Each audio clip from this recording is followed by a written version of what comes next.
Welcome to a crash course in causality. I'm Jason Roy from the Center for Causal Inference at the University of Pennsylvania. Every week we hear about studies that show that one thing is associated with another. Some of your friends quickly share this on social media, while others remain skeptical. So how do we know when correlation equals causation? How can we tell a good study from a bad one? And if you have your own research questions, what are the best designs and analytic methods to help answer those questions? This course will be taught on a conceptual level, so we will be attempting to answer questions like, what are causal effects and potential outcomes? How do we think critically about cause and effect? And what is the intuition behind each of these statistical methods? The course will include details about how to design studies and implement causal inference methods in practice. And will also include examples of real data analyzed with the free statistical software R. I'm excited that so many of you have signed up and are interested in this important topic. Thank you for being here. I hope you get a lot out of it.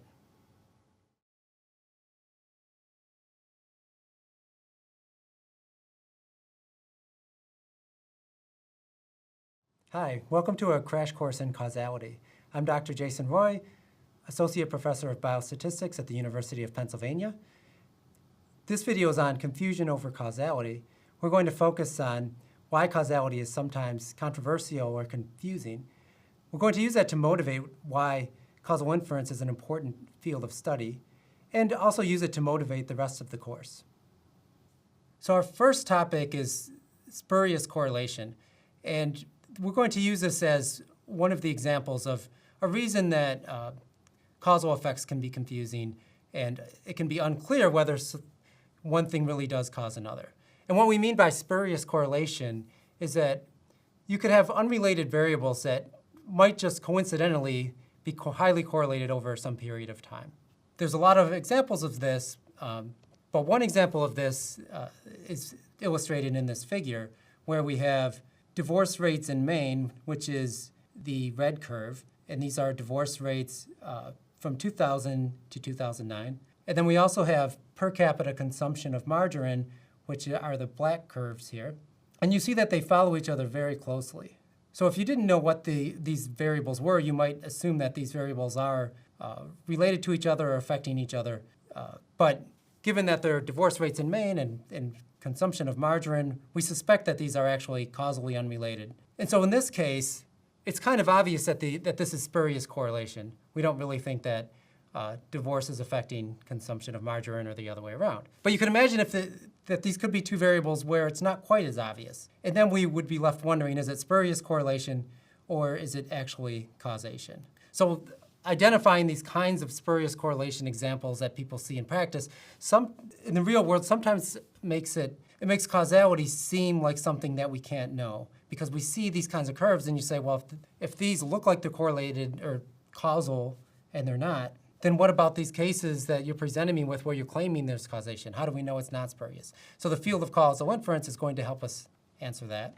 Another reason that causal inference can be confusing sometimes is because of personal anecdotes. So a lot of people have strong beliefs about causal effects in their own lives, and they like to tell us about it. So they share these stories with us, and they sound confident. They really believe that they know that about actual causes in their own lives. But it's not clear if they're actually right.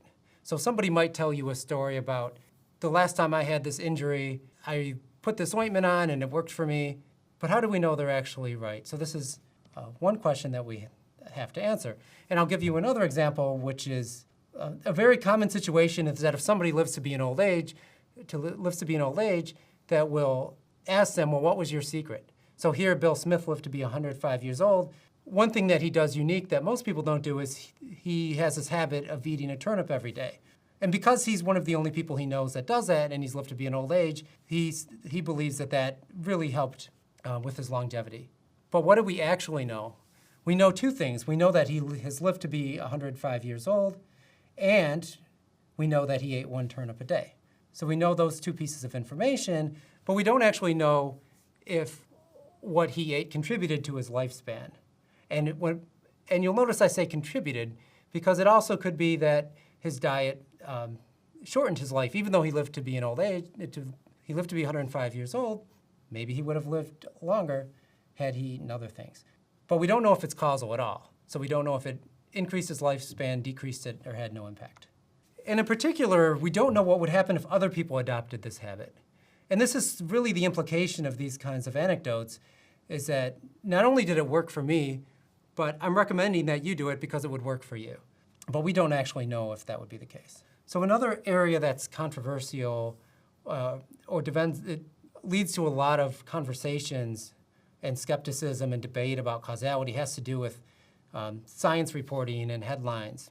And a lot of times, science reporters are careful to not use any form of the word cause, but a lot of the words they use are kind of loaded and get interpreted causally.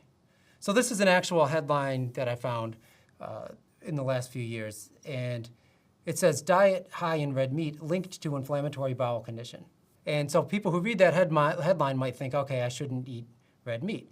And you'll notice the word here that's kind of loaded is linked. It's not clear what linked means. So are they saying that it's a causal relationship where if you eat less red meat, you'll be less likely to have an inflammatory bowel condition? Or by link, do they just mean something like the spurious correlation I showed a few slides ago, where they happen to be related, but they're not causally related?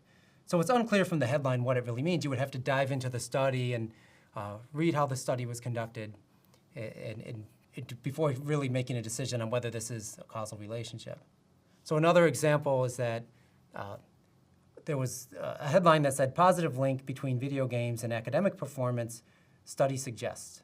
So again, the word link appears. So this is very common with headlines where they use the word link and it's not clear what it means. They do temper it a little by saying study suggests. But again, it's not clear if this is causal in the sense that people who play video games might happen to be students who would have stronger academic performance regardless of whether they played video games or not. Or it could be something about playing video games that helps with academic performance. Maybe it increases your concentration, for example. So from this headline, it's unclear. Here's another example. Prostate cancer risk soars by a quarter if men drink just 1 or 2 beers. So this certainly sounds causal, because when they say risk soars, they're basically implying that the drinking affected the risk. That's the word soar sounds like that. But certainly they weren't randomizing men to drink more alcohol, to drink more beer. So this is a study that must have been observational, and so men who consumed more alcohol seemed to have higher risk of prostate cancer. But if we made modifications, if people changed their drinking behavior, would that affect prostate cancer risk? And it's unclear from the headline whether that's the case, although it's implied. So again, we would need to really look carefully at the methods involved to see whether we can make causal conclusions. And finally, we have the clever headline health racket. Tennis reduces risk of death at any age, study suggests. So we're in the same situation where the word here is risk of death is reduced, right? So reduced is sort of the operative word. And again, this does sound causal. If you play more tennis, you're less likely to die at a young age, for example. But whether this is causal, to me, is unclear. And one thing about all of these headlines that I should note is because causality is unclear, in general, it's sort of, for any kind of headline like this, you can easily say, well, this is just correlation. Correlation does not equal causation. But you could also share this headline if you were excited about the results. So how skeptical people are about headlines like this a lot of times depends on their point of view. So if you're a tennis player and you see this headline, you might share it on social media. You're very excited. It feels good. Whereas if you don't have as active of a lifestyle, maybe you don't believe tennis is good for you, you see a headline like this, you might be very skeptical and you might say this is just correlational. So a lot of times how skeptically people view headlines depends on what their prior beliefs are. And we want to move away from that to a large degree. We really want to look at the evidence as it is. How was a study designed? What statistical methods did they use? What assumptions did they make? and then to make a judgment about causality based strictly on the evidence and not based on our prior beliefs. So we covered spurious correlation, headlines. Now we can get into what I'll call reverse causality. And here what we're thinking about is these situations where the causal direction could be, the relationship between two variables could be causal in either direction. So if you think about a causal arrow, you could imagine it could be either direction. So I'll give one example of this. So let's say we're interested in the relationship between urban green space and exercise. So one hypothesis is that if you have more green space in a city, then that would sort of be related to exercise, but how? So I have a question here. Are physically active people more likely to prioritize living near green space?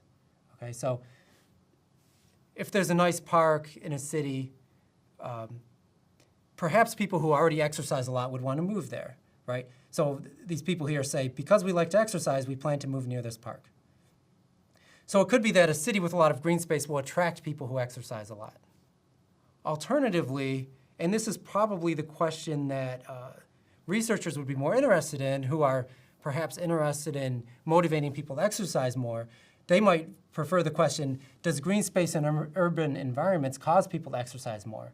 So perhaps people who are already living in a city, maybe how much they exercise would increase if you were to build more green space, if you had more parks. So these people here are saying, if there was a park like this near where we live, we would exercise more, right? So there's this relationship between exercise and green space. In a cross-sectional kind of observational study, we might see when there's more green space, there's more exercise. But here the causal arrow could go in either direction. So the green space might cause people to exercise more, or it might attract people who exercise to live there, or some combination of the two. And so to sort that out, we would need to carefully examine the temporal kinds of relationships between these variables and try to have, make sure that our data would be able to have some kind of signal about when there was a change in green space, did that cause a change in exercise among people who already live there. So these studies would have to be very carefully designed. Otherwise, we're stuck in the space of wondering which direction the causal arrow goes. So we've covered a lot of examples of why causality is confusing, and this is meant to motivate why we need a formal field of causal inference and why, for example, you're probably interested in taking this course. So the field of causal inference or causal modeling is attempting to sort of clear up a lot of this confusion. So one way is to come up with formal definitions of causal effects. What do we even mean by a causal effect? And then once we know what a causal effect means, and in particular what causal effect we're interested in for a particular research question or study, then what assumptions do we need to identify causal effects from data? So we're either designing a study ahead of time and we know what kind of data we would like to collect, or we already have data and we would like to know, well, what assumptions would be necessary to be able to use these data to identify causal effects. So the field of causal inference, researchers in causal inference really worked hard at identifying causal assumptions. What is it that we would need to assume to be able to get at these causal effects? And related to that is, in observational studies, we're going to have to control for variables, control for what are known as confounding variables, so variables that would affect our exposure or treatment of interest and also the outcome. And then there are rules about what variables we would actually need to control for. So we're going to spend a fair amount of time in future videos talking about what variables you would need to control for to be able to estimate causal effects. And another important contribution of the field of causal inference is sensitivity analysis. And what sensitivity analysis has to do with is looking at how sensitive your results are to possible violations of some of our causal assumptions. So we have to make causal assumptions to identify causal effects, but what if those assumptions are violated? So sensitivity analysis tries to quantify that. What if our assumptions are violated by a small amount? Would that change our conclusions? What if our assumptions are violated by a large amount? How much would that change our conclusions? And so sensitivity analysis is an important part of causal inference, and that is something that we will discuss later on, and an important contribution of the field. I just wanted to give a very, very brief history of the field of causal inference, and in doing so, I am going to leave a lot of important contributions out, so my apologies to people who I left out, but this is a very broad overview. But these statisticians have been thinking about causal modeling for a long time, so some of the key original contributions date back to the 1920s with Wright and Neyman, but it's really become its own area of formal statistical research since about the 1970s. And it's really been growing ever since. So there's been a lot of research in the field of causal inference since the 1970s. And I'll just provide a few highlights here. So one of the most important things has been the reintroduction of potential outcomes. And one example of this is in the Rubin causal model, which was from Rubin's classic paper in 1974. And we say the reintroduction of potential outcomes because this was actually talked about back in the 1920s in the papers I referred to above. But it was, to a large degree, kind of forgotten over a few decades. But since the 1970s, it's been a regular part of the vocabulary and the thinking about causal effects. Another important contribution has been in causal diagrams, with some key contributions by Robbins, Greenland, and Pearl. And we'll spend a fair amount of time in future videos talking about causal diagrams, but they're generally thought to be very helpful in getting us to write down what we believe is happening in the world around us, and in particular with regard to the variables that we're interested in studying. And once you write down these causal diagrams, theory has been developed about then what variables you would need to control for to identify causal effects. So we'll see that these causal diagrams are related to potential outcomes, and the link between the two of them will help us in determining what statistical methods we use to actually estimate causal effects. When it comes to estimating causal effects, one major contribution has been in propensity scores, which was first introduced by Rosenbaum and Rubin. And another major area of research in the last 2 to 3 decades has been related to what's known as time-dependent confounding. But you could roughly think of this as situations where treatments or exposures vary over time. And exposures at one time affect a lot of different variables at future times, and those variables affect treatment at future times. So you get these feedback sort of loops happening. And then how do you estimate the sort of joint causal effect of treatment over time on outcomes when all of these variables are affecting each other? So this was a very difficult problem, but a lot of progress has been made, and some of the key contributions were by Jamie Robbins and what are known as some of his G methods. And so that's been from the 1980s onward. There's been a lot of work in that area. And another exciting area has to do with optimal dynamic treatment strategies. And this is another very difficult research area where a lot of progress has been made in the 2000s.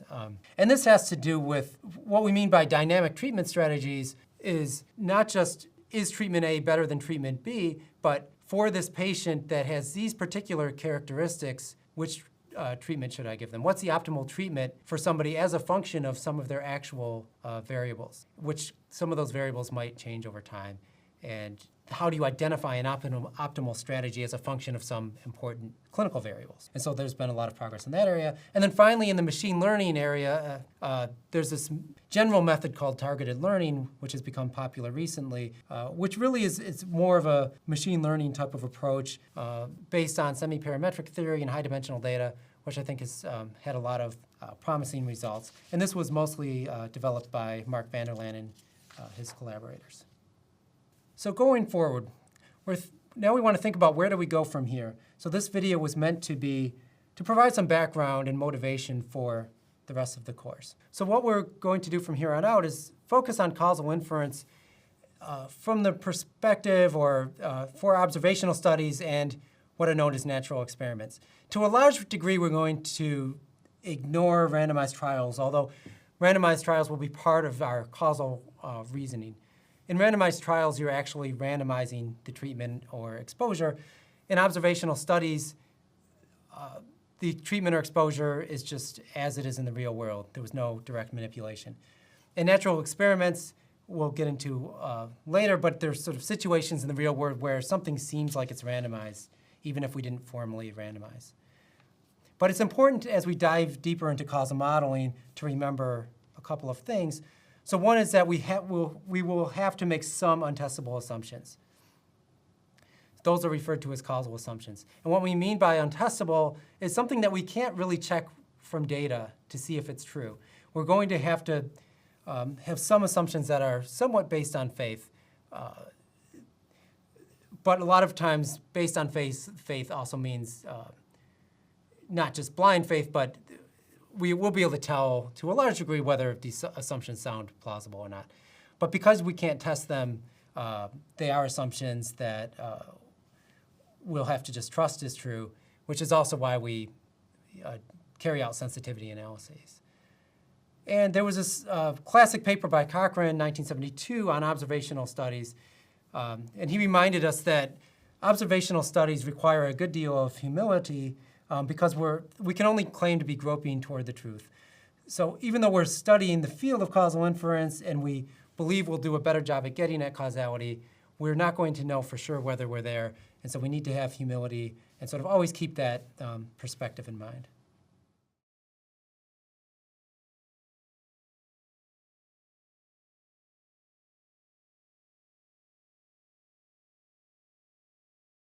This video is on potential outcomes and counterfactuals. We will start by introducing some definitions and notation, and the notation that we use in this video we'll use throughout the course. So it will be important to begin to become familiar with it. We will also describe and define potential outcomes, and we'll describe and define counterfactuals. So counterfactuals and potential outcomes are really crucial and fundamental when it comes to defining causal effects. So we're going to refer to them throughout the course. So this video in particular will provide important background in terms of defining these and carefully thinking about what they are. So we're going to begin by talking about treatments and outcomes. And when we think about causal effects, we're going to really be thinking about what is a causal effect of some treatment on some outcome.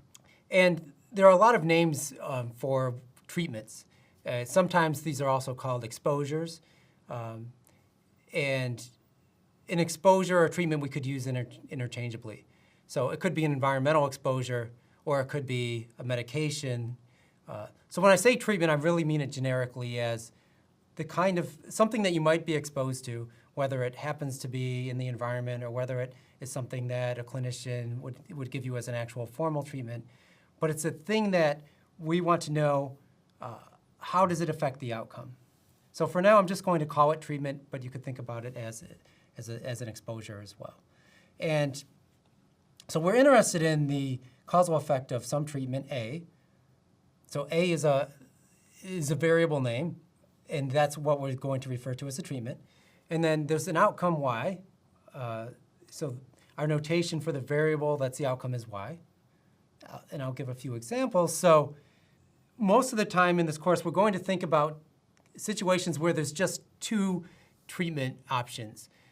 So you could think of it generically as treated versus untreated, drug versus placebo, exposed versus unexposed. But the field of causal inference is really more general than that, where there could be multiple levels of treatment. So you could have several different drugs that you could take. You could have levels of exposure to some environmental toxin, for example. But to keep things simple, we're going to think about just two possible treatments that you could have. So one example is influenza vaccine. So remember, our variable A is treatment. So here, A could take two possible values. So A could equal 1 if you receive influenza vaccine, or A could equal 0 if you don't. Or another example is statins. So A would equal 1 if you take statins, and A would equal 0 otherwise. So when we're defining these variables in terms of a number, we're assigning a number to them, because ultimately we're going to be analyzing data, and we need them to be numeric. Another example is just a slightly more generic example is maybe you receive an active drug versus a placebo. So A equal 1 is active drug, A equals 0 is placebo. What are some outcome examples? So I work mostly in medical studies and in biomedical research, so I tend to think of outcomes as biomedical kinds of outcomes. So here, one example would be cardiovascular disease. So Y equal 1 if you develop cardiovascular disease within 2 years, and y equals 0 otherwise. So again, here's a binary outcome, meaning there's just two possible options, but it doesn't have to be a binary outcome. Y could be time until death. So in this case, the outcome is continuous, so it would actually be some period of time. How long do you survive, or how long until you die, treated versus untreated, and so on. So in this case, your outcome Y is in actual time. Those are just sort of hypothetical examples. But now we're going to move on to what are known as potential outcomes. So on the previous slide, what I called Y would ultimately be an observed outcome, something we would see. But potential outcomes, we're going to think a little more hypothetically. So we're going to think of potential outcomes as the outcomes we would observe under each possible treatment option. So you could think of this as before the study takes place, what could happen. So here's our notation. And we're going to use superscript notation to indicate potential outcomes. So on the previous slide, I just had a Y by itself. So that was just an observed outcome. Here we're using superscript notation to indicate a potential outcome. So Y superscript little a is the outcome that would be observed if treatment was set to A equal little a. So you'll notice that, remember, capital A represented treatment, so that's our variable, but we could set it to a particular value. In this case, we'll set it to value little a. If we're just in binary sort of treatment world, then little a could equal either 0 or 1. Then each person we could think of as having two potential outcomes, Y0 and Y1. And I think it will become more clear what we really mean by potential outcomes when we look at examples. So I'm going to walk through a few examples here. So suppose the treatment we're interested in is influenza vaccine. Okay, so A equal 1 would be you receive influenza vaccine, A equals 0 that you don't. And the outcome is time until the individual gets the flu. So that's our Y. So then in this case, Y superscript 1 is a potential outcome, and in fact it's a potential outcome under treatment, which here is influenza vaccine. So Y1 is a time until the individual would get the flu if they received the flu vaccine. So you'll notice we say would get the flu, it's hypothetical. So this is before any sort of data are collected, before even treatment's been assigned, just what would happen if this person were to receive the influenza vaccine.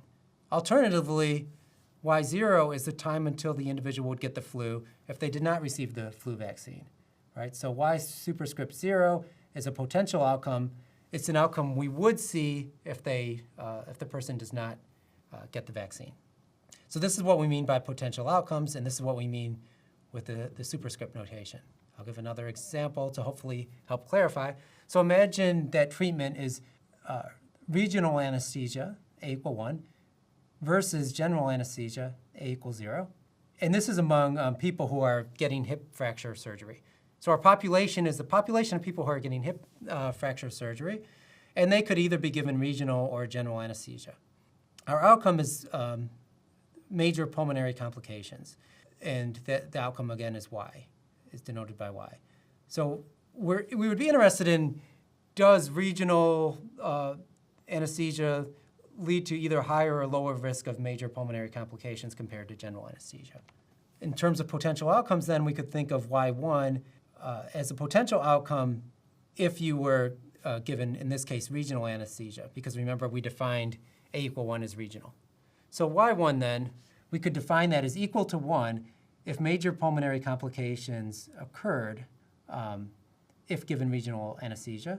And we could say that the potential outcome Y superscript 1 would equal 0 if pulmonary complications did not occur. So in this case, the outcome is binary. It can take on two values. Remember, in the previous example, Y was time until the event. Here, Y is a binary kind of outcome. It could either be 1 if pulmonary complications and 0 otherwise.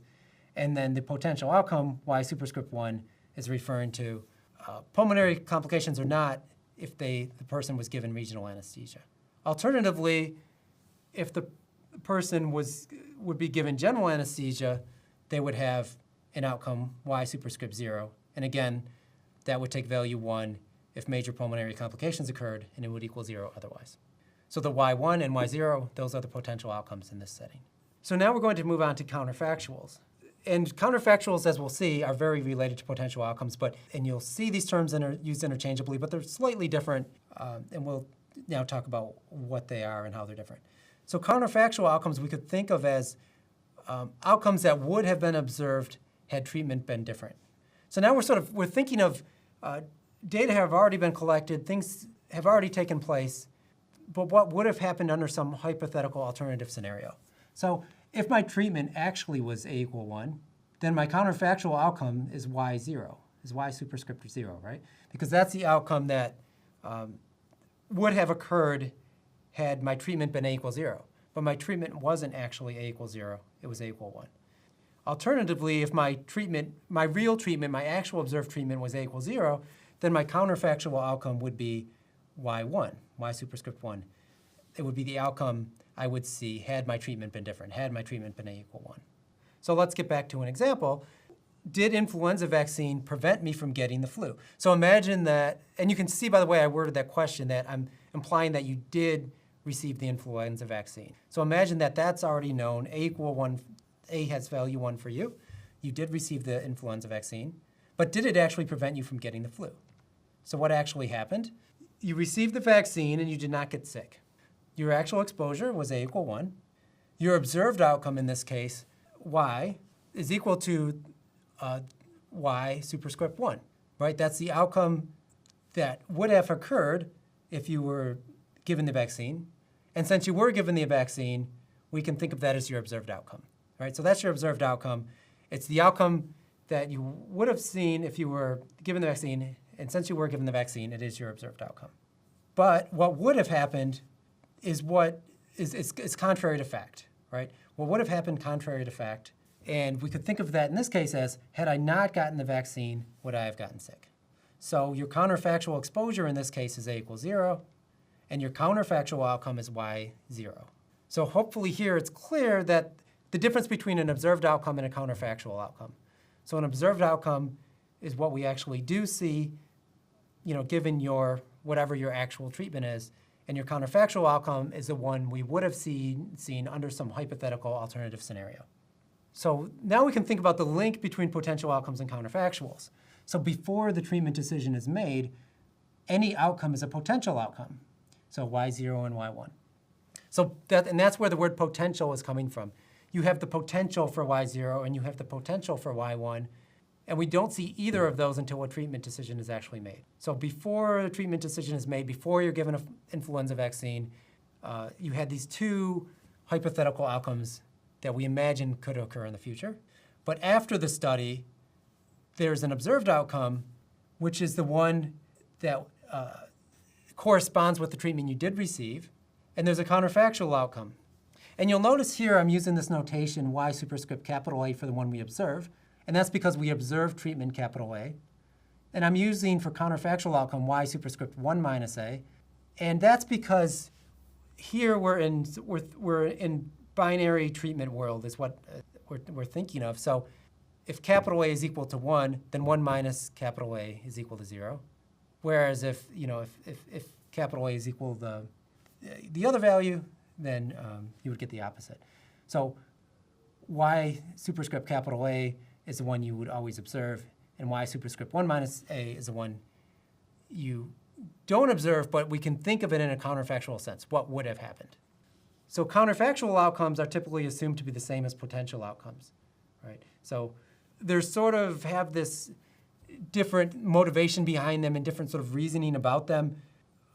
But the ones that we hypothetically imagine occur prior to any treatment decisions, the potential outcomes, we assume that these line up with what we would observe counterfactually. Okay, so the potential outcomes Y0 and Y1, we assume are the same sort of values as Y0 and Y1 that are the counterfactuals. So people use these terms interchangeably. And in a lot of cases, you could just use one or the other. You could just talk about potential outcomes, or you could just talk about counterfactuals. But I want to walk through where this terminology comes from and really help you think about what these mean.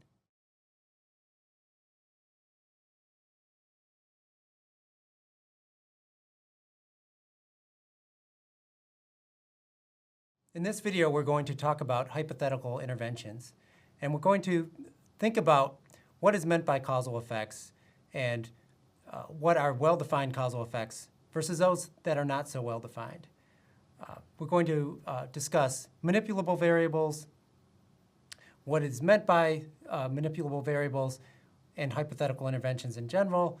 And then we'll also discuss the fundamental problem of causal inference, what it is, why it's a challenge, and we'll start to think about what we can do to overcome that problem. So this video is largely about hypothetical interventions. So we'll begin by thinking about what we mean by an intervention. And the reason we do that is because it's cleanest to think about causal effects of interventions. And sometimes these are also known as actions. And so what we mean typically by an intervention is that it's something a variable that can be manipulated, whether might be hypothetically or in practice we actually could manipulate it. So we'll talk more about what that means, but that's really what we're thinking about here is the kind of variable that we could intervene on, or we could manipulate, or we could take an action on. And if you can do that, even if it's just an exercise, a thought kind of exercise, then we can think about causal effects of those types of variables. So Holland wrote, "No causation without manipulation." And this is a widely shared quote in the sort of causal inference world. And the main idea is that it is difficult to think about causal effects for variables that you can't think about manipulating. But causal effects of interventions are generally well-defined. So, for example, let's suppose we want to compare the causal effect of drug A versus drug B. Well, in principle, we can imagine manipulating that. We could give some people drug A, we could give some people drug B, we could decide who gets what, and in that sense, we're manipulating it. We can imagine taking some kind of action. And so if we wanted to know what the causal effect of drug A compared to drug B is, it's somewhat easy to understand what we mean by that, at least in principle. So that's hypothetically, we could intervene on what drug somebody takes. Related to that is this idea that there's one version of treatment. And so sometimes this is also referred to as a no hidden versions of treatment kind of assumption. So for example, suppose we were interested in the causal effect of body mass index, BMI, on health outcomes. And this is a common thing that people are interested in. You'll hear a lot of discussion of what is the health impact of obesity, for example. But we have a problem here because there are a lot of ways that one could achieve a particular BMI value. So whether you're thinking about body mass index in general, or you could think about weight or obesity, imagine we want to hypothetically manipulate BMI, which is the exposure variable of interest here. Well, we have a problem because there's many potential ways you could do that. And these different ways might be associated with different outcomes. So we could imagine, for example, you might prescribe a weight loss medication, and that might help somebody achieve a particular BMI. Or maybe they exercise and they achieve a particular BMI in that way. Or maybe it's diet, or maybe it's surgery. So there's a lot of possible ways that you could achieve a particular BMI, which means there's not one version of treatment. If we're imagining body mass index as the sort of treatment or exposure variables, there's a lot of ways in which you could get it to a particular value. And the method you use to sort of get it to that particular value might be related to the outcome. In an extreme example, you could think of smoking. So in some cases, people smoke and lose weight, right? So smoking might be one way that you could get a lower BMI, but of course smoking might be associated with the outcome you're interested in. So we're into difficult territory here in thinking of what is the causal effect of body mass index, or what is the causal effect of obesity, because there's not one version of treatment. That's one reason, and also it's not the kind of thing that is easy to manipulate. So in this case, it might be better to think of a causal effect of a particular intervention that aims at manipulating weight.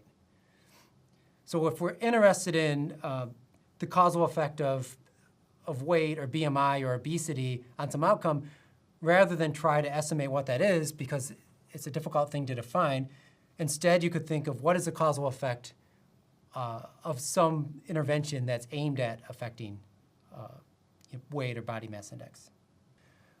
Another difficult case is immutable variables. And here we're talking about things like race or gender or age, things that we can't even hypothetically really change or manipulate as an investigator, as a research investigator, right? So when we think about potential outcomes or counterfactuals, we're imagining what could hypothetically happen if treatment was something else. So suppose we're interested in the causal effect of race on some outcome. It's very difficult to think of a potential outcome. What would the outcome be if your race was different? Because there's no way for us to actually manipulate that directly. So that's an example of a variable that we can't manipulate, and then it makes causal inference quite difficult. It's the same thing with age. We can see that as people get older, they're at higher risk for certain outcomes, but it's harder to imagine what it would mean to actually physically manipulate their age. So causal effects in these cases are more difficult to define. So when we think about what does a causal effect mean of these types of variables, we get into territory that's just much more challenging. And so one way around this is to, rather than to think about these kinds of variables and the causal effect of them directly, where you can't directly intervene on them, as I mentioned earlier, you could think about related things that you can manipulate, so interventions, where you can take an action. So with race, for example, you might be interested in, is there discrimination in hiring practices based on race, right? So we can't imagine changing somebody's actual race and see whether they would get hired or not. But we could potentially send out identical resumes where the only difference is there's a name that sounds like people would tend to associate with an African-American person versus a white person. And so the name on the resume is something we can directly manipulate, and then we could potentially identify a causal effect of that particular type of intervention. So where is there discrimination in hiring based on whether the name sounds African-American or white? And so there's been a lot of these actual studies that have taken place. In terms of obesity, you could imagine bariatric surgery, for example. What is the causal effect of bariatric surgery? Because there, a decision is actually made, should I get bariatric surgery or not? So that's something that an action is taken, and it's an intervention, it's manipulable, and so we have some hope of identifying a causal effect there. Socioeconomic status, it's really, it's such a broad concept, socioeconomic status. And it's not very easy to just manipulate somebody's socioeconomic status. But we could imagine an intervention where, for example, you give somebody a gift of money, and what is the impact of sort of this extra income, this extra money on some outcome that you're interested in? So the gift of money is something we can manipulate directly. And for the remainder of the course, we're mostly going to focus on treatments or exposures that we could think of as interventions. So at a minimum, hypothetically, we could imagine an intervention.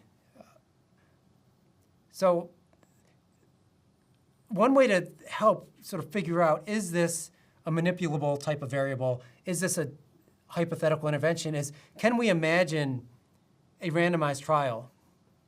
So you can think of a hypothetical trial. Can you picture a hypothetical randomized trial that could exist that could manipulate this variable? So it's possible that it would be unethical to actually carry out the trial, but we should be able to imagine that it could happen. So for example, ethically we probably can't randomize people to smoke or not, but we can imagine, hypothetically, we could imagine doing it, right? It might not be ethical, but we can at least imagine it. So in that case, smoking we could think of as something that is manipulable in principle. So we could imagine a causal effect of smoking. Whereas we can't really imagine a hypothetical trial that would change somebody's race or change somebody's BMI. But that's not to say that there aren't causal effects of age or race or gender or obesity. I think most people believe that there are. It's just that it's hard to define what formally do we mean by a causal effect in those settings, and we really can't fit it very well in the potential outcomes framework. And we're going to use the potential outcomes framework to identify causal effects throughout the course. So it's widely recognized that there are causal effects here, with race, gender, obesity, and so on, but it doesn't fit very cleanly into this kind of causal framework in a formal way with data and estimation and so on. So those are very hard problems, and we're going to focus on the slightly easier problem of variables that we can think of as hypothetical interventions. So we focus on hypothetical interventions because their meaning is well defined. So that's one of the key reasons, but also they're potentially actionable. And this is actually a really crucial point. If you knew the causal effect of obesity, let's just imagine that there is one, what could you do about it, right? Well, your next step would be, well, what can I do about it? You would start imagining, actions. So if we found out that obesity was shortening people's lives, if we really believed that was a causal effect, then we would want to figure out what we could do about it. We would propose interventions. And so really, we would want then to know what is the causal effect of that particular intervention. So now we're getting back to hypothetical interventions, causal effects. And so if we stick to this framework of hypothetical interventions, then we end up with output that's potentially actionable. So then what are causal effects? So what we'll imagine now, broadly speaking, that a causal effect occurs when the potential outcomes, y1 and y0, are not equal to each other. So we'll say that variable A, this exposure or treatment A, had a causal effect on y if y1 differs from y0. So if the potential outcome under treatment differed from the potential outcome under no treatment. So as an example, let's say that my headache is gone 1 hour from now. Well, the variable is that the headache's gone 1 hour from now. So it's either yes or no. So our observed outcome is y, and it equals value yes if your headache is gone an hour from now and 0 otherwise. And let's imagine that your possible treatment is ibuprofen, and it is equal to, because that's our treatment, we'll call that A, and A equal 1 means you take the medication, and A equals 0 means you don't. And so then, in reality, we only see one thing. So you might make a statement like this. I took ibuprofen, and my headache is gone, therefore the medicine worked. So you'll actually, I'm sure, in real life, hear people say things like this. I hear this all the time where somebody did something, some outcome was observed, and they say, therefore it worked. But that's actually not proper causal reasoning. What they really just told you, so they gave you a long sentence, but what they really said is y superscript 1 equal 1. That's really all they told you. In other words, remember, y superscript 1 means the outcome, in this case, headache, under treatment is equal to 1, which means my headache went away. y1 equal to 1 means I took the treatment and my headache went away. But what would have happened had you not taken ibuprofen, right? So this is unknown at this point. In other words, what is your counterfactual? If you hadn't taken treatment, would your headache have gone away anyway, right? So we don't actually know that. So there's only a causal effect if these potential outcomes are not equal to each other. So if your headache would have went away anyway, then we can't say that taking the medication cause your headache to go away? So hopefully now you're identifying a problem. And that problem is known as the fundamental problem of causal inference. So the fundamental problem of causal inference is that we can only see one potential outcome for each person. And so in the previous example, we don't know what would have happened had they not taken ibuprofen, right? So that's something we can never see for that person. But we've just said that we need to know it to know if there was a causal effect. So this is a problem, and in fact, it's the fundamental problem. However, you can make certain assumptions to estimate what's known as a population or average, a population level or average causal effect. So rather than think about, did this causal effect work for me, or did this treatment work for me as an individual, we can think about a population as a whole. So what we can never know is what might be called a unit level causal effect or an individual level causal effect. What would have happened to me had I not taken ibuprofen? I actually can't know that for sure. So we're not really going to think about causal effects for individual people. So I say that that's pretty much a hopeless problem. But what is possible is something like this. What would the rate of headache remission be if everyone took ibuprofen when they had a headache versus if no one did? So now we're not trying to figure out a causal effect for each individual, but really as a population as a whole. If everybody did one thing versus if everybody did another thing, what would the rates of headache be in this case? So we would be able to say something about how well exposure or treatment sort of works in general, as a general statement at a population level. And so most of the course is going to be focused on that, estimating these kinds of population level causal effects. So this is how we deal with the fundamental problem of causal inference, is by looking at whole populations as opposed to looking at individuals.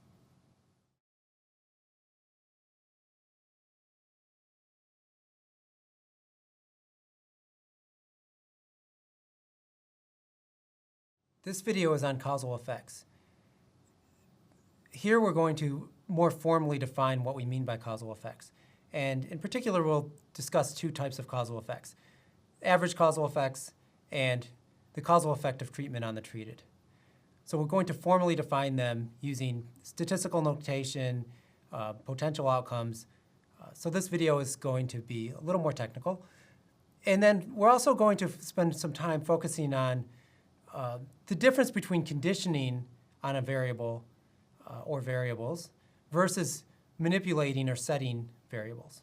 So first we're going to talk about hypothetical worlds and average causal effects. So let's begin by thinking of some population of interest, which we're depicting just with a circle. So this circle is everybody you're interested in. It's representing a whole population of people that you're interested in.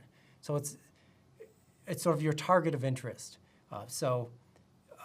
If you're interested in people who have diabetes and what treatment is better, then your population would be the population of diabetics. This circle represents the whole population that you're interested in. And now we're going to think about hypothetical worlds. So remember with potential outcomes, we were thinking about hypothetical worlds and hypothetical interventions. And so we're still thinking about that now. So we're not really thinking about data yet. We're just imagining what we would ideally like to see. So what we would ideally like to see is two hypothetical worlds. So world one, which is depicted by this grayish circle, is that everyone in our population gets treatment A equals 0. So treatment A equals 0 could be no treatment, it could be a placebo, whatever you imagine. But we're picturing now, this is a world where our entire population, every single person, got treatment A equals 0, versus some other hypothetical world where everyone received the other treatment, A equal 1. So we're depicting that with this light blue circle. But the most important thing here is that these are, world 1 and world 2 have the exact same people. It's the same population of people, but in one case we do one thing to them, and in another case we do another. And then if we were able to observe both of these worlds simultaneously, we could collect the outcome data from everyone in the populations, and then we could take the average value. So I say mean of y in world 1 and mean of y in world 2. And then that difference would be the average causal effect. And this is what we mean by an average causal effect. So it's an average in the sense that it's a mean, and it's a population sort of level average causal effect. It's over the whole population.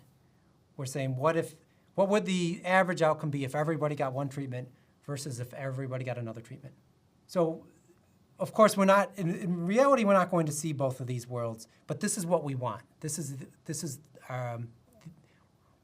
what we define as the average causal effect. This is what we would like to see, and this is what we're hoping to estimate. And we can define that more formally using statistical notation. So here the E refers to expected value, and that also means that's the mean. And here we're then taking the average of difference of these two potential outcomes. So remember, y superscript 1 is a potential outcome if treated with a equal 1, and y superscript 0 is a potential outcome if treated with a equals 0. And so then we could take the average difference of that to get an average causal effect. So this quantity, this average causal effect, is the average value of y if everybody was treated with a equal 1, minus the average value of y if everyone was treated with a equals 0. And that's exactly what I showed you on the previous slide, mean of y for world 1 versus mean of y for world 2. So in the case where y is binary, for example, this would just be a risk difference. In fact, it would be a causal risk difference, because the mean of a binary variable is just a probability or a risk. And so then the mean of a difference of potential outcomes where the outcome is binary would be a risk difference, and a causal risk difference in this case. So now we'll present an example, which is the average causal effect under this situation where we're comparing regional versus general anesthesia for hip fracture surgery on risk of major pulmonary complications. So here, our population, that circle from previous slides, is the population of people who are undergoing hip fracture surgery. So that's the population we're targeting. Our outcome, y, is major pulmonary complications, and that's just a binary variable, so just a yes or no, 1 or 0. And our treatment is regional versus general anesthesia. So suppose that the causal effect here, the average causal effect, is negative 0.1. So right now we're just imagining that we know what that is so that we can just think about what the causal effect means.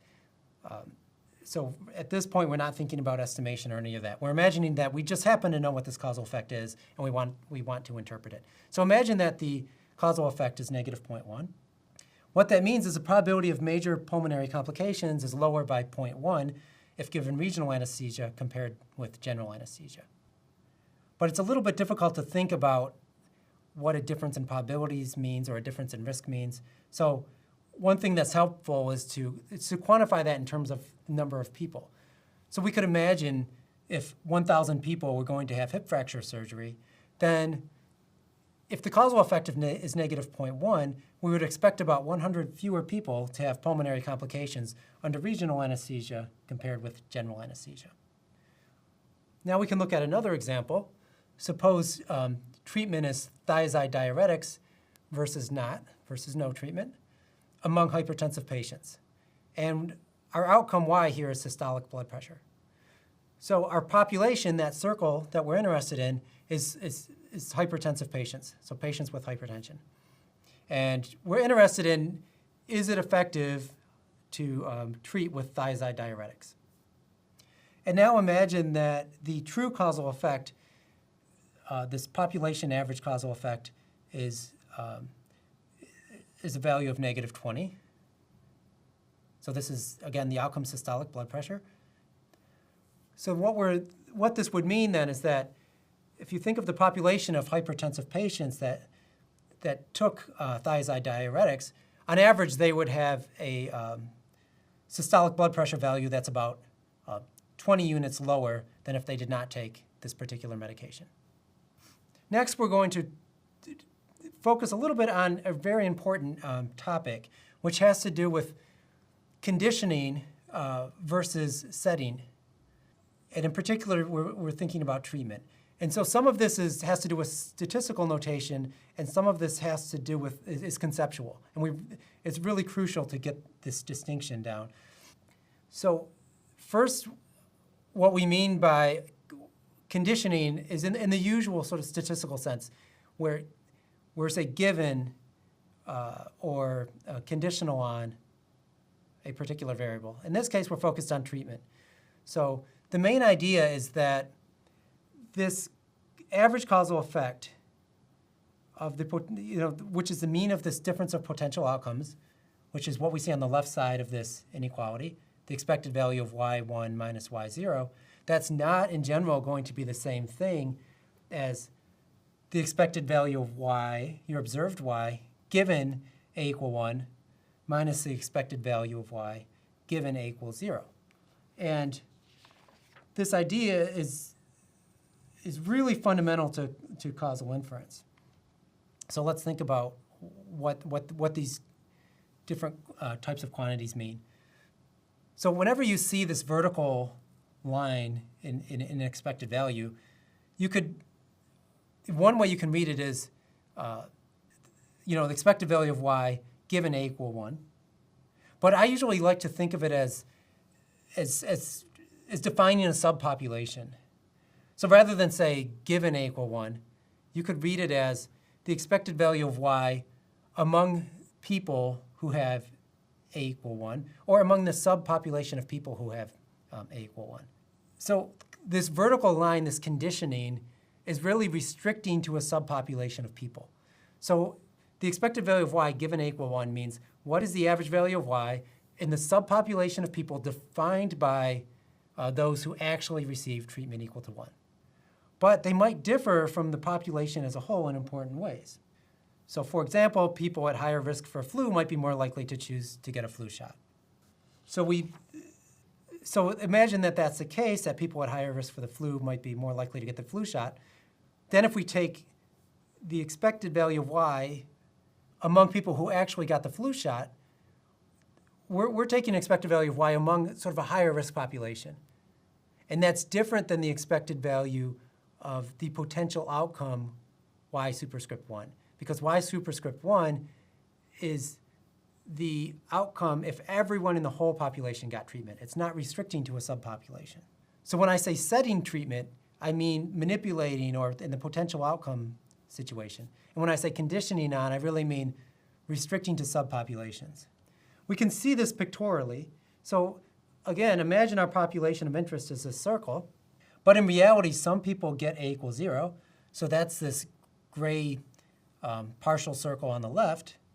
And you'll notice that it's not the original population anymore. It's a population of people who actually got a equals 0. So we're not hypothetically manipulating anything at this point. This is just reality. Some people actually get a equals 0, and that's them. And on the right-hand side, this blue partial circle, that's a subpopulation of people who actually got a equal 1. And you'll notice that these are not the same population of people. So we could take the mean of both of those subpopulations, and that would be an average difference in the outcome between subpopulations that are defined by treatment group. So it would be the difference in outcome among two subpopulations. But the people who get treatment a equals 0 might differ in fundamental ways from people who get treatment a equal 1. So we haven't isolated a treatment effect because these are different people, and they might have different characteristics in general. So that's why this distinction is very important between the thing we're targeting, which is this average causal effect, this causal effect where we're manipulating treatment on the same group of people, versus this thing that we actually observe, which is a difference in means among subpopulations that are defined by treatment. So conditioning versus setting, as I mentioned, this first line is referring to an expected value of y in this subpopulation that actually received treatment a equal 1. But that's different from the expected value of y superscript 1, which is a potential outcome. That's the mean of y if the whole population was treated with a equal 1. So in general, this contrast between the mean among treated people and the mean among untreated people is not a causal effect because it's comparing two different groups of people. And these different groups of people might differ in ways that are independent from their treatment. So they differ on treatment, but they also might differ on a lot of other variables. Whereas the expected value of y superscript 1 minus y superscript 0, this expected value of this difference in potential outcomes is a causal effect because we're comparing the same population of people, and the only thing that's different is treatment. So in one case, we give everyone treatment A equals 0. In the other case, we give everybody A equal 1. So we've isolated the treatment effect in that sense. So this is a very crucial distinction that we'll need to keep in mind throughout the course. And we're always targeting something involving a mean of potential outcomes. But this average causal effect is just one possible causal effect. So there's a lot of other causal effects that you might be interested in, and what you choose might depend on the particulars of your study, of your research question, or even what data you have available to you. So some of this will be covered later on in the course, but I'll give a few examples of causal effects. So here, now instead of a difference in potential outcomes, we're taking a ratio. So this is the expected value of y1 divided by y0. And so that could, if we have binary outcomes, that would be a causal relative risk. So we're taking a risk if everyone was treated versus the risk if no one was treated. So that is a causal relative risk.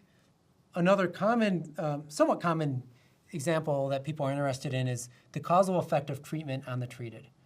And so you'll notice here that we condition on A equal 1. And that's what we mean by on the treated. We actually are restricting to a subpopulation, so the subgroup of people who actually receive treatment, but we're contrasting potential outcomes for that group. So we're still in causal effect territory. And if this one's confusing, I'll show in the next slide what this represents in a picture, and I think it'll be more clear. But we might be interested in this because you might be interested in how treatment works among people who are actually treated. And sometimes this is important because there might be some subpopulation of people who would never be interested in this particular treatment. Maybe it's surgery, and they just are not interested in surgery. But among people who want the surgery, we want to know how well it works. So in that case, we would want to know what is the causal effect of treatment on the people who actually were treated. Another situation, you might be interested in causal effects among subpopulations. This is also known as heterogeneity of treatment effects, where there might be some subpopulation, which I'll define by V. So V is just some variable. And we might want to know, well, what is the causal effect in a subpopulation? So maybe among people who have a biomarker that's high or low, or what's the causal effect among men or among women, or by age or by race. We're still isolating a treatment effect, but maybe in certain subpopulations. So let's look at the real world versus another example of a causal effect. So we saw this before. In the real world, some people get treated, some people don't. These are different populations. But what we actually might be interested in the case of the causal effect of treatment on the treated, is focusing on the subpopulation who are treated. So that's this little semicircle. That's the treated population. But you'll notice then, when we get to world 1 versus world 2, we're restricting to the same group of people. So we have this gray semicircle and this blue semicircle, but they're the same shape. They represent the same people. And now we're giving everyone treatment equals A equals 0 versus treatment A equal 1. This is a causal effect of treatment on the treated. It's a causal effect because it's the same group of people. It's this population of people who in reality were treated. But now we want to imagine in world 1, what would have happened had we not treated them? And in world 2 was sort of what actually happened where we actually did treat them. So that would be the causal effect of treatment on the treated. The important distinction here is that we're still comparing the same group of people. So we can define a subpopulation, and that's fine, as long as on the treatment side of things, we're doing the same thing to everybody. So in world 1, we're treating everybody, we might not be treating everybody. In world 2, we're treating everybody, and then we're contrasting the mean. But again, we're going back now to this fundamental problem of causal inference. We only observe one treatment and one outcome for each person. Again, that's the fundamental problem of causal inference. And so what we're moving into is, how do we then use observed data to link observed outcomes to potential outcomes? So in reality, for each person, we're going to see one treatment, we're going to see one outcome, but we want to be in this, we want to infer something about what would have happened, and how are we going to do that? And so what we will need to do is make assumptions, and we'll have to make assumptions to link observed data to potential outcomes. And so a major focus of the course will be, once I have data, how do I then link these things? How do I estimate causal effects from observational data? So we see what the fundamental challenge is. We've defined causal effects, and now we need to really focus more on how do we then link these things together with observed data and potential outcomes so that we can get the causal effects of interest.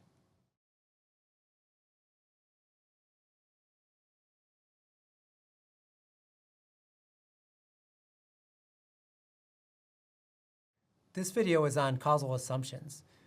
The primary learning objectives here are to understand some of the causal assumptions that we need to make to link potential outcomes to observed data.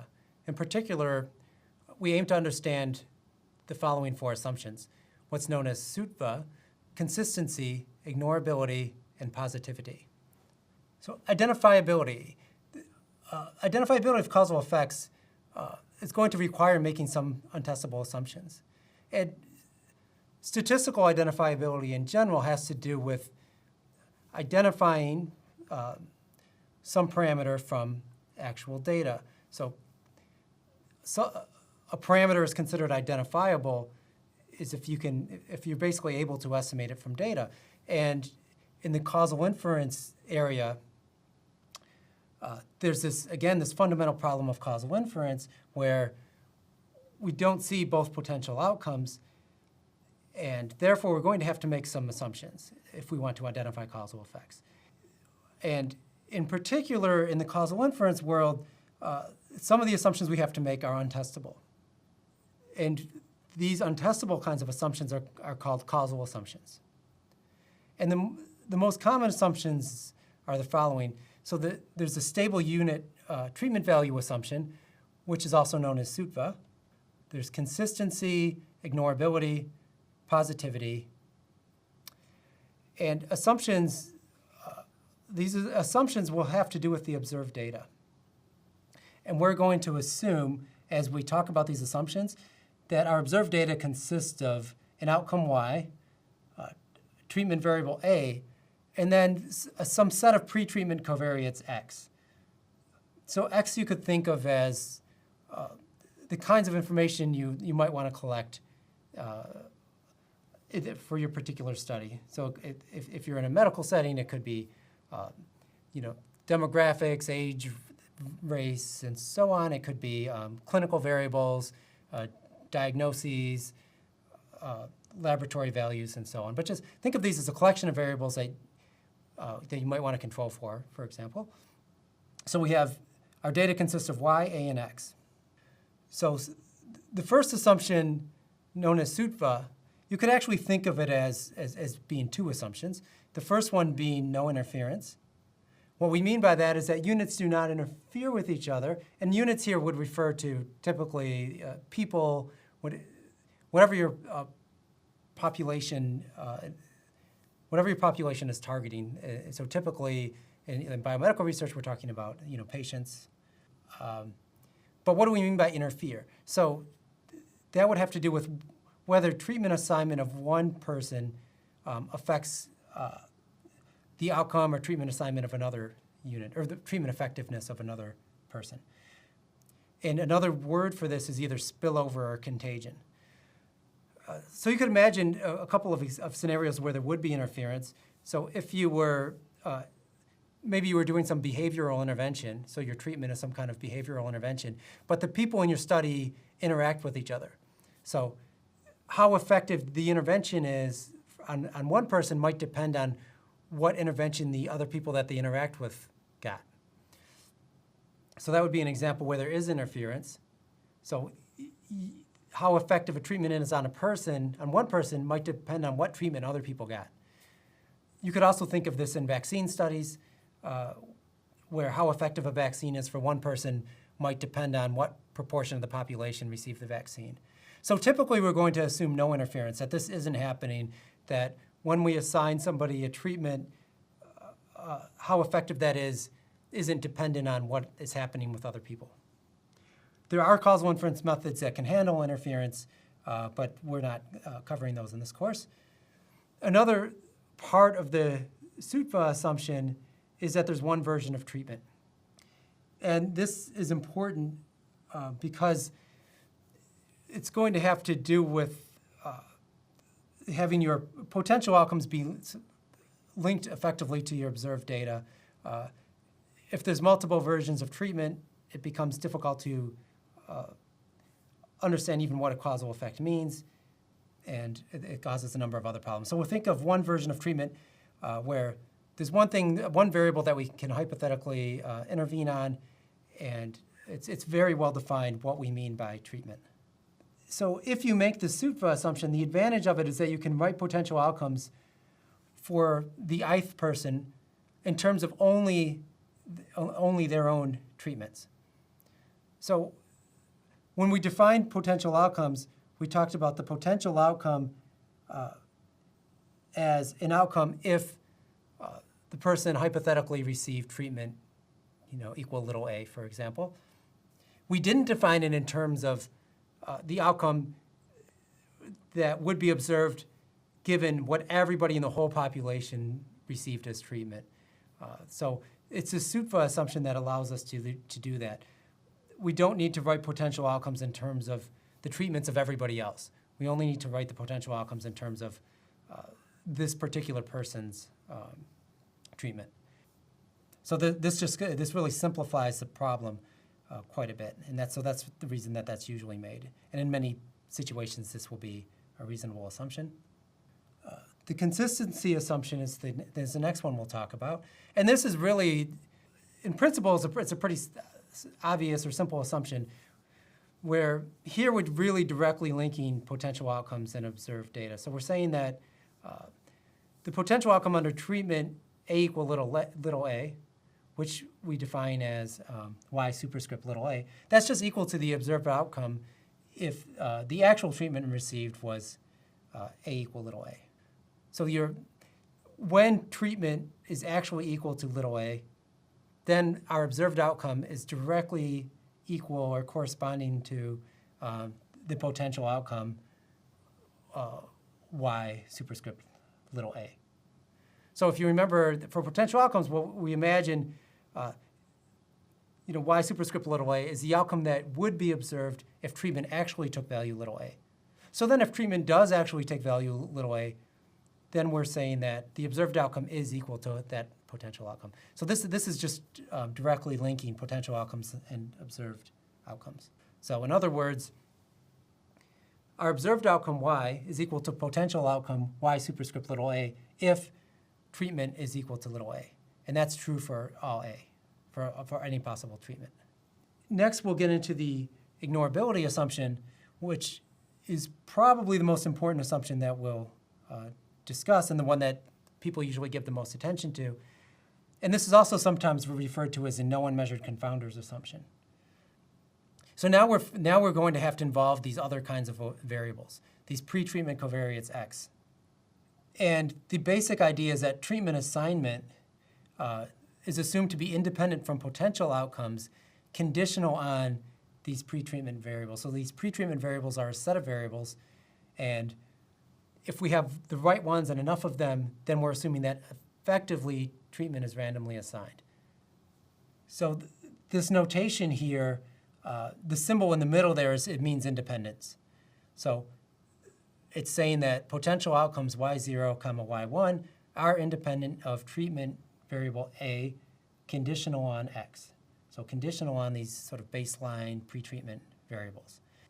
So you could think of these variables X as these, what people typically think of as confounding variables. These treatment might be in practice assigned to people, for example, who are older or sicker. So it's not randomly assigned, but once you control for things like age and health, then we might be able to think of treatment as being randomly assigned. So X is that collection of variables that are going to sort of create this kind of independence. So among people with the same values of X, then we could essentially think of treatment as being randomly assigned. And what we mean by random here is strictly that it's independent of the potential outcomes.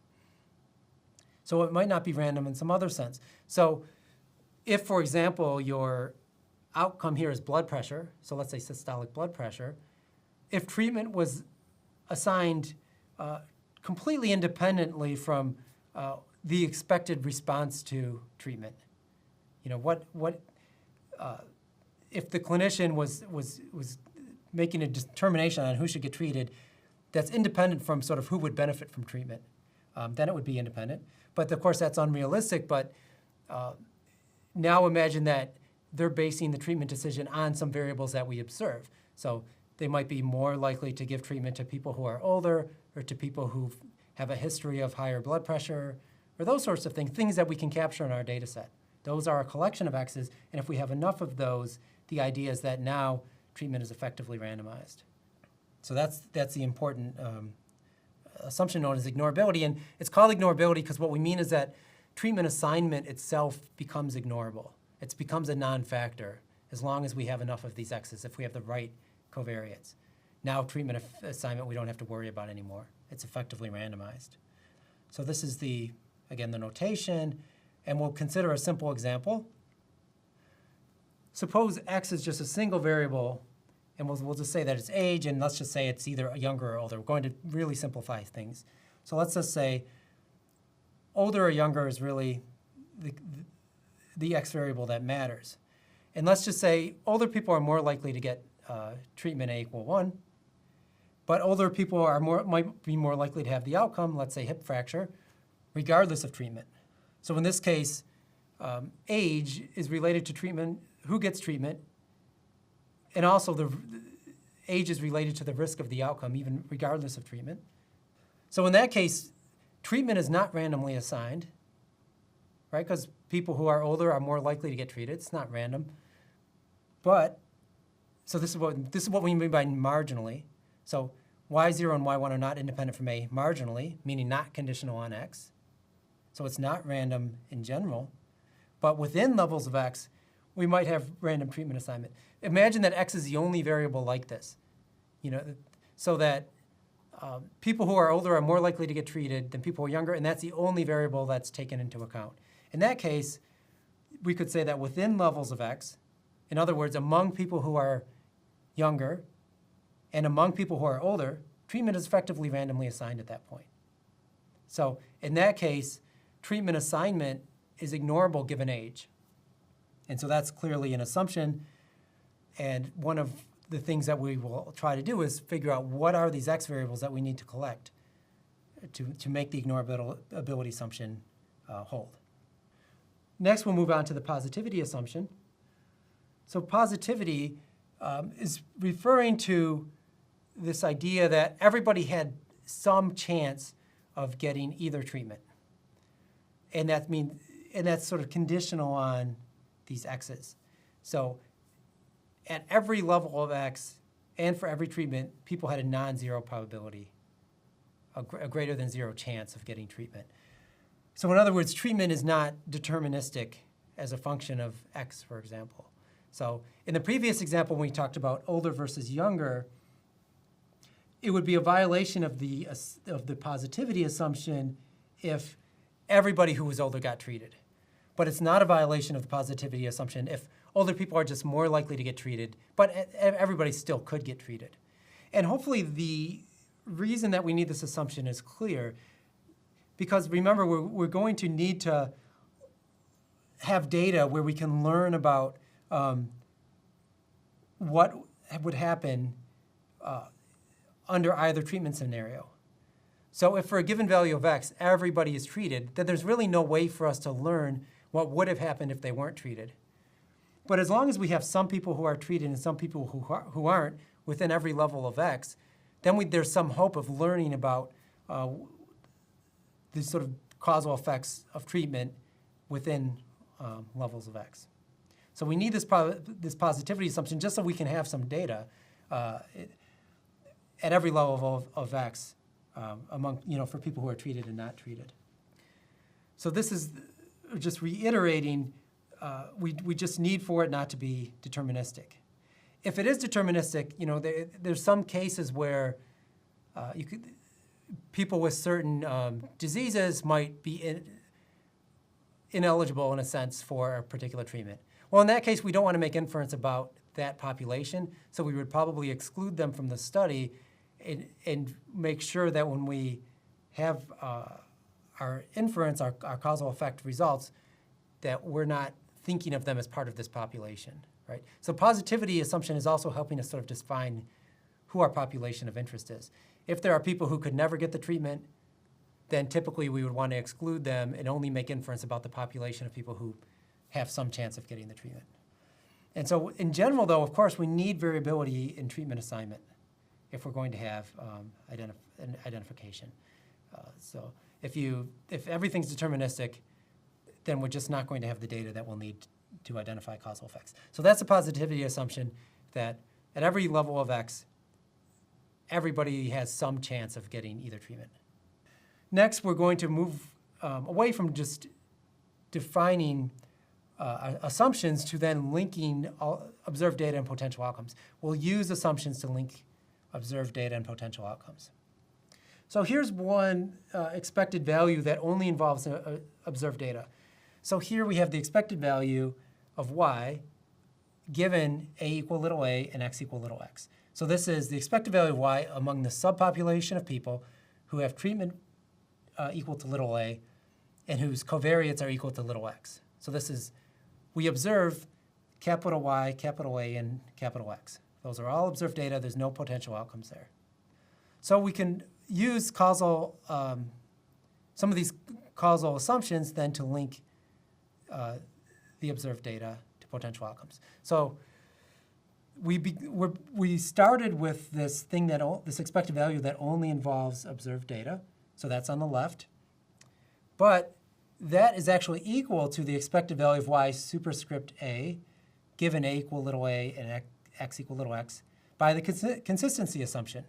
So if you remember, the consistency assumption said that the outcome that we observe when treatment is equal to little a is the same as the potential outcome y superscript little a. So that's why we can, as long as the consistency assumption holds, then we have this equation here. We can just link these two. So you'll notice we already went from something only involving observed data to now something that involves potential outcomes, and we did it just from this consistency assumption.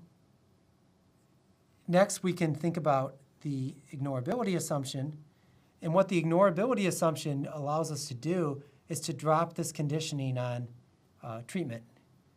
So from the previous line to this line, well, all we did was drop the conditioning on a equal little a. What allows us to do that is the ignorability assumption. If you remember, the ignorability assumption said that conditional on x, conditional on these covariates, the treatment assignment mechanism doesn't matter. It's just random. So in other words, conditioning on a isn't providing us any additional information about the mean of the potential outcome here, because as long as you condition on x, it's randomly assigned. So we're able to drop this conditioning on a here. So that's by the ignorability assumption. So now we've gone from our original statement, which was expected value of y given a and x, to now something involving a potential outcome where we're only conditioning on x, and that's strictly from consistency and ignorability. And now if we want what's known as a marginal causal effect, which is the kind of causal effect we've talked about previously, something involving the expected value of the potential, like let's say a difference in potential outcomes, where we don't conditional on x. condition on x. What we have to do then is we have to average over the distribution of x.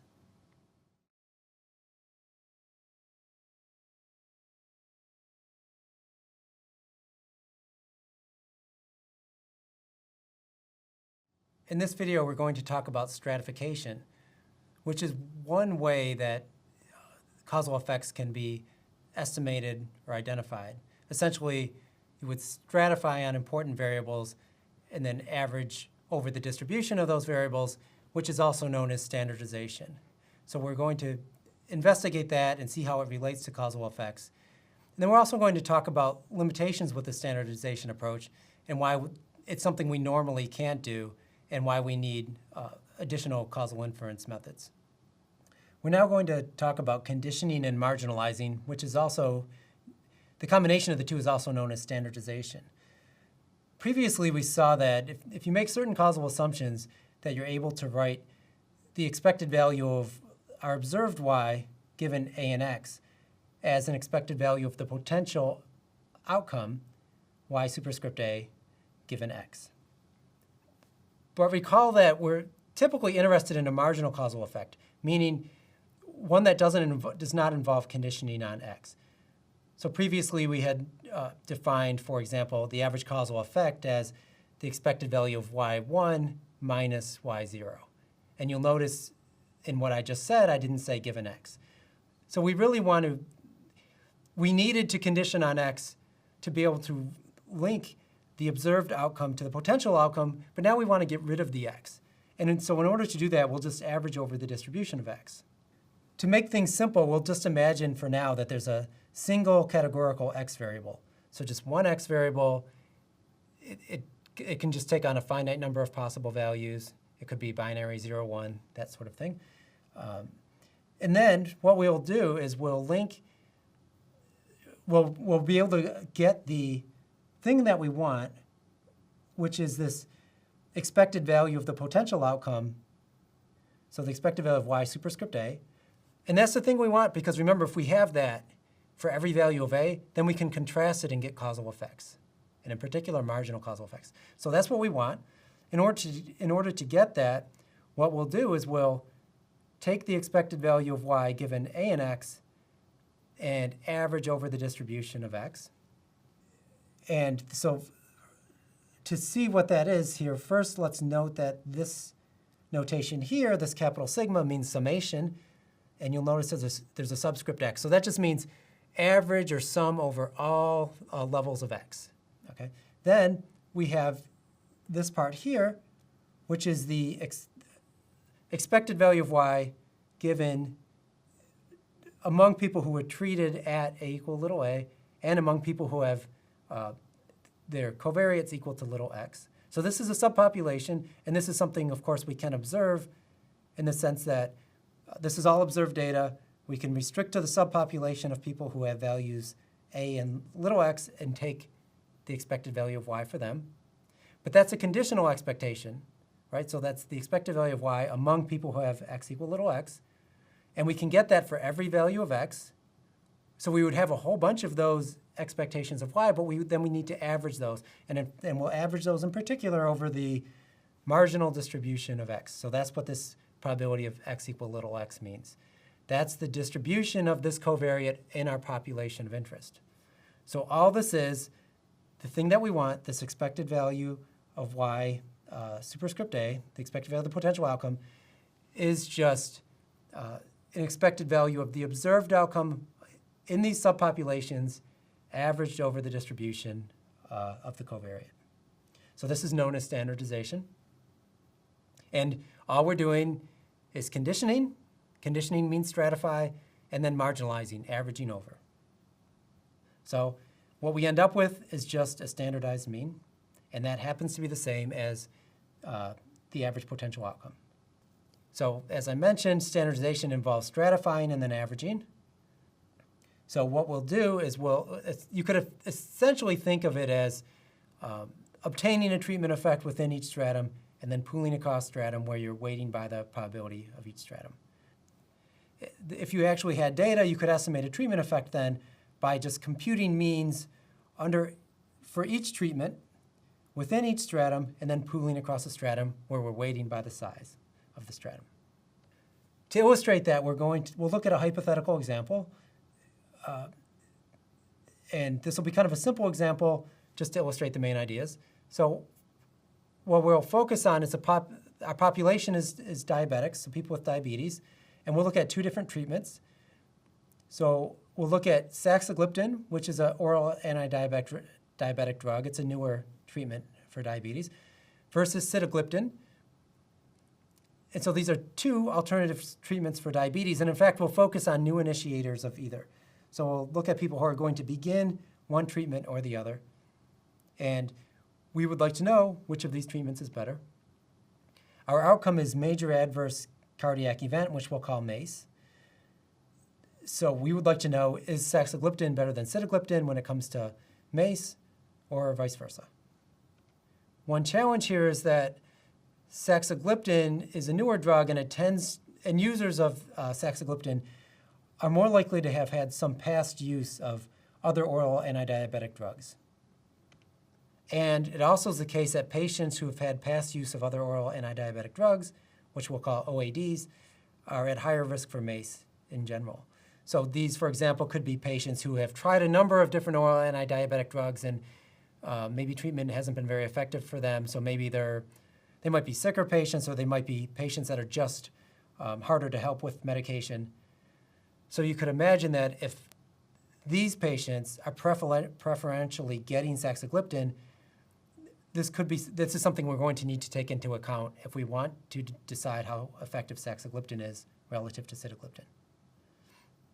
So what can we do about that? Well, the key idea here is we can then compute the rate of MACE for saxagliptin versus sitagliptin in two populations.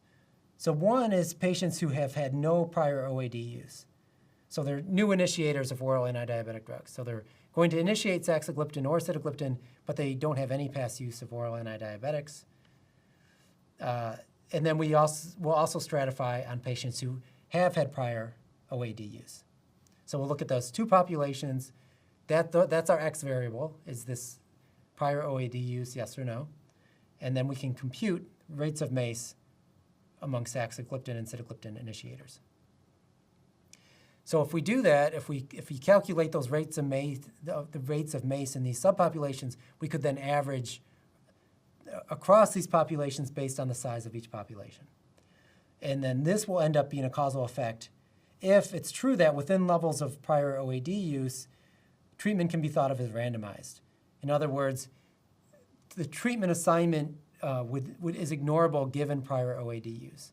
So this would be the case if clinicians base their treatment decision on the main thing that influences their treatment decision is prior OAD use. So they might be, for example, more likely to give saxagliptin treatment to people who had prior OAD use. And if there are not other key variables that are determining this treatment decision, then this is the variable we would need, and we could ignore the treatment assignment. We could ignore treatment assignment given that variable. Realistically, in practice, we would need to collect more variables than just this one, but we're simplifying to illustrate the main ideas. So let's look at an actual example with some data. So what we're looking at here is raw data of what we might observe in practice. So in reality, some people receive saxagliptin, some people receive sitagliptin. And when we say saxagliptin equal no, that means sitagliptin. And then we also have some people have the outcome MACE and some people don't. So MACE, yes or no. So we have this nice 2x2 table. In this particular example, we have 11,000 patients. And then we could calculate the probability of the outcome given saxagliptin. So whenever we say given, that just means restrict to that subpopulation. So in this case, we say given saxagliptin equal yes. So given means restrict to this row. Given saxagliptin equals yes means just look at that row. And then if we want to know the probability of MACE, we would just take how many had MACE, which is 350. and we would divide by the total population size of saxagliptin users, which is 4,000. We carry out the division, and we get a probability of 0.088, or about 8.8% of saxagliptin users ended up having the outcome. We also now can consider sitagliptin users. So now we're conditioning on sitagliptin, so we will restrict to this row. And the probability of MACE for sitagliptin users, well, 500 of the sitagliptin users had the outcome MACE, and then 7,000 is the population size, and we get a probability of 0.071. So what we see is in our raw data, we see that 7.1% of sitagliptin users had the outcome versus 8.8% of saxagliptin users. And so just based on this raw data, it looks like saxagliptin users are doing worse. The problem is we don't know if that's due to saxagliptin being less effective than sitagliptin, or if it's because perhaps saxagliptin was preferentially assigned to people who were sort of worse off. So maybe sicker patients were given saxagliptin. So in general, saxagliptin was observed to have higher risk, but we're not quite sure why at this point.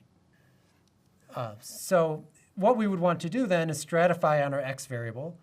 So our X variable is prior OAD use.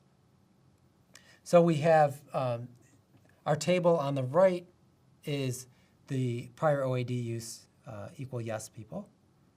And this table on the left is a prior OAD use equal no group. So that's what we mean by stratifying. We're just creating now two 2x2 tables instead of one. We're stratifying on X. X here is prior OAD use. And what it turns out that Saxa users are more likely to have prior OAD use. And we can basically see that by, if you look at the total number of saxagliptin users who had prior OAD use is 3,000.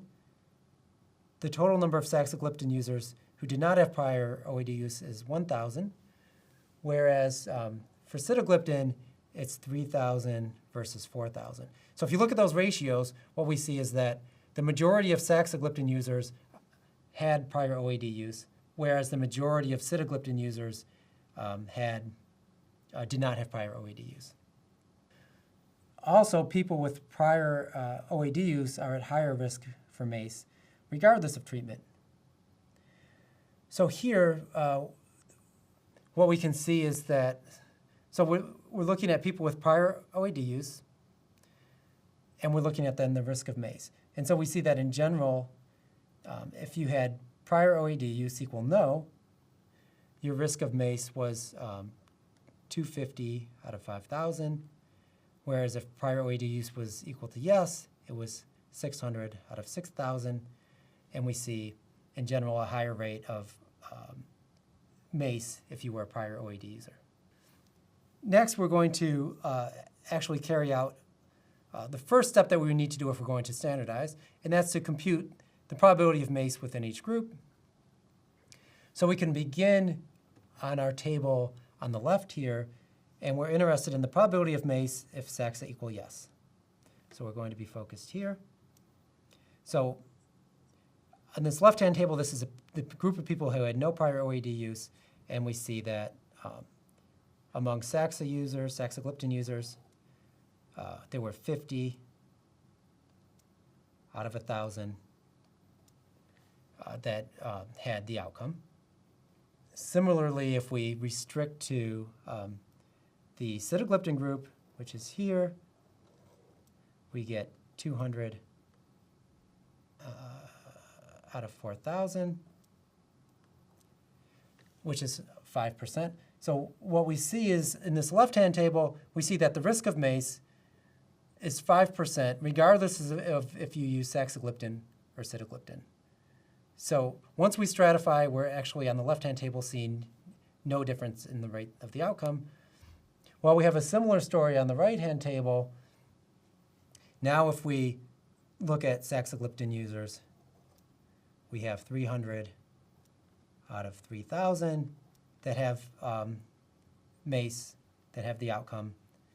And For sitagliptin users, we restrict to this row, and it's 300 out of 3,000, and that's 10%. And so what we see is that among prior OAD users, which is the right-hand table, we also see that the risk of MACE is 10% regardless of treatment. So if we think about these two tables collectively, what we see is that in either group, in either subpopulation based on X, based on prior OAD use, the risk of MACE is the same regardless of whether you get saxagliptin or sitagliptin. So now, in contrast to the prior table that didn't stratify, it looks like there's no difference in terms of treatment effectiveness.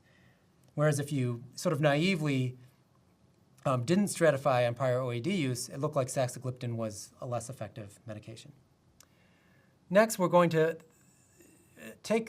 look at the mean of the potential outcomes among saxagliptin users.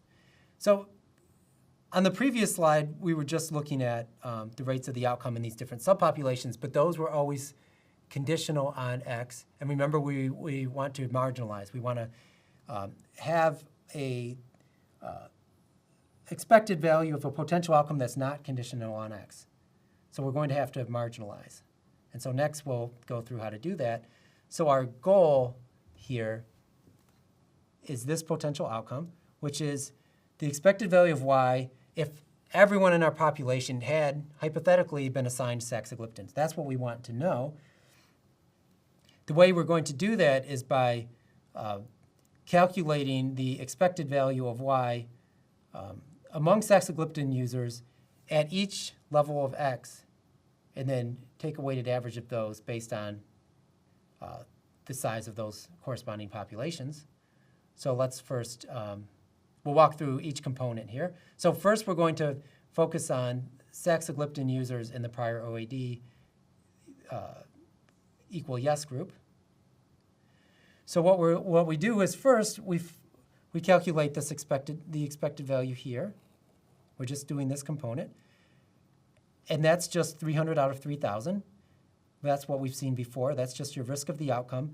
If you're in the saxagliptin group and you have prior OAD use equal yes. So that we've seen before. And I should mention that this whole equation here is exactly the one we saw a few slides ago, where we're averaging over the distribution of X, averaging over the marginal distribution of X. It's an expected value times the probability of that value of X plus the expected value times that the probability of that X. So it's just a weighted average, and that's what we're trying to calculate. So we're filling in these pieces. So next we'll fill in the next piece. So next we want this one. Prior OAD use equal, what's the probability of prior OAD use equal yes? Okay. In other words, what proportion of our whole population is 11,000 people, what proportion of them have prior OAD use? And that'll tell us the probability of prior OAD use. Well, the proportion of them that do, or the number of them that have it is here, 6,000. So we have 6,000 out of a total of 11,000. That's a proportion that have prior OAD use. So that's the number we're going to fill in there. Next, we'll step through the same thing for the prior OAD use equal no group. So now we're focused on this subpopulation. Our first calculation is just what we saw before, 50 out of 1,000. That's the expected value of Y given saxagliptin and given prior OAD use. So we walked through this before. That's 50 out of 1,000. So, and next, we're going to need to know, well, what proportion of the population is the prior OAD use equal no group? And that's just 5,000, which is the total number who had no prior OAD use, divided by our total sample size, which is 11,000, which is just the sum of these two. So you'll notice now we've filled in all four of those components, and we just read them right off of these tables. And what that will do then is we can calculate that and actually get an expected value of the outcome, which the outcome here is essentially, you could think of it as the probability of MACE if everybody had been assigned saxagliptin. And that happens to be, if you do the calculation, about 7.7%. Now you could carry out the same calculation for the sitagliptin group. So now we would be talking about the expected value of the outcome, which is MACE here, if everybody had, possibly contrary to fact, been assigned sitagliptin. We can basically walk through the exact same steps, but now restricting to the second rows of these columns where we're dealing with sitagliptin. So we could just walk through. We had already walked through these calculations for the other group, so it's probably not necessary to do all the details here, but I'll just mention one of them.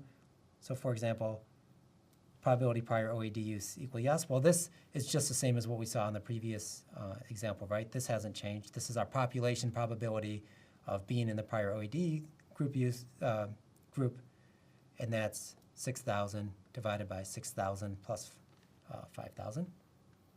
So that's that. And we had previously, on other slides, calculated this one and this one. So we've actually already done these calculations before. We just have to put them together. And we end up with 7.7%. So what we can see here is that once we marginalize, we end up with the mean of the expected value in the for saxagliptin and sitagliptin is exactly the same. It's 7.7% in each group. So in other words, the potential outcome is exactly the same if you gave everybody saxagliptin versus everybody sitagliptin. So that's, in principle, that's a very effective way to get at causal effects. We find these important X variables that we need to make the ignorability assumption hold. We stratify, we average, and then we can get a causal effect. However, this becomes problematic very quickly because you can imagine having many X variables. You might need many X variables to achieve ignorability. So in practice, a clinician might not just look at your history of medication use, but they might look at your history of many variables and even your own preferences and your general health, your age. So there might be a big collection of variables that we need to control for. So, and if we tried to stratify, we would basically have many empty cells. What we mean by many empty cells is there'll be combinations of X variables for which we just have no data. There's no people that have that combination. So there's no way for us to calculate a mean and then average. So for example, if you stratify on age and blood pressure, there will probably be many combinations of age and blood pressure for which you just have no data, for which there's just no people.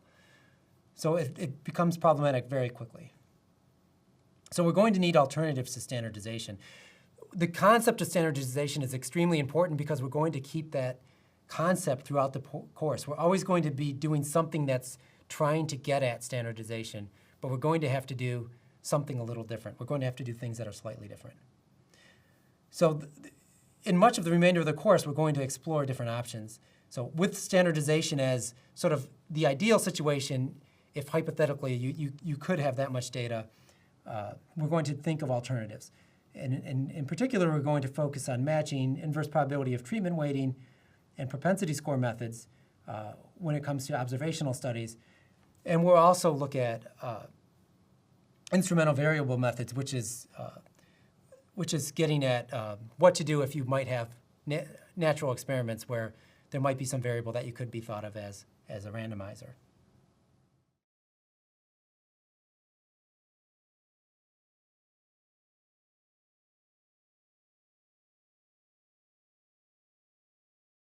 In this video, we will focus on two designs, the incident user design and also the active comparator design. And so the objectives are to understand the basic idea of incident user designs and what problems they help avoid, and then also to look at active comparator designs and to understand how they help to reduce confounding. So to begin, we'll think about cross-sectional looks at treatment. And what I mean by that is, if you think about a snapshot, just at a given time, you have a population of people, and some people might be treated and some people might not be. And so it's just a snapshot, and it's not really thinking about what led up to that in the whole history of their treatments.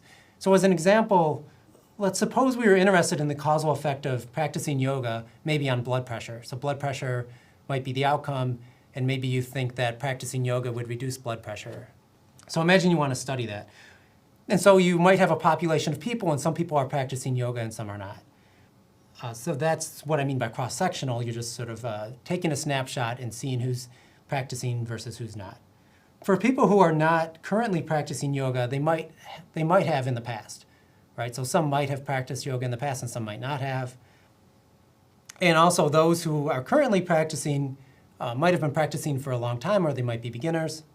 And so there's these questions of, imagine that there's, among people who aren't currently practicing, but did in the past, why did they stop? So maybe for some people, yoga is anxiety inducing, so it causes them stress. And maybe those people stopped practicing yoga, right? So these people who maybe, where yoga might have raised their blood pressure or something, they ended up stopping. So there's a lot of examples you could think of like that. Also, the people who have been practicing yoga for a long time, they might be a lot different than people who just recently started or people who have never started. So there's these various types of selection bias that's difficult to control for if you're sort of taking the snapshot and just looking at current treatment, yes or no, and not really thinking about this whole history. So we can look at it as an example here of 6 hypothetical people. So I'm calling them subjects 1 to 6. And what I'm using in this is 2 different colors. So black is representing not practicing yoga, and red represents that you are practicing yoga. So you'll see this first person, subject 1, and this is time on this axis. So over time, they just never practiced yoga. Whereas subject 2, you'll see that there was a period of time where they were practicing yoga, and then they stopped. So over here, they stopped, and this was before they started practicing yoga. And so person 3, they weren't for a while, but now they're currently practicing yoga. And I'm saying that this vertical bar here is the start of follow-up. So imagine I'm taking a snapshot at this point in time right here. So if I do that, I'll see that there are 2 people currently practicing yoga, right? And then there are these others. So we have 4 people who are not, 2 people who are, but you'll notice that for the people who are not, they have very different histories of whether or not they practice yoga and for how long. And so this, for the reasons I mentioned on the previous slide, this could cause some problems. If you look at subject number 2, for example, they gave yoga a try for a brief period of time and stopped. So why did they stop? Maybe it wasn't working well for them. So we're sort of going to treat them, if we take a snapshot, we're going to treat them as somebody who isn't practicing yoga, even though they actually at one point tried it and perhaps just didn't like it, or maybe it didn't work well for them. Another thing to consider is this person, subject 6, you'll notice they practice for a long time. Well, if yoga has benefits, maybe out at this time point, they're still experiencing some of those benefits, right? So maybe it did lower their blood pressure, and even though they stopped, maybe they're still having some benefits from it. So there could be this lingering treatment effect for them. So that's another thing to think about. So these cross-sectional looks at treatment can cause some problems because you have sort of leftover treatment effects that might still be there, or you might also have this selection bias where people who it wasn't working for stopped, and the people who it was working for are continuing to do it. So one way to get around this potentially is what's known as an incident user design. So this is basically then going to focus on people who are newly initiating treatment. And so this is also known as a new user design.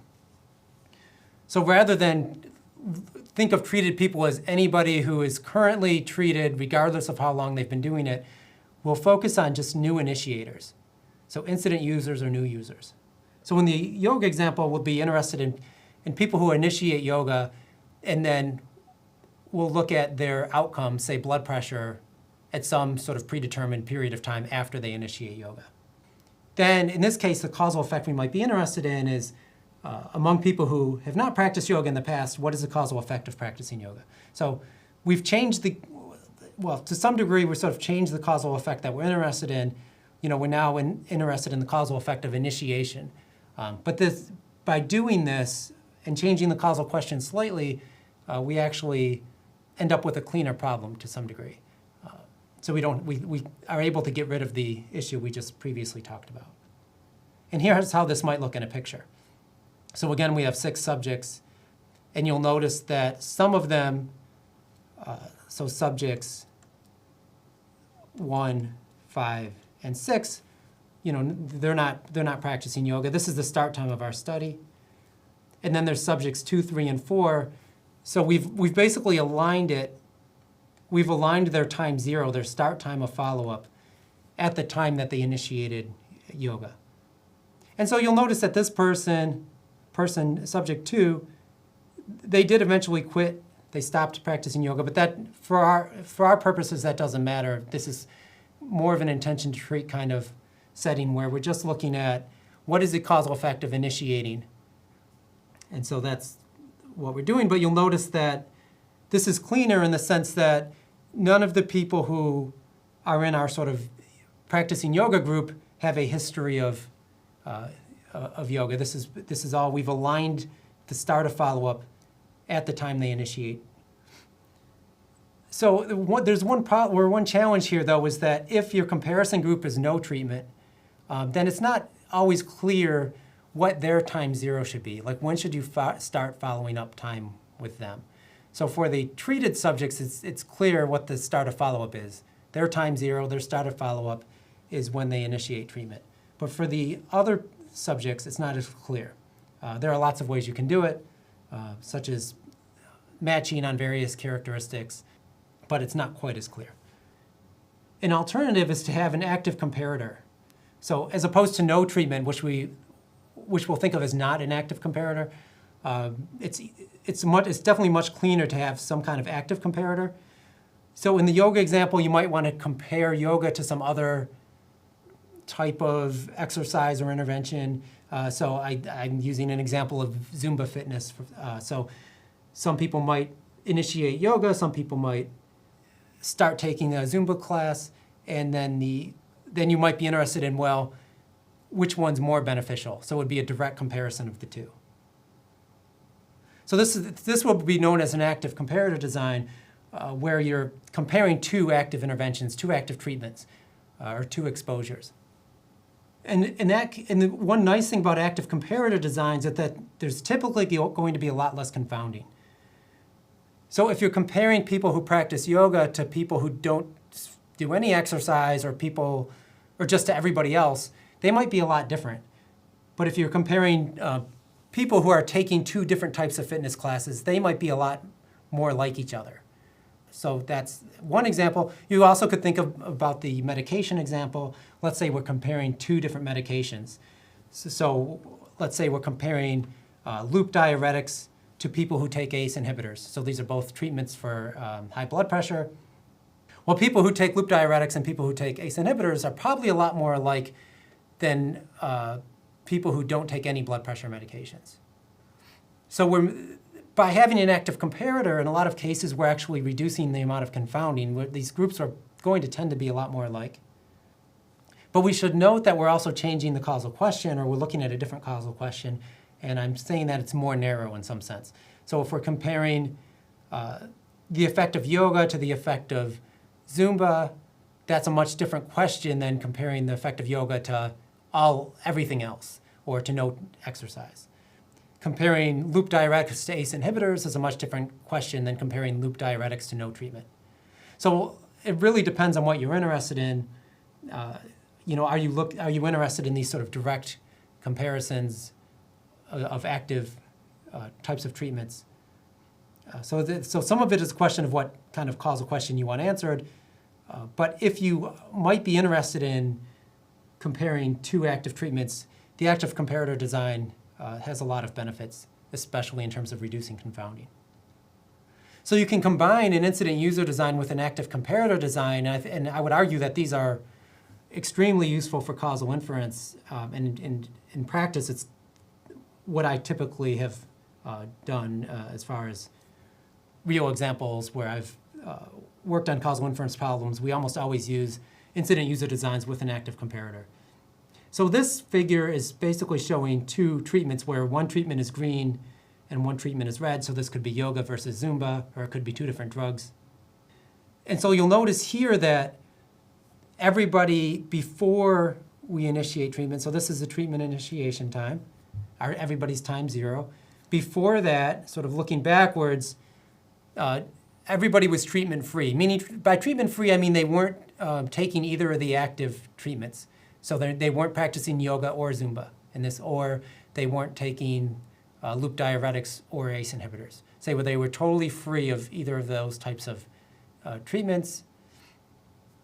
But then at time 0, they initiate something.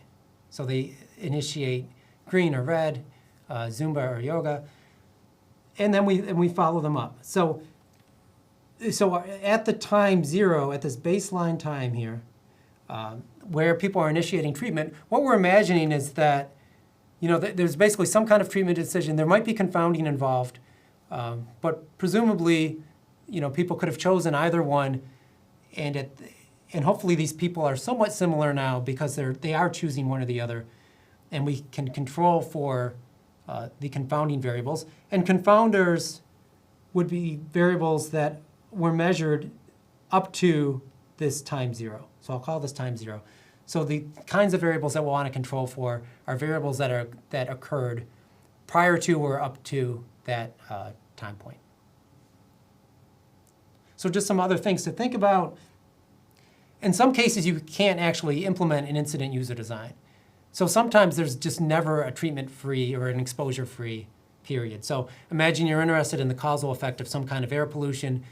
Well, typically there's not going to be any period of time where people had no exposure. So in that case, you wouldn't be able to have a incident user design.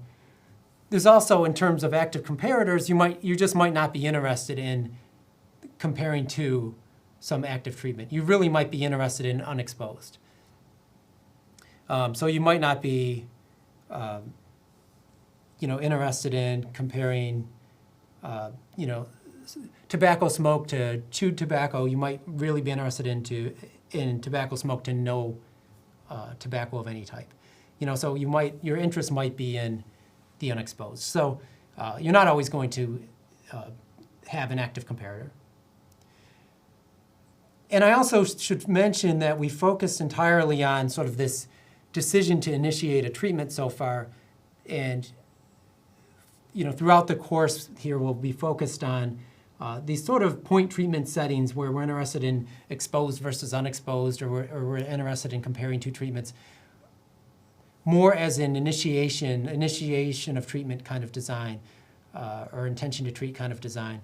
But there are causal methods that can handle time-varying treatments where we might be looking at the causal effect of treatments over time. So maybe always treat over a full year versus never treat over a full year. So there are causal methods that can do that, but we're not focused on those at this point, but just as an awareness issue that that there are methods that can handle looking at causal effect of whole treatment regimens over time.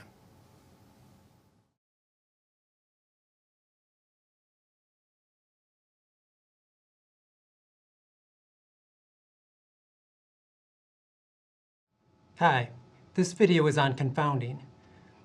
In this video, we're going to briefly discuss what confounding is and how it relates to the ignorability assumption. We're also going to use that information to motivate why we will want to learn about causal graphs, which will be covered in future videos. As a brief review, we are interested in the relationship between means of different potential outcomes. So potential outcomes are outcomes that you would observe if you set treatment to certain values, such as treated versus untreated. So for example, we might be interested in the mean difference in the outcome if everybody was treated versus if no one was treated. As we've seen previously, to be able to estimate this from observational data, we will need to make several assumptions, including ignorability. Ignorability refers to the treatment assignment being independent of potential outcomes, conditional on some set of covariates x.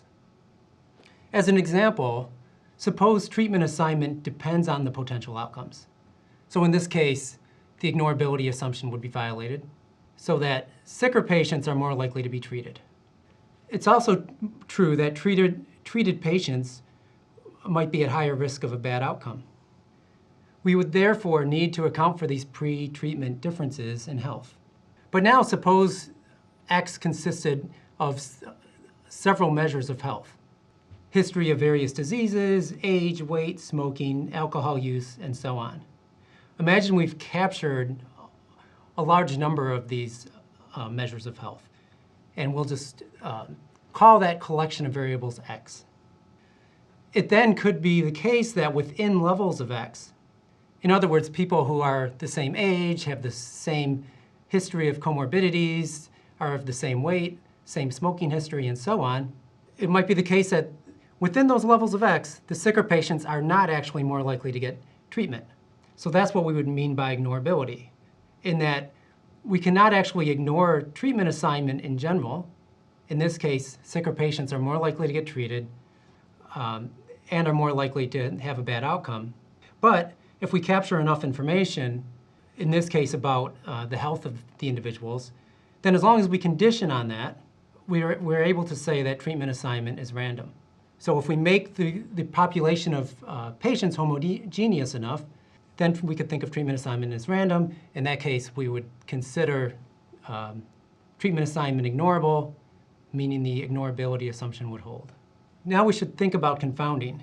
In the previous example, you could generally think of health as a confounder because it was affecting the probability of treatment and the outcome itself. In general, you could think of confounders as variables that affect both treatment and the outcome. It's important to note that when we say it affects the outcome, we mean independent of treatment. In other words, not through its impact on treatment. In this first example I'll give here, this is something that would actually not be a confounder. So imagine if treatment assignment was actually random, which you could think of as being based on a coin flip. In that case, treatment assignment, this mechanism, the coin flip, would affect treatment, but it should not affect the outcome. And there's no reason to think that a coin flip would affect your typical outcome. So in this case, the variable would not be a confounder. The coin flip itself, the assignment mechanism, would not be a confounder because it's only affecting treatment and not affecting the outcome. Another example of something that's not a confounder would be if people with a history of cancer are more likely to, with a family history of cancer, are more likely to develop cancer. In this case, let's say that cancer is the outcome. But perhaps family history was not a factor in the treatment decision. In that case, the variable that we're thinking of here, family history of cancer, would affect just the outcome and not the treatment decision. So it's not a confounder.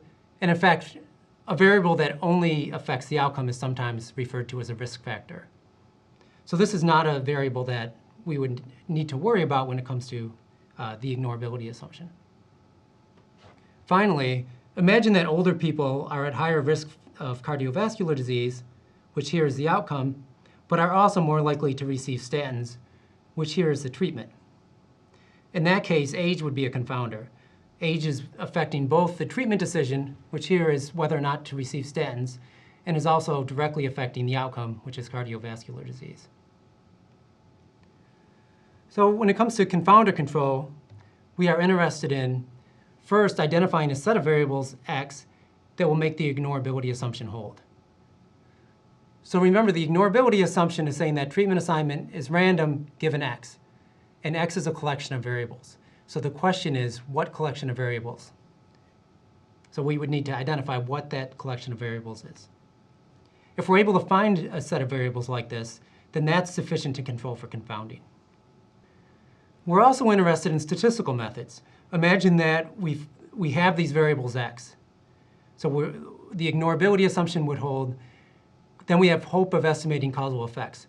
But what are the actual statistical methods that we would use to do this? So that will be a focus later in the course. Finally, we come to causal graphs.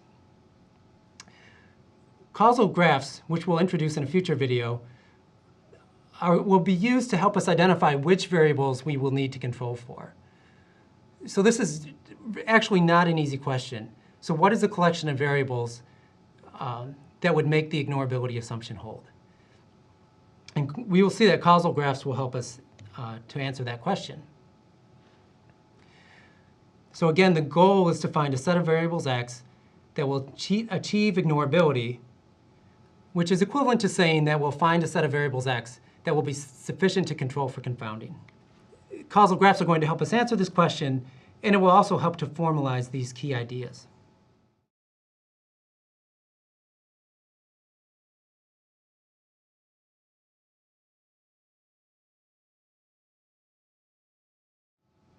Hi, this video is on causal graphs.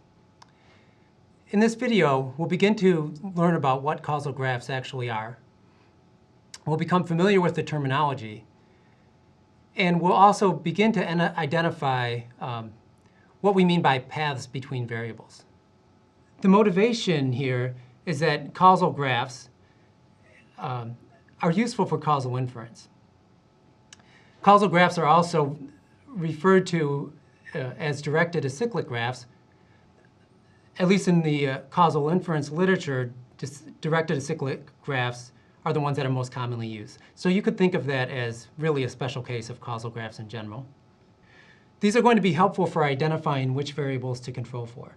So the causal graphs in general will help us identify the variables that we need to control for. Causal graphs will also make our assumptions explicit. So what I mean by that is, in any particular study, you'll have a treatment or exposure of interest, you'll have an outcome of interest, and you'll have a lot of other variables. A causal graph will depict whatever your assumptions that you're making about the relationship between these variables. So it'll be very easy for people to see what you are assuming and also to critique your assumptions. Here, we're just going to present some basic information of graphical models. So we'll begin with some simple graphs to get the main ideas.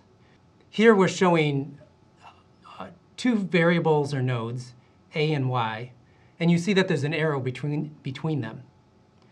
So this arrow is indicating a direction. You could think of it as here as a affecting y. This is a directed graph because of the arrow. There's also something known as undirected graphs. So here we have the same two variables or nodes, a and y, but between them is just a line. So this is considered an undirected graph. It basically implies that there's an association between a and y, but a causal direction is unknown. As an overview of graphical models, one thing to note is that they'll encode assumptions about relationships among variables. So the graphs will tell us about whether variables are independent from each other, which variables that they have a dependence on, whether there's conditional independence, and so on. Importantly, they can also be used to derive non-parametric causal effect estimators. And I'll talk a little more about what that means shortly. Next, we'll begin to introduce some terminology. So here's a directed graph where a is affecting y. And a and y are known as nodes or vertices. We can also think of them as variables. But you could really think of them as a collection of variables potentially. So a is not necessarily a single variable, although it could be. You could think of it as all of the variables that directly affect y. So you could call a and y either nodes or vertices, or you could sort of loosely think of them as variables. And you'll see that there's a link between them, in this case the arrow, and that's also known as an edge. So the link between a and y, in this case, is an arrow, and that means that there's a direction, and so therefore it's a directed path. And this is also a directed graph because all of the links between variables are directed. Here there's only two nodes and one path. But you can imagine that graphs can get more complicated, and as long as all of the edges are directed, then it's a directed graph.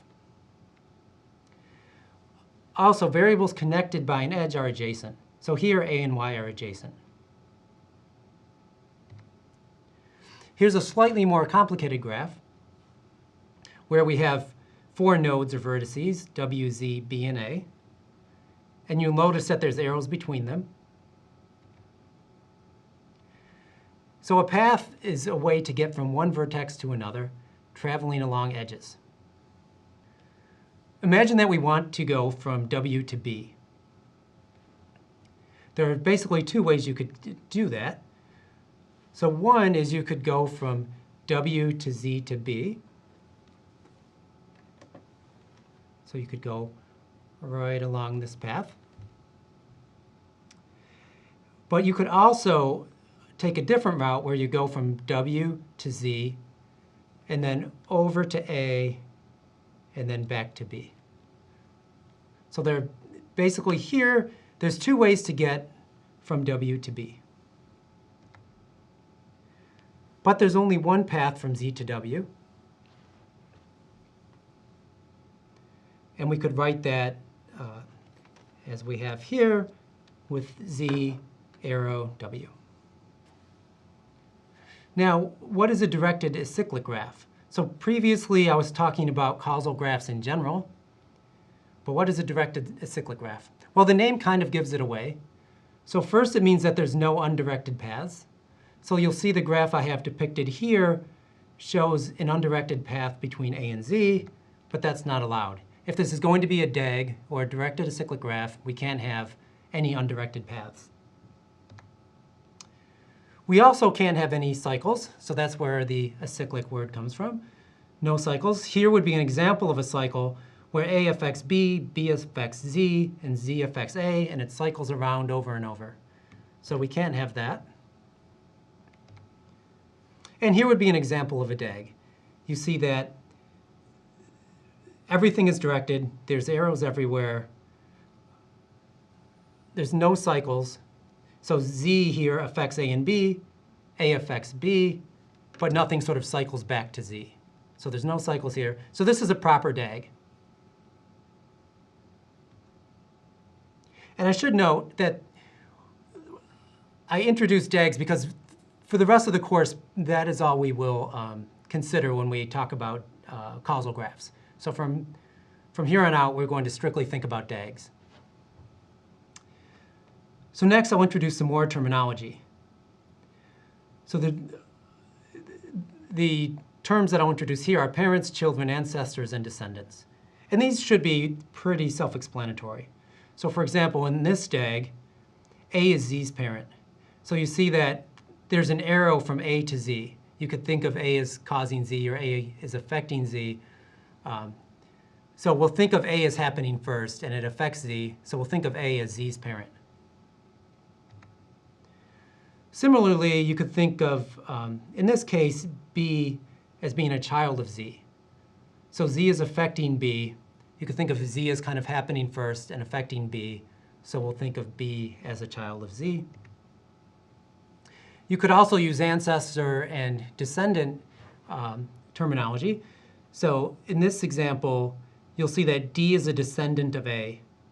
So A was Z's parent, and then Z was D's parent. Therefore, D is a descendant of A. And similarly, we can flip things around and say that Z is an ancestor of D. And returning back to parents, I just want to note that in DAGs, there can be more than one parent.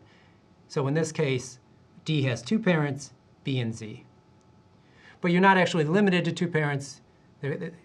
Any particular variable or vertex could have multiple parents, more than 2 potentially.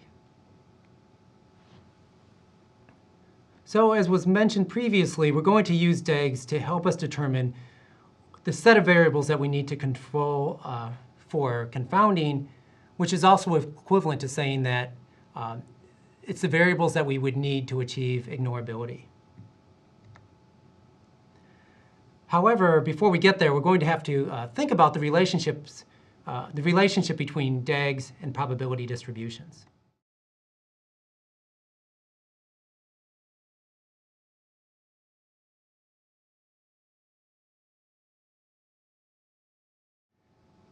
Hi, this video is about the relationship between directed acyclic graphs, or DAGs, and probability distributions. We have two main objectives. One is to understand how DAGs encode information about probability distributions. And the other is we would like to be able to decompose a joint distribution from a DAG. So to begin, we'll think about DAGs and probability distributions. In general, DAGs will encode assumptions about variables, or about nodes or vertices. So a DAG will tell us which variables are independent from each other. It will also tell us which variables are conditionally independent from each other. And it will also tell us ways that we can factor and simplify a joint distribution. So here's an example. So here we have 4 nodes, or 4 sets of variables, D, A, B, and C. We see it's a proper directed acyclic graph as there's only directed paths. And what we're going to take a look at now is how this particular DAG encodes information about the joint distribution of A, B, C, and D. So you can think of all of these A, B, C, and D as random variables or sets of random variables. And so they must have a joint distribution. This DAG is encoding assumptions about that joint distribution. So what does this DAG actually tell us? So first, and I'm just going to go through some examples, this DAG implies that the conditional distribution of C, given everything else, is just equal to the probability of C. In other words, C is independent of all variables. The reason we know that is because C is just sitting there off by itself. So C is a random variable that has some distribution, but nothing is affecting it, and it's not affecting anything else. So it's just by itself, it's independent. So therefore, the conditional distribution of C given A, B, and D is just equal to the probability of C. So conditioning on A, B, and D, it doesn't tell us any information about the probability of C. It's just totally off by itself and independent. So you'll see that just from this DAG, we were able to identify that C is independent of the other variables. Next, we can look at B. And in fact, we'll look at the conditional distribution of B given the other variables. So B is affected directly by A, and it's affected indirectly by D. So because D affects A, which then affects B. So in this case, if we condition on everything, C, D, and A, all that really matters is A here, because as A is directly affecting B. So as long as I know A, I know everything that there is to know about the probability of B, for B. D is not telling us anything additional because D affected A, but I'm conditioning on A. So I already know A. So D is not telling us anything in addition to that. And of course, C is off by itself. C doesn't affect B in any way. So we can simplify this conditional distribution, the probability of B given A, C, and D, as the probability of B only given A. Another way to write that is using this notation here. So B is independent of D. B is independent of D and C, conditional on A. So we were able to learn that just by looking at this graph. Here's another example where suppose you were interested in the distribution of B given D. What I write here is that the probability of B given D is not equal to the probability of B. Another way you could think of that is that B and D are actually marginally dependent. And this is because D affects A, which affects B. So D therefore has to be related to B. So they're not independent, they're not marginally independent. D and B are going to have to be associated with each other. So this is another thing we can learn from the graph. Now here's another example where we're looking at now the distribution of D conditional on everything else. And we can simplify that strictly as the probability of D given A. For the same kind of reason, B is also related to D, but only through A. So D affects A, which affects B. But as long as we condition on A, That's all that we'll actually need to know about D. And again, C is sitting off there by itself. So these are a few examples of ways that you can learn about probability distributions from a DAG. I imagine that some of these ideas are still a little fuzzy, so we'll look at another example. So here's another example of a DAG. So what does this DAG imply? So one example here is if you look at the probability of A given everything else, we can simplify that as the probability of A given D. And the way you can basically tell that is because the only thing that's affecting A is D. So as long as we condition on D, we'll basically know everything there is to know about A. Next, we could think about the probability of D given the other variables. And in this case, we can drop C from the conditioning, but we need to still condition on A and B. So what that implies is that D is independent of C given B. But why is that the case? Well, first of all, why can we drop C from this conditional probability? Well, once we condition on B, then there's no information in C about A. So C could potentially tell us something indirectly about A if we didn't condition on B. But as long as we're conditioning on B, the C doesn't give us any useful information because C is basically sitting off by itself except it's affected by B. Well, we've already conditioned on B, so C is not going to tell us anything new. But we do need to condition on both A and B. In other words, we can't drop A or B because D affects both A and B. So both A and B should independently be telling us something about D. So next we'll consider another example. This should look just like the previous DAG, except I added an arrow from A to C. So what does this imply? So now if we look at the probability of A given everything else, we can drop B from that conditioning, but nothing else. So A is independent of B, conditional on C and D. So if you look at A, D is directly affecting it. So we're certainly going to have to keep conditioning on that. A is directly affecting C, so we're going to have to keep conditioning on that because A and C are clearly related to each other. But B is only related to A indirectly through other variables that we're already conditioning on. So we're learning enough through C and D where we can drop conditioning on B. We have the same kind of idea if we look at D, where really all that matters is conditioning on A and B. C is going to give us no new information about the distribution of D because the only paths from D to C are through either A or B, but we're already controlling for that or conditioning on that. So D is conditionally independent of C given A and B. Next, we will look at the decomposition of a joint distribution. So given a DAG, we can actually use that to decompose a joint distribution by sequentially conditioning on only a set of parents. To do that, we'll start with roots. So those are nodes with no parents. Then we'll proceed from roots down the descendant line, where we will always condition on the parents. Next, we'll look at an example to make that clear. So in this example, there's two roots, C and D.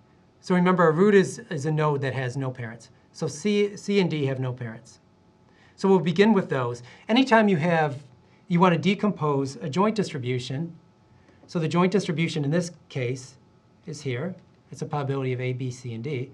If we want to decompose it in the way described on the previous slide, we'll start with roots. And roots are just independent random variables, the way we're going to do the decomposition.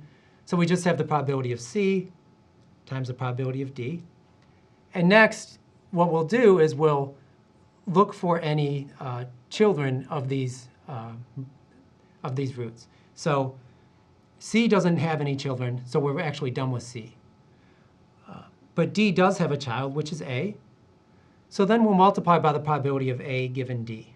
Next, we'll look for any children of A. There's only one, which is B. So we'll multiply by the probability of B given A. So what this DAG is telling us is that we can write the joint distribution of A, B, C, and D as this particular product, probability of C times probability of D times probability of A given D and probability of B given A. So this decomposition of the joint distribution is something that is implied by the DAG.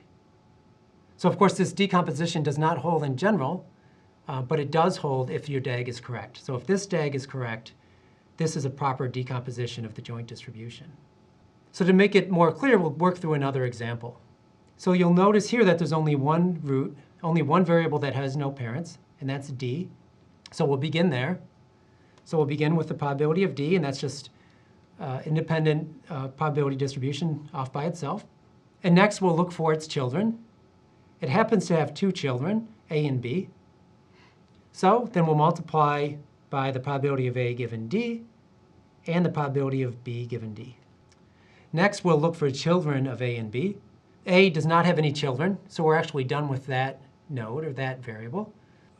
But B does have one child, and that's C. So we can multiply by the probability of C given B.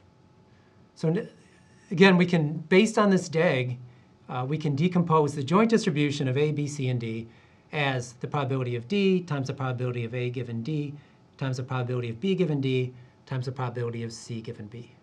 So we were able to learn that from the DAG itself. Finally, we'll look at another decomposition, and this is the one where I now added an arrow from A to C.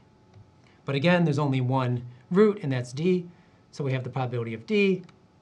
Again, D has two children, A and B, so these two terms are the same as in the previous slide.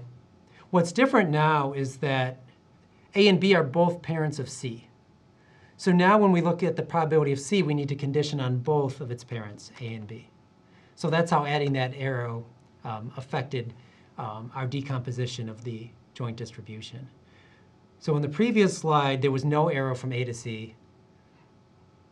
So here, we didn't have to condition on A. But now C has two parents, A and B, and we need to condition on both of them. So we can see that the DAG is directly telling us how we can decompose the joint distribution. So then there's this kind of compatibility between DAGs and distributions. So if we return to this particular DAG, we see that it admits a particular factorization. So we could think of this particular probability decomposition here as being compatible with this particular DAG.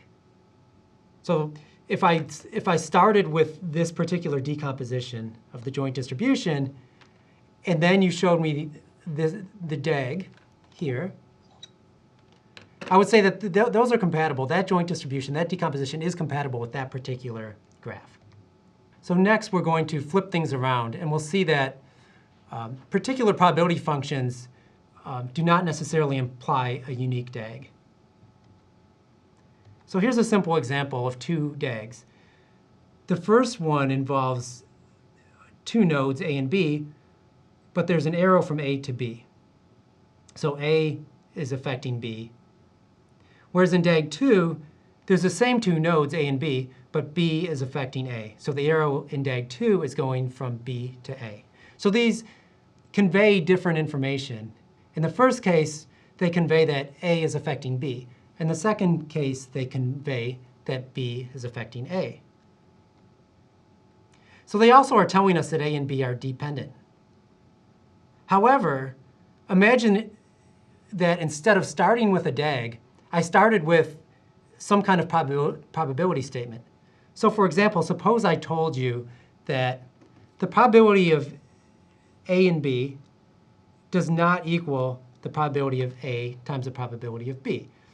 Which another way of saying that is that A and B are dependent, or A and B are not independent. So if you started there, if we started with just this statement, you could write either DAG 1 or DAG 2. You wouldn't know which one is correct. Both of those would be compatible with the probability statement you've written down. So the probability statement would not imply a unique DAG. Whereas if you started with a particular DAG, that would imply something about a probability statement.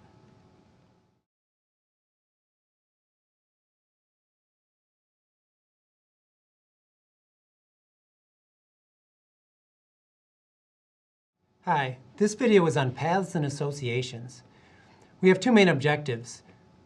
One is to understand the various types of paths between nodes.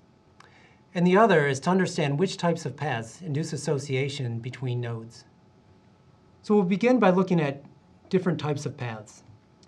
First, we'll look at a fork. This is an example of a fork. So we have E sort of sitting in the middle here, which is affecting two variables, D and F. You could basically think of it as getting the name because you could rewrite it like this, where it basically looks a bit like a fork. So we have E affecting D and F, and when you have the arrows there, it kind of looks like a fork. So at this point, we're just trying to learn the terminology. So this is a particular path, right? There's a path between D and F, and we'll call it a fork because this middle part, E, affects the two outer parts, D and F. And that sort of looks like a fork. Then there's something called a chain. And a chain you could think of as essentially like a chain reaction. So here we see that D affects E, which affects F. So everything is sort of flowing in one direction. So we have a fork and a chain, and those are just two different types of paths. Finally, there's something called an inverted fork. So that looks just like the fork did, except the arrows are flipped around. Next, we'll think about when paths induce associations between nodes. So imagine that A and B are on the ends of a path, and we want to know when are they associated with each other through this path. So what will need to happen is that there'll have to be some information flowing between them. And so information from one could also make it to the other. So here's an example of where information would flow to both of them. So we're interested in whether A and B are associated with each other. Here we're looking at a fork, and we'll see that information is flowing to both of them from E. So E is affecting A, and E is affecting B. So we can see that there where we saw that E affects A and B. So information is flowing to both of them. So that implies A and B are not independent. So they have E in common. E affected both of them. So A and B are dependent because E affected both of them. So information from E flowed into both of them. You could also consider a more complex kind of path. And again, we're still thinking about A and B. So here, we'll see that information is still going to flow from E to both A and B. So this is a type of fork, a kind of longish fork, and we'll see that we're able to sort of draw it in a way where it becomes clear that E is really the thing that is triggering a chain reaction that ends up affecting both B and A. So information from E eventually reaches its way to both A and B. Therefore, A and B are going to be dependent on each other through this path. So you could also write this path in this way. So it was easier to see when we sort of had E at the top and we showed information flowing down. But equivalently, we could write it this way. And on this path, A and B are associated with each other. Next, we could consider a chain. And again, we're still thinking about the relationship between A and B, and are they associated with each other via this path? So here, information is going to flow from A to B. So this is a chain reaction, and we see that A ultimately affects B through its effect on G. You could also consider a longer chain. So here, A affects G, which affects D, which affects F, which affects B. So A is getting information to B through G and through D and through F. But information is getting there, and so A and B are associated with each other. Here is an example of a path that does not induce association. So consider this inverted fork. So both A and B affect G. So information from A and B basically collide at G. So this is why G is known as a collider. So when you have two arrows going into the same node, we'll consider that a collider. So you can think of these arrows that are flowing into G as some kind of force, and they collide at G. So A and B both affect G, but there's no information flow from G to either A or B. So you could think of A and B as things where they start off as independent pieces of information. They transfer some of their information to G, but there's nothing that flows between A and B. So A and B are actually independent here on this path. So there might be other paths between A and B, but on this particular path, there's no association between A and B. So A and B essentially start off as random nodes. They share information with G, they affect G, but nothing is flowing back to A and B. So we see that there's a collision right at G. So here's another example of a path that does not induce association. So this is a slightly more complicated path than on the previous slide, but it also involves a collision. So here, again, G is a collider. So information flows from A and B to G, but everything stops at G. So these forces that began at A and B collide at G. So there's no free flow of information between A and B. Like that, nothing is able to sort of reach B from A or vice versa. So if there is a collider anywhere on a path from A to B, then we have independence between A and B on this particular path. So what we've seen is that when we're thinking about whether or not two nodes are associated with each other on a path, we need to look at what kind of path it is. And most importantly, does it involve, is there a collision somewhere? Is there a collider on that path that would prevent information from getting from one node to another? We're going to end up using this kind of knowledge to help us identify what variables we need to control for when it comes to causal inference.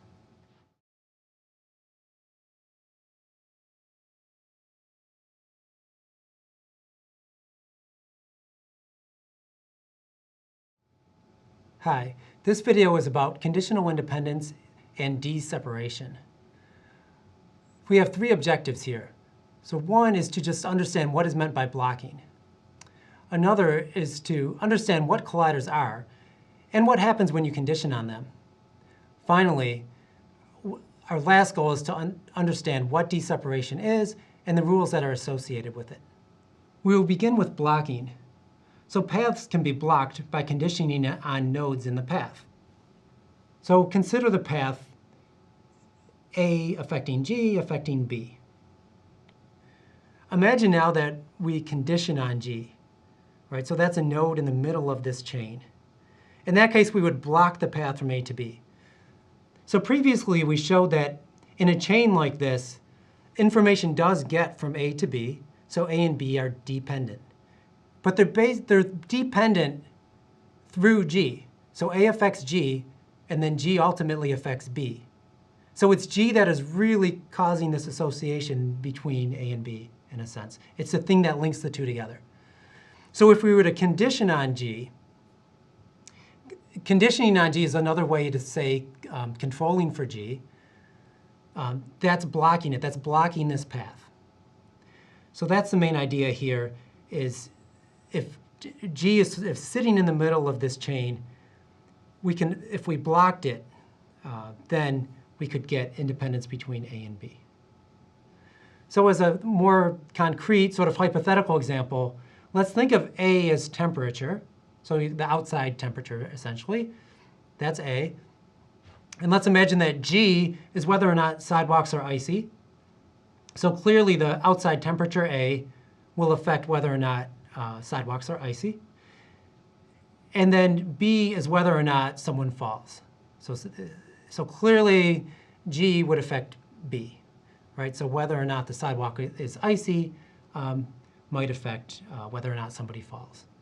But I don't have an arrow from A to B, and so we'll just assume that temperature does not directly affect whether or not somebody falls. So if it's cold outside but there's no ice, you're no more likely to fall than if it's warm outside and there's no ice. So that's an assumption we'll make just for illustration. So A and B are here, they're marginally associated with each other. Clearly temperature and whether or not someone falls are associated with each other, right? So if it's a warm day, there's no chance that there's ice, and so somebody's unlikely to fall. However, imagine now we're going to block G. We're going to condition on G. conditioning on G means that we make it homogeneous. So in this case, that means we hold fixed whether or not the sidewalks are icy, right? So if we hold that fixed, then there should not be an association between A and B here. If, for example, by controlling for G, I mean I say, imagine a world where the sidewalk is icy. Then temperature and falling should be unrelated. Similarly, if I conditioned on G and said the sidewalk is not icy, temperature and someone falling still should be unrelated with each other. So we're blocking G by making it the same for everybody. That's another way of saying that we're controlling for it. So that's what blocking is. So associations on a fork can also be blocked. So previously I just showed you blocking on a chain, but we can also block on a fork. So here we have a path where G affects both A and B. So we have a fork. In this case, again, A and B are associated with each other because G affects both of them. So we've talked about that on a previous video. But now if we condition on G, we'll block the path from A to B. So in this diagram, in this DAG, the only reason A and B are associated with each other is because G affects both of them. So if we hold G fixed, if we pick a value for G, if we condition on it, we make it the same for everybody, now there's no relationship between, well, G and A and B. In other words, G is no longer affecting A and B because we're holding it fixed. So we've blocked that path, and so now A and B are independent from each other. So if we condition on G, we'll block this path. So that's hopefully straightforward enough. We can block those kinds of paths. We can block forks. We can block chains. But colliders create a different situation, something that's, you could almost think of it as the opposite. So now consider an inverted fork. So we have a collision at G. So if you recall from a previous video, A and B are actually independent here. So A and B are not associated via this path. Information is colliding at G. So if we really want A and B to be independent from each other, we actually don't have to do anything here. There's no path that needs to be blocked. We would just be done. However, if you were to condition on G, we would actually create an association between A and B. So here, if you were to block G, it would actually create association between A and B. So it would kind of have the opposite effect of what we saw previously. So as an example, this is a really simple example to get the idea across, because I think sometimes it's counterintuitive. This example might help. Imagine A is the state of an on-off switch. So you could think of it as a light switch, for example. It's either on or off, and we'll call that A. Imagine there's a second on-off switch, and B is the state of that on-off switch. So there's two on-off switches, A and B, and G is whether or not a light bulb is lit up. Now imagine that we determine A by a coin flip. So A is just totally independent of everything. We just flip a coin and decide whether to flip A on or off.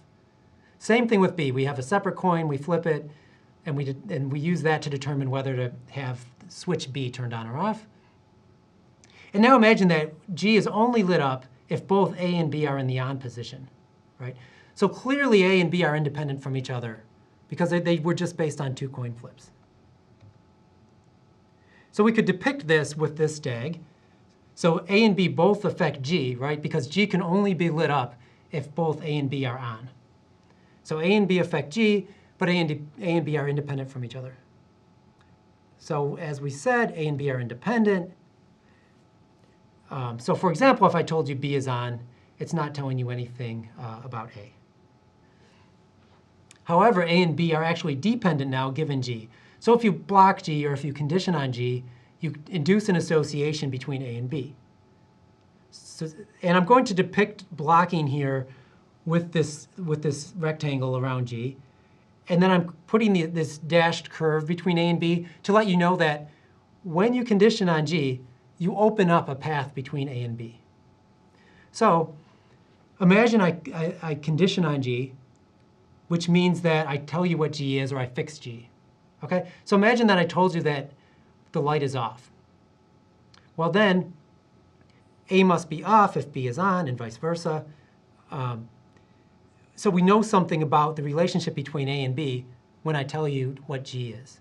But previously, if I told you what B is, I wouldn't have known anything about A, because A was just determined by a coin flip. But once I tell you what G is, now A and B have information about each other.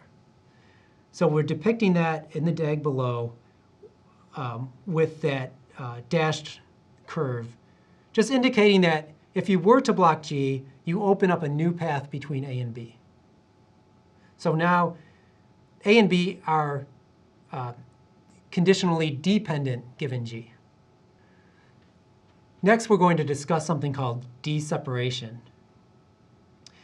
So we're going to use some of the rules that we just learned to think about whether a set of nodes creates independence between variables on a given path. If a set of nodes does do that, we're going to call it D-separated. D here stands for dependence. So what we're thinking of is a path that has a dependence between two nodes, and we want to know, does a set of variables C remove the dependence? So we'll say that it D-separates it. This will become more clear as we get into it, but that's the main idea. So a path is D-separated by a set of nodes C if it contains a chain and the middle part is in C. So what we mean by the middle part in this case is, in this simple DAG, is E, is in the middle. And so when we're thinking about what is a set of nodes that would need to be controlled for to have D-separation, to have independence essentially, we would need E to be in there, right? So we saw that previously. So as long as, so you can think of C as being a collection of all the nodes that we're going to control for. So as long as the middle part of a chain is in there, we should be okay. Or if the path contains a fork and the middle part is in C, right? So sort of the middle part here is that sort of what we saw earlier was the top part of the path where information flowed down to the other variables. So we would need to control for that if there's a fork. Or if there's an inverted fork, we don't want to actually control for that middle part, right? So we saw that previously. If we controlled for that middle part, we induced an association. So if it contains an inverted fork, we don't want that middle part to be in C. We also don't want any descendants of the collider to be in C. So at this point, some of this might be unclear, but we're going to go through it in much more detail. But those are some of the main ideas. And these, you'll notice that these three things that I just pointed out all follow from earlier slides where we looked at these different types of paths and when there's associations and when we can block it. On the previous slide, we talked about D-separation of a path. But of course, there could be many paths between two variables. So next, we'll think about D-separation between two nodes in general. So two nodes, A and B, are said to be D-separated by a set of nodes C if C blocks every path from A to B.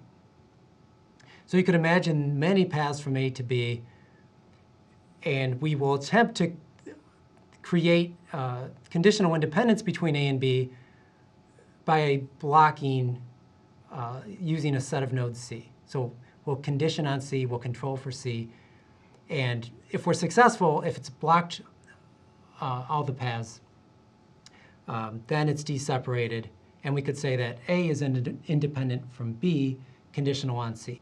And so far what we're doing is learning a lot of these rules, but building up to something. And in particular, as motivation, recall the ignorability assumption.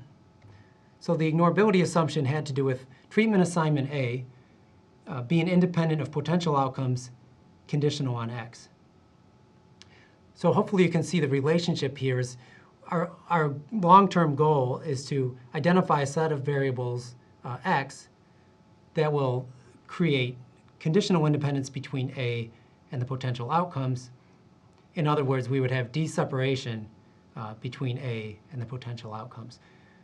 So that is what we're moving towards. At this point, we're strictly learning the rules that we'll have to use to figure out when ignorability holds.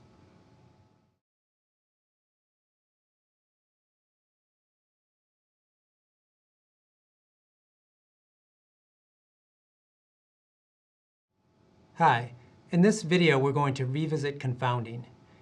There are two main objectives. First, we're going to learn about front door paths and back door paths. Next, we're going to aim to understand why backdoor paths need to be blocked.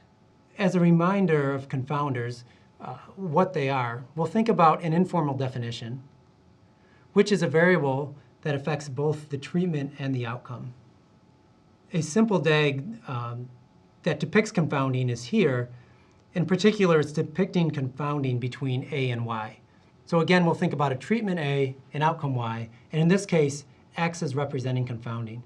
So here, X is affecting both A and Y.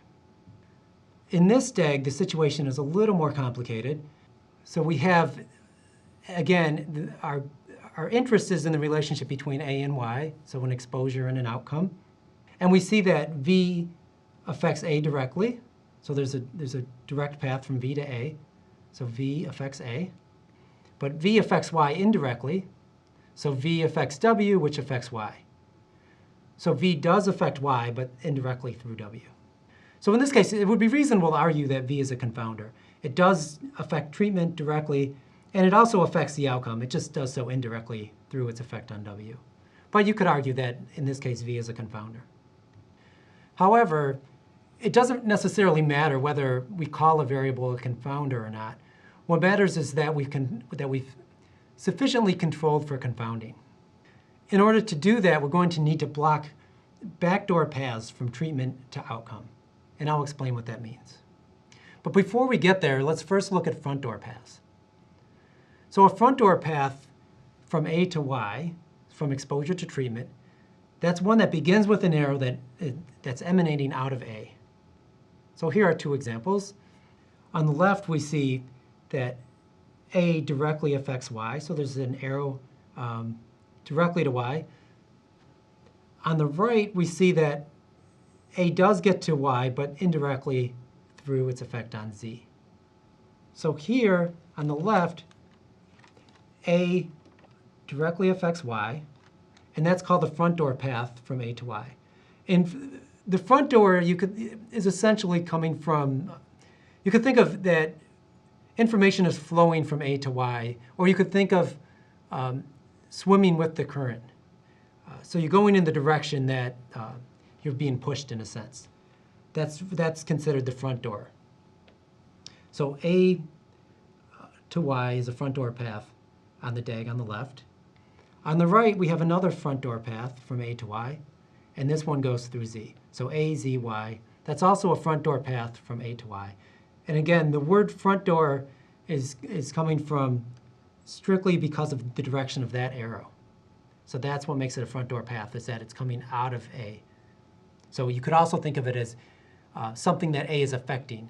Here A is exposure, so the exposure is affecting something.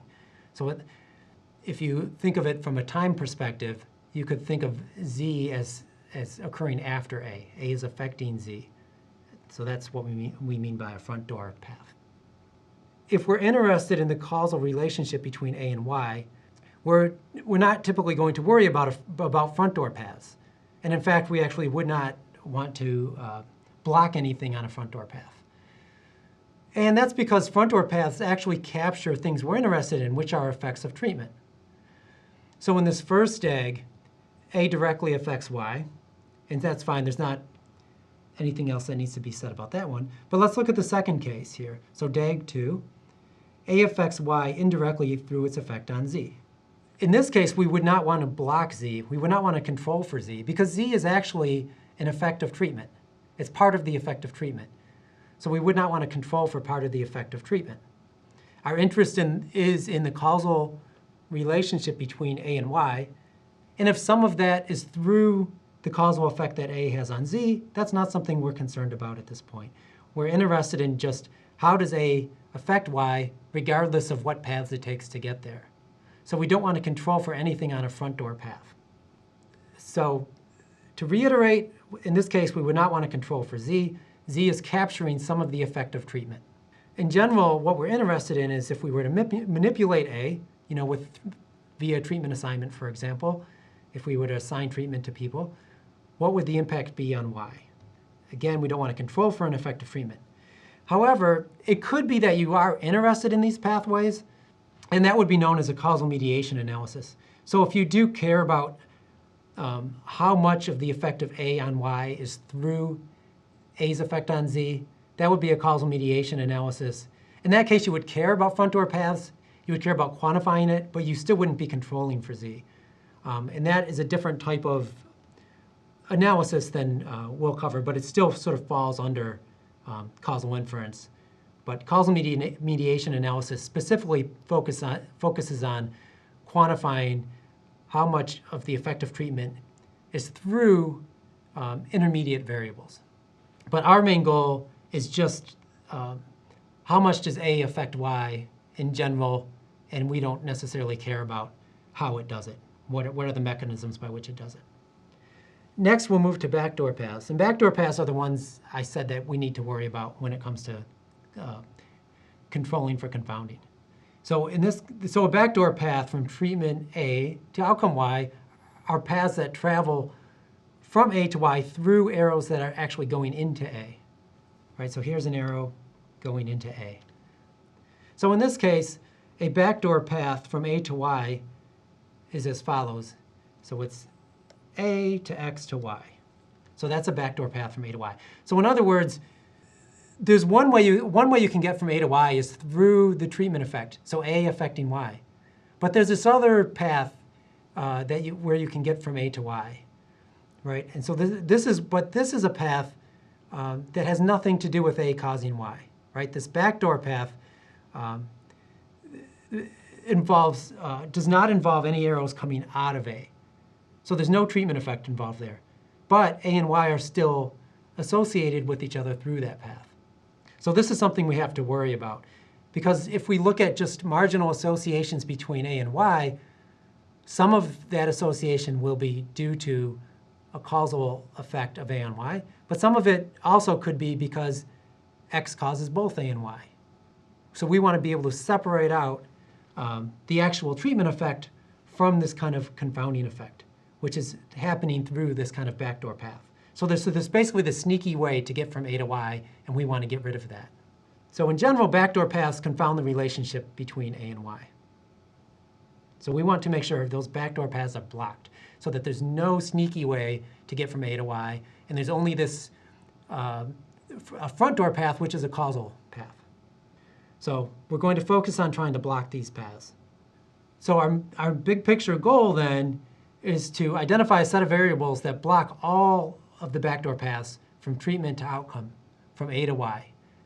So to sufficiently control for confounding, that's what we're going to have to do. We're going to have to block all of these backdoor paths. So we could think of X as being as a set of variables.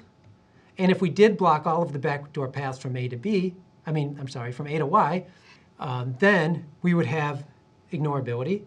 A would be independent of the potential outcomes given X. So this is really the key thing that we're focused on here is if we eliminate all the backdoor paths by blocking them, then we have the ignorability of the treatment mechanism. So ignorability would hold given X. So X would have to be this collection of variables that blocks all of the backdoor paths. So that really sets up what we're going to do next, which is to discuss two different criteria for identifying sets of variables that are sufficient to control for confounding. So the two we will discuss are the backdoor path criterion and also the disjunctive cause criterion.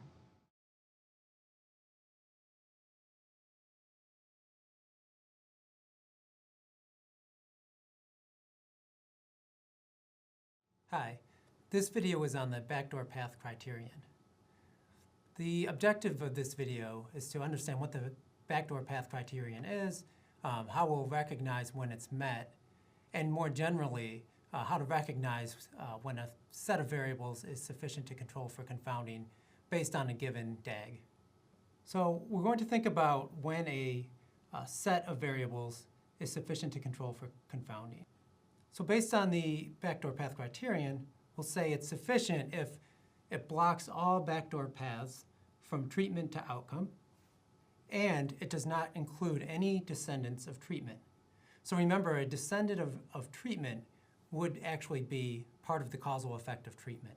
So we do not want to control for effects of treatment. So as long as those two conditions are met, then you've met the backdoor path criterion. So that's what the backdoor path criterion is you've blocked all backdoor paths from treatment to outcome, and you also have not controlled for any descendants of treatment. And it's not necessarily unique, so there's not necessarily one set of variables, or strictly one set of variables that will satisfy this criterion. There could be many options, and we'll look through some examples of that. So here's the first example. So suppose this is our DAG, so we're imagining that this is reality, and our treatment is A, our outcome is Y, and we're interested in that relationship. So we're interested in the relationship between A and Y. Is there a relationship? If there is, how big is the effect? But you'll see that there's these other variables, V and W. And as we've seen previously, here you could think of V, you could especially think of V as a confounder, because V affects A directly and it indirectly affects Y. What we see then is that there's exactly one backdoor path from A to Y. So that backdoor path is A, V, W, Y. So you can get to Y by going from A to V to W to Y. And you'll notice on that path there's no colliders. So it's not blocked by any colliders. So this is a pretty simple example. We have no colliders, we have one backdoor path, so we just have to block that path. So the sets of variables that are sufficient to control for confounding would be V. So if you controlled for V, if you block V, you've blocked that backdoor path. There's only one backdoor path, and you would stop it by controlling for V. And then the backdoor path criterion would be met. But you also could control for W. So alternatively, if you had W, and you could control for that, and that would also satisfy the backdoor path criterion. Or you could control for both of them. So you could control for both sets of variables. So in this case, there's three collections of variables that would satisfy the backdoor path criterion. So V alone, W alone, or V and W. And so you could actually just, if this was a correct DAG, you could actually just pick any of these you wanted. Typically, people would prefer a smaller set of variables to control for, so you might choose V or W. Okay, so here's another example. Imagine that this is the true DAG. And again, we're interested in the relationship between treatment and outcome, here A and Y. Again, there's one backdoor path from A to Y. The backdoor path from A to Y is A, V, M, W, Y. But this one is blocked by a collider. So you'll notice there's a collision at M. Therefore, there's actually no confounding on this DAG. There's actually not any confounding in the sense that if you look at what is affecting treatment, well, that's V, right? So V directly affects treatment, but the information from V never flows back over to Y. Similarly, there's W affects Y, but information from W never flows all the way back over to A. So there's actually no confounding on this graph. So I'll say one more thing about it. So you actually, just in general, would not have to control for anything. So if this was your graph, you could just do an unadjusted analysis, looking at the relationship between A and Y. However, you might control for M. It's possible that you might even do this unintentionally. For example, you might not realize that you might control for a variable and you don't realize that it is a collider. So if you did that, what you'll do is you'll open a path between V and W. So that's what I'm showing here in this figure. There's a box around M, meaning I'm imagining that we're controlling for it. The instant we control for it, as we've seen in previous videos, is we open a path then between v and w. So v and w were independent marginally, but conditionally they're dependent. So if we control for m, we open this path, then what that means is the sets of variables that are sufficient to control for confounding is this list here. So the first one I list is the empty set. So again, you actually don't have to control for anything based on this stag. You could just control for v. V is not a collider, so controlling for it doesn't hurt anything in a biased sense. So you could just control for v. You could also just control for w, no harm done. But if you control for m, then you're going to have to control for either v, w, or both v and w. So you'll see the last three sets of variables that are sufficient to control for confounding involve m and then some combination of wv or wnv. So you could control for any of these that I've listed here. However, if you could not just control for m. If you strictly controlled for m, you would have confounding. Controlling for m would open a backdoor path. So you could then go from a to v to w to y. So that would be a path that would be unblocked, a backdoor path that would be unblocked, which would mean you haven't sufficiently controlled for confounding. So let's look at another example. In this case, there are two backdoor paths from a to y. Again, we're interested in the effect of a on y, so that's our relationship of primary interest.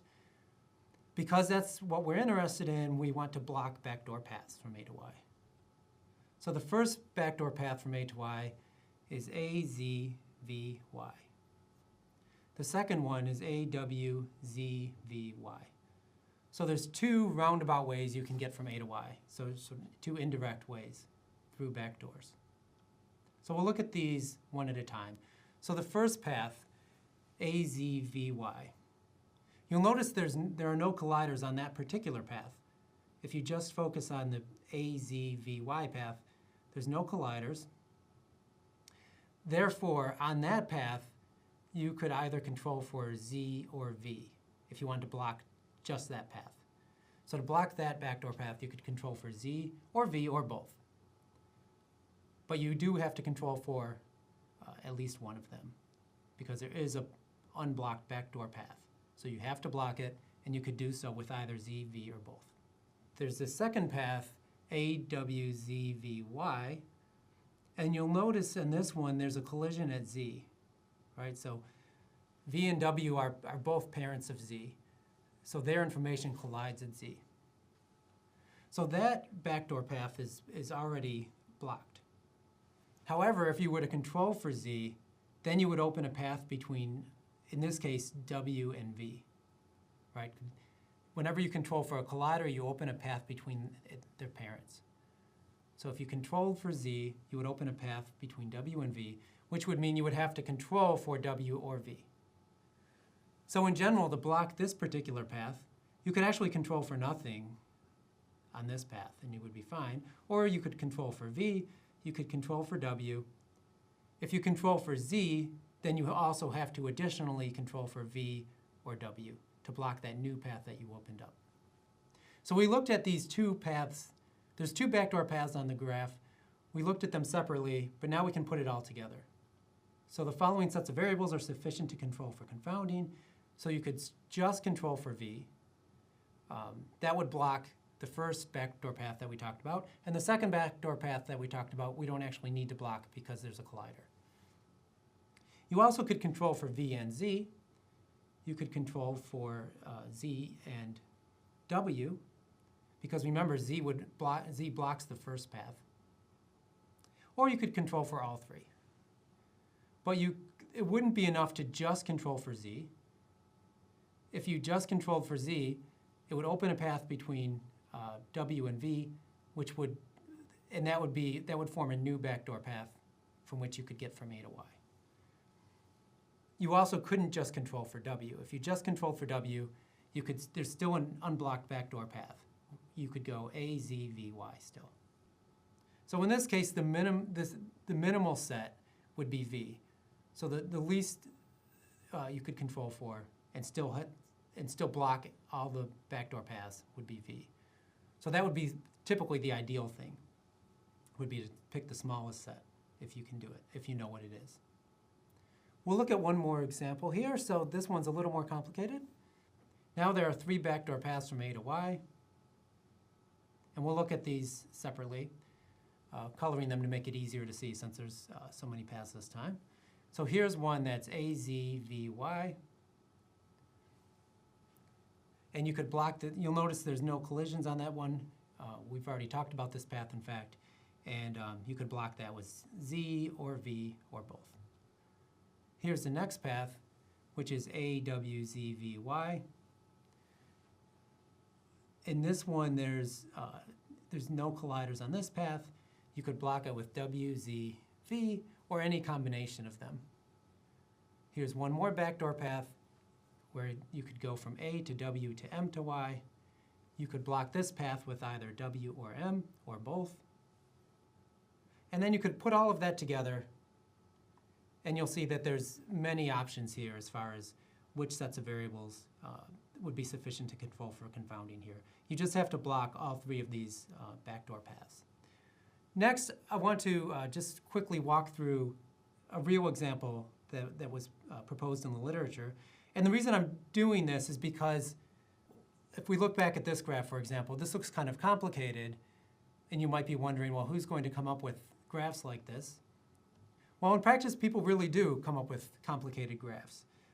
So this is an example from the literature, which was, the main focus here was on the relationship between maternal pre-pregnancy weight status, so that's the exposure of interest, and the outcome of interest was cesarean delivery. But then they proposed all kinds of variables that might be affecting the exposure or the outcome or both. And the point here is that if you think carefully about the problem, you can write down a complicated DAG like this. But now that we know the rules about what variables you would need to control for, we could actually apply our rules to this kind of a problem and figure out which variables to control for. So this leads to a couple of questions. So one is, how do you come up with a DAG like this in the first place? And so this is, of course, based on expert knowledge. So, you do your best to, based on the literature, to come up with a DAG that you think is reasonable. But this kind of a picture, this kind of causal diagram, is an assumption. It's an assumption where it might not be correct. Nevertheless, there is some room for error. So if you get the DAG slightly wrong, it still might be the case that the variables you're controlling for are sufficient. So as we saw, for example, on this previous slide, there's a lot of different options in terms of which variables you could control for. If the DAG looks slightly different, it might be the case that you would still sufficiently control for confounding. So this is really a starting point to have a graph like this to get you thinking more formally about the relationship between all the variables. If you assume the DAG is correct, you know what to control for. The fact that we're not sure if the DAG is correct suggests that we might want to think a little more carefully about sensitivity analyses, which will be covered in future videos. So we could think about, well, what if the DAG was a little bit different? What if our assumptions are wrong? What could we do about it? How much would inference be affected? But in general, I think it's useful to write down graphs like this to really formalize your thinking about what's going on with these kinds of problems. So the big picture then is that if you want to use a backdoor path criterion for variable selection, you need to know what the DAG is. If you know the DAG, then you're able to identify which variables to control for. So I think the process of thinking through a DAG is helpful. And it even sort of helps to remind you that anything that could have been caused by the treatment itself is not something you would want to control for. But as I mentioned, it might be difficult to actually write down the DAG. So this leads to an alternative criterion that we'll discuss in the next video, which has to do with, suppose you didn't actually know the DAG, but you might know a little less information. Well, this alternative criterion that we'll discuss next is one where you don't actually have to know the whole DAG, and you can still identify a set of variables that are sufficient to control for confounding.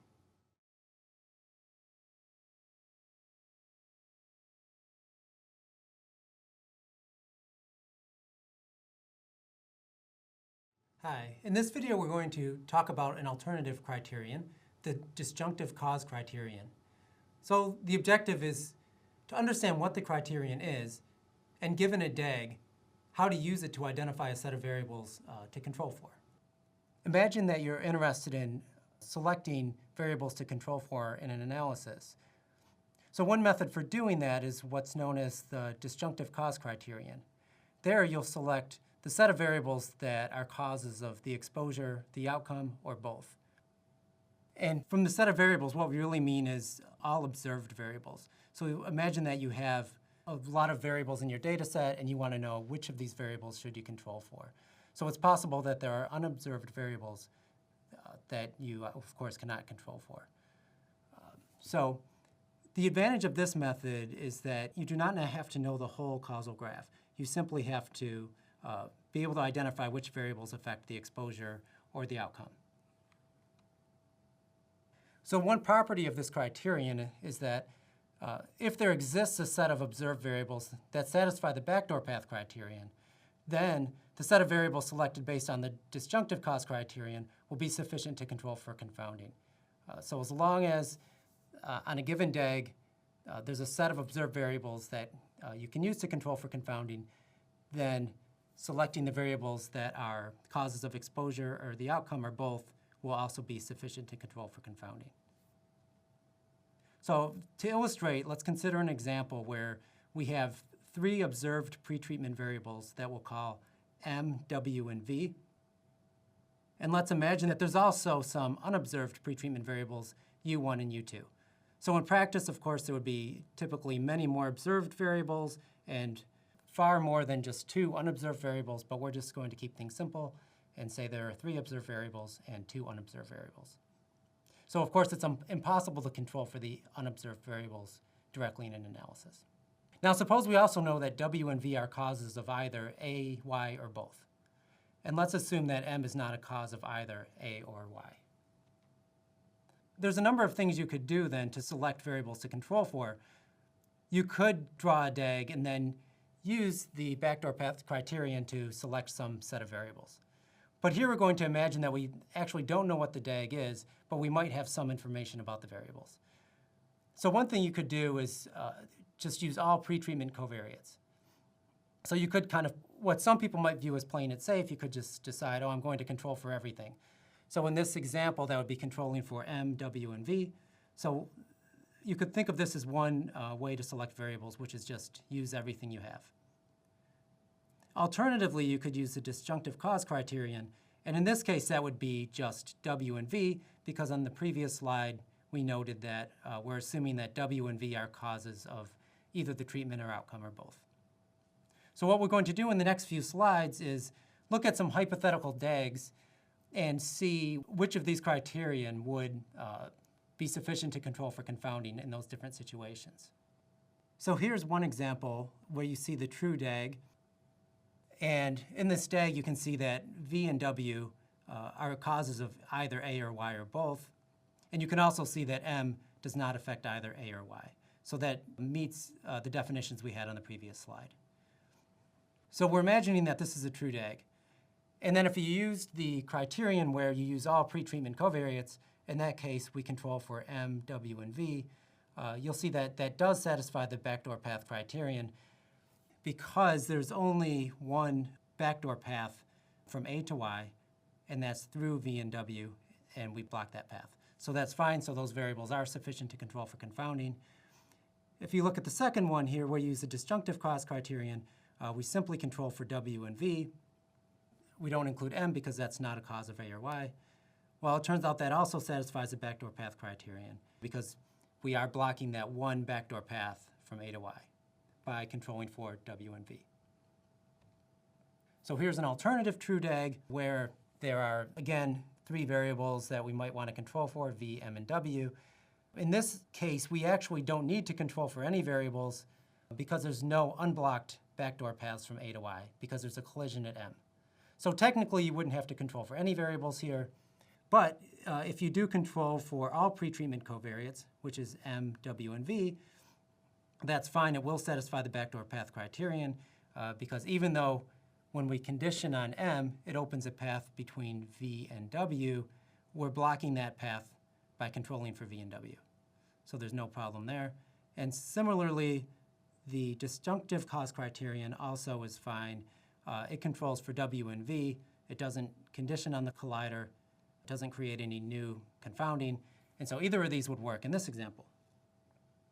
So here's another hypothetical DAG where you see that W affects A, V affects Y, and then there's a variable M that doesn't affect A or Y at all. But then here we have two unmeasured variables, U and Y, and I use these dashed arrows just as a reminder that we don't observe U1 and U2. So those are not variables that we can control for. And again, we can note that we actually don't need to control for anything in this DAG because the only backdoor path from A to Y has a collision at M. So because there's a collider there, there's no unblocked backdoor path from A to Y.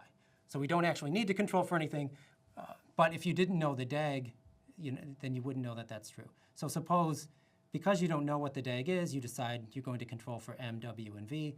In other words, you control for all pretreatment covariates. In that case, you would not satisfy the backdoor path criterion. And again, the reason being is because you control for M, and there's a collision at M, and that opens a path between U1 and U2, and therefore you can go from A to U1 to U2 to Y. So there is confounding on this graph if you control for M. So using all pretreatment covariates in this case would end up creating confounding when there was none. And so you wouldn't be controlling for confounding with that criterion.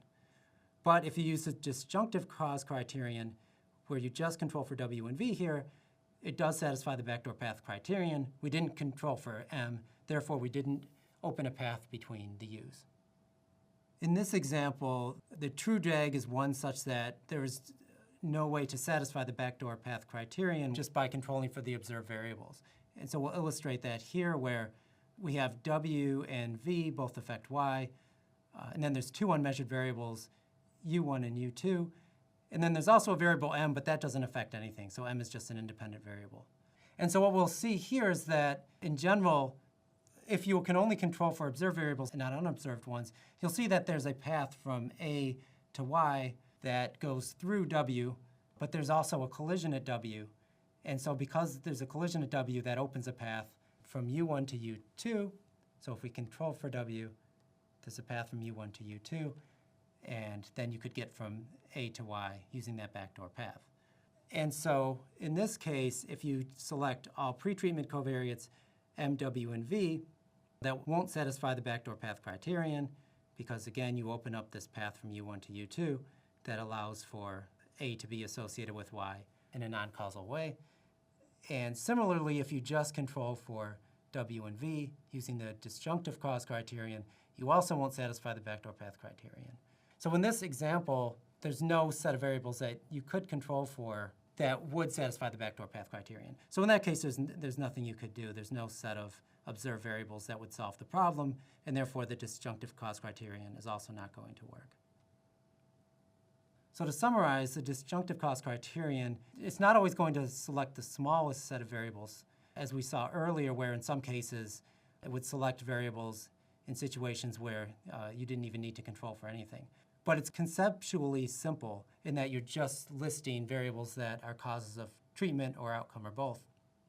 And it's guaranteed to select a set of variables that are sufficient to control for confounding as long as such a set exists. So as long as your data set contains a set of observed variables that are sufficient to control for confounding. And importantly, you also have to correctly identify all of the observed causes of A and Y. So there's an additional burden there that you have to know something about the causal structure. So you don't have to know the entire causal graph, but you do have to know something about the relationship between these variables so that you can list variables that are causes of A or Y. So now that we have ideas on how to select variables to control for, then we need to think about how do we actually go about controlling for them. So some general approaches for doing that include matching and inverse probability of treatment weighting, And so these and other methods will be discussed in future videos.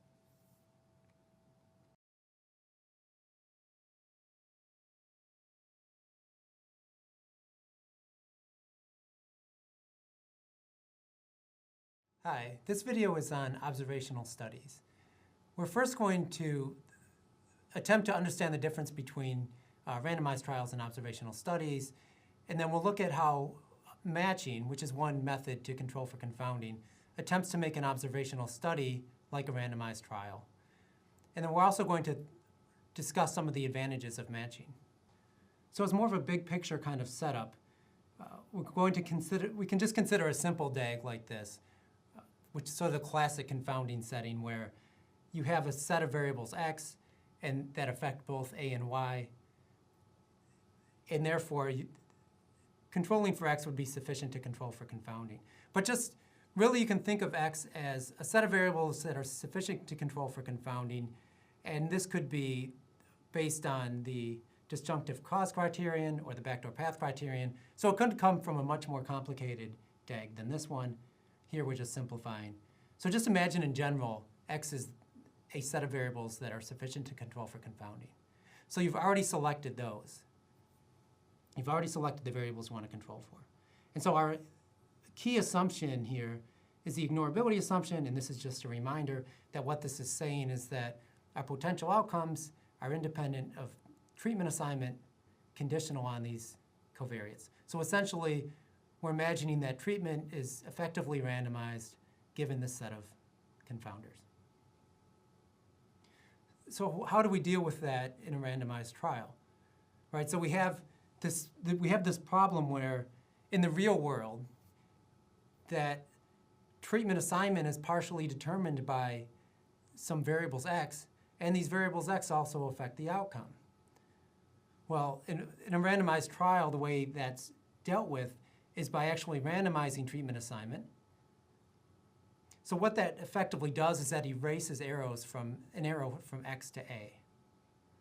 So now if you randomize treatment, right, so now x is not affecting a because you've randomized. So now there are no backdoor paths from a to y.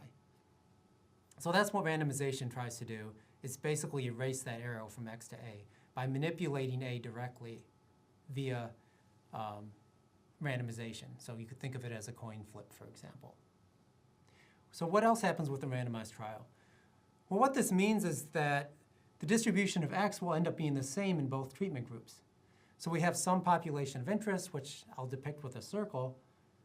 And then from that population, we randomly select people to get treatment a equals 0, which is the grayish color circle. And then we also randomly select people to get treatment a equal 1. That's the bluish color circle. But because we randomized, the distribution of these covariates, these x's, will be the same in the two treatment groups as it was in the original distribution. Right? There's no reason that the distribution of x would be different in the control group and in the treatment group because we just randomly selected these subjects from the big population. So the distribution of x should be the same in the two treatment groups. And so this is one property of a randomized trial. And this is a kind of property that we would like to make true, essentially, in an observational study. So in a randomized trial, the distribution of pretreatment variables, and I wanted to emphasize pretreatment variables because confounders are things that should be occurring before the treatment decision. So that distribution of x should be the same in both treatment groups. So we should have covariate balance in that sense. So this is basically what we mean by balance, is that the distribution of these covariates should be the same in the two treatment groups. So they should be balanced. So if the outcome ends up differing in these two treatment groups, it won't be because the distribution of x differed between these treatment groups. We've already made sure that that's the same. In a randomized trial, we did that by randomizing. And so therefore, we've really isolated the treatment effect. So x, these covariates, is basically dealt with in the design phase.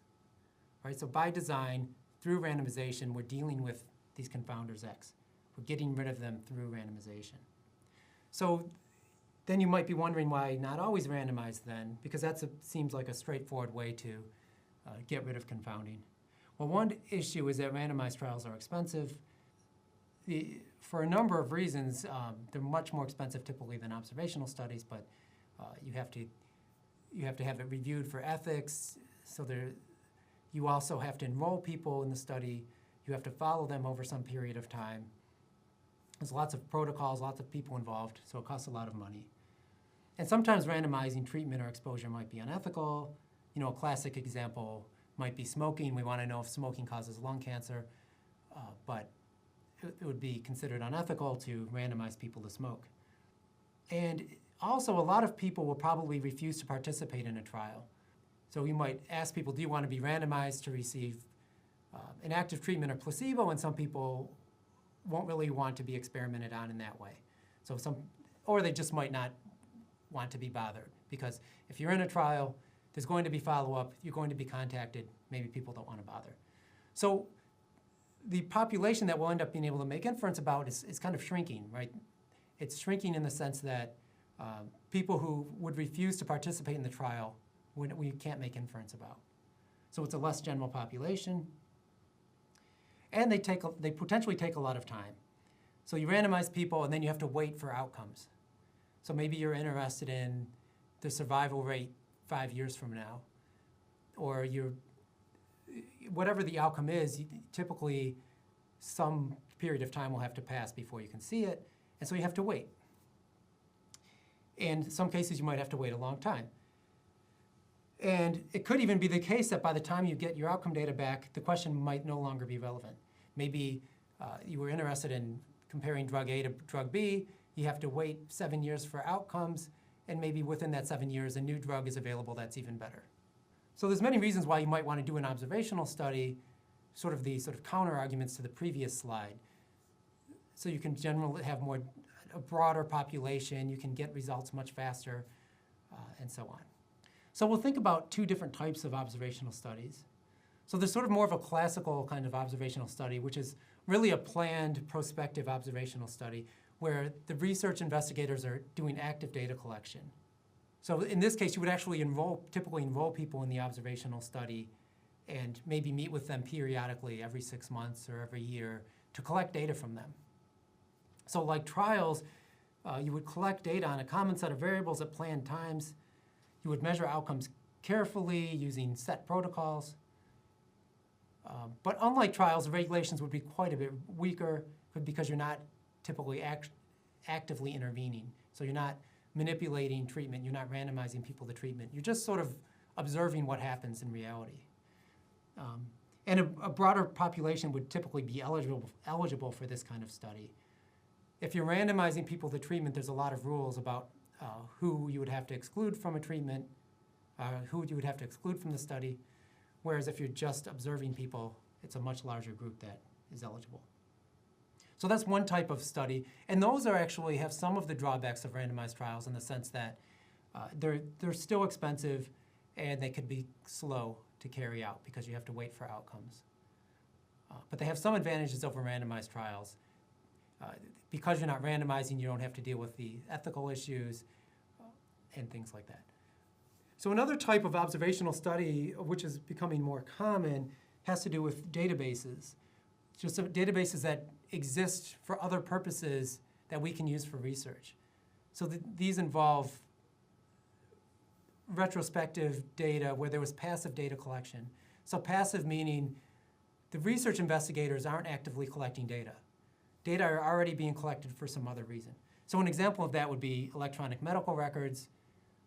So electronic medical records now are very common. So if you go see your clinician, they record information about you.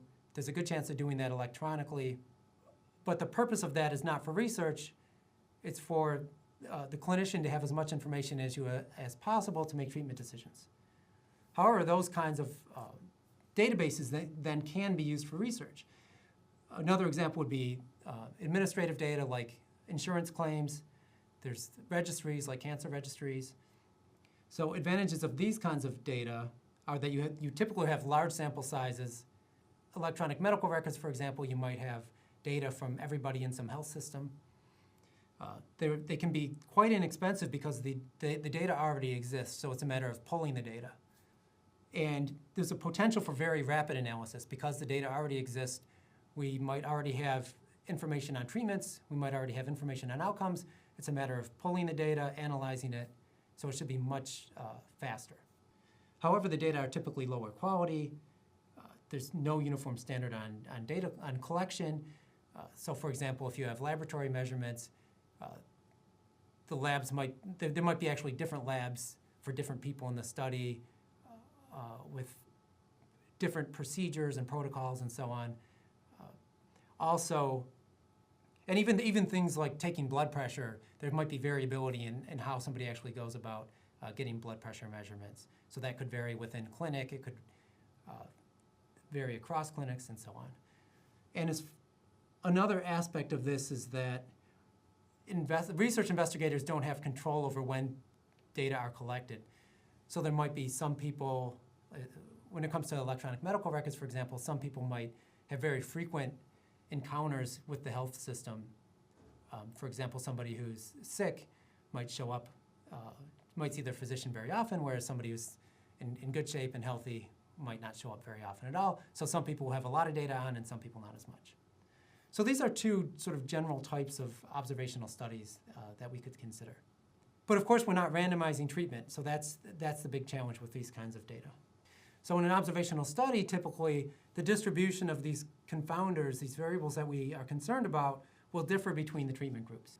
As an example, imagine that older people are more likely to get treated, and younger people are more likely to have the control treatment or no treatment. So I have a hypothetical graph below where you'll see that this is what it might look like, where you'll notice the distribution for the treated people, which is this blue curve. In this case, there's more data to the right. So the peak tends to be maybe around mid to upper 60s, whereas the graph on the left, which is the untreated or the control population, they tend to be younger, where the peak of that curve is maybe in the mid 50s. But you also see there's a lot of overlap. So there are older people who are treated and there are younger people who aren't treated. But in general, older people tend to get treatment A = 1. So again, this is unlike a randomized trial where we would expect balance. We would expect these distributions essentially to look the same between the treated and untreated. So now we'll start to think about matching. So matching with matching, we're going to attempt to make the observational study more like a randomized trial. So the main idea is that we'll match individuals in the treatment group, so A = 1. We'll match them to people in the control group, A = 0, but we'll match them on covariates X. So we'll have for each treated person, we'll try to find a control person who has similar or the same values of X. So imagine in our example where older people are more likely to get treated, A = 1. So then in an observational study, there are actually, at younger ages, there are more people with no treatment or control treatment, A = 0. At older ages, there are more people with A = 1.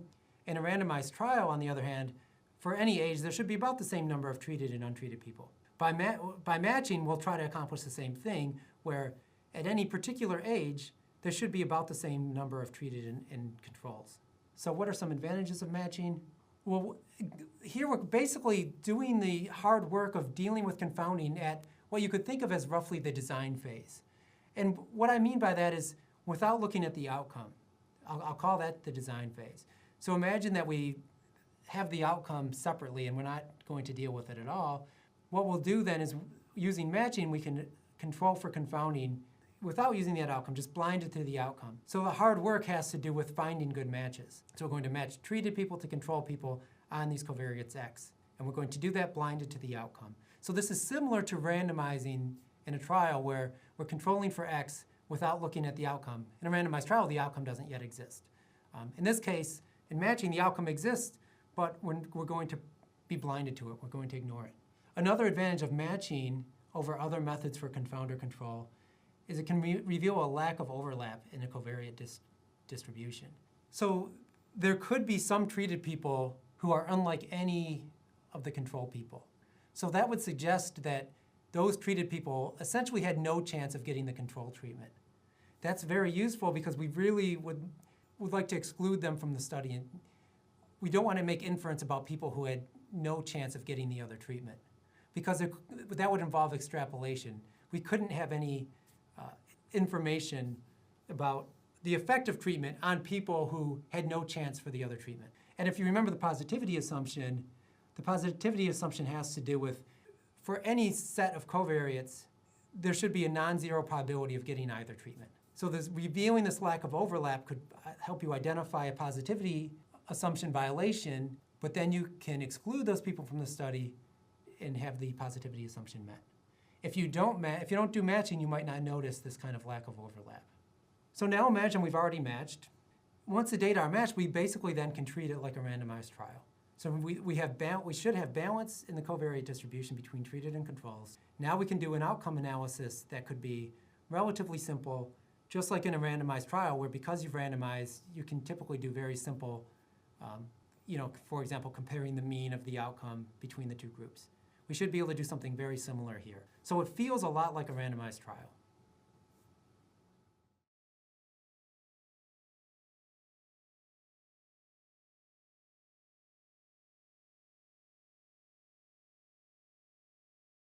Hi, this video will provide an overview of matching.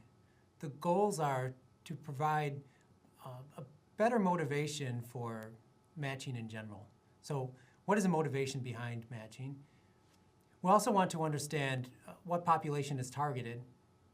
And finally, we'll try to understand the subtle difference between stochastic balance and fine balance. We'll begin by thinking about matching in terms of a single covariate. So remember that the goal of matching is to match treated subjects and control subjects on their covariates. So on the set of covariates that we identified as sufficient to control for confounding. In this case, we'll imagine that there's just one covariate. And let's say it's hypertension.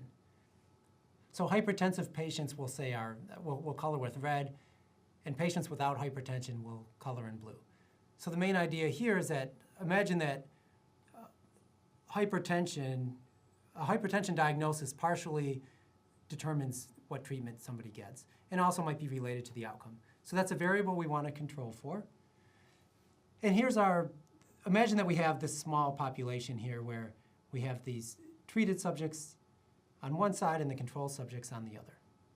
One thing you'll notice then is that there's imbalance on the covariate, on hypertension. So for treated subjects, it's 67% are red. So 67% of control subjects of treated subjects have hypertension.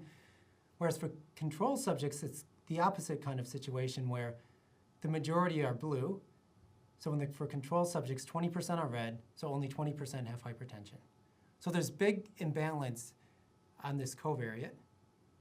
Whereas recall that for a randomized trial, we would expect the percentage of hypertensive patients to be the same, or roughly the same for treated and controls. But what we can do then is we can match each treated subject to a control subject. So you'll notice here we just paired up a red treated subject with a red control subject.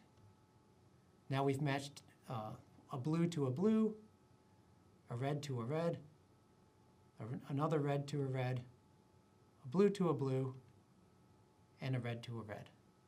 So we found 6 matched pairs here, and we've just erased the rest of the controls. So this is essentially what happens in matching is you find the best matches you can, and then you get rid of the people who weren't matched. And now you'll notice that we have perfect balance on this covariate. So in both the treated group and the control group, we have 67% red circles.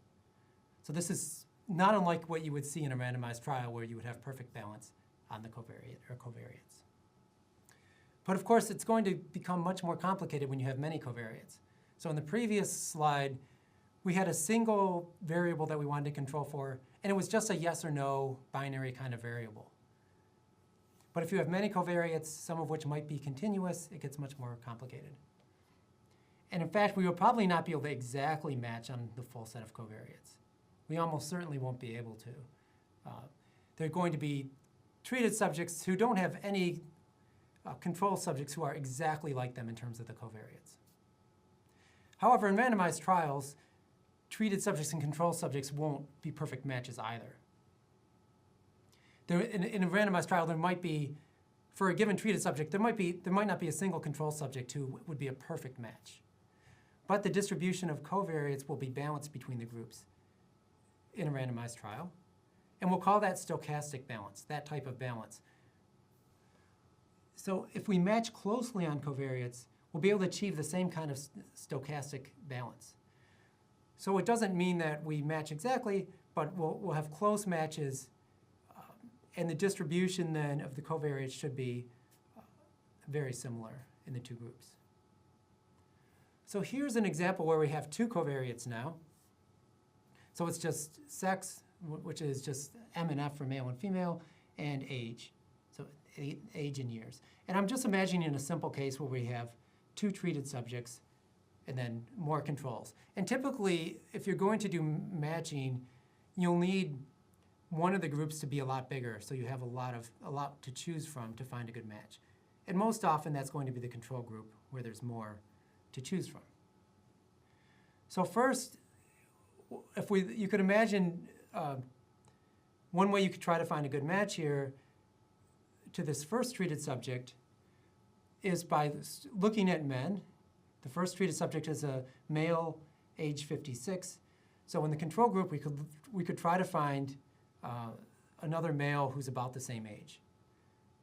So you'll notice that there is a male that's age 55 in that group, and so we could select that as a match. So next, we can look at the next treated subject, which is a female, age 47. And in fact, if you look at all of the women in the control group, we find one that's an exact match. So what we're doing then is we're making the distribution of the covariates in the control population look like that in the treated population. And this is perhaps a subtle distinction, but just going back to the slide, we started with the treated group and we tried to find people in the control group who are like them. So ultimately, what that's going to do is make the distribution of covariates in the control group look like that in the treated group. So what we'll ultimately then estimate, if we followed that kind of procedure, is the causal effect of treatment on the treated. So this is a figure that we've seen before, where if you start with the treated population, so that's this little partial circle. If you start with the treated population and you were to then consider two hypothetical worlds, one where everyone in this population didn't get the treatment or got treatment A equals 0, and then it's a separate world where these same people were actually given the treatment A equal 1, and then we took the mean of those, that would be the causal effect of treatment on the treated.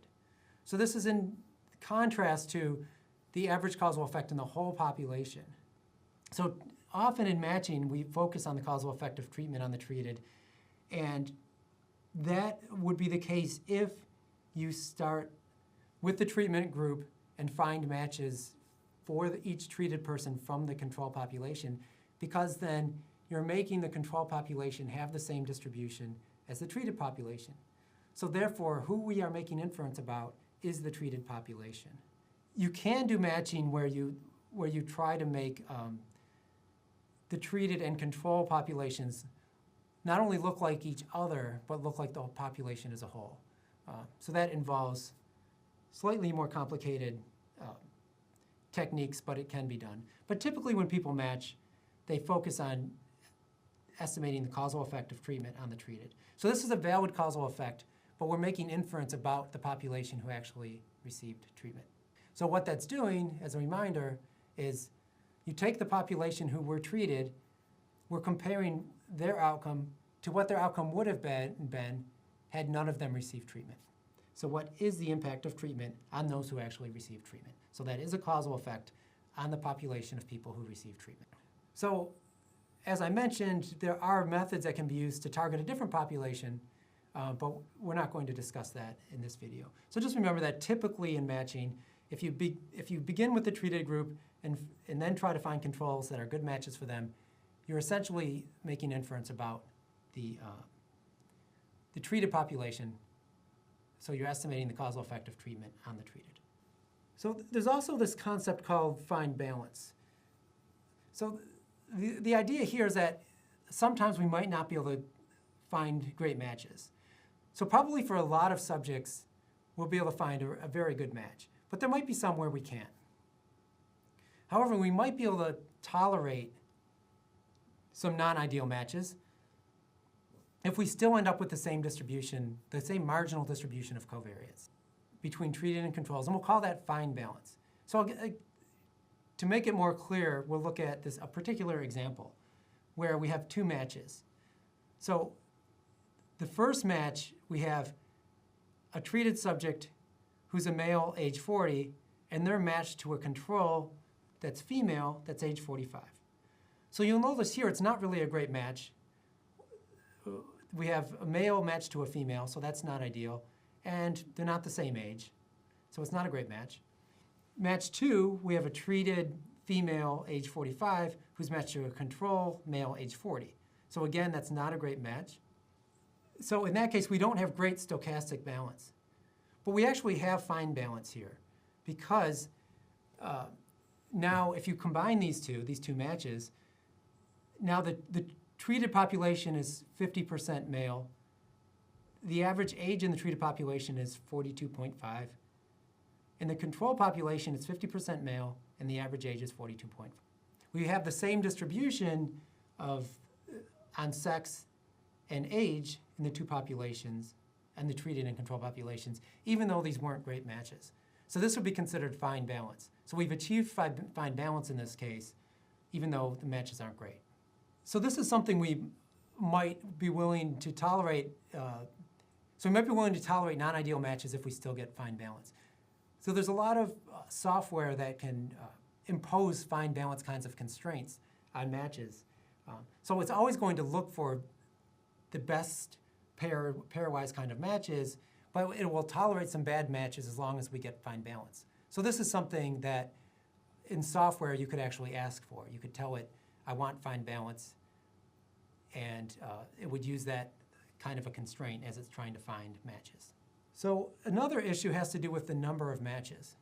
So far I've focused on pair matching, which is one-to-one matching. So this is, for each treated person, we'll find a match that's a control, but we'll just find one matching control for each treated person. And then we discard anybody who wasn't matched. But you could do many-to-one matching. So we could decide ahead of time, okay, we're going to match K controls to every treated subject. For example, you could do 5-to-1 matching. So for every treated subject, we might find 5 good matches. So that's one option. Another option is variable matching, where sometimes we might match 1, sometimes we might match more than 1, and that would depend on how many good matches we can find. So you could say, you could specify that we'll always find at least one match, but we'll take more than one match for a given treated subject if we can find good matches. So that would be a variable match, where we allow the number of matches to vary.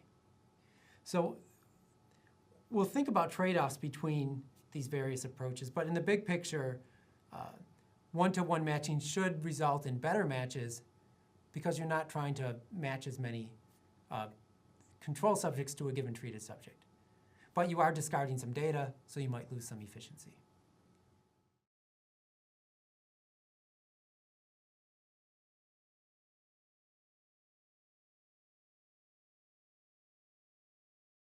Hi, this video is on matching directly on confounders. We're going to begin by understanding why a distance matrix is needed and understand options for distance matrices. And then we'll move on to discussions on how distance matrices could be used for matching. Here we'll begin to think about how to match. In order to find close matches, we'll need some metric of closeness. So we'll look at two of them.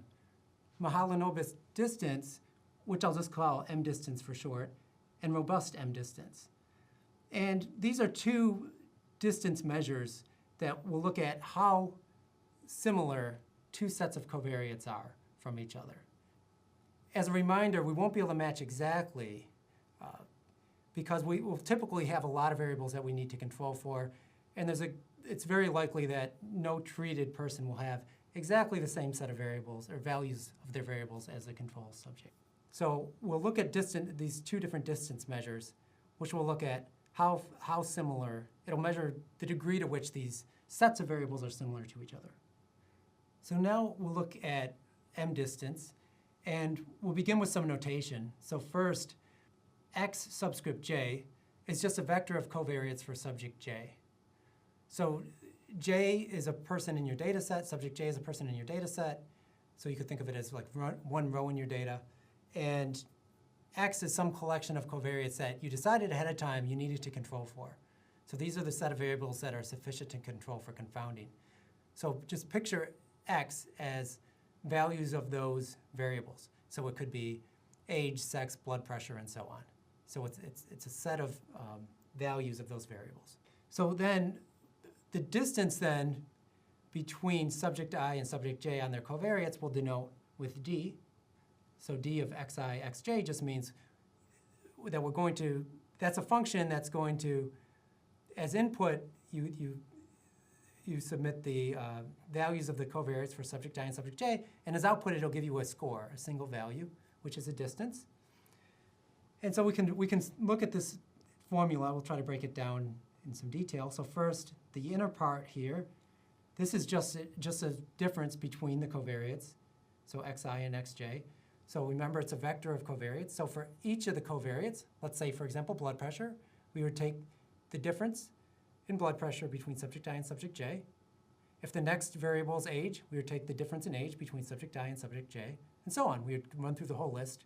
So we'd get then we'd have a vector of differences. The T here, that's just a transpose. So that's just a transpose of a vector. And then here we have the difference again. So if in matrix and vector world, well, if you have a vector transpose times another vector like this, what you're essentially doing is summing these squared differences. So you could roughly think of this as squaring the differences and then adding them up. But there's one additional complication, is this part here, this S inverse.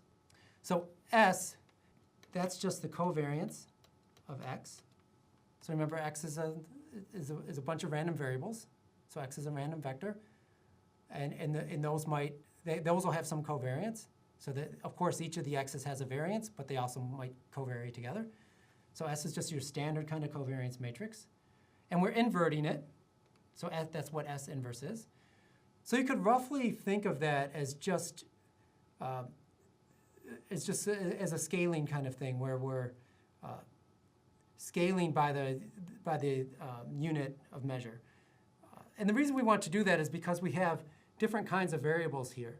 So a 1 unit difference in age will probably mean will mean something a lot different than a 1 unit difference in like diabetes status, where diabetes is a 0 or 1 variable. So if, for example, if you compare somebody age 67 to somebody age 68, their age differs by 1 year. If you compare somebody who has diabetes versus who doesn't, that variable differs by 1. But we don't necessarily think those are the same thing. And differing by 1 unit of age probably isn't, if it's years, it's probably not very significant, whereas differing on diabetes status probably is. So what this S inverse is going to do is scale things. You could roughly think of this as, if you had one variable, what we would do is we would take the difference, let's say it's age, you would take the difference in age, square it, divide by the variance, and then take the square root. So what we're really doing then is just scaling. We're scaling each variable essentially sort of by its variance. And that's basically then putting all of these different variables on the same kind of scale, so that hopefully once we rescale, a difference in 1 on one variable means something similar to a difference in 1 on another variable. So that's the main idea here.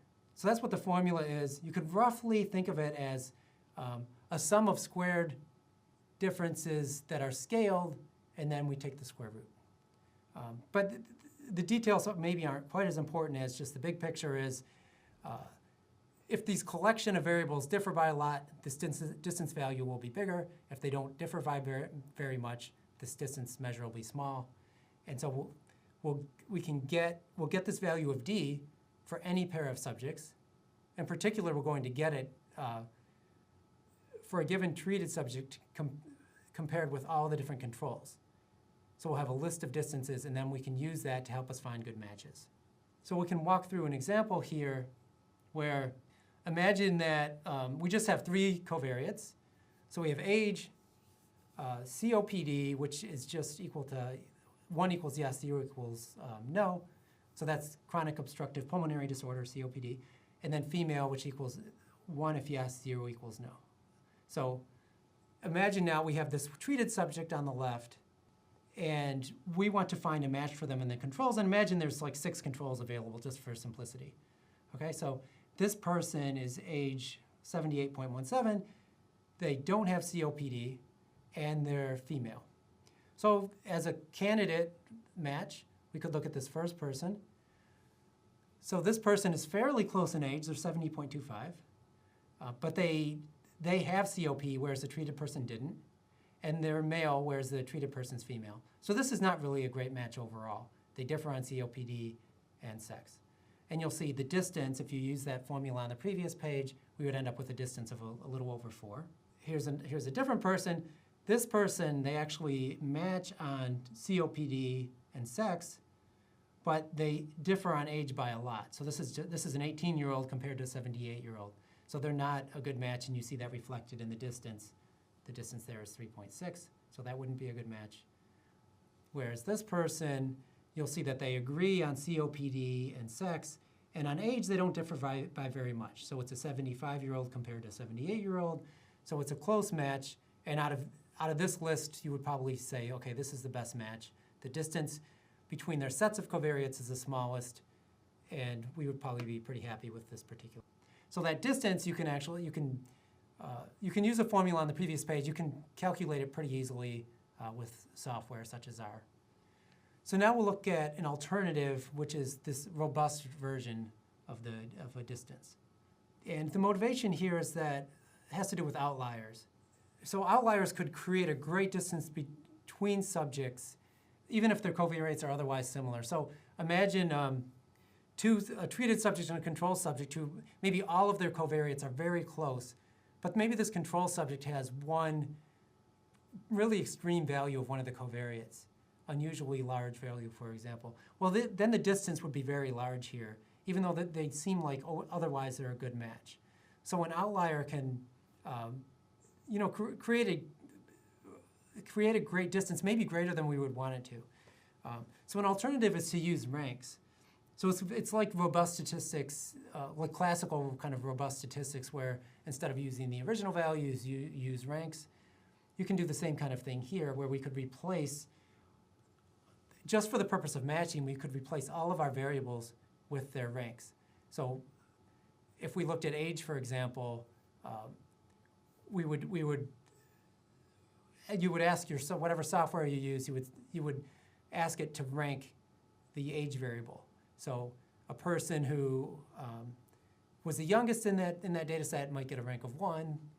If you had 100 people in your data set, then the person who was the oldest would maybe get a rank of 100, and so on. So you would replace the original values with ranks, and this should help with the issue of outliers. So now the difference between the largest and second largest value would be just a difference of 1 in the ranks. Whereas if you kept the original values, it could be very extreme difference between the largest and the second largest. So that's the basic idea, is that if you want to use this robust distance measure, you could replace the original values with ranks, and then apply the same kind of distance measure to it. So that's the big picture idea, is you replace them with the ranks. And then there's a subtle thing having to do with the diagonal of the covariance matrix. Remember, we have that S inverse. Well, if you're going to use a ranks, then typically you'd want the diagonal of the covariance matrix to be a constant. And that's because now ranks should all be on the same scale now. So you really don't want to weight one variable more than others in that sense. So again, there's statistical software that could just automatically do this for you. But that's the main idea. And so then you could use this distance matrix on the ranks. So those were just 2 distance matrices that you could use, or distance metrics. And hopefully, it's very clear why we need distance, right? We need distance because we need to figure out, like, what does close mean? When we're trying to find a match, we want to know, well, how similar are these covariates. So you could use either of the two measures that I just talked about. There's other things you can do as well.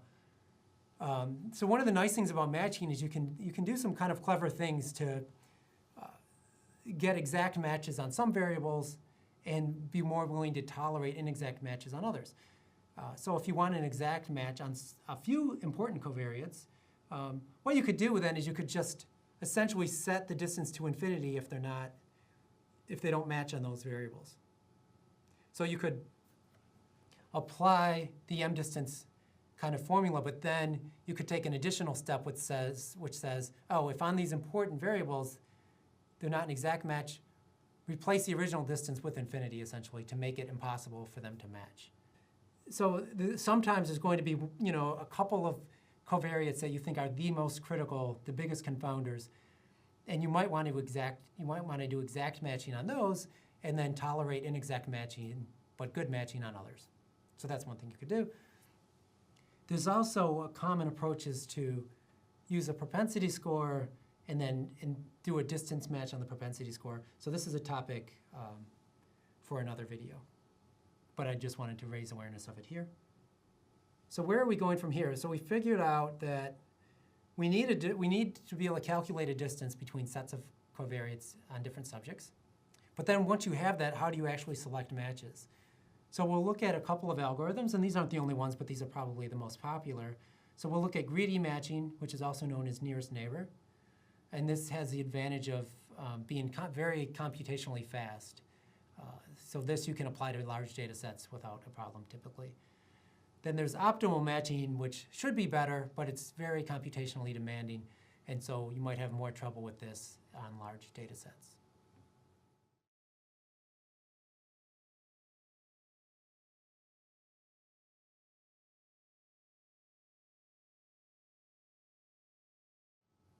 Hi, in this video we'll talk about greedy or nearest neighbor matching.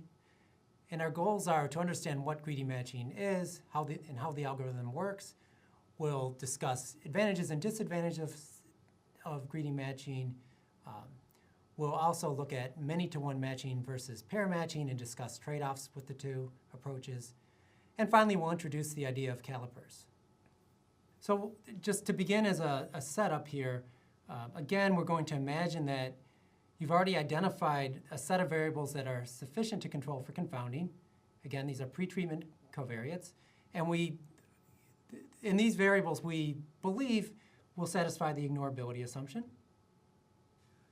And we've calculated a distance, which we'll call here dij, between each treated subject and every control subject. So here you could think of subject I as being a treated subject, and then subject J as being one of the control subjects.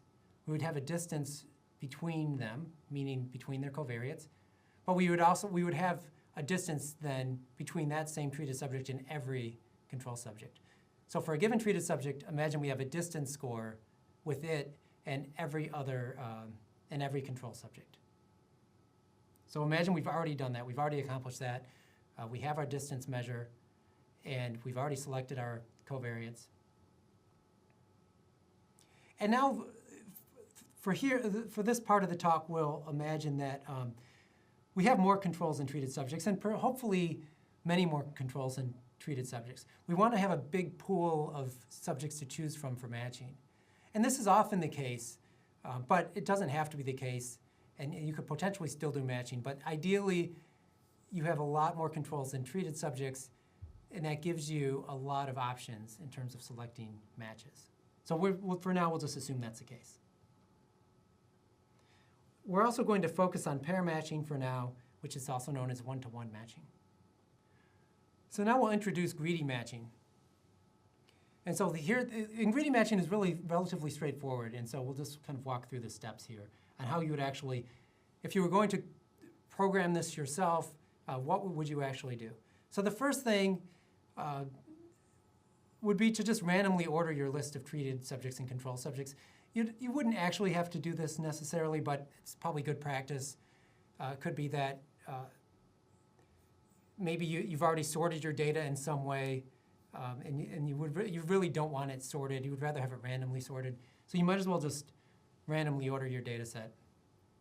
So we want this to have the treated subjects kind of in some kind of random order, especially.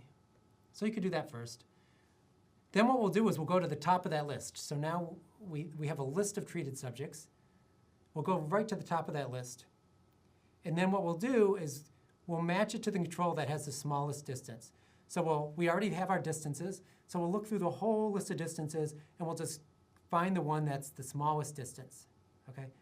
And so this is the greedy step. You're just sort of going for whatever's the best without sort of thinking about a bigger picture. So you're just grabbing whatever seems to be the best match. So that's basically why it's considered greedy. Is you're always going to basically take whatever the best match is. Once you have a match, then you'll remove that control from the list of available matches. Then you move on to the next treated subject. And then you'll find a control that has the smallest distance with that treated subject. And then you'll just keep repeating these steps until you've matched all treated subjects. So you'll go one at a time, finding the control that has the smallest distance with that treated subject. Then you'll remove that control from the set of possible matches for the next person and continue on like that. So I think this is really sort of straightforward and intuitive kind of algorithm. And therefore it should be pretty easy to implement in practice. So as an example, let's imagine we have just 2 treated subjects and 6 controls.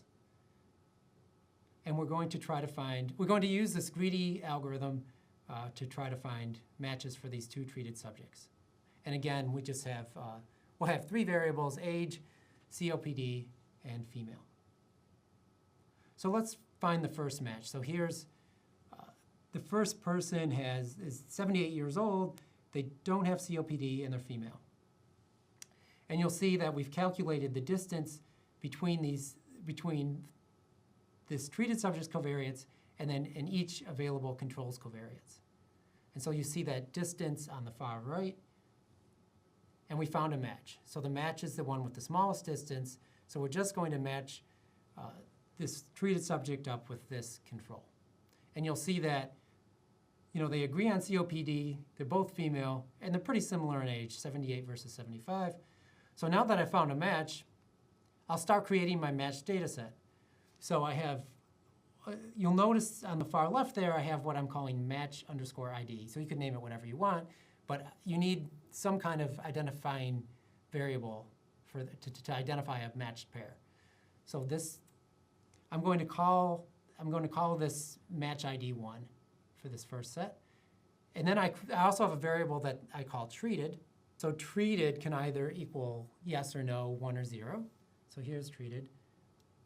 So 1 equals yes. So 1 means you're treated, 0 equals control.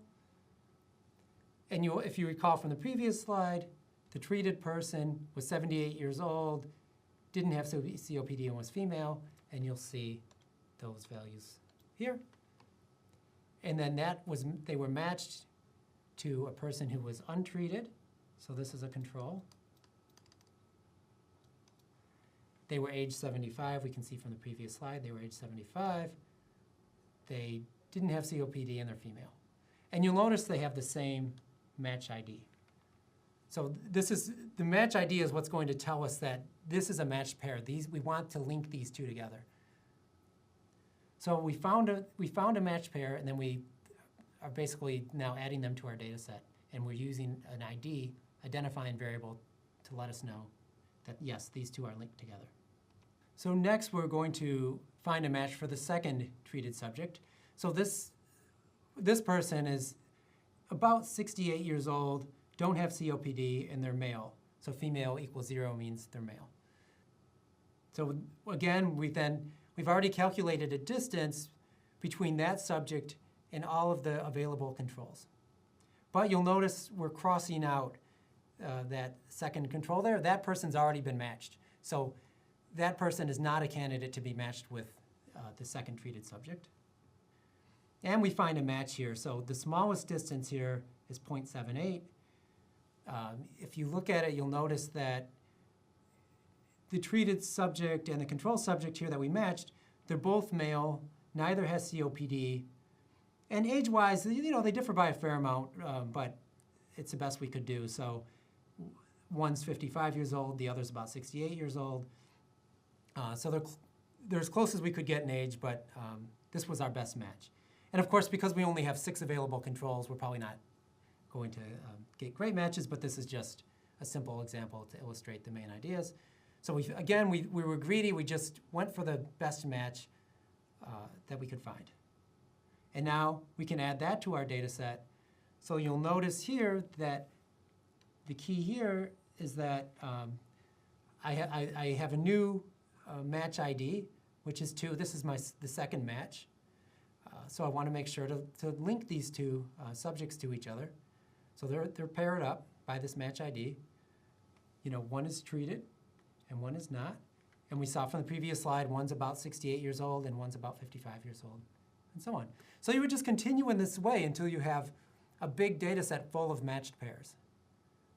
So in this particular example, I only had 2 treated subjects, but in practice, you might have thousands, and you would create a big data set. So greedy matching in general, it's intuitive, it's easy to explain. I just explained exactly how you would carry out the algorithm if you wanted to code it yourself, so it didn't take very long to explain.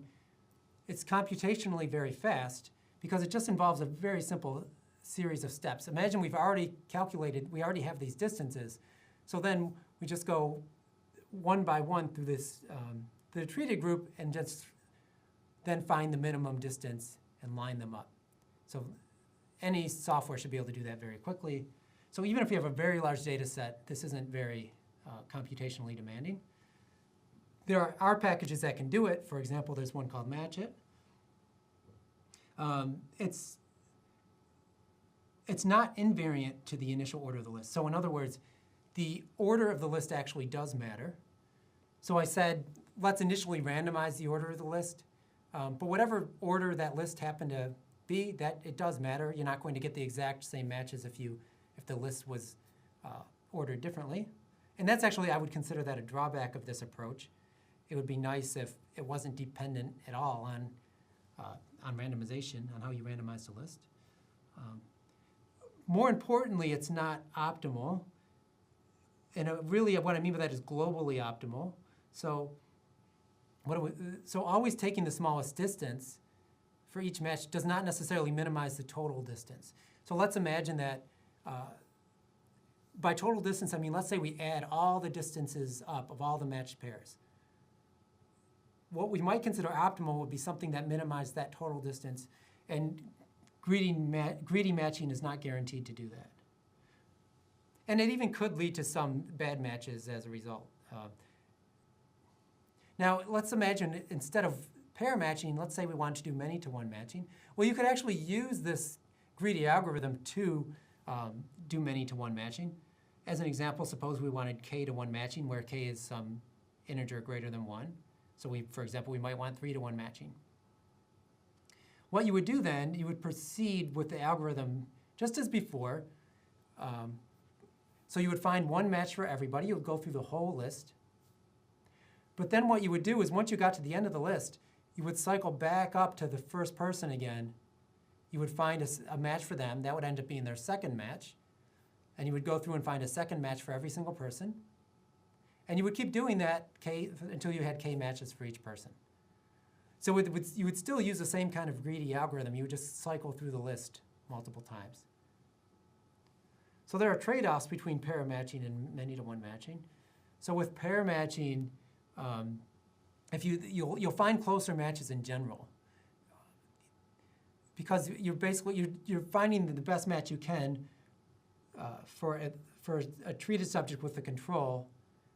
If you want to find multiple matches for a treated subject and controls, you're guaranteed that some of the matches aren't going to be as good because you're trying to match more people, essentially.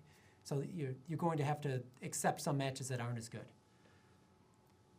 And pair matching is also, of course, it would have faster computing time because you're just matching a single treated subject to a single control subject as opposed to a single treated subject to many controls.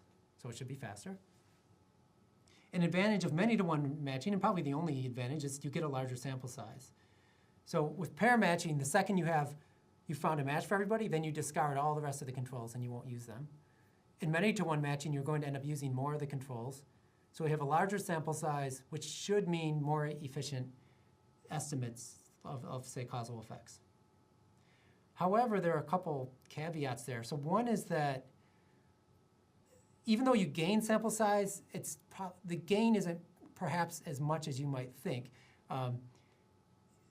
If you were to add a new pair, if you were to add a new treated subject to your data set, that would be more of an efficiency gain than if you just add another control to a match set. So essentially, the efficiency gain by adding additional controls in a match set is not as much as there would be if you were actually adding new treated subjects that you could find matches for. So there is some power gain, some efficiency gain, but it's not very large. But essentially, this comes down to a bias-variance trade-off issue. So pair matching, there should be less bias because the matching is closer, but it also should be less efficient because you're discarding data. So the many-to-one matching should lead to a little more bias, but smaller variance. And so you have to think about that kind of a trade-off. Are you willing to tolerate some bias for more efficiency or not? The next thing that I wanted to mention was this idea of a caliper. And so you could imagine that there might be some treated subjects for which there really aren't even reasonably good matches in the controls. There might only be bad matches, like where the distance is kind of big. So we might want to not allow that. Okay, so you can use a caliper for that, where a caliper would be the maximum acceptable distance.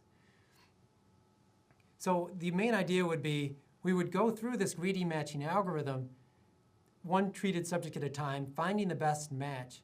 But now we would say only accept that best match if it's within the caliper. So if the best match has a distance that's greater than the caliper, then we just won't match anybody to that treated subject. We'll get rid of that treated subject. We'll say there was nobody in the control group that was a good match for them. So you would pick a value for the caliper, the maximum distance you're willing to tolerate. Then you could go through this greedy algorithm in the same way, but it would exclude any matches that were not within your tolerance limit. And this also gets back to this positivity assumption, where the positivity assumption says that the probability for each treatment for a given set of x's should be non-zero. So for given values of x, there should be some probability that's not zero of getting either treatment.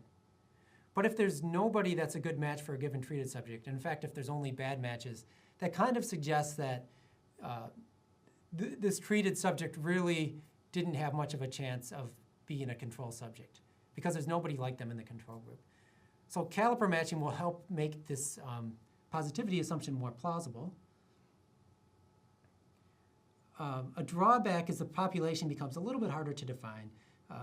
So you start with this original population, let's say, which is all treated subjects.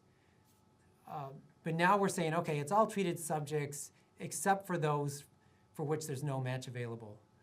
So that's a little harder to define to one of your collaborators, for example.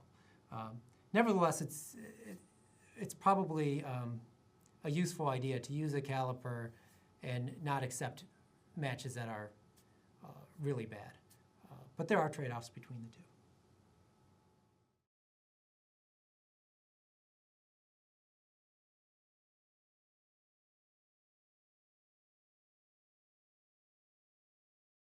Hi, this video is on optimal matching. We're going to begin with an example that illustrates why greedy matching is not optimal, and then we'll discuss what optimal matching actually is.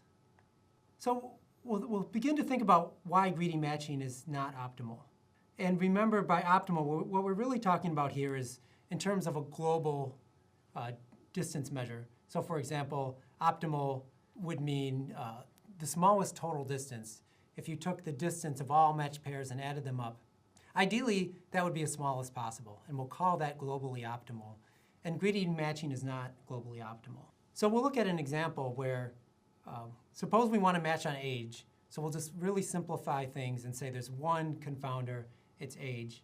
And now we'll imagine that we have 3 treated subjects and 12 control subjects. So here's our treated subjects here that and their ages. So we have 3 treated subjects. Their ages are 45, 38, and 41. And then we have available controls. And these are just the ages of the controls. And you'll see that there's 12 different ages there. And what I'm going to do is use the greedy algorithm and match them one at a time. And so we have treated subjects and control subjects over here. And as I find matches, I'm just going to put them over in that right-hand column. So we'll begin here. And so the first subject is 45 years old, and the best match for them was a control subject that's 44 years old. So I place that over here. So we matched a treated subject to a control subject. The first treated subject was 45. The best match, meaning the smallest distance in age, was a 44-year-old. So next we'll look at the second treated subject, which is a 38-year-old. I crossed off the 44-year-old because they're no longer available to be matched. And we find that a 36-year-old is the best match, meaning we're being greedy here, so we're just going to find the person whose age is the closest to the treated subject in absolute value. So now we've matched a 38-year-old with a 36-year-old. And we also crossed off the 36-year-old from the list. That person is no longer available to be matched to a treated subject. So next we'll move to the 41-year-old. The 41-year-old we could actually either match to a 47-year-old, which is what I did here, but they also could be matched to the 35-year-old, and the distance would be the same. So I just picked one of them. But in either case, the distance is 6. And now we could add up just the absolute distance here, and you'll see that the first match pair has a distance of 1, the second match pair has a distance of 2, the third match pair has a distance of 6, and so we have a total distance of 9. So overall, the ages between treated and controls differ by 9. So that's with greedy matching. But you could actually find a better overall set of matches. So here I list a better set of matches. So rather than using the greedy matching algorithm, I just selected a set of matches that are better. So again, we have treated subjects over here, and the treated subjects are 45, 38, and 41.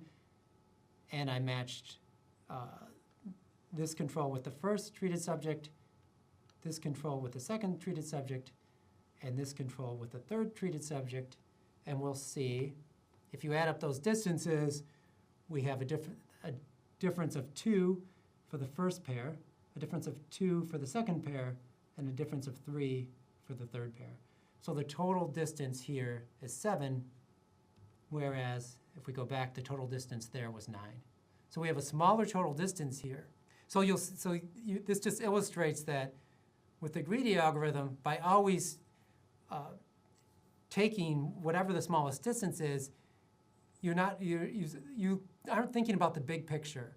There might be times when you want to save a match for a later subject and accept a slightly less good match now. But the greedy matching, you're never looking ahead. You're not thinking about the big picture. You're just always grabbing the best match. And so you're not necessarily going to be optimal in terms of this global kind of distance. So this is just illustrating the main idea that greedy matching is not necessarily optimal, and usually will not be, in fact, in terms of minimizing a total distance. So what does optimal matching do? Well, optimal matching is going to minimize the global distance. So global meaning the total distance. So you could imagine the big picture would be like, let's say I considered all possible matches between treated subjects and controls. So imagine that I did every possible combination, and I calculated the total distance, and then I chose a set of matches that had the smallest total distance. Well, that would involve a lot of computation. So it's something that could be done. But if you have a big data set, that would involve a lot of calculation. So it's a difficult problem. It can be solved using basically a network flow optimization approach, details of which are way beyond this course. But essentially, it's a difficult optimization problem, but one that people have solved. But even though people have solved it or figured out how to do it, it's still computationally demanding. So in general, optimal matching is, if you have a small data set, it's very feasible. On a big data set, the computational burden might become too much.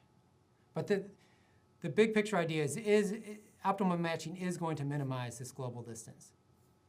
And there are packages that can do this, such as OptMatch and RC Balance. Okay, so is it computationally feasible is a question. So is optimal matching computationally feasible? Well, it really depends on the size of the problem. And what we mean by size typically here would be the number of possible treatment-control pairings. As an example, if you had 100 treated subjects and 1,000 controls, there's 100,000 possible pairings. And in fact, that would actually be the size of a problem that this could actually solve in a reasonable amount of time. And in fact, your computer probably could handle even 1 million treatment control pairings, but it will take a while. Once you get into thousands of subjects and possibly 1 million treatment control pairings, your computer might be working for a long time. But it is typically feasible to have about that many. But once you got to something like 1 billion pairings, let's say 10,000 treated patients and 100,000 control subjects, it's likely that you're not going to be able to use optimal matching. Your computer might be running for a month or longer, so it's not really feasible. So this is something to be aware of, that even though optimal matching should be better than greedy matching, there's sometimes when optimal matching just isn't going to be feasible. There is something you can do about it, though, and there are different methods that can make optimal matching more feasible. And this wouldn't really be full global optimal matching, but sort of some kind of compromise. So you could place some kind of constraints. You can impose constraints to make optimal matching feasible. So for example, imagine that we might want to match within hospitals in a multi-site clinical study. So maybe we have a study that has several hospitals and then patients within hospital. Rather than doing optimal matching on the entire data set all at once, you could do optimal matching within hospitals. So the idea would be that you'll only accept matched pairs, so matched treated to control pairs within a given hospital. So within a hospital, you're doing optimal matching. Well, this has greatly reduced the size of the problem. Let's say there's 10 hospitals all of equal size. You would basically be reducing the size of the optimization problem by 1/10. You'd be dividing by 10 essentially. So it might become feasible. So this would be. You could think of these as blocks. You might want to match within blocks. Another example might be matching within primary disease category. So primary disease category, it might be if somebody goes to the hospital, what their primary diagnosis code is. So they could have heart failure, or they could have COPD, and so on. And so you might want to match treated and control subjects within primary disease category, and that would be an example of a block. And if you potentially then can optimize within these blocks and have something that's computationally feasible. So this is also known as sparse matching. And you can do this in the R package RC Balance. And you can also, with this kind of approach and this software package in particular, you can also tell it to tolerate some mismatches as long as fine balance is achieved. So we discussed fine balance a little before, but just as a reminder, you might be willing to accept matches that aren't perfect. Maybe you're matching a male to a female, as long as the overall distribution of sex, for example, is the same in the treated and control groups. So there's a number of different ways that you can make these matching problems a little more feasible, where maybe you're optimizing given constraints and so on. And there's software that sort of makes all of these things feasible, where you can really tailor what you want in a particular study using the software, and it's relatively straightforward and computationally feasible.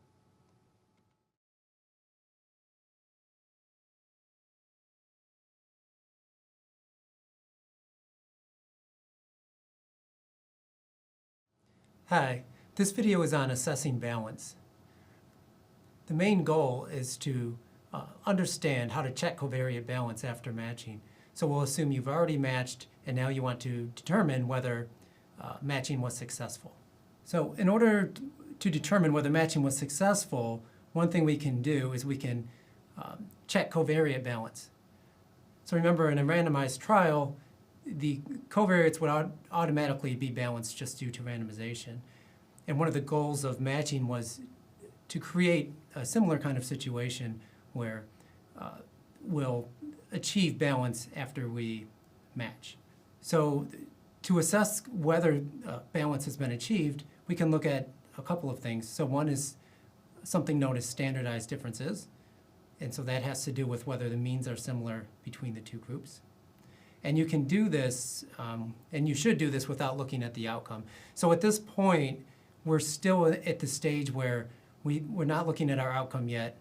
We carried out matching, and now we want to see whether matching worked. And if matching didn't seem to work well, we could go back to the first stage and think about how to match more effectively. And so in a lot of cases, what we'll do is we'll start by looking at a table one, essentially. So a table that looks at pre-matching versus post-matching balance. Alternatively, as opposed to looking at standardized differences, you could also carry out hypothesis tests. So you could test whether the means in the two groups are the same after matching. So for example, you could use two-sample t-tests for continuous covariates, or chi-square test for discrete covariates. You could report p-values for those tests.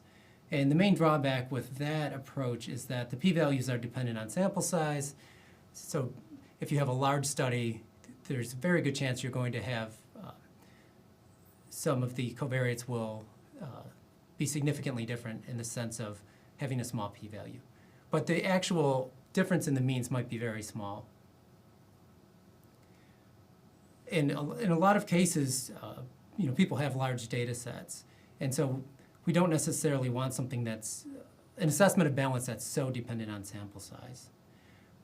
And in particular, because we probably don't care about very small differences, a p-value might not be the best way to do that. So typically, people prefer to use standardized differences. So here's what a standardized difference is.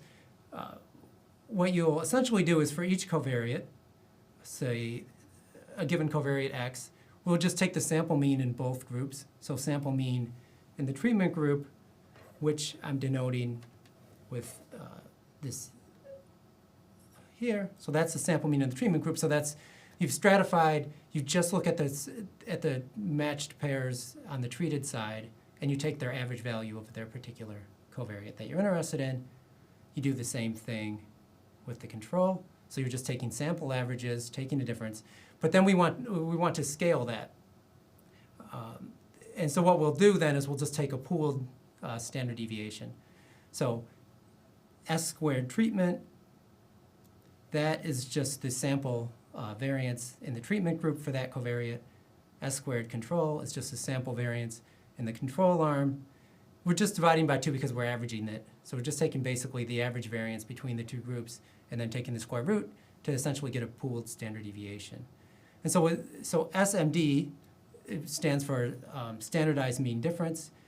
And basically what we have is a difference in means in standard deviation units. So an SMD of 1 would mean that there's a 1 standard deviation difference in means, which would be a large difference. So it's always going to be relative to the standard deviation. And again, the reason for that is because if we change scales, we don't want the standardized mean difference to change. So if you go from recording age in years to age in days, the standardized mean difference will not change, and that's how we would want it. So it shouldn't be sensitive to changes of scale. And so a key feature of the standardized difference is that it's not directly dependent on sample size. If you look at the formula here, you'll see that there's no sample size in there, so there's no n. If you think of n as a sample size, for example, it doesn't appear in there. So it's not dependent on sample size in the way a p-value would be. And often people report the absolute value of the standardized difference. So you'll notice here, this could either be a positive or negative value. because we're just taking, in the numerator we have a difference in means, and that could either be positive or negative. So a lot of times people actually take the absolute value of the whole thing. And we would do this for every variable that we matched on. So one at a time, we'll go through and we'll calculate a standardized mean difference.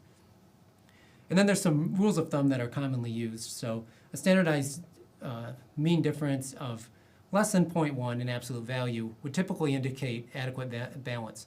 So if you have a randomized trial, for example, when you calculate a standardized difference between groups on each covariate, typically they'll all be less than 0.1. Values between 0.1 and 0.2 are considered not balanced necessarily, but small enough where maybe you're not very worried about it. So even if you do a good job of matching, a lot of times there'll be a couple of covariates that are between 0.1 and 0.2 in terms of standardized difference, and usually people don't worry a lot about that. But values greater than 0.2 are considered serious imbalance. So now we'll look at how you could construct, or what's a table 1 would look like. Table 1 is kind of a generic term because it's a kind of table that often appears first in a manuscript. So it's just a generic name for this kind of a table. So next I'll show an example of a table 1. So table 1 is just a generic term for the kind of table that often appears in a manuscript as the first table. But it's just a summary of summary statistics of the main variables involved in the analysis. And if you're carrying out a matched analysis, or if you're comparing treatments, typically you'll stratify the table on the treatment groups. So here's an example of data from the right heart catheterization study, where right heart catheterization is a treatment, or RHC. So here we'll see RHC is the treatment group, and no RHC is a control group. And you'll see that in this table there's a few thousand people in each group. So we begin with just the sample size, and it says how many subjects are in each group. Then the first variable that we see is age here. And so this is showing then the mean and standard deviation of age in the two groups. So this is unmatched. You just stratify on treatment group and then calculate a mean and standard deviation for each of those. So we see that the average age in the two groups is roughly 61. They're very similar, and the standardized mean difference is 0.06. These other the second variable is sex, so percent male, and then we have a few other variables that have to do with medical diagnoses. And I'm only showing a few variables just for illustration. In practice, there would typically be dozens of variables that you would include in a table 1. So this is just for illustration. But you can see here for this neuro covariate, the prevalence is 16.2% in the control group versus 5.4% in the treatment group, with a standardized mean difference of 0.35. And recall that we said that anything greater than 0.2 is something you would probably be concerned about, and so this is suggesting that there's imbalance there. And next, if you were carrying out a matched analysis, you would typically include in a table the same information but for the matched groups. So now we've matched, and you'll see that now we have exactly the same number of people in both groups. So we did paired matching. So for everyone in the control group, we found somebody in the treatment group that was matched well on the covariates. And now we see that these standardized mean differences here are all much smaller, and in fact they're all less than 0.1 in absolute value. And in particular, we could highlight the neuro category, where previously it was 16.2% versus 5.4%. Now it's 5.3% versus 5.7%. And so the second half of this table here, the matched case, these numbers look much more like what you would see in a randomized trial, where you basically have the same number of people in each group, and you have a lot of balance between the two groups. So this is what we hope will happen after matching, is that the table should then look like it would have looked had we randomized. You can also plot the standardized mean differences, and this is especially useful if you have many covariates. So here I just included these 5 covariates, but typically, again, you might have dozens of them, and a plot like this can really show overall how well matching did. So the the red curve here, the red lines, those are from the unmatched population. It's displaying standardized mean difference for each variable. And so this is just plotting the numbers that I had on the previous slide. But what you can see is that for the, and we have a solid line at 0.1 here, just as, that's because that's sort of a default cutoff that people often use for what's considered a good match versus not. And you'll see that the red line, a lot of the variables are to the right of the 0.1 cutoff. So they're on this side of it. Whereas for the blue, they're all to the left, right? And the blue here, the blue line is the matched. So what this is showing is that matching was able to create much better balance on these covariates. So this kind of graph is very useful if you have dozens of covariates, and you can see if overall matching created a balance between the groups.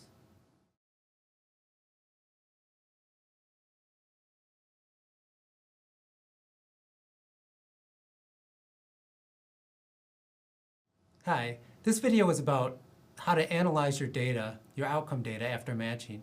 So we'll assume that you've already matched your data, you've checked for balance, and you're happy with that, and now you're ready to analyze your outcome data. So we'll identify appropriate statistical methods for analyzing matched data, and we'll especially talk about randomization tests, what they are and why they might be useful. Again, we'll imagine that we've successfully matched. So we've checked for balance, and we're ready to proceed with the outcome analysis. And so there's a few things that you might want to do. And so one is to test for a treatment effect. So you might be interested in hypothesis testing, just answering the question, is there a treatment effect? You're likely also interested in estimating a treatment effect and a confidence interval. And whatever method you use should take matching into account. So we'll begin with randomization tests. And these are also known as permutation tests or exact tests.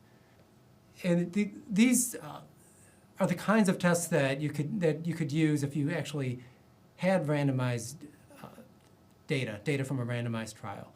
But since we've already matched, we're going to basically, at this point, treat the data as if it was from a randomized trial. And so the main idea here would be to first choose a test statistic, and then to compute that test statistic from your observed data. Next, you'll assume that the null hypothesis is true, meaning that there's no treatment effect. Then we'll just permute the treatment assignment randomly, so within each pair, and then we'll recompute the test statistic. We can do this over and over again, so we can keep permuting the treatment assignment, calculating the test statistic, and recording that, do it over and over again. And then what we'll do is we'll see, is the test statistic that you observed unusual relative to these permuted ones, which were calculated under the assumption that the data were actually randomized, that the treatment assignment was randomized. So if the null hypothesis is true, your observed test statistic should be pretty consistent with the ones that you see from permuting the data in this way.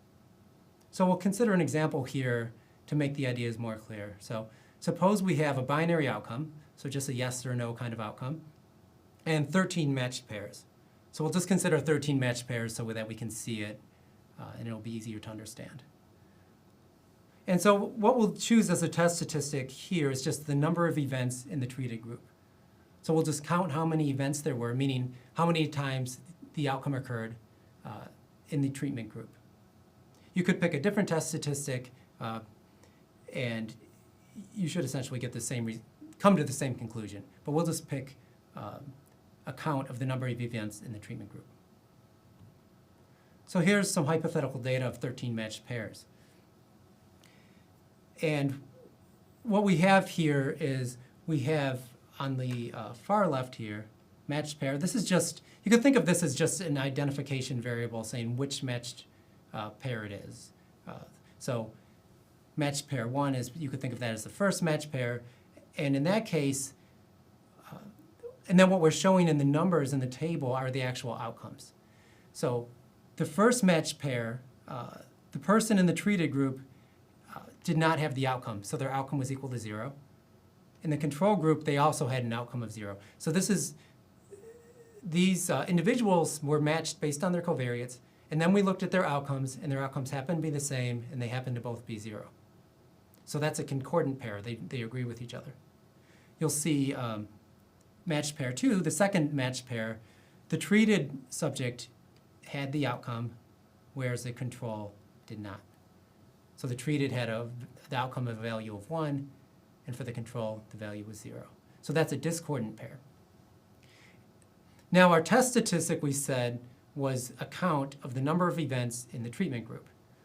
So all we would do is we would look in the treatment group and count the number of times you see a 1. So we'll just add up those.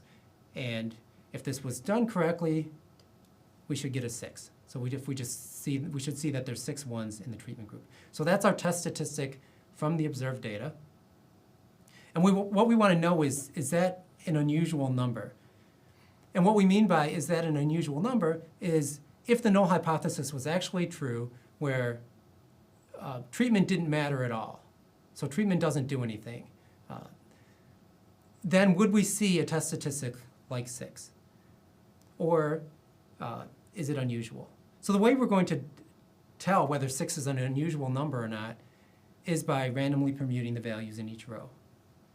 So we're going to actually randomly permute these outcome values in each row, and I'll show you an example of that. So what I first did was I highlighted or colored in red rows where there's discordant pairs.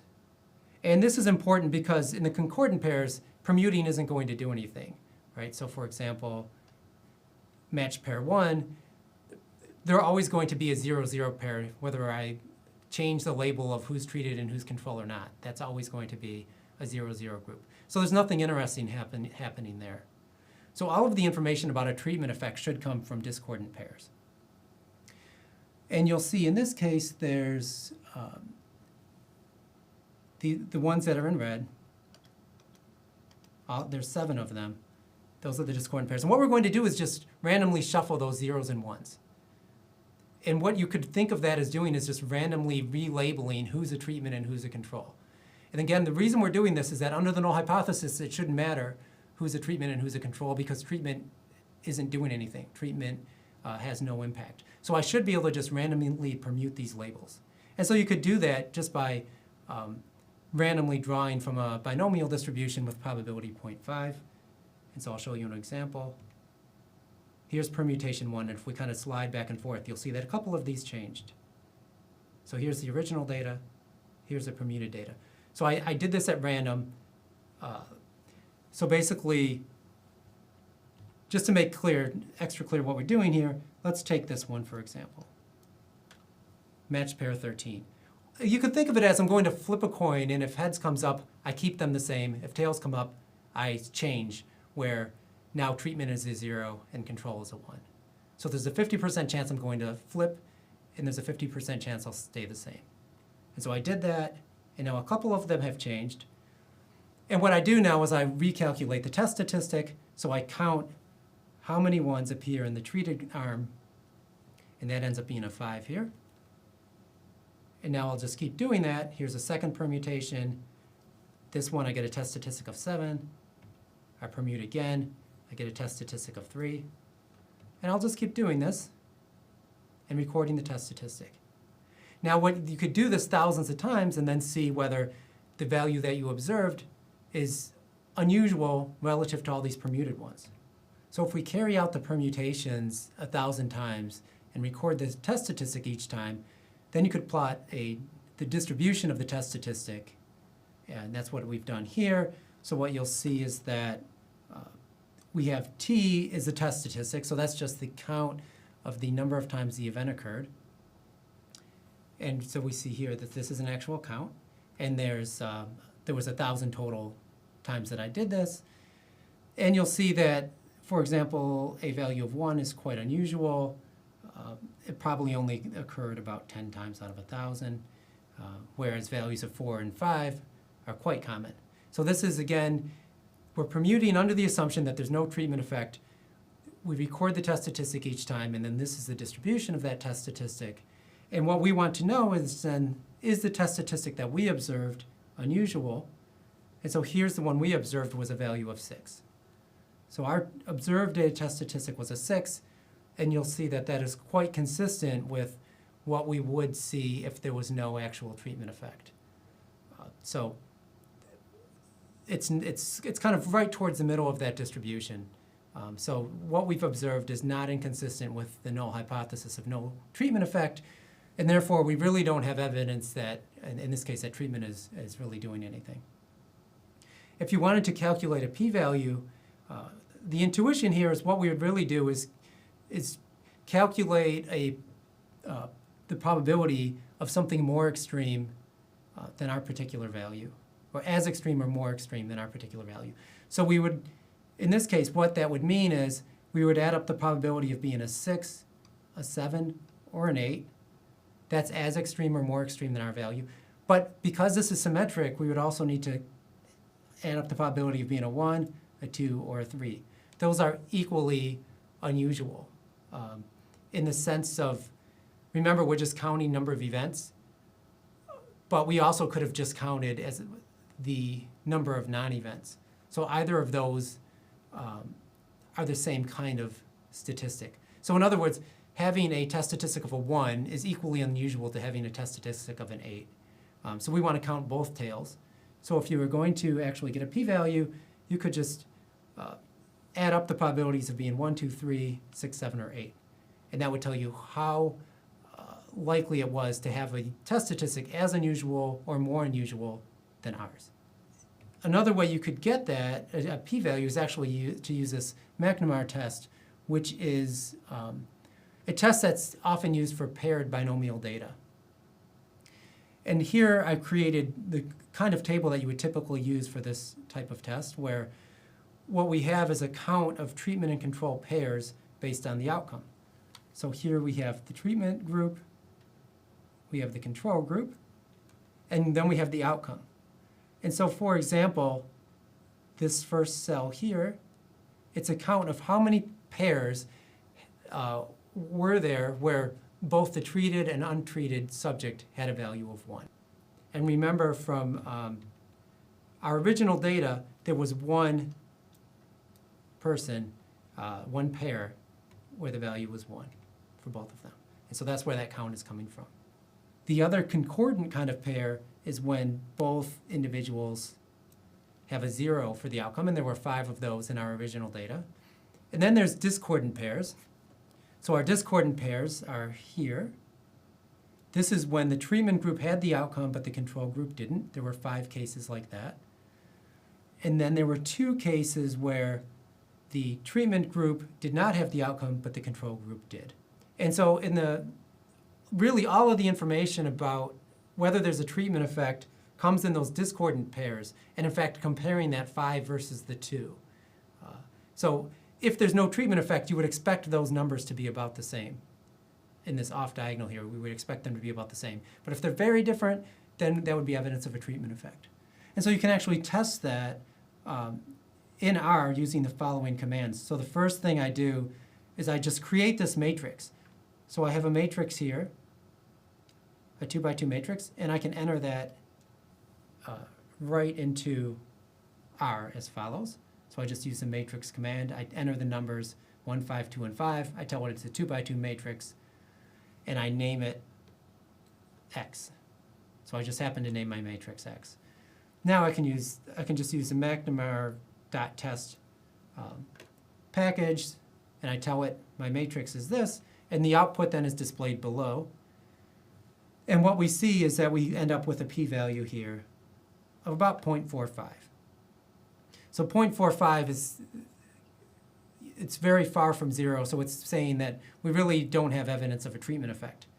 And in fact, that 0.45 you get, that we got from the McNamara test, would be the same, roughly the same as if you added up, these 6 regions here and divided by 1,000. So that you'll end up with the same result. So this is one way you can analyze or test a null hypothesis using a randomization test if you have matched data. So this is appropriate for matched sort of paired binomial data And you could just use this test if you wanted strictly to test the null hypothesis. So randomization tests, so it's really a general idea. So you don't have to just have binomial data, you could also have continuous data. And as a hypothetical example, let's imagine that our outcome is systolic blood pressure, and we have that from 20 treatment control pairs. And so a test statistic that you might want to use then is just a difference in sample means. So the average systolic blood pressure in the treatment group minus the average systolic blood pressure in the control group. So here's some hypothetical data where we have 20 pairs of observations. So these are 20 paired subjects who were matched on covariates. So we have the control here, treated here, and we have the pair ID. So for example, this is the first pair. Our outcome is systolic blood pressure. So what you see in the actual body of the table is the systolic blood pressure. So for example, in the first matched pair, the control had a systolic blood pressure of 106. The treated patient had a systolic blood pressure of 101. I said that a test statistic we might want to use is the average systolic blood pressure in the treated group minus the average systolic blood pressure in the control group. So we would actually just stratify on the treatment group, calculate a sample mean for each, and then take the difference. And if you do that, you get a difference of 8.2. And it's actually a negative 8.2 if you take that difference. So that's what I'll call T. So we have 20 individuals. The difference in means is about 8. And what I want to know is that unusual? Is that the kind of thing that you would see if the null hypothesis was true? So what we can do is the same idea here, where we can just randomly permute the labels and recalculate the test statistic, and then just keep doing that. So what we're going to do is for each of these pairs, we're going to flip a coin and to decide which one's a control and which one's a treatment. So we're just going to reassign the label on whether they're treated or control. There still will be one treated and one control in each pair, but we're going to randomize which is which. Again, the idea is that if treatment doesn't matter at all, these are just arbitrary labels, and we should be able to just randomly assign them. So that's exactly what I did here. I did this 1,000 times, and this is a distribution of the test statistics. So T is the difference in sample means in systolic blood pressure between treated and control. And here's the frequency of how many times that occurred out of 1,000 times. And what you'll see is that typically, this is centered around 0, which is basically what you would expect if there's no treatment effect, right? So it's centered around 0, and then we see how far the tail sort of stretches. So if there was actually no treatment effect, it might not be unusual to see a value sort of out here, around 4 or 5. It wouldn't be, extremely unusual, or to see 1, -3 or -4. But our observed value was around -8, which is what this vertical bar is. So in this case, what we see is that our value was actually quite unusual. And in fact, the p-value is about 0 here. You'll notice that all these, I permuted the labels 1,000 times and kept recalculating this test statistic, and never did I get a value this extreme. Never did I get a value as small as -8. So the p-value is about 0 there. The p-value is the proportion of times that you would see something as extreme or more extreme, and we really never saw anything that extreme. So we reject our hypothesis, we reject the null hypothesis that there's no treatment effect. So now in this case, we have evidence of a treatment effect. You could do this, another way you could do this is with what's known as a paired t-test. So hopefully you're familiar with this idea where if you have continuous data, but you have matched pairs, you can use what's known as a paired t-test. And so this is our code to do that. So we say t-test, and I let it know that it's paired. And what it shows is that the mean differences that we observe, our point estimate is a -8.2.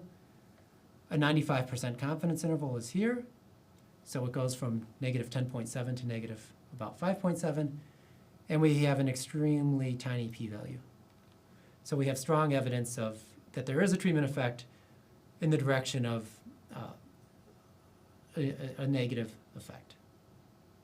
So other outcome models are also possible. So besides the kinds of outcome analysis methods that I just talked about, such as paired t-tests and permutation tests, some of the kinds of models that you're more familiar with could also be used. So for example, you could use conditional logistic regression, which is appropriate for matched binary outcome data.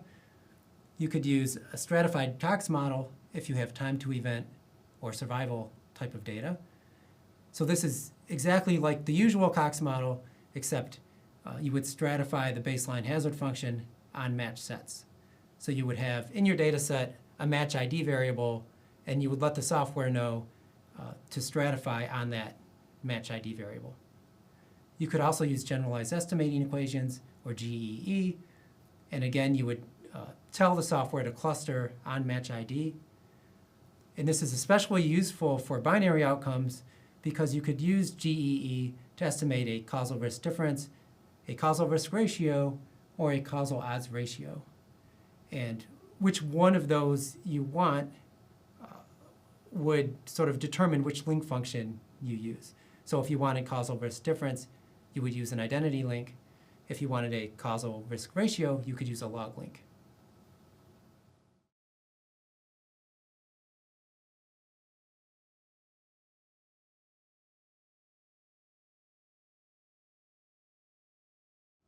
Hi, this video is on sensitivity analysis.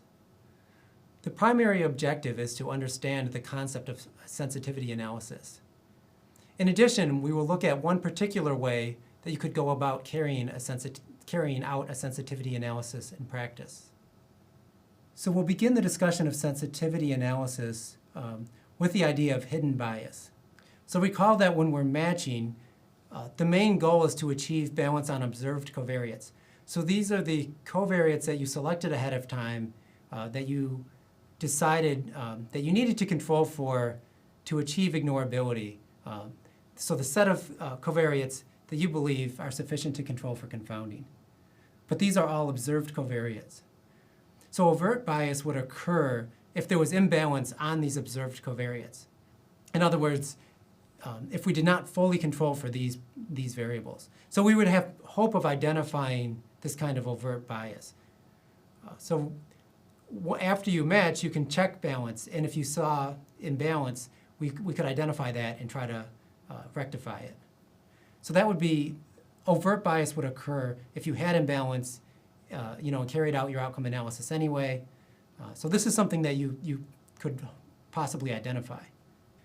However, matching is not guaranteed to result in balance on variables that we did not match on.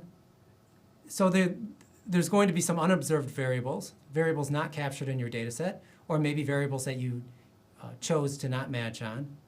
And those could be imbalanced. So this is different than randomized trials, where randomized trials should achieve balance both on observed and unobserved variables, because it's truly randomizing, flipping a coin, and so that treatment assignment shouldn't depend on anything.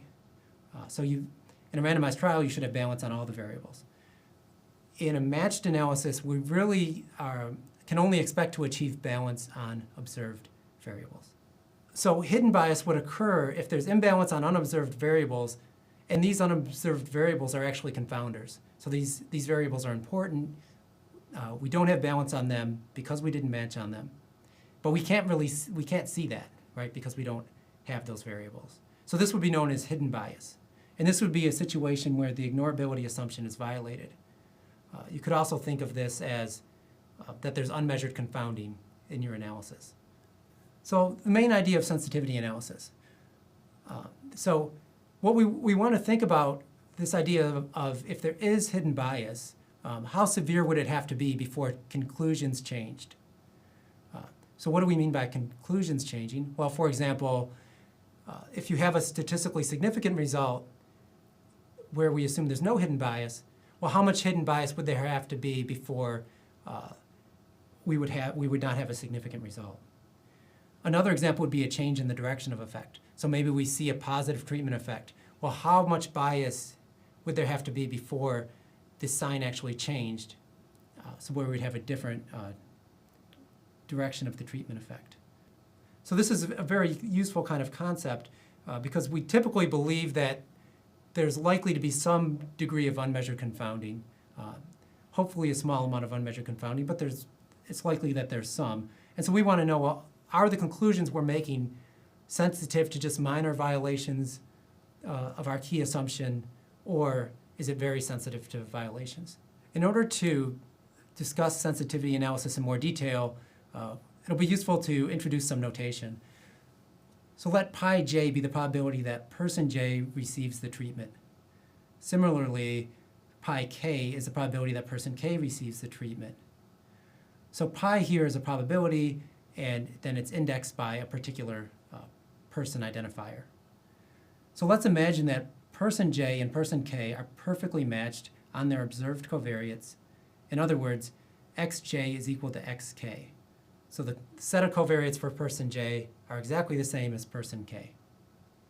So then, if pi j is equal to pi k, then there's no hidden bias. So what we're saying here is that we have a matched pair. We've matched person j and k.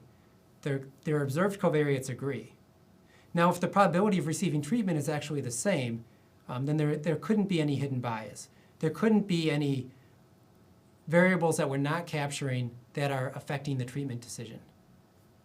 So there's no sort of unobserved variables that are affecting the sort of treatment assignment probability. To think further about sensitivity analysis, let's consider the following inequality. Again, pi j is a probability that person j receives the treatment, and pi k is a probability of treatment for person k. And we'll assume that we've matched person j to person k on their observed covariates. So person j and person k have the same observed covariates. What we see then here is that in the numerator of this inequality, we have the odds of treatment for person j. Recall that an odds is just a probability divided by 1 minus a probability. So the numerator is just the odds of treatment for person j. In the denominator, we have the odds of treatment for person k. And so then this ratio is just an odds ratio. So capital gamma here is an odds ratio. And then if this odds ratio is equal to 1, then there's no overt bias. So this is what we said on the previous slide. If pi j and pi k are equal, there's no overt bias. If they're equal, the odds ratio would have to be 1. So that would imply no overt bias. However, if this capital gamma was greater than 1, we would have hidden bias. So this would mean that person j was more likely to receive treatment than person k. So even though they have the same observed covariates, there's something about person k that made them more likely to receive treatment. So you could think of that being the case because of hidden variables, unobserved variables. So gamma then can quantify the degree to which our assumption of no hidden bias is violated. So if gamma equal 1, our assumption is fine. If gamma is very close to 1, then our assumption is barely violated. If gamma is much larger than 1, then our assumption is very violated. So now we'll discuss how this idea of gamma representing hidden bias can be used in practice. So as an example, suppose that we have evidence of a treatment effect. So in other words, you carried out the kind of analysis that we've discussed in previous videos where you match, you make sure you have good balance, then you carry out an outcome analysis. And imagine that you found evidence of a treatment effect. Well, that evidence of a treatment effect was under the assumption that there's no hidden bias. In other words, that this capital gamma, this odds ratio, is equal to 1. So that would typically be your starting point as your primary analysis is to assume that the assumption is of no unmeasured confounding or no hidden bias is met. Next, what we can do is then carry out the sensitivity analysis part. And so in this case, what we would do is we would increase gamma, this odds ratio, until the evidence of a treatment effect went away. In other words, that it's no longer statistically significant.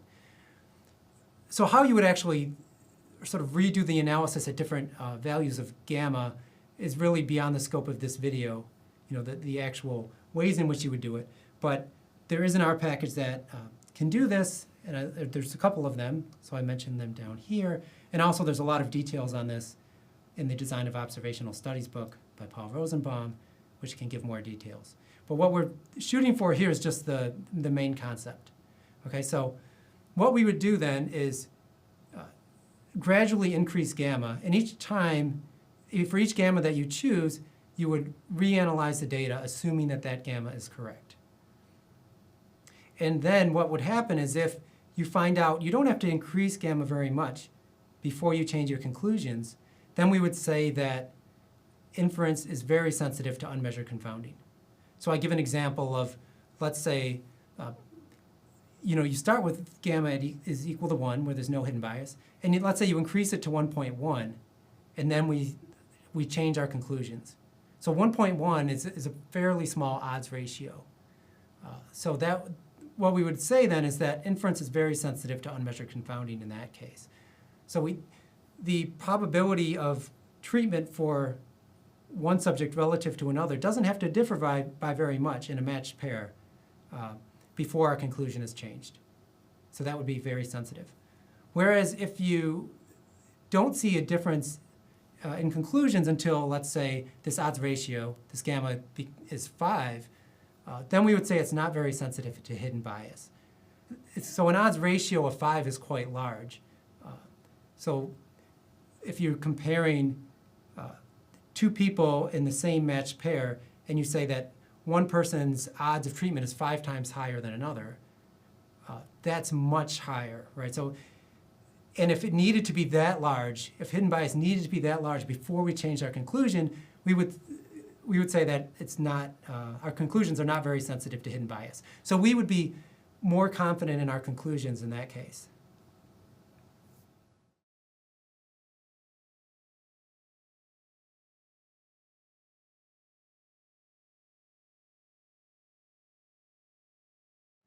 Hi, in this video we'll go over how to carry out an actual data analysis in R. So in particular, a matched causal kind of analysis. The data set that we'll use as an example is this right heart catheterization data, which is publicly available on this Vanderbilt website. It has been available for a long time, and it's been analyzed by many different people just to illustrate the main ideas. And so it involves ICU patients in 5 hospitals.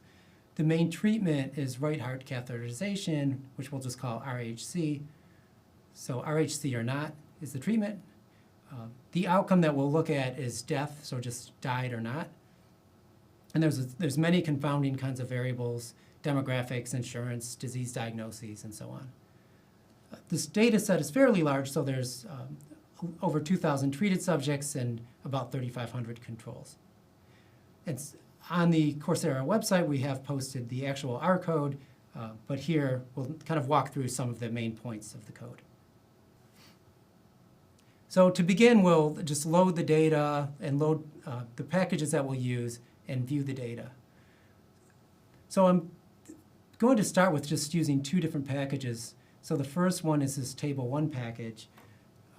So Table 1 is a really useful package if you're going to be doing a matched analysis. So it's a package that can very easily create the kinds of Table 1s where you're comparing the balance between treated and control subjects, either in matched or unmatched data. And then we'll also use the matching package that we'll use to carry out the actual matching. So we can read in the data, and then we can typically you would want to view the data as well, just to understand what the variables are like, get a sense of if there's missing values and all of those kinds of details. And here what I'm putting as an optional step is to just convert some of the character variables into numeric variables. So in this actual data set, a lot of the variables are character variables. In some R packages handle that fine, and others prefer numeric. So just to kind of make things simpler, I have a bunch of lines of code here that just are creating new variables that are saying, convert these to a numeric variable. So for example, the data set RHC, there's an outcome variable is death. In the data set itself, death is either coded as yes or no. And here I'm going to convert that to a binary 1-0 variable where 1 means yes. So you'll notice I say RHC death equal yes. So that's just an indicator kind of function, and it's saying convert that to a 1 if yes, and set it to 0 otherwise. So I create a whole bunch of these numeric variables that will, and then I'll create a new data set that just includes those variables. So that's what I do next, is what I'm calling my data is the data I'm going to use. And I just took a handful of confounders and also the treatment variable and the outcome variable. This data set actually has many more confounders than what I'm using. I'm just using a shorter list just to make the presentation easier. And so the covariates, the list of covariates that I'm going to consider here, I'm calling xvars. And this is the list of them. And now we can create a table 1 pre-matching. And so we can use this table 1 package. And in fact, you can just say create table 1. And what I want to do is summarize, have summary statistics for the variables that I just called xvars, that list of covariates that I just went over.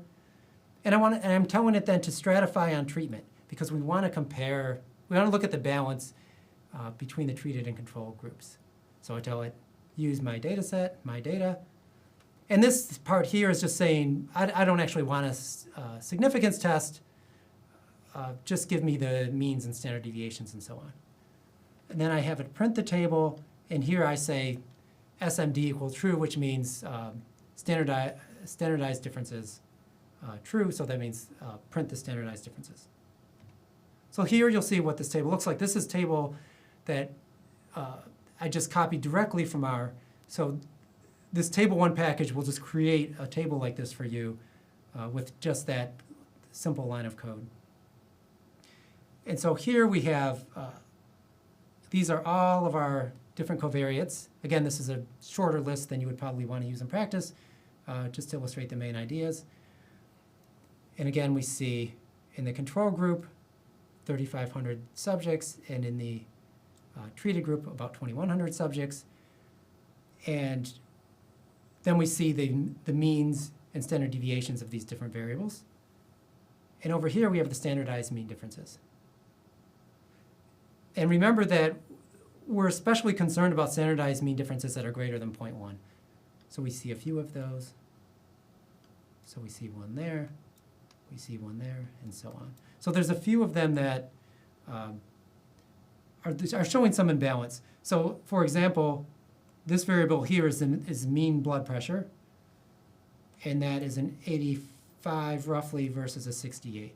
So we see a pretty big difference there. So this is how you can create, a table 1 and just get a sense of what the data are like and how much confounding you might be dealing with. And next we can go on to matching. So here we'll carry out a greedy matching analysis.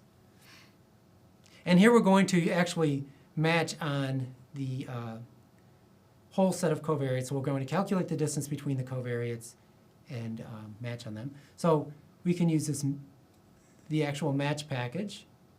And here's very simple code. TR is they want to know what is your treatment variable. Well, ours happen to be named treatment, so that's straightforward.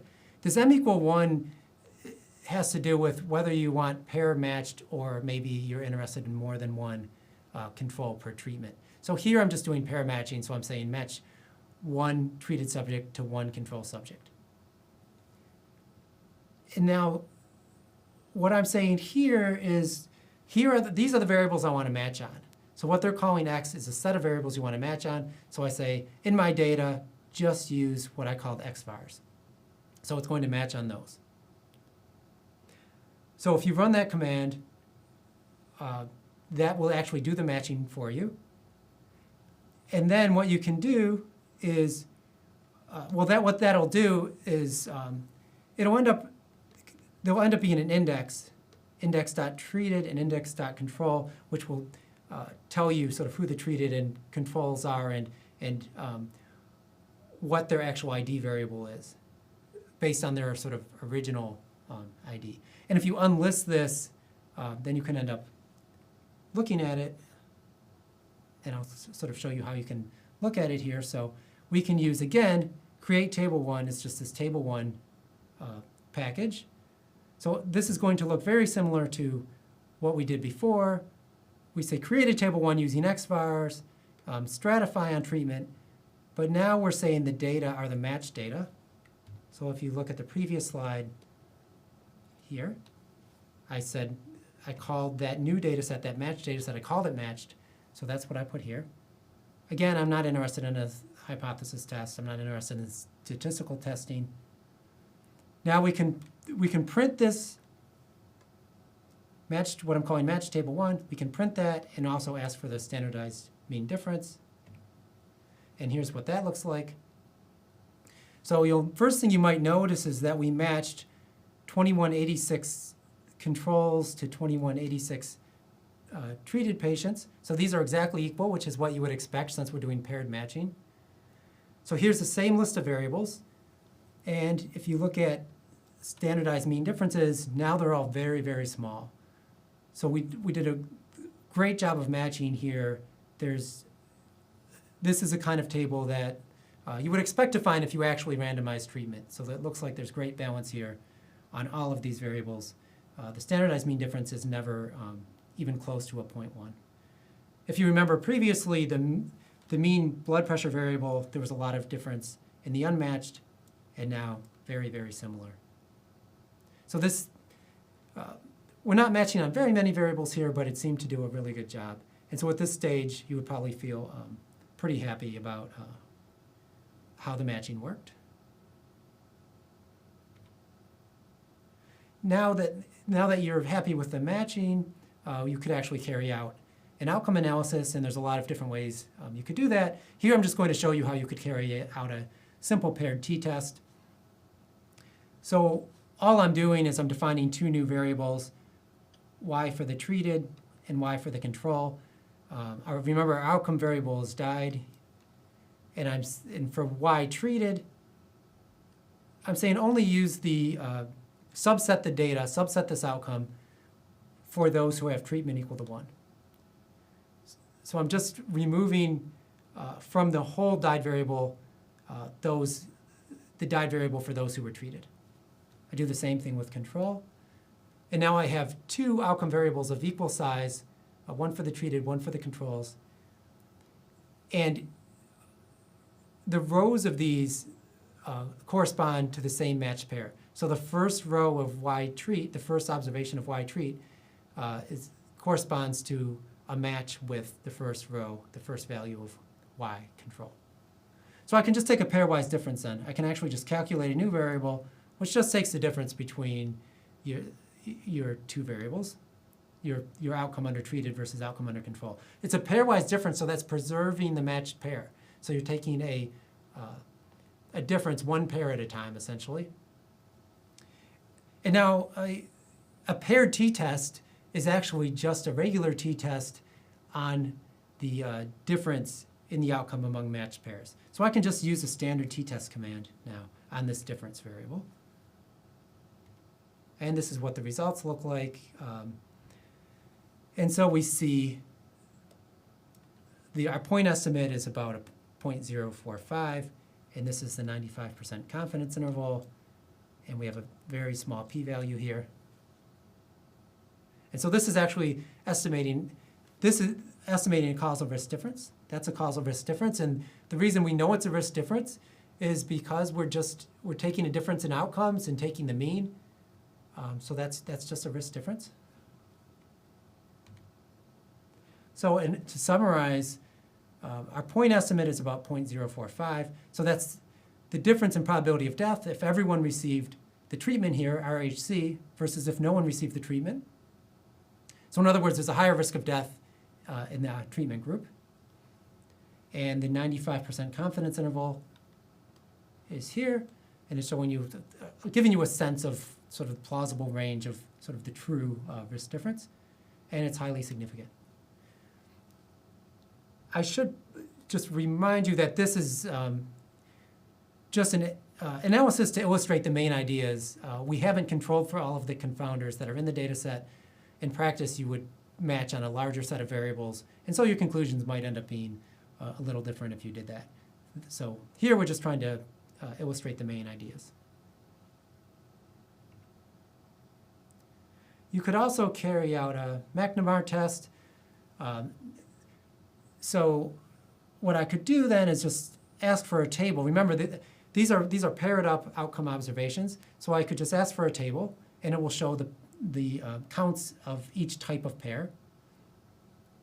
So for example, 994 pairs had an outcome of 1 for both groups. So outcome of 1. So 994 pairs were concordant with an outcome of 1. There were 305 pairs that were concordant with an outcome of 0. And then the more interesting cases are the discordant pairs, where we see 493 pairs. The treated person had an outcome, whereas the control person did not. So in this case, 493 people, treated subjects died when their matched control did not. Whereas you see 394 pairs had the opposite situation, where the control died when the treated did not. So among the discordant, we see that there's a bigger number where the treated is the person who died. So this is, again, suggesting that the treated group is at higher risk. And this is all for matched data, so this is already controlled for the confounders that we matched on. Now, if we want to carry out the test, again, we can just use this McNamara test. We can tell it what the matrix looks like. It'll carry out the actual hypothesis test, and we get a really small p-value, just like we did with the paired t-test. So either of these methods is getting at the same thing. It's testing the hypothesis of no treatment effect. So this is just summarizing what I said previously. And so in both analyses, we're concluding that the treated subjects were at higher risk of death. So this was just, again, a relatively simple kind of outcome analysis, but you could, and we were just estimating a risk difference, but if you were interested in a risk ratio or an odds ratio, you could use GEE, for example. If you wanted a causal odds ratio, you would use a logit link, for example. I've already mentioned that I just used a subset of covariates for simplicity. In practice, you would use more variables. And in this case, I illustrated the matched package, but there are other packages that can do matching, and one I like in particular is the RC balance package, because that has a lot more options, but it's also slightly more sophisticated. But there's a really great description of this package in the journal Observational Studies, which is open source, so you're free to download, and it really describes in detail how you could carry out sort of more sophisticated matching kinds of analyses where, for example, you could have a fine balance constraint, or you could do optimal matching, and so on. And I also am just mentioning here that this Table 1 package actually goes into a lot of detail about steps that you could use to carry out a matched analysis, including some very nice figures that assess balance. And so I'm recommending this particular document.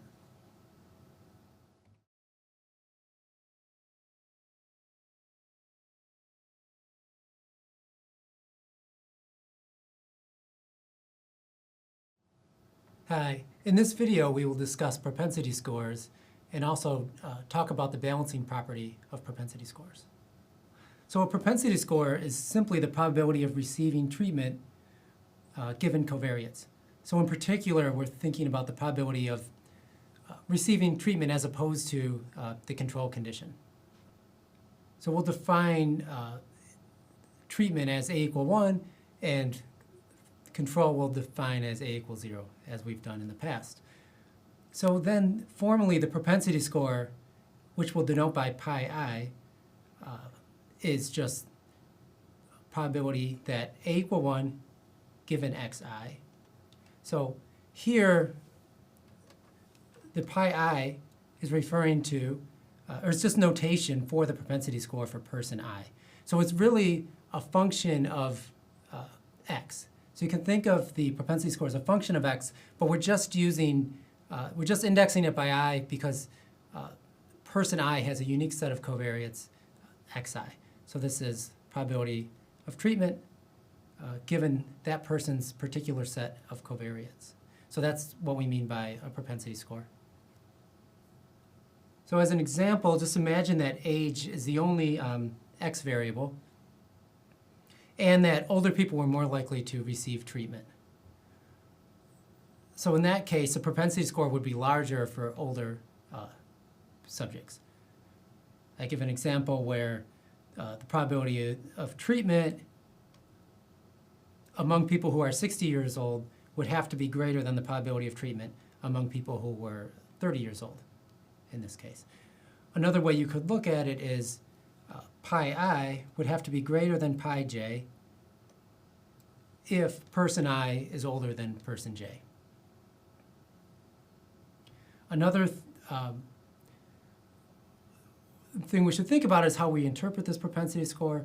And as an example, if a person had a propensity score of 0.3, that would mean that given their particular covariates, there was a 30% chance that they'll receive the treatment. Next, we're going to think about a balancing score property of the propensity score. So to motivate this, we'll think about two subjects that have the same value of the propensity score, but they might have different covariate values, x. So remember, the propensity score is a function of x. It's a function of the covariates. But typically, there's not going to be a unique value of the propensity score that's associated with just one set of x's. In other words, there could be multiple sets of x's that could lead to the same propensity score, so the same probability of treatment. So what we're imagining now is that there's two subjects. They have different x's, but their pi of x, their propensity score, is the same. So in that case, they're equally likely to be treated, right? So you have, because they have the same propensity score, and the propensity score is just the probability of treatment, they're equally likely to be treated despite having different covariate values x. So then a given person's set of x's is just as likely to be found in the treatment group as the other person's set of x's, right? Because they both have the same probability of getting treatment. So we would expect to find those type of x's at about the same rate. So we could think of it as, like, in this example, there's two sets of x's, two unique values of x that we're thinking about, and we would expect them to appear in the treatment group at about the same rate. So what this means is that if we were to restrict to subpopulations of people that had the same value of the propensity score, then we should have balance in the two treatment groups. And so this is what we mean that the propensity score is a balancing score. So a balancing score is something where if you condition on it, you'll have balance. And so the propensity score is an example of a balancing score. So if we were to only consider people who have the same value of the propensity score, if we restrict our analysis to that group of people, then if we stratify an actual treatment received, we should see the same distribution of covariates in those two treatment groups. To make this a little more formal, we could state it as follows. So here we have the probability of x, so the distribution of the covariates themselves, conditional on the propensity score, which we're writing as a function of x. Remember, the propensity score depends on x. Conditional on that propensity score being equal to some value p, so this is just some fixed value, and conditional on a equal 1. So conditioning on a equal 1 means let's only look at treated subjects. And in fact, we're only going to look at treated subjects who have a particular propensity score that's equal to little p. So we want to know, what is the distribution of the covariates among treated people who have this particular propensity score? Well, it turns out that that's the same as the distribution of covariates among controls who have value of the propensity score equal to p. So by conditioning on the propensity score equaling p, what we're saying is, let's think about all possible combinations of X that would lead to this one propensity score. So P could be 0.3, for example. It's just a fixed value. So imagine P is 0.3. We'll say, okay, what are the set of X's that lead to a propensity score of 0.3? Now let's restrict to people who have those X's. Now let's also look at treated versus control.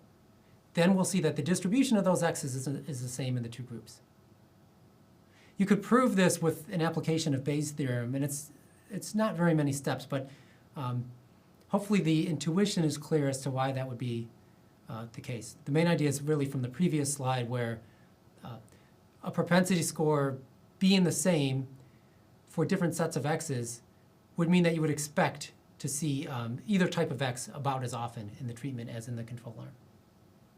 The implication is then that matching on the propensity score should achieve balance.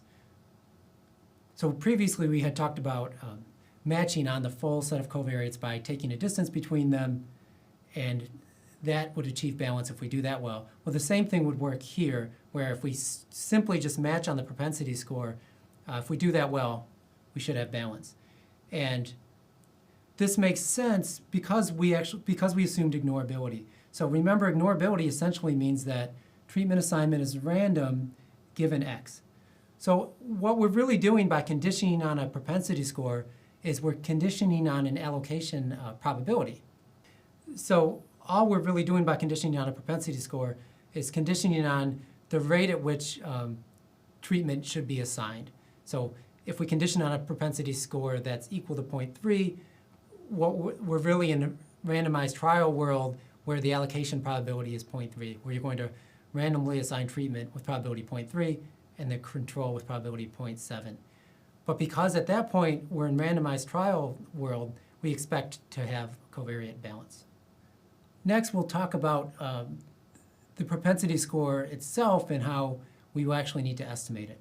So in a randomized trial, the propensity score is generally known. So people who are planning the randomized trial will typically decide what the allocation probability is. In the simplest case, the allocation probability, the probability of treatment, given covariates, would actually not depend on covariates, and it would just equal 0.5. So the standard kind of randomized trial where each person has a 50% chance of getting treatment, the allocation probability would just be 0.5 for everyone.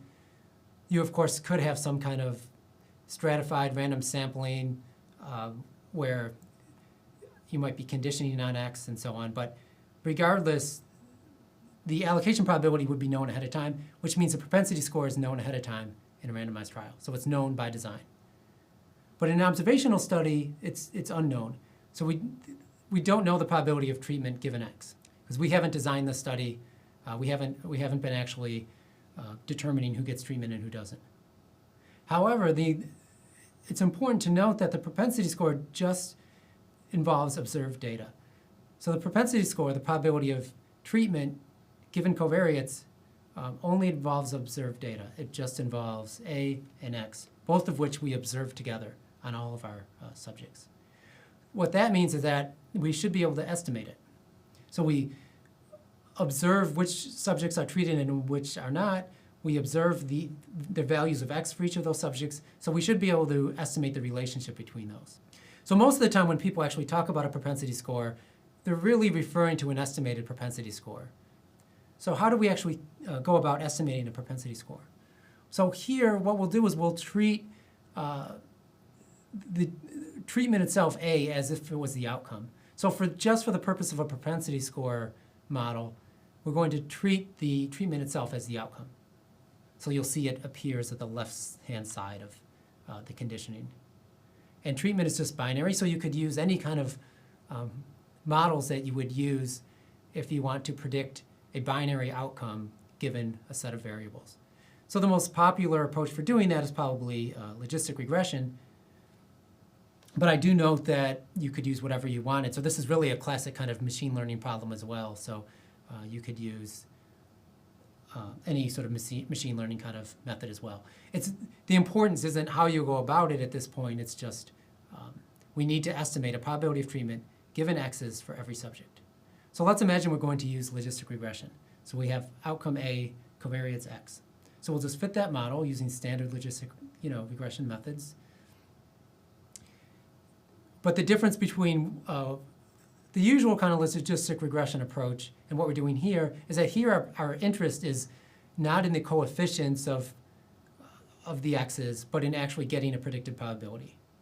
So our second step after we fit the model was to actually get predicted probabilities or fitted values for each subject. And usually that's one line of code in statistical software, where you can actually get predicted probability for each person.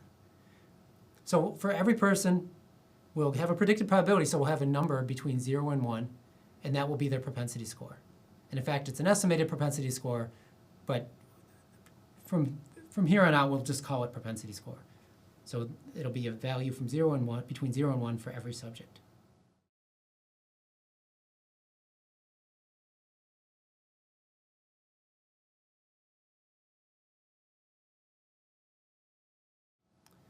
Hi, this video is on propensity score matching. Some of the concepts that we will cover include calipers, propensity score overlap, and trimming the tails of a propensity score distribution. So previously we noted that a propensity score is a balancing score. So matching on a propensity score should achieve balance. So it should achieve balance on the covariate distribution between treated and control subjects, even though we did not directly match on the covariates. So even though we match on the propensity score, we should still end up with balance. And it also should be noted that the propensity score is a scalar. So each person will just have a single value of the propensity score. So it'll just be one number between 0 and 1 for each person.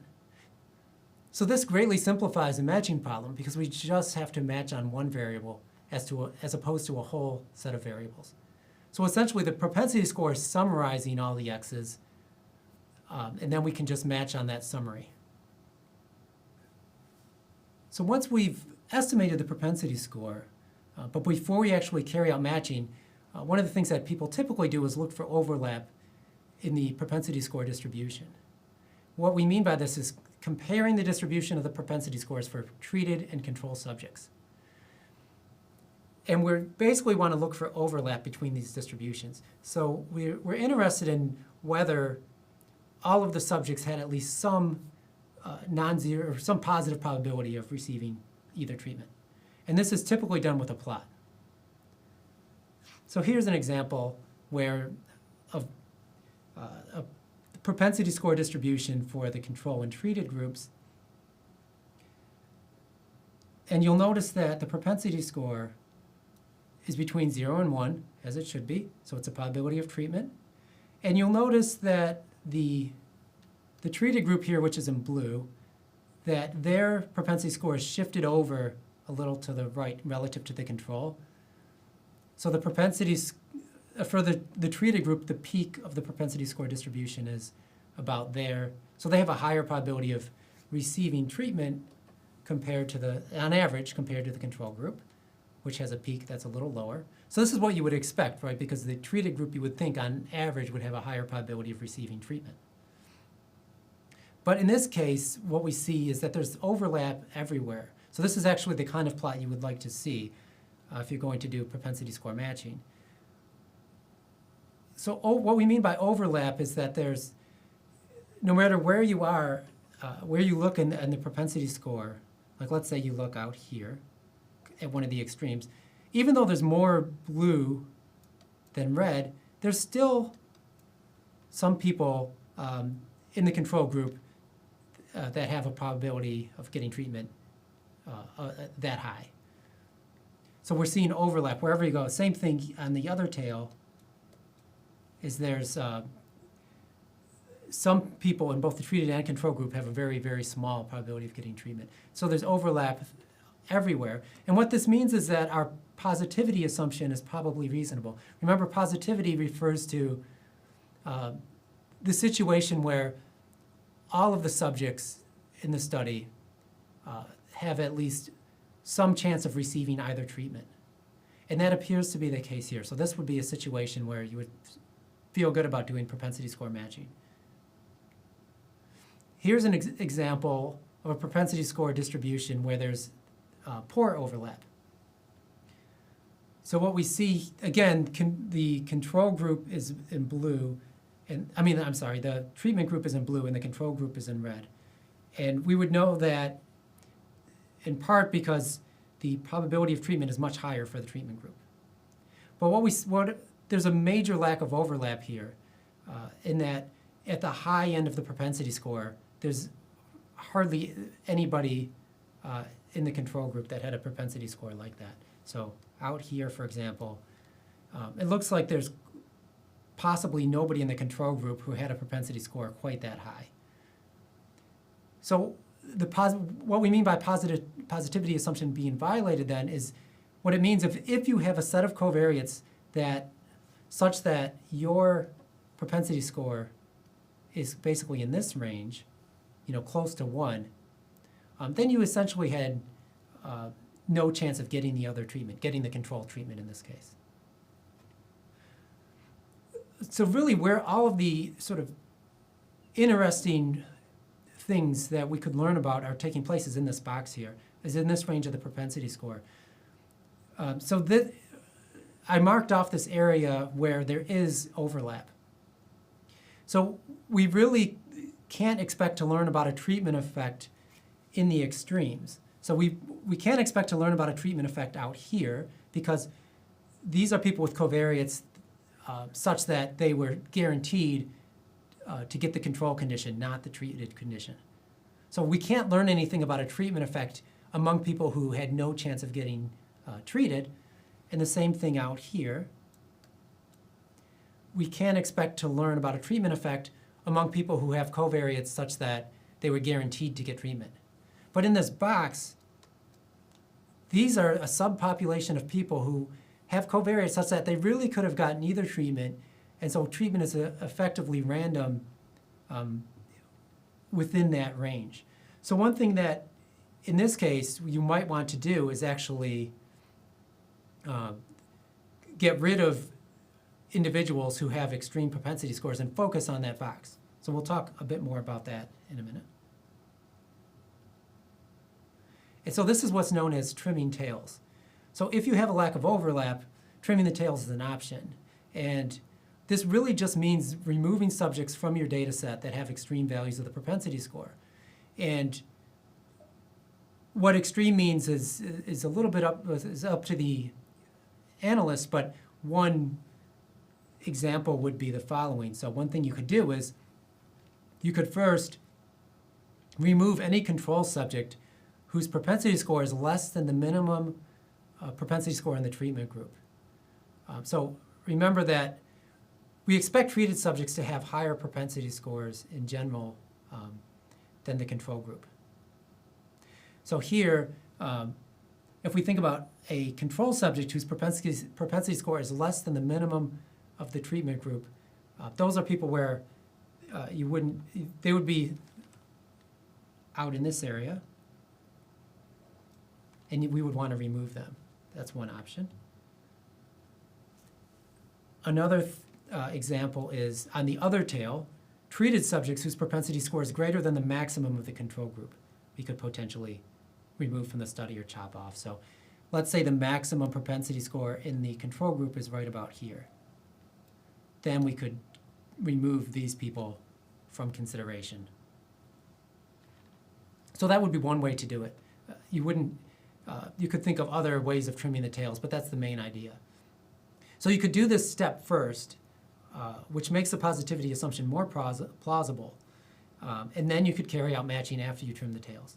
And this also, one of the main points here is that it should prevent extrapolation. And again, what we basically mean by that is, if you were to try and estimate a causal effect, say, from people who have a propensity score that's very small, you would have to be extrapolating because we don't actually have any data on treated subjects with a propensity score like that. So there's not information in the data about that relationship, the mean difference in the outcomes for people who have a small propensity score. So we would have, if we're going to use that data to estimate a causal effect, we would have to extrapolate. So we'd really prefer not to do that, so you could trim the tails. So next, the trimming the tails is an optional step, but it's certainly good to look at the propensity score distributions and see what overlap is like, and then make a determination on if you want to trim the tails or not. After that, then we could proceed to match. And what we'll do now is we'll just match on the some distance measure based on the propensity score. So now we have a single number for each person that we're going to match on this propensity score. And so we could just calculate a distance between any two subjects on the propensity score and then try to minimize distance. So again, we could use greedy or nearest neighbor matching, or we could use optimal matching. We're basically taking the same steps as before, except our distance measure is now a distance based on propensity score as opposed to a distance based on a collection of covariates. And next, I'm mentioning something that might be helpful and something that people often do, which is rather than use an untransformed propensity score, a lot of times people will first transform it using a logit transformation. So a logit is just a log odds. So before you actually match, you could take the log odds of the propensity score.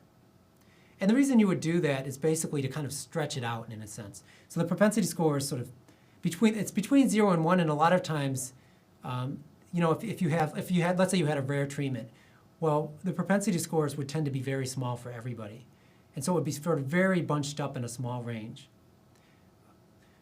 But if you transformed it by taking a logit transformation, it will essentially stretch it out. It's a one-to-one transformation, but it will basically spread it out and make it easier to find matches. So the logit of the propensity score is unbounded, so it could take a value anywhere on the real line, but it still preserves the ranks of the propensity score itself. So you could match on logit of the propensity score rather than the propensity score. So this is, you could do either, but this is something that is often done, and I think there's a lot of situations in which it ends up being helpful. Another thing that we could do is use a caliper, and then we would do this to make sure that we don't have any bad matches. So a caliper would basically be our definition of what a bad match is. So the caliper is just a maximum distance that we are willing to tolerate. So it's sort of the threshold between an acceptable match and an unacceptable match. So in practice, a lot of times people use a caliper based on standard deviation units. And in particular, the most common thing I see used in practice is the following, where your caliper is 0.2 times the standard deviation of logit of the propensity score. So that sounds kind of complicated, but we can just look at it in steps. So imagine first you just estimate the propensity score, right? So we use logistic regression, for example. We get a propensity score for each person, and that's just a value between 0 and 1 for every person. Then we take a logit transformation of that propensity score. So we just take the log odds. So that's a simple one-step calculation, and now we have logit of the propensity score for every person. So that's just a variable in our data set, logit of propensity score. Now we could just take the standard deviation of that. So because it's a variable in our data set, we could just ask our statistical software for the standard deviation of that variable. So that'll be a number. So we have a standard deviation. And then we could set our caliper to 0.2 times that value. So when I say 0.2 times the value from 3, I mean the value from this step. 0.2 times the standard deviation itself. So what this is really getting at is we want to have some idea on how much the propensity score varies. So that's what the standard deviation will tell us. And then what we'll consider an acceptable match will be based largely on that. So if there was a large variability in the propensity score, we might be willing to tolerate a bigger absolute difference in the propensity score on a match than if the propensity score was sort of very tight, was very narrow range, then we might have to be a little pickier. So that's the main idea. 0.2 times the standard deviation is a somewhat arbitrary value, but it seems to work well in practice. And this value 0.2 is something that you can change. And in fact, you definitely would want to consider changing it in the sense that you could start, for example, with the caliper of 0.2 times the standard deviation, and then carry out the matching, assess balance, and if you're unhappy with the balance, you could then make the caliper a little smaller. So you could change to 0.1, for example. You could set the caliper to 0.1 times the standard deviation. then you'll end up with fewer matched pairs, but they should be better matches. So again, there's going to be a bias variance trade-off where if you make the caliper small, you're going to have less bias, you're going to have better balance, but you're also going to end up having fewer matched pairs, which means ultimately your treatment effect estimate will have more variability. So we have to think about these bias variance trade-offs. Then once we've carried out a propensity score matching, everything proceeds exactly as if we had matched directly on covariates. So if we want to carry out an outcome of analysis, we could carry out randomization tests, or we could use conditional logistic regression, stratified Cox models, and so on. So once we've matched on the propensity score, we treat it like any other matched analysis.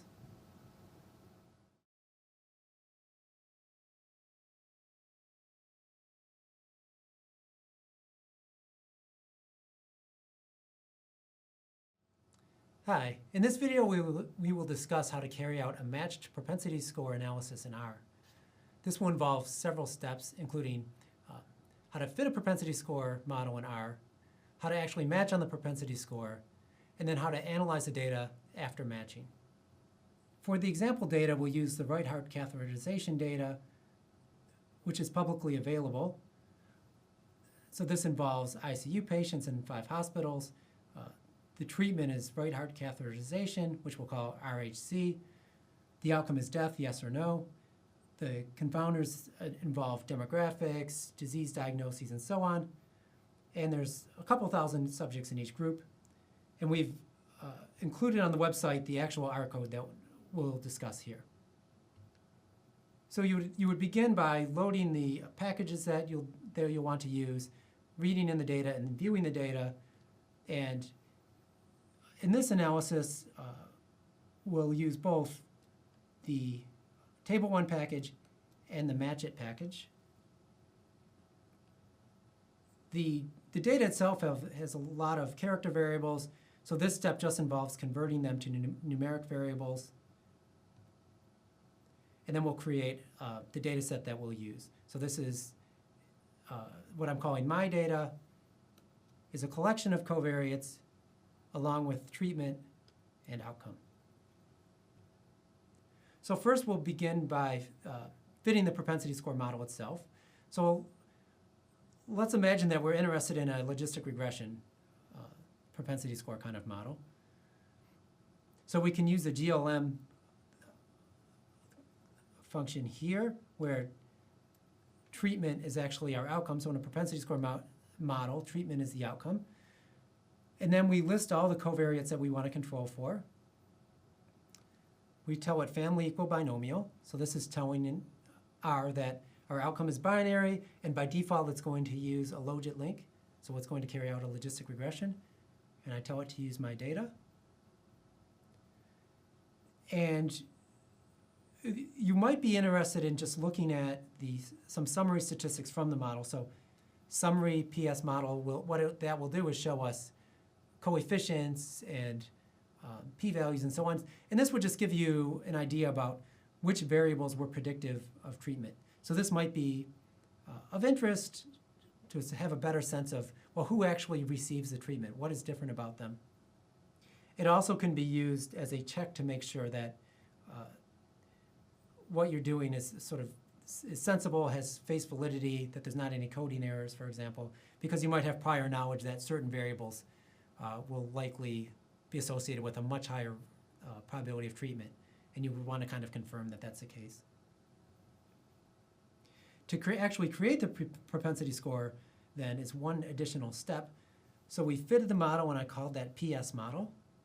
Now if we want to actually create the propensity score itself, I just say, I'm naming it P-score. Then I'm saying use the model that we just fitted, and then extract the fitted values, which are just the predicted values. So this is all you actually have to do to get a propensity score for each person. And here's an output from this particular propensity score model. So this is just showing you the relationship between these covariates and the probability of treatment.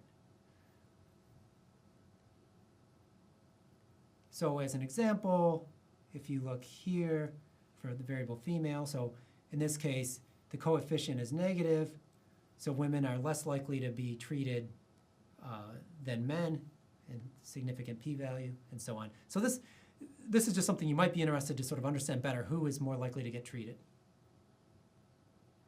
And now we can look at the actual distribution of the propensity score, and this is pre-matching. So before we've matched, we've calculated the propensity score, and now we'll look at the probability of treatment. And what we'll see here is the main thing here we're looking for is overlap. And what we see is that there's a lot of overlap between these two distributions. And so that's really the main thing, is that everything looks good from this plot. We don't see any cases where at the tails of the propensity score, either everyone's treated or no one's treated. There seems to be overlap everywhere. So now we'll use this package called Match It. So this is one way that you can carry out propensity score matching, is with this package. And so our output is going to be called m.out. We're going to use Match It. And what we're doing here is, with Match It, you actually wouldn't have had to have fit a propensity score model first. I just wanted to sort of illustrate how you would do it if you wanted to carry it out directly. But in Match It, they'll actually do that for you. So what you begin by just giving it the formula, which is your outcome, which here is in a propensity score model is treatment. Then you list all of your variables, and you tell it your data set. And what I'm saying here is the method means what matching method you want to use. So I'm using nearest neighbor, which is greedy matching. You could also put optimal there, but you would only want to use optimal if you have a reasonably sized data set. And so what this is going to do is it's basically going to calculate the propensity score and then do matching. And I'm going to summarize the output. And I'm also going to create two plots. So this Match It package makes it very easy to create some plots to look at balance. So I previously just calculated the propensity score directly and created my own plot. But if you use the Match It package, it has some built-in features that allow you to do that rather easily. I picked two particular types of plots, jitter and histogram, and I'll show you what those are. So this is the jitter plot. I think this is quite useful in general. So you'll notice it's broken up into 4 different sections. So we have unmatched treated, we have matched treated, matched controls, and unmatched controls. And one thing you'll notice is that there actually are no unmatched treated. So that's just empty. So everybody in the treated group was matched to somebody in the control group. Now this part here, these are the actual treated and control subjects who were matched. And what you want to look at there is just make sure that these distributions look similar. So this is, again, propensity score distribution. And these should look very similar because now we've matched. And in fact, I think they do look quite similar. If you look at these plots, they're sort of, they're dense here in the middle and sort of sparse out on the tails, and they look quite similar. And this other part here is quite interesting. These are people in the controls who there were no matches for, right? So if you look, there's this one person out here who there was nobody in the treated group who was a good match for them. So there was this treated person had a fairly high propensity score, and they could have conceivably got matched to that person, but they didn't. They got matched to somebody over here probably.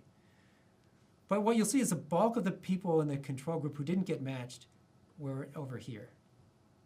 So they're people with low values of the propensity score. And so this makes a lot of sense because the propensity score distribution for controls was sort of skewed in that direction where they tended to have smaller values of the propensity score. So once you match, you're going to end up excluding a lot of the people who were on that tail because that was overrepresented essentially. You can think of controls who have small propensity scores as being overrepresented, and therefore when we match, a lot of them get left out. So this is very useful for telling us who got included in the match and who was excluded. And this is also this is the histogram output. That's an automatic feature from Match It. And this is raw here means before matching, you can look at the propensity score distributions, and you'll see that for the controls, there's sort of more weight out here, compared to treated, which is what we'd expect. On the matching side, when we look for the propensity score distribution, you see that the shape of these are a lot more similar than prior to matching. And I should note that I just used the default plot, but you'll notice that this axis here goes up to 2, whereas this one goes to 3. And they would look more alike if the one over here went to 3. So that's why they probably appear a little more different than they actually are. So if I was going to create the plot, a publishable version of the plot, I would have changed the axis there. But I wanted to illustrate what sort of the automatic kind of output looks like and how easy it is to get useful information from a package like this. So I wanted to also illustrate how you can match with and without a caliper. So now I'm going to illustrate doing greedy matching where we take a logit transformation of the propensity score, and I'll do it with and without a caliper. And this time I'm going to use the package match rather than match it. And the main reason for that is just to illustrate how you can do this with different packages.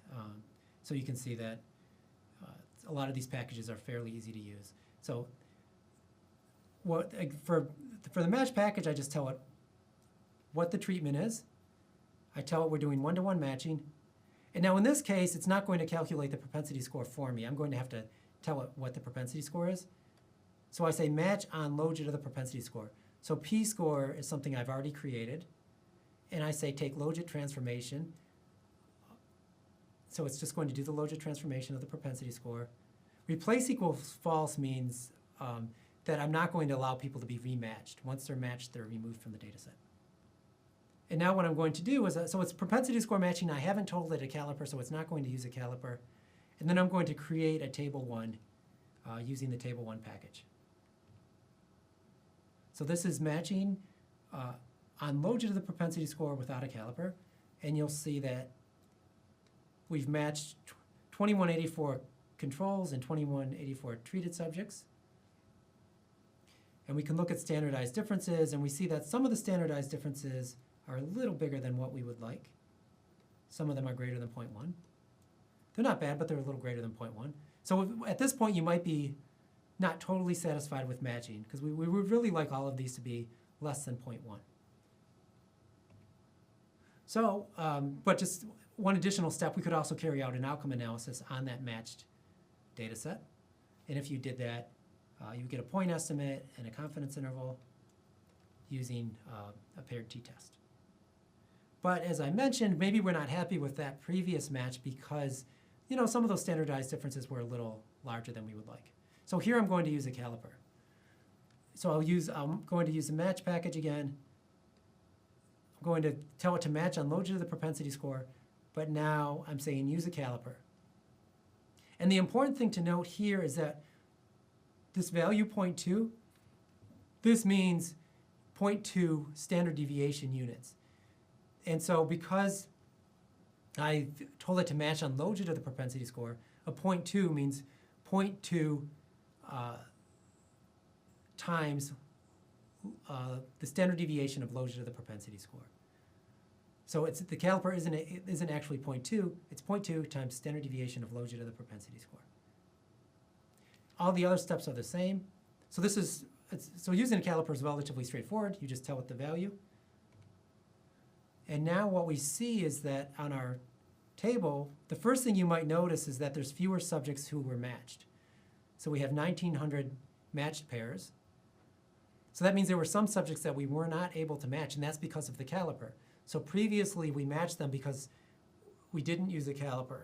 But now that we've used a caliper, we identified, some of these people that we were going to match were not now going to match because their distance was too large. It was larger than we're willing to tolerate.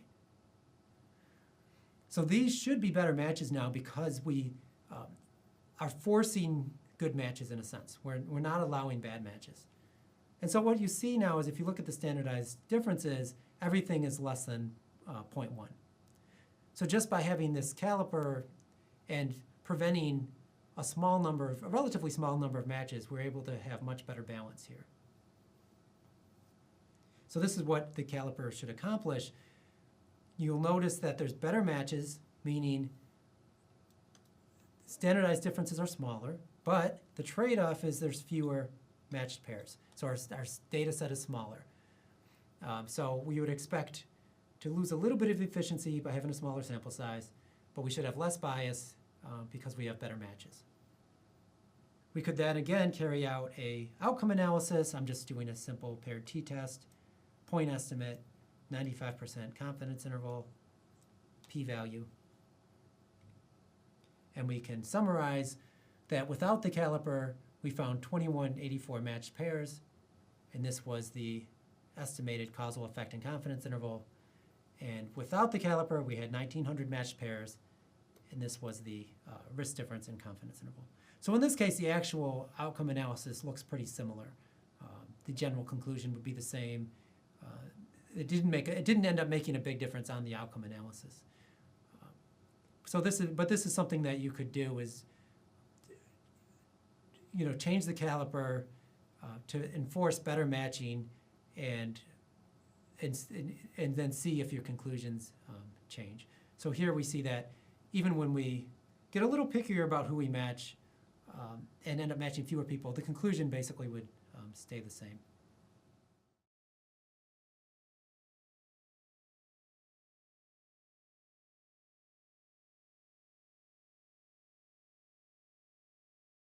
Hi. Inverse probability of treatment weighting is a method for estimating causal effects. In this video, our objective will be to gain an intuitive understanding of inverse weighting by relating it to matching. As a motivating example, we'll focus on the situation where there's just a single binary confounder that we'll call x. So there's just a single variable that we need to control for. Now let's also imagine that among people who have this confounder value equal to 1, so x equal to 1, the probability of treatment is equal to 0.1. So among people with x equal 1, only 10% of them would receive treatment. What this means is that the value of the propensity score for people with x equal 1 is equal to 0.1. So everybody who has a value of x equal to 1 has propensity score 0.1. So this is a subgroup of people who are unlikely to receive treatment. Now let's look at the other group of people. Those are individuals who have x equal to 0. Here, the probability that a equal 1, which is a probability of treatment, given x equals 0, is equal to 0.8. So in other words, the subpopulation of people who have x equal to 0, their propensity score is 0.8, which means that 80% of people who have x equals 0 will receive the treatment. So people with x equal 1 are unlikely to receive the treatment, whereas people with x equals 0 are very likely to receive it. We could depict this in a picture where we separate the treated and controls via this vertical line. And then we're using just blue and red to indicate the values of x. So blue is for x equal 1, and red is for x equals 0. And this is just a hypothetical kind of situation where, but that's corresponding to what we saw with the propensity score, where for the people with x equal 1, the large majority of them, and in fact 90% of them, are in the control group. And for x equals 0, we see that 4 out of 5 of them are in the treatment group, which again corresponds to what we saw with for our assumption about the propensity score. So let's just focus on one of these groups for now. So this is the x equal 1 group. So this is a subpopulation. And in that subpopulation, for every one treated subject, you would expect to have 9 control subjects, or in other words, 1 out of every 10 people with x equal 1 is treated. So that's what we would expect on average. So out of 10 total people with x equal 1, we would expect for one of them to be treated. Now let's imagine we're going to do propensity score matching. So you see we have this imbalance here in the sense that among people with x equal 1, they're way more likely to be in the control group, whereas if you had a randomized trial and you were strictly randomizing people to treated and control groups, you would expect an equal number of treated and control subjects in this subpopulation. So what propensity score matching would do then is remember that because there's only one covariate here, everybody with x equal 1 has the same value of the propensity score. So all these 10 blue dots here, they all have the same propensity score. So if we were going to do propensity score matching, what we would do is we would match one treated subject to one here randomly selected control subject. So with propensity score matching, the data that we would end up using is right here. We would just use all of that. And what we see then is that there's one person in the treatment group now. There's also one person in the control group, but there was originally one person in the treated group. So this one person in the treated group, so this person here, they just represent one person. However, in the control group, we now have one person that we've matched, but they actually count the same, or they're representing 9 other people, right? So this one person in the treatment group is essentially counting the same as 9 people from the control group. So with that as a motivation, right? So the way we're creating balance with matching, we do this one-to-one kind of matching, and then in this example, a treated person ends up representing 9 control subjects, or represents 9 people. But rather than actually match, in which case you would discard some of your data. So in the previous slide, we saw that we would end up discarding 8 controls. But rather than do that, what we could actually do is downweight some of these individuals and upweight others. So this particular treated person should end up having 9 times more weight than any of these individuals from the control group. So we saw that from the previous slide. When we did that one-to-one matching, we saw that the treated person counted the same as 9 people in the control group. So what we could do then is just weight these observations to make that happen. So that's what inverse probability of treatment weighting is actually going to do. So inverse probability of treatment weighting will weight based on treatment actually received. So for treated subjects, we will weight by the inverse of the probability of treatment. So that's the propensity score. So for treated subjects, we'll weight by the inverse of the probability of treatment. But for control subjects, we would actually weight by the inverse of the probability of not getting the treatment. So in other words, you're always weighting by the inverse of the probability of whatever it is they actually received. So treated subjects receive treatment, so we weight by the inverse of that probability. Control subjects receive the control, so we weight by the inverse of that probability. So this is what's known as inverse probability of treatment weighting, or IPTW. So we could go back to this example where we have one treated subject and 9 control subjects, and now we can weight by the inverse of the probability of their particular treatment. So in the treated group, we want to weight by the inverse of the propensity score. And recall from an earlier slide that the propensity score for treated subjects with x equal 1 was equal to 0.1. So here we end up taking 1 and dividing by 0.1, which is the propensity score, or in other words, they get a weight of 10. So this one treated subject will have a weight of 10. Whereas for the control subjects, we weight by 1 over the probability of getting the control treatment. So the difference here is we're looking for the probability that A equals 0. Well, the probability that A equals 0 is just 1 minus the propensity score. So this 0.9, that comes from 1 minus 0.1. Because the probabilities have to add up to 1. So if you have a 10% chance of getting the treatment, you have a 90% chance of getting the control. So then our weight is 1 over 0.9, which ends up being 10/9. So that's how much weight each person in the control arm would get. So in other words, one person in the treated group counts the same as 9 people from the control group. And in case that's not clear, just imagine applying this 10/9 weight to each person and then adding those up. And there's 9 of them. There's 9 people in this control group.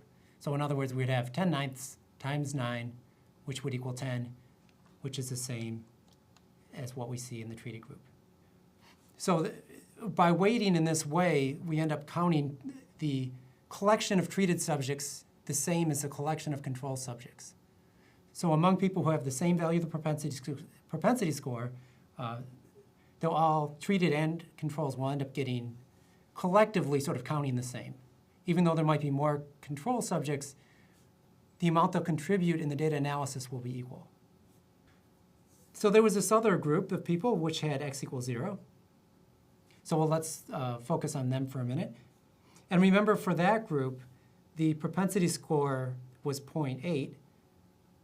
So in that case, if you have x equals 0, you had an 80% chance of getting treated. So that's why we see 4 out of 5 individuals are in the treated group in this case.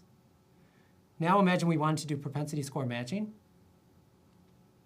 So we would just there's only one person in the control group. We would find a match for them in the treated group. In this case, they all have the same value of the propensity score. So we would just randomly select somebody from the treated group. And now we've done this one-to-one matching. So now one person in the control group counts the same as 4 people from the treatment group. So that's what matching would do. Propensity score matching here would end up, what would end up happening is that one person in the control group would count the same as 4 people from the treatment group. So now if we want to think about weights, again, we would just weight by 1 over the probability of their specific treatment. So on the treatment side, we would weight by 1 over the propensity score. So 1 over the probability of treatment given x equals 0. Well, the propensity score in this case was 0.8, so we have 1 over 0.8 for a weight of 5/4. In the control group, now these are people who did not get the treatment, so we would weight by 1 over the probability of no treatment. Well, the probability of no treatment is equal to 0.2, which is just 1 minus 0.8. So we would take 1 over 0.2 for a weight of 5. So in this case, weighting is accomplishing the same thing as matching in the sense that one person in the control group is counting the same as 4 people in the treatment group. So again, if you think of each person in the treatment group as having weight 5/4, if you added up all those weights, you would get a 5, which is the same thing as in the control group. So whether we do propensity one-to-one sort of propensity score matching or we do inverse probability of treatment weighting, we end up basically accomplishing the same thing where for a given value of x or for a given value of the propensity score, we end up counting the collection of treated subjects in the same way as a collection of control subjects, as if it was a randomized trial.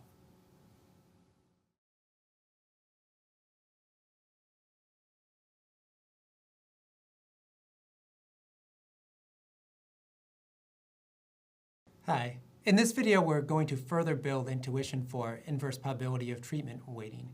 In particular, we're going to focus on how this type of weighting creates pseudo-populations, and in fact creates pseudo-populations that are unconfounded. As a motivation, we'll look at survey sampling. So in surveys, it's very common to oversample some groups relative to others. So for example, you might ultimately be interested in looking at some minority group or older adults or obese individuals or some other subpopulation that might be small relative to the larger population. And you want to make sure that you get a large enough sample size of that group. So you might oversample one of these populations. So what you'll have to do then is if you want to, say, estimate a mean of the whole population, not just for one of these subpopulations, well, then you're going to have to weight the data to account for the oversampling. And so this kind of an approach is known as Horvitz-Thompson estimation. So we'll end up, you can oversample, and as long as you know the probability of each, so the underlying sort of proportion of each group and the sort of sampling weights that you used, how much you oversampled by, then you can weight back to get the original population. And so this relates to observational studies when we're thinking about comparing different treatments, because in a confounded kind of study, in an observational study where you have confounding, then you're typically going to have oversampling of either the treated group or the control group at various values of the covariates. So in other words, you could imagine that maybe healthier people are more likely to get one treatment than another. Well, you could sort of think of that as a type of oversampling, where you've sort of oversampled treated people in some sense, relative to your ideal situation where you had randomized and then there would have been an equal number of treated and control subjects who are healthy. So it's like survey sampling in that sense, in which case there's this potential to use weighting to get back to the original population. So what we're going to try to do then is use weighting to create a pseudopopulation where there's no confounding. So as an example, let's think about a situation where we have a propensity score of 0.9. So this is, what I mean here is that there's some subpopulation of people defined by X, and the probability that they would be treated is equal to 0.9. So these are people who are highly likely to be treated. And so as you could represent this as follows, where in the treated population you see that there's 9 red circles, and in the control there's 1. So that's the proper ratio where we're seeing 9 out of every 10 subjects is treated. So that's the original population. And if you look at that, that does look like oversampling, right? Oversampling relative to the ideal. You're sort of oversampling treated people relative to what you would have liked to have done, which is really a balance in the treated and control arms. So what we can do is we can then apply weighting to get back to what we really want.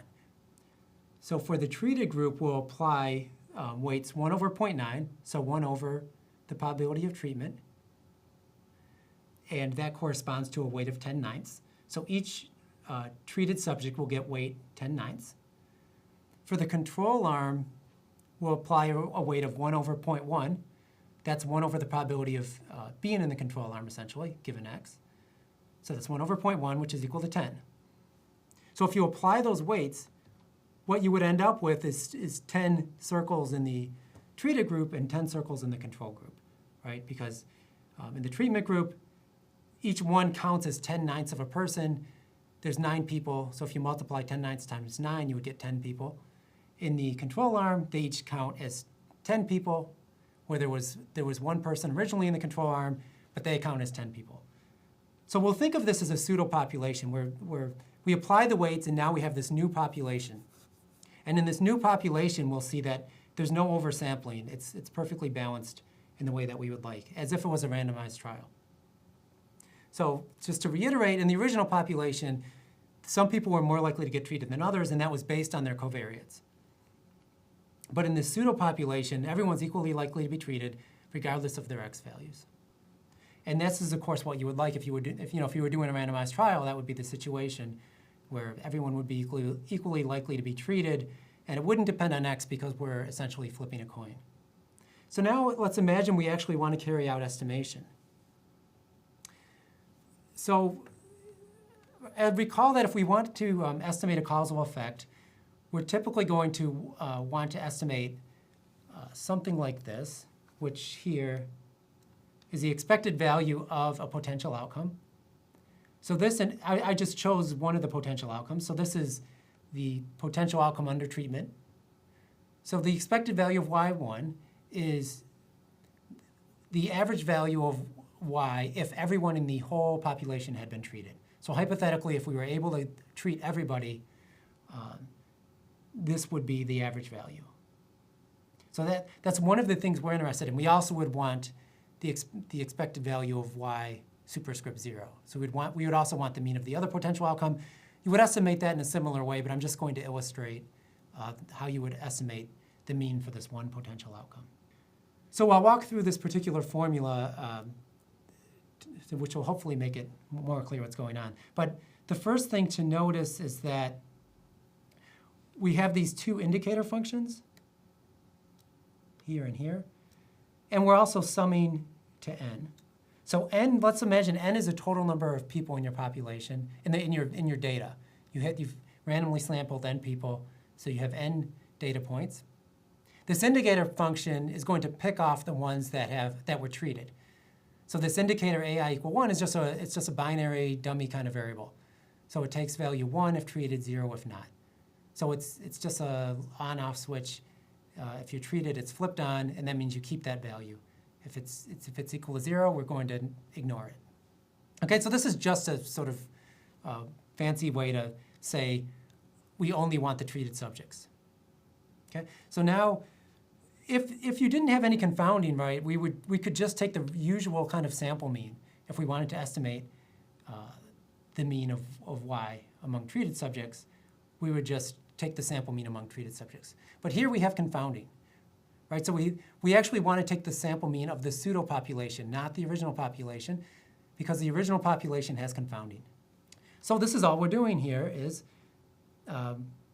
this part here is the pseudo population. So it's a value of y in the pseudo population. So it's going to either upweight or downweight the particular values of y.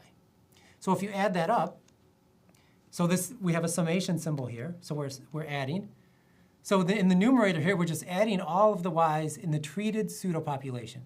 So I say treated because we're picking off the treated subjects. And I say pseudo population because we're weighting. So we're adding up all the values of y in the treated pseudo population. But we don't want to sum here, right? We don't want to just add up the values of y. We would then need to divide by some kind of total.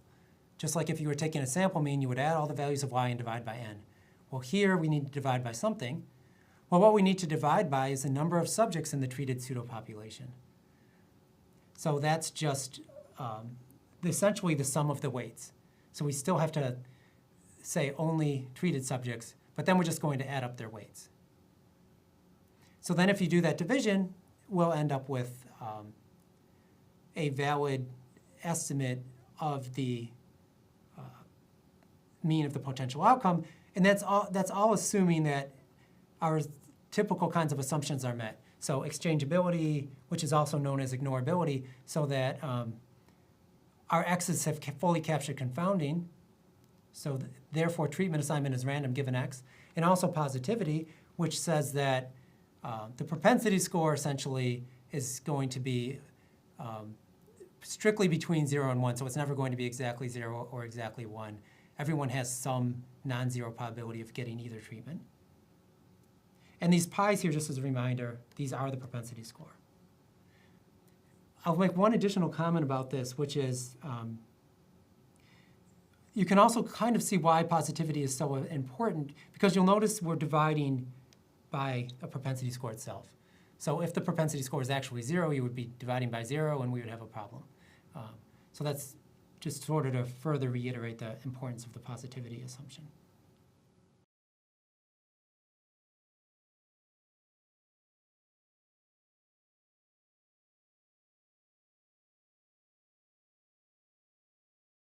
Hi.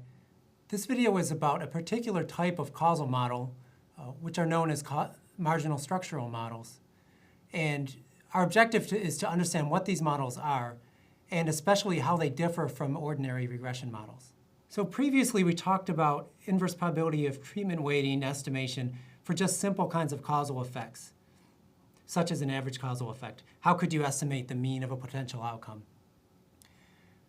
But this general approach, this inverse probability of treatment weighting, can be used to estimate parameters from more general causal models, so more complicated kinds of causal models. So you might not be simply interested in average causal effect. You might be interested in something more complicated.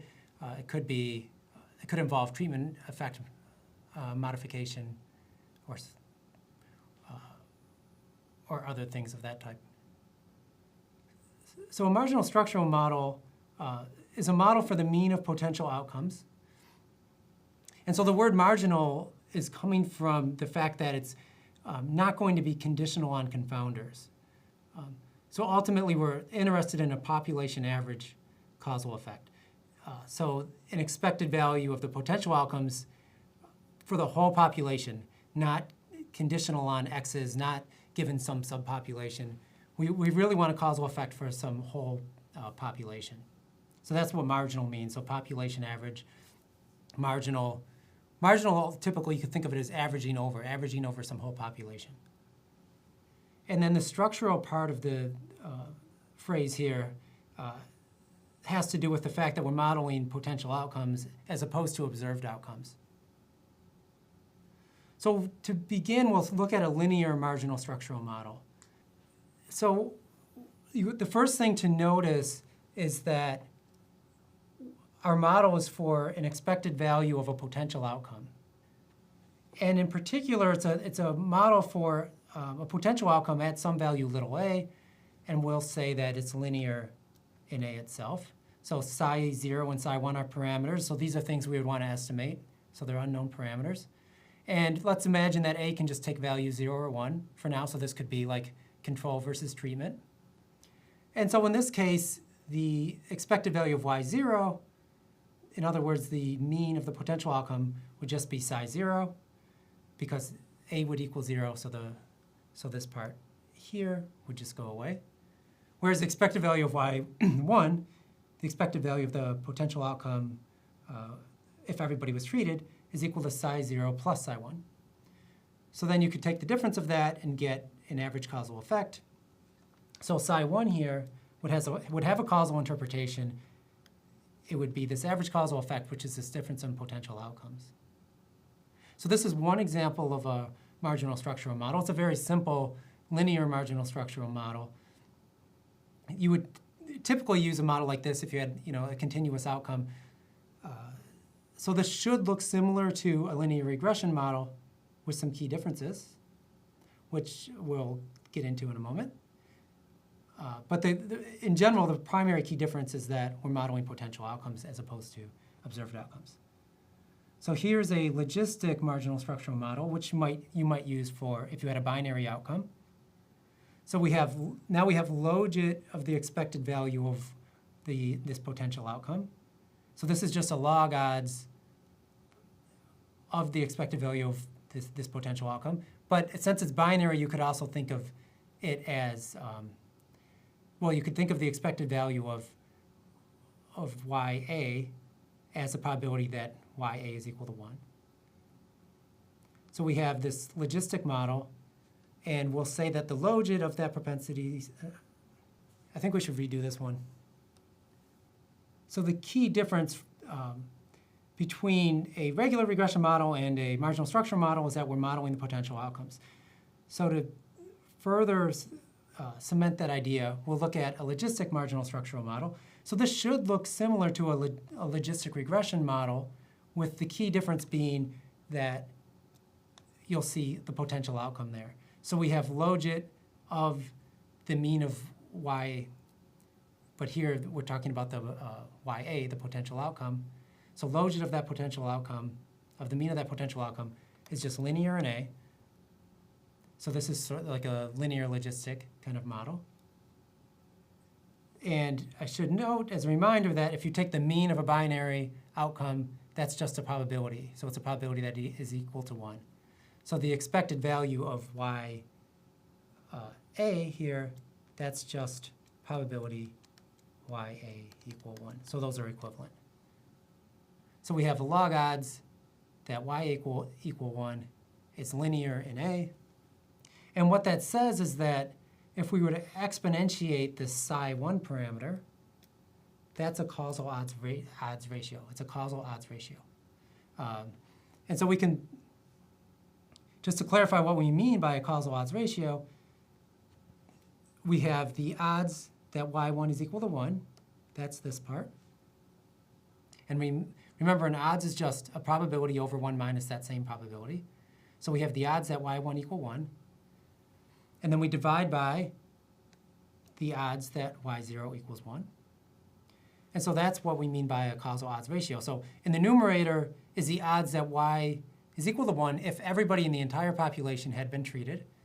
And in the denominator, it's the odds that y is equal to 1 if everyone in the entire population was given the control. So those were a couple of very simple marginal structural models, but you could have much more complicated marginal structural models. So here we'll consider one with effect modifiers. So here, this is also known as heterogeneity of treatment effect. So in other words, the treatment effect might vary across subpopulations, and we might be interested in that. So let's imagine that V is some variable that modifies the effect of A. So let's just for now think of V as a single variable. So this could be something like, it could be some kind of comorbidity like diabetes, yes or no. It could be sex or race or anything like that. So this is something that might modify the effect of treatment, or in other words, at different values of V, there might be different treatment effects. Well, you can include that in a marginal structural model where now we have the expected value of this potential outcome, but now we're conditioning on V. So we're not conditioning on all of the confounders. We're only conditioning on this, in this case, V, the thing that we care about in terms of effect modification. So you would pick this ahead of time. You might decide ahead of time that for most of the confounders, you just want to control for them, average over them, marginalize. But there might be some small subset of them that you care about in terms of effect modification. And if you do, that's what you could include it in this way. So you're only conditioning on the effect modifiers V. In this case, we'll just say we have one effect modifier. Well, we can then include that in a marginal structural model here on the right-hand side, where we just have a main effect for treatment, a main effect for V, and then the interaction between the two, A times V. So then if we wanted to think about how to interpret these, well, one way you could think about it is just if you wanted to contrast the potential outcomes, the mean of the potential outcomes for a given value of V. So here, we're taking a difference in the mean of the potential outcomes at a given value of V. Well, that's just equal to psi1 plus psi4 times V. Because you notice we're differencing these means, so the other terms just canceled out. And the only part we're left with is psi1 plus psi4 times V. And so then you would know, if this marginal structural model was correct, then I could tell you a value of V, and you would know what the causal effect is. So we would actually estimate these parameters. We would estimate these psi parameters. And so if you had an estimate of psi1 and psi4, then you could also estimate the corresponding treatment effect at any value of V. So you could just plug in a value of V, and you would get out a causal effect. So then you could also think about more general marginal structural models. So I'm going to write it just in a general sense here. So we have G of the mean of the potential outcomes conditional on V. And so G here is a link function. So think in terms of generalized linear models, except we're using potential outcomes instead of observed outcomes. So if you're familiar with generalized linear models, this should look similar in that we have a link function G. We have a mean of an outcome. Here it's a potential outcome, conditional on some variables. Here V. And then we'll say that ends up equaling some combination of A and V and then parameter psi. So this H function is something we'll specify. So an example of this H function is what we saw in the previous slide, where it was just,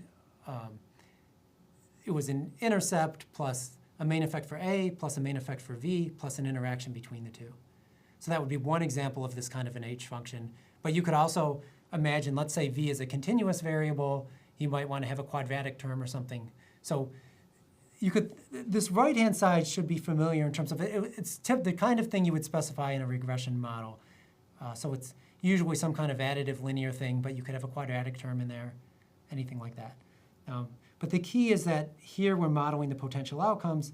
So therefore, if we estimate these psis, if we're able to estimate these psis, we can end up having estimates of causal effects. So the key question then is, the key issue to think about is that these potential outcomes are not the same as observed data. So it's not quite as straightforward to estimate the parameter psi as it is in a regression model. In a regression model, the thing on the right here would be observed data. The stuff on the left here would be observed data. The stuff on the right here would be observed data. So since it's all observed data, estimation is relatively straightforward. So we'll have to think about how we could actually estimate these parameters, given that the thing on the left involves potential outcomes as opposed to observed data.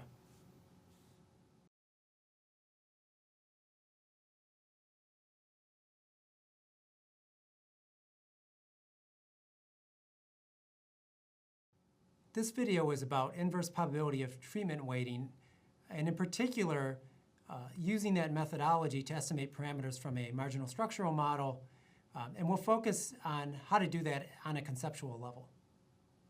So before we get to estimation of parameters from a marginal structural model, we'll first review how you would estimate parameters from a standard regression model. So let's begin with a linear regression model. So this is a pretty standard looking linear regression model, and you'll notice here that what we on the left-hand side is an observed outcome as opposed to a potential outcome. So that's observed data.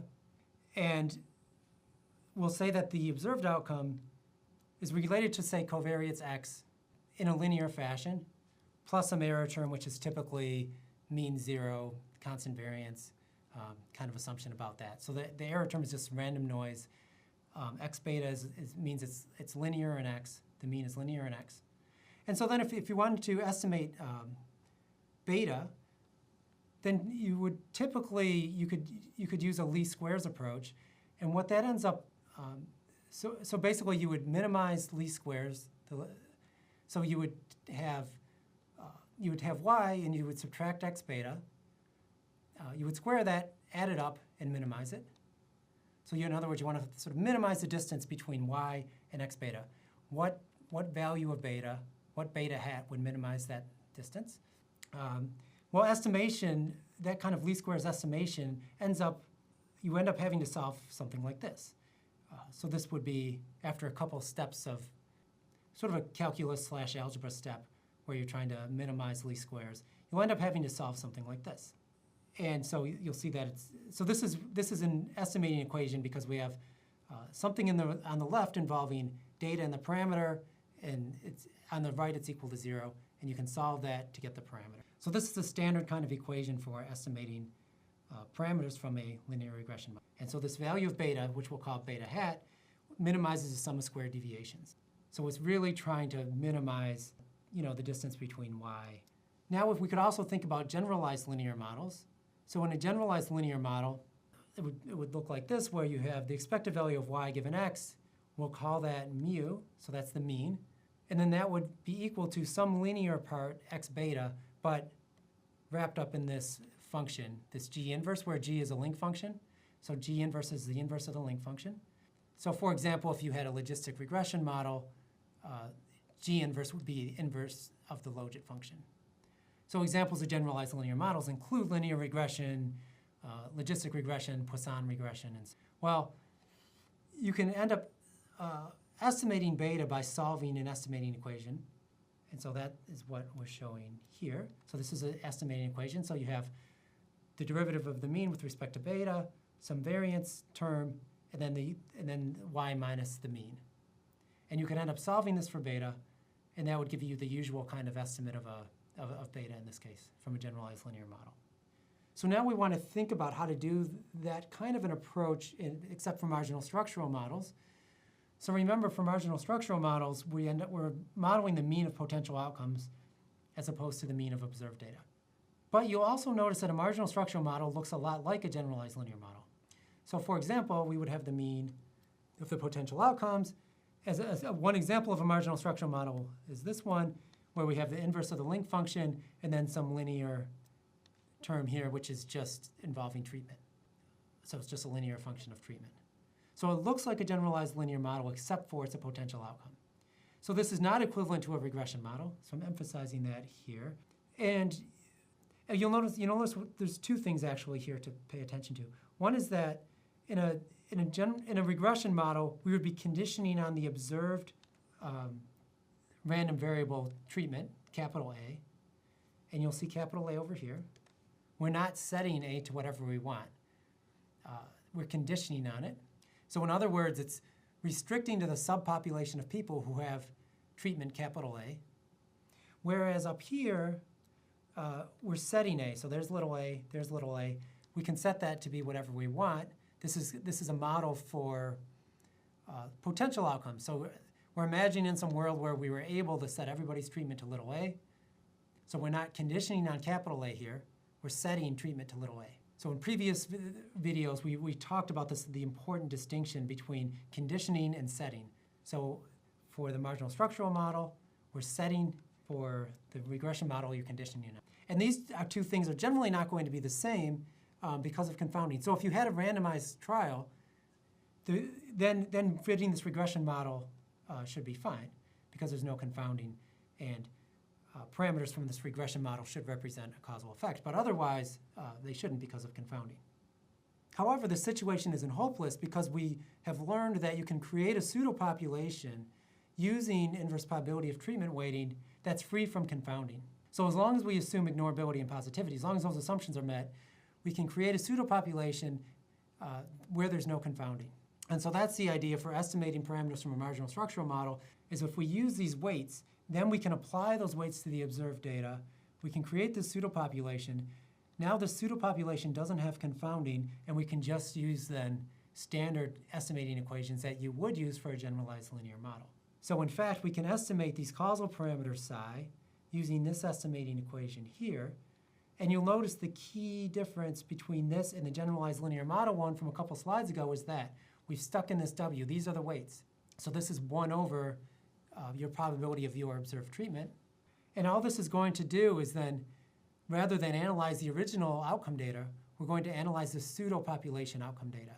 That's the one that's unconfounded. So now we can actually use standard sort of regression technology to estimate causal effect. And I note here that the weights, I'm writing it in a slightly fancier way where, because A is binary, that's just an indicator function, and we have the same kind of thing over here. So if A is equal to 1, it's going to use this part of it, because if A is equal to 1, this part over here would be 0, and it would go away. Whereas if A is equal to 0, then we'll use this part, because this part would go away, which is exactly what we want, right? If A is equal to 1, we want to use the first part, which is the propensity score. If A is equal to 0, we want to use the second part, which is the probability that you're in the control group. So it's just a fancy way to write what we've talked about before. So hopefully the intuition is clear here, is that we can't just use a standard regression model or fit a standard regression model and get causal effects out of it because of confounding. But if we use weighting to create a pseudopopulation that's unconfounded, then we can use standard regression technology to estimate causal effects. So we can actually then write out the steps for estimating parameters from a marginal structural model. So first thing you might want to do is estimate the propensity score itself. So remember, that's a probability. You're modeling the probability of treatment given confounders. So as an example, you might want to fit a logistic regression. And then from that, you'll get the, from this propensity score model, you can then get predicted probabilities. So for treated subjects, you would want the probability of treatment. For control subjects, you would want the probability of not getting treatment. So we can directly output that from a propensity score model that you fitted. Then we can create weights. So for treated subjects, we would set their weight equal to 1 over the propensity score. And for control subjects, we would set their weight equal to 1 over 1 minus the propensity score, which is the same as 1 over the probability of not getting treatment. Okay, so now we have our weights. Then we would need to specify the marginal structural model that we're interested in. So are you interested in just a sort of standard kind of marginal structural model with no effect modification? Are you interested in effect modification? You have to figure out what kind of model you're interested in, and also you would want to think about what your outcome is like. Is it continuous? Is it binary? Is it a count? So that would also help you decide what kind of model you want. So for example, if it's continuous, you would typically want a linear kind of marginal structural model. If you had count data, like number of hospitalizations, you might want a Poisson kind of log linear model. But once you've specified a marginal structural model, then you can use software and specify a regular generalized linear model, but then tell it to do a weighted version of it. So most software, statistics software that can fit generalized linear models will have an option where you can set weights equal to something. So you can do a weighted version. So one final important point is that we've done all this weighting, and the weighting can kind of make the sample size look bigger than it really is. We've seen examples where you might start with one person in one group and 9 in the other, and after weighting, there's 10 in each, right? So this is it appears to be artificially inflating the population size, so you wouldn't want to just report the standard errors out from this without doing some kind of fix-up for that. So we have to account for the fact that we've weighted when we estimate variances. Well, a pretty straightforward way to do that is to use asymptotic, or what are known as sandwich variance estimators. So these are really common in statistics software. So for example, if you use generalized estimating equations, it would typically automatically output these robust asymptotic variances. But you could also use bootstrapping. If you use bootstrapping, that would also properly account for the fact that you're weighting. But so it's not difficult to do, but it's something to keep in mind.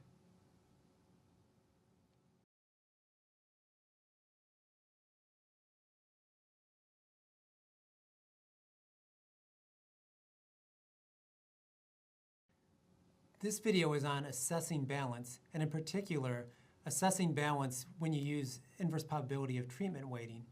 So the weighting creates a pseudopopulation or a weighted population, and we would like to be able to assess whether we've achieved balance on the covariate distributions between the treated and control groups. So after we've created after we fitted our propensity score model and we've created these weights, we can then apply the weights to our data. And then what we would like to know is, well, did weighting work? So did this IPTW method work in terms of, do we now have balance in our covariate distribution in the same kind of way that you would expect to have balance if you had a randomized trial? So what we would like is for our weighted sample to really look a lot like it would look had we actually randomized. So we can do this in a couple of ways. So a common thing that people do is create something like a table 1, which is really, again, these kinds of summary statistics. Like, for example, the means of the covariate, of each covariate, stratified on treatment group, but in this case, using weights. So sort of weighted means. And do these weighted means look similar? And typically, then, we would use standardized differences to really assess whether there's balance. We can also look at plots. So we could look at tables, and also you could look at plots to see how well it's done. So as a reminder of what a standardized difference is in general, so right now we're not thinking about weighting. Just imagine we want to look at on our raw data, for example, where we have treated subjects and control subjects. Well, what we would do to get a standardized difference is just take the sample mean for the treated subjects and the sample mean for the control subjects, take the difference, and then divide by what's essentially a pooled standard deviation. So you could take the variance for the treated subjects, the variance for the control subjects, divide by 2, and take the square root as an example to get a pooled standard deviation. So this would give us a standardized difference. So it's a standardized difference in the mean. And you would do this for each covariate. So this x bar here, the sample mean, is for a particular covariate, and we would do it for every covariate. And also, as a reminder, it's very common to just report absolute values. So you might want to take the absolute value of this. Standardized differences could be positive or negative, but a lot of times people just report the absolute value because we're mostly interested in the magnitude of the difference as opposed to the direction of the difference. Okay, so how do we obtain standardized differences after weighting? Well, it ends up being the same kind of idea where we are interested in a mean difference divided by a pooled standard deviation, except here it's just going to be weighted means and then essentially a weighted pooled standard deviation. So what we would do is we would stratify on treatment group, and then for each covariate, separately for each covariate, we would calculate a weighted mean and a weighted variance, and then we could put them together using the same kind of formula. And so you could do this essentially by hand. You could actually, you have the weights, you have the data, you could go ahead and calculate them. Or there's a lot of software packages that were developed for surveys that you could use. So I mentioned this survey design package in R, for example. So there's a lot of statistics software have options where you can get, weighted means and weighted variances and so on. So once we can weight our data and then get these standardized differences on this pseudopopulation. And then, of course, the goal is that hopefully these standardized differences are low after we've weighted. As an example, consider the right heart catheterization data, where in that data set, RHC is the treatment and no RHC is the control. And here there's a few thousand subjects in each group. So we have N of about 3,500 in one group, 2,100 in the other, so that's control versus treatment. And then I just chose a handful of variables to compare. So we have age, sex, blood pressure, and then a few comorbidities, sort of medical diagnoses, such as heart failure, colon cancer, and so on.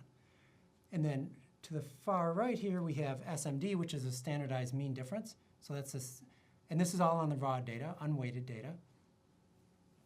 And you'll notice that there's a few standardized differences that are fairly large. So again, we would like standardized differences to be less than 0.1. We see for the blood pressure one, the standardized difference is about 0.4. We see a 0.4 at the bottom for sepsis, for coma, and so on. So there's quite a few where there's showing imbalance. Next, what we'll do is we'll use the same kind of technique, but use it on the weighted data. So we have weighted means now. And then the SMD over here, that is based on it's a standardized difference, but based on the weighted data. So this is on our pseudopopulation. So you could think of this as standardized mean differences on the pseudopopulation. And now you'll see that all of the standardized differences are less than 0.1 in absolute value. In fact, our largest one is just a 0.04 here. And in general, you'll see that there seems to be good balance between the two groups. And if you look at a couple of the more extreme cases from before, for example, for blood pressure, previously the mean was 85 about versus 68, and now we have about a 78, well, about a 79 in each. So very similar now. So the weightings seem to have achieved balance, and so this is how you can check for balances by applying the inverse probability of treatment weights to your covariates, to those data, and calculate standardized mean differences on the weighted data. And in fact, if you were publishing a paper using inverse probability of treatment weighted methods, you would probably want to include a table like this, looking at both the raw and the weighted, to see how much apparent confounding there was in the original versus how much balance you have after weighting. You could also use a plot to look at this. And so this is a really common thing that's done with either matching or, in our case, inverse probability of treatment weighting. And typically there would be a lot more variables in this. You're probably controlling for 20 or more confounders. Here we just have a handful of them, but to illustrate the main idea. And this is a graph of standardized mean differences versus the confounders. And red here, that's the raw unweighted, whereas this bluish-greenish color is the weighted. And you'll notice that there's a vertical line at 0.1, because that's a sort of common rule of thumb, that you would want your standardized differences to be less than 0.1. And you'll see, and then this is sorted so that the most imbalance is appearing in the original is appearing at the top, and least imbalance is appearing at the bottom. And so you'll see in the raw data that there were quite a few confounders where there was imbalance, where there was, on the raw data, standardized differences greater than 0.1, whereas for the weighted data, everything looks really nice and close to zero, as you would hope. So in this case, it looks like weighting seemed to do well on this handful of variables that we considered. So if you actually did have imbalance after weighting, there's some things you could do. So one thing you could do is potentially refine your propensity score. So at this point, you haven't looked at the outcome at all. So you wouldn't be cheating to sort of go back and refine your model. So at this point, this is still really more at the design stage. You want to make sure that you have good balance. So you could go back and say, oh, am I not including something in my propensity score model that I need? Maybe I've made a linearity assumption or something that isn't warranted. And then you could reassess balance. So you potentially you can do a little bit of back and forth in terms of model variable selection and model selection, and you can kind of iterate until you're happy with the results.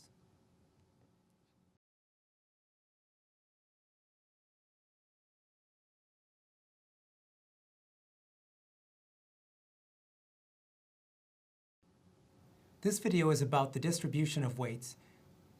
So we're using inverse probability of treatment weighting estimation, but it turns out that large weights can create a problem.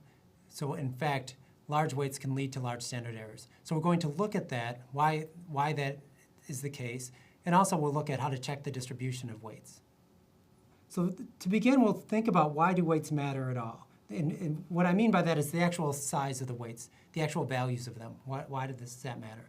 Well, larger weights lead to noisier estimates of causal effects. And so why is that the case? Well, let's consider an extreme case where one person has a weight of 10,000. And of course, sometimes this, you will find this in your data. If you carry out these kinds of analyses, you might find somebody has a very large weight. It could be as large as 10,000. So imagine one person has a weight of 10,000. Well, that means they basically represent 10,000 people.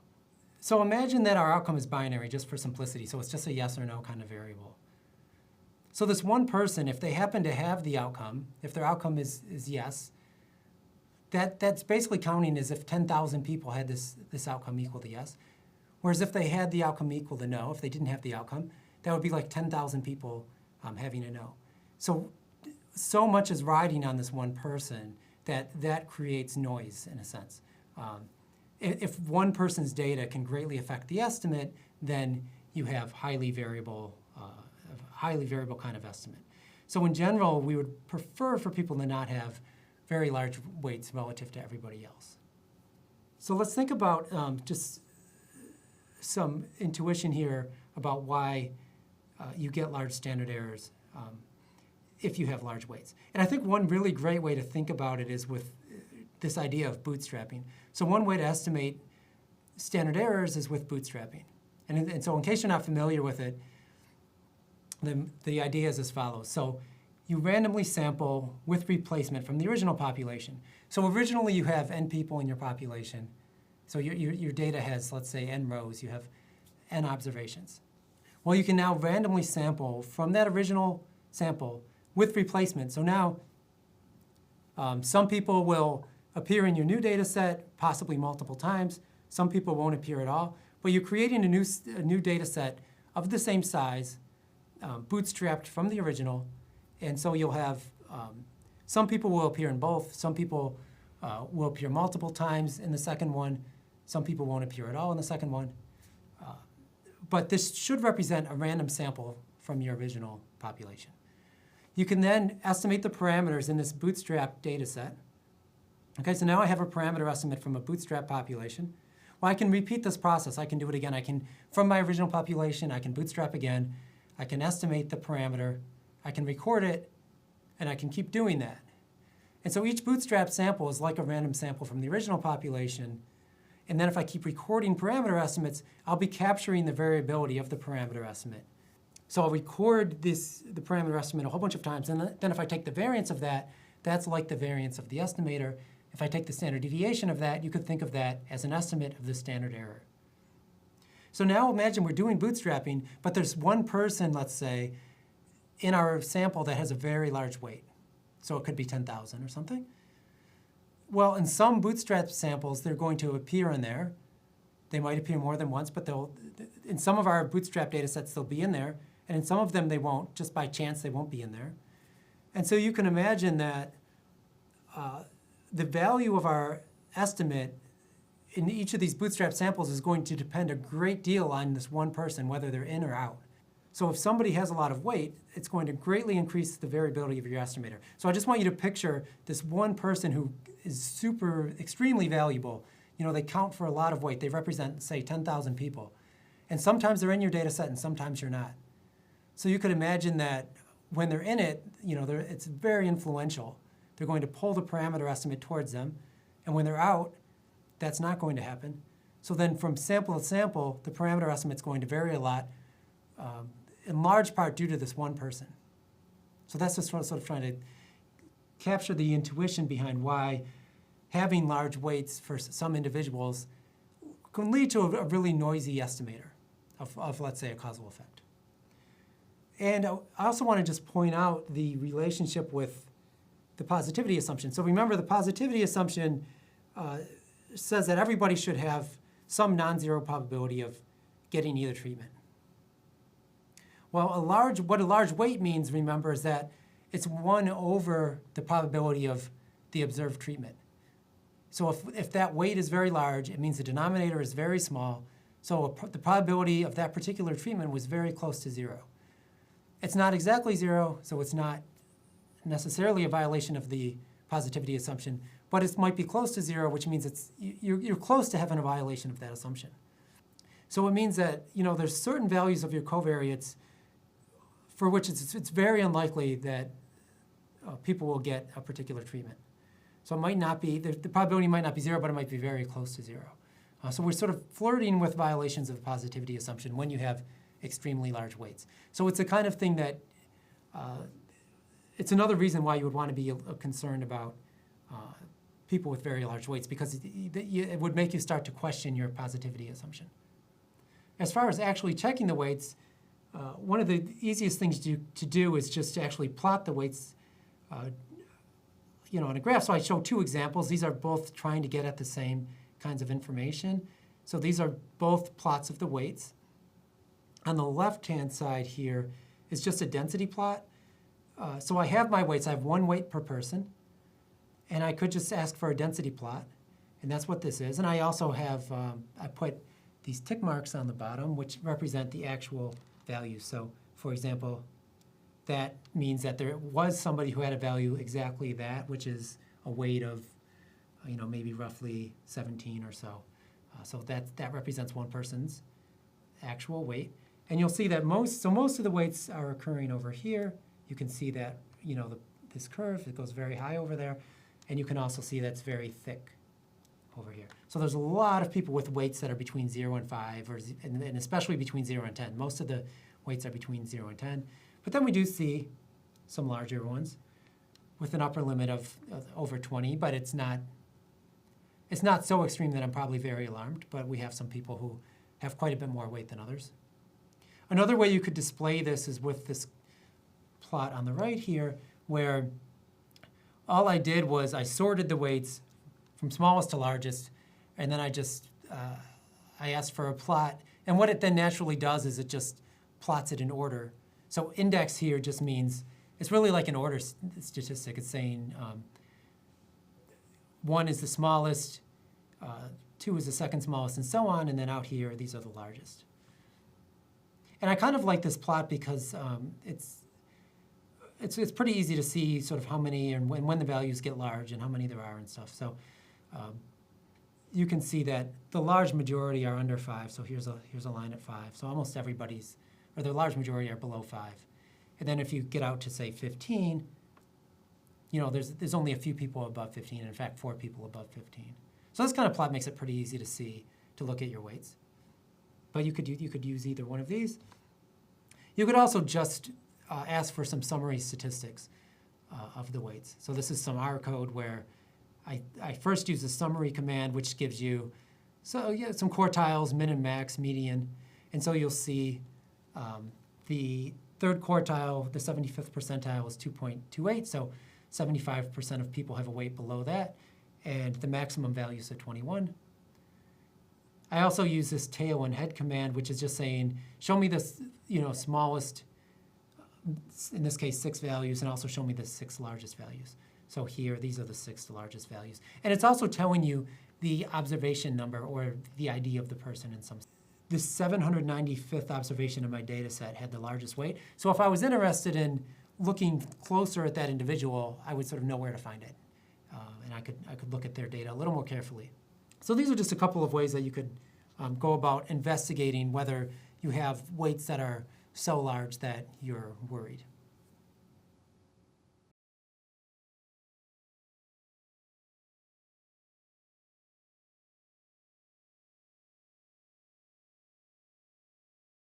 Hi, this video is about what you can do if you notice that you have some very large weights in your data set.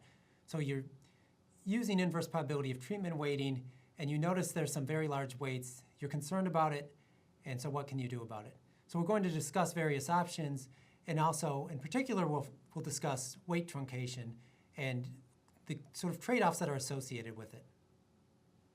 So the first thing I would probably do if I noticed there were some individuals that had very large weights is to actually look at their observations.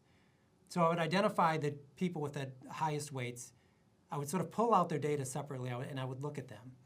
And the main thing I would be trying to do is try to understand, first of all, why do they have large weights? So let's imagine you fitted a logistic regression, for example. You have all of these coefficients, and you also have this person's data who has a large weight, and you could kind of look and see, well, what is driving it to have a large weight? You know, it might be just a whole combination of variables that happen to be, these particular combination of variables might happen to be, of values might happen to be unusual, but it also could be that just one of the variables takes an extreme value. And so I would first want to look at that and understand what is going on. So what's unusual about them? I would be interested in does this person really have data that are all plausible? So is there a data error? Is there something wrong with it?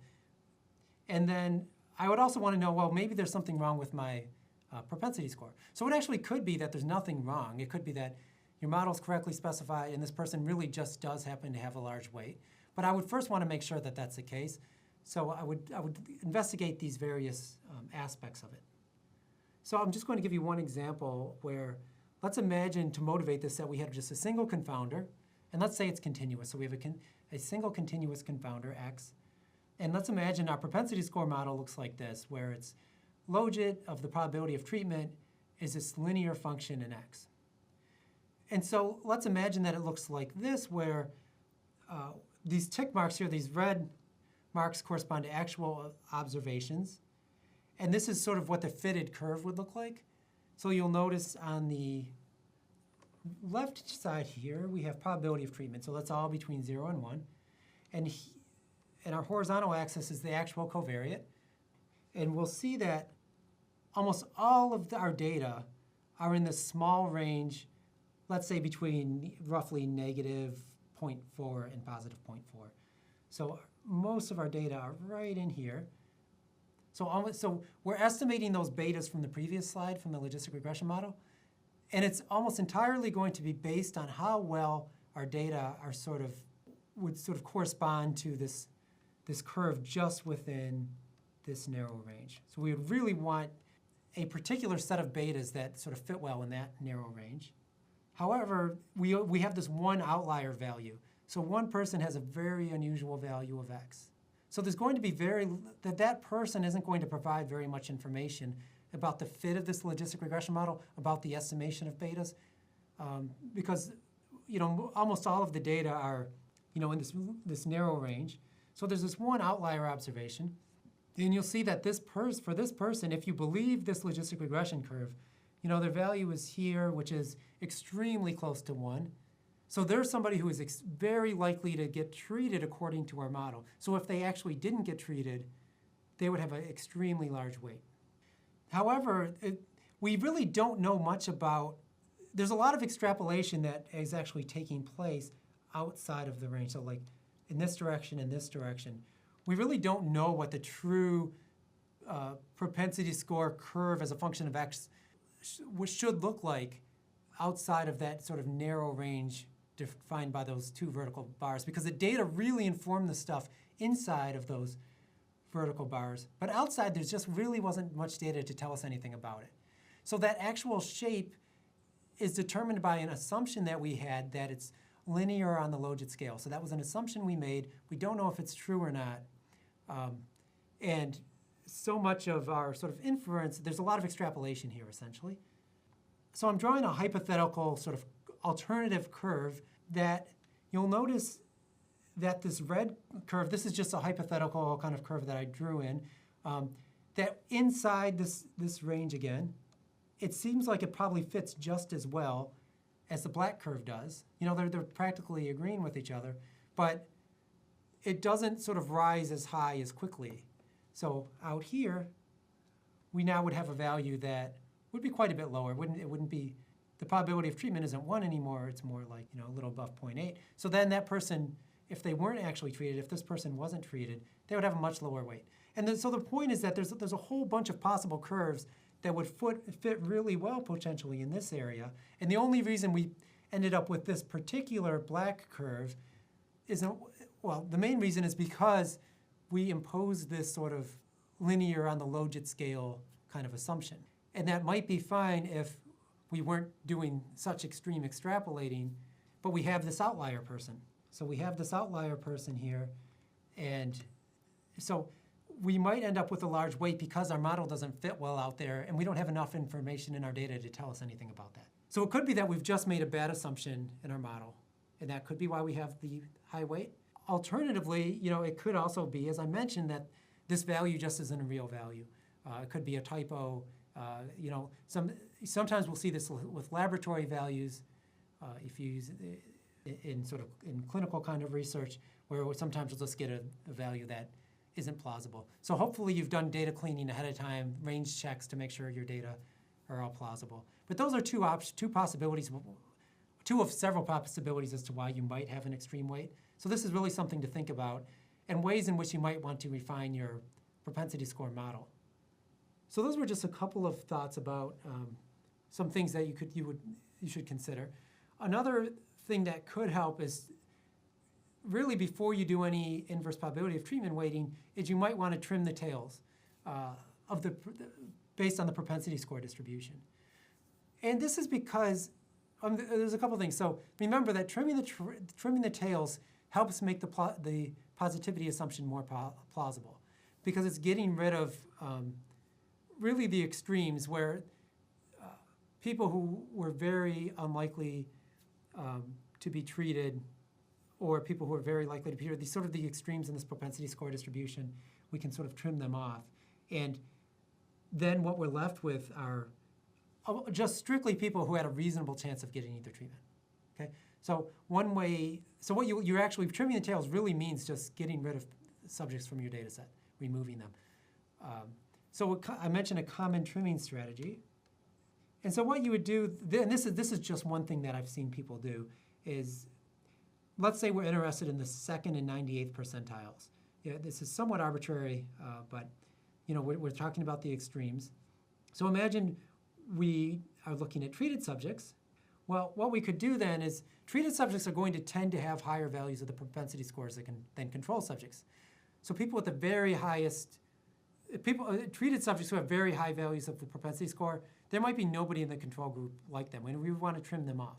So you imagine taking the 98th percentile of the propensity score among those in the control group. So restrict to the control group, look at the 98th percentile, so one of the highest values of the propensity score in the control group, and then in the treatment, in both groups really, then get rid of anybody above that, anybody who has a higher propensity score than that. You would do the same thing on the opposite sort of side of things, where you would remove control subjects who had a propensity score that was below the 2nd percentile of the propensity score distribution from the treated subjects. So you take treated subjects, take their extreme sort of left end tail, and then cut it there and delete anybody, remove anybody from your data set who aren't in there. So then you're left with sort of this middle range where there should be a lot of overlap. Doing that should eliminate some of the most extreme weights, because the most extreme weights are going to occur out in the tail.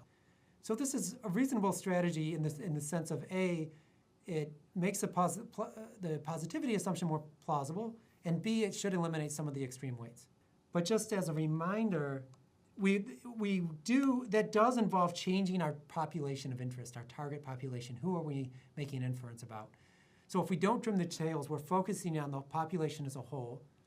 But if we trim the tails, we're now focused on a subpopulation who had a reasonable probability of getting either treatment, whereas reasonable is defined by our trimming strategy. So in general, I'm pretty comfortable with this idea because it makes sense to sort of focus inference on the subpopulation of people who had some chance of getting either treatment. However, it's something to keep in mind because the population becomes a little more difficult to define the second you start sort of eliminating people. Okay, so you could trim the tails. Another thing you could do, whether you trim the tails or not, is something called weight truncation. Okay, so here what we're going to do is we're not going, once we now imagine we have a population that we're going to stick with. So maybe we've trimmed the tails, maybe we haven't. But this is our population now. We have our weights, and we might decide ahead of time that there's some maximum allowable weight. So we might only be comfortable with, like, let's say a weight of 100, or it also could be based on a percentile. So we might say, whatever, let's take the 99th percentile of the weight distribution and not allow any weights greater than that. And what truncating then means is it means then setting the weight for anyone who had a value higher than that truncation point to set it to the maximum value. So if, for example, you chose 100 as the maximum weight you'll accept, then if somebody had a weight that was greater than 100, you would actually change their weight to 100. So you're actually going to replace any weight greater than your maximum, you're going to set it to the maximum. So that's what we mean by weight truncation. So this might sound a little strange because we're in some sense we're changing data. We're just going in by hand and changing values. So this does introduce bias. So if you don't truncate, you have this problem of potentially having noisy estimators. So you might have a very large variance, but it's unbiased, assuming your causal assumptions are met. Whereas if you truncate, you're going to induce, or it's going to create some bias because you're no longer properly weighting. But it's going to lead to potentially, you might have a much less noisy estimate. So it'll have a smaller variance. So again, this is a classic kind of bias variance trade-off situation. So if you truncate, if you decide to truncate, what you're deciding to do is accept some bias for a smaller variance, and you're hoping that that trade-off is worth it. There could be situations where you truncate, and that induces only a small amount of bias, but it greatly reduces the variance, in which case you'll probably be very happy with that trade. And so a lot of times people judge this sort of was the trade-off worth it based on what's known as the mean square error. So you could think of that as bias squared plus variance.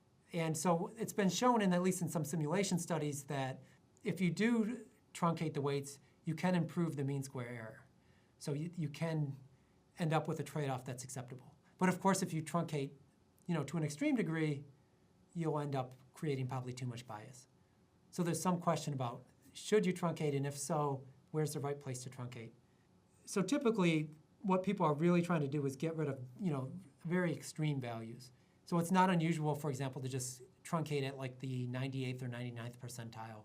Alternatively, you could pick an actual. The main thing we're trying to do is get rid of the really extreme values where they're much larger than any of the other ones. In which case, I think there's reason to believe that, if you don't truncate too many people's, if it's just a small number that had extreme weights, that you'll probably be better off in terms of mean squared error.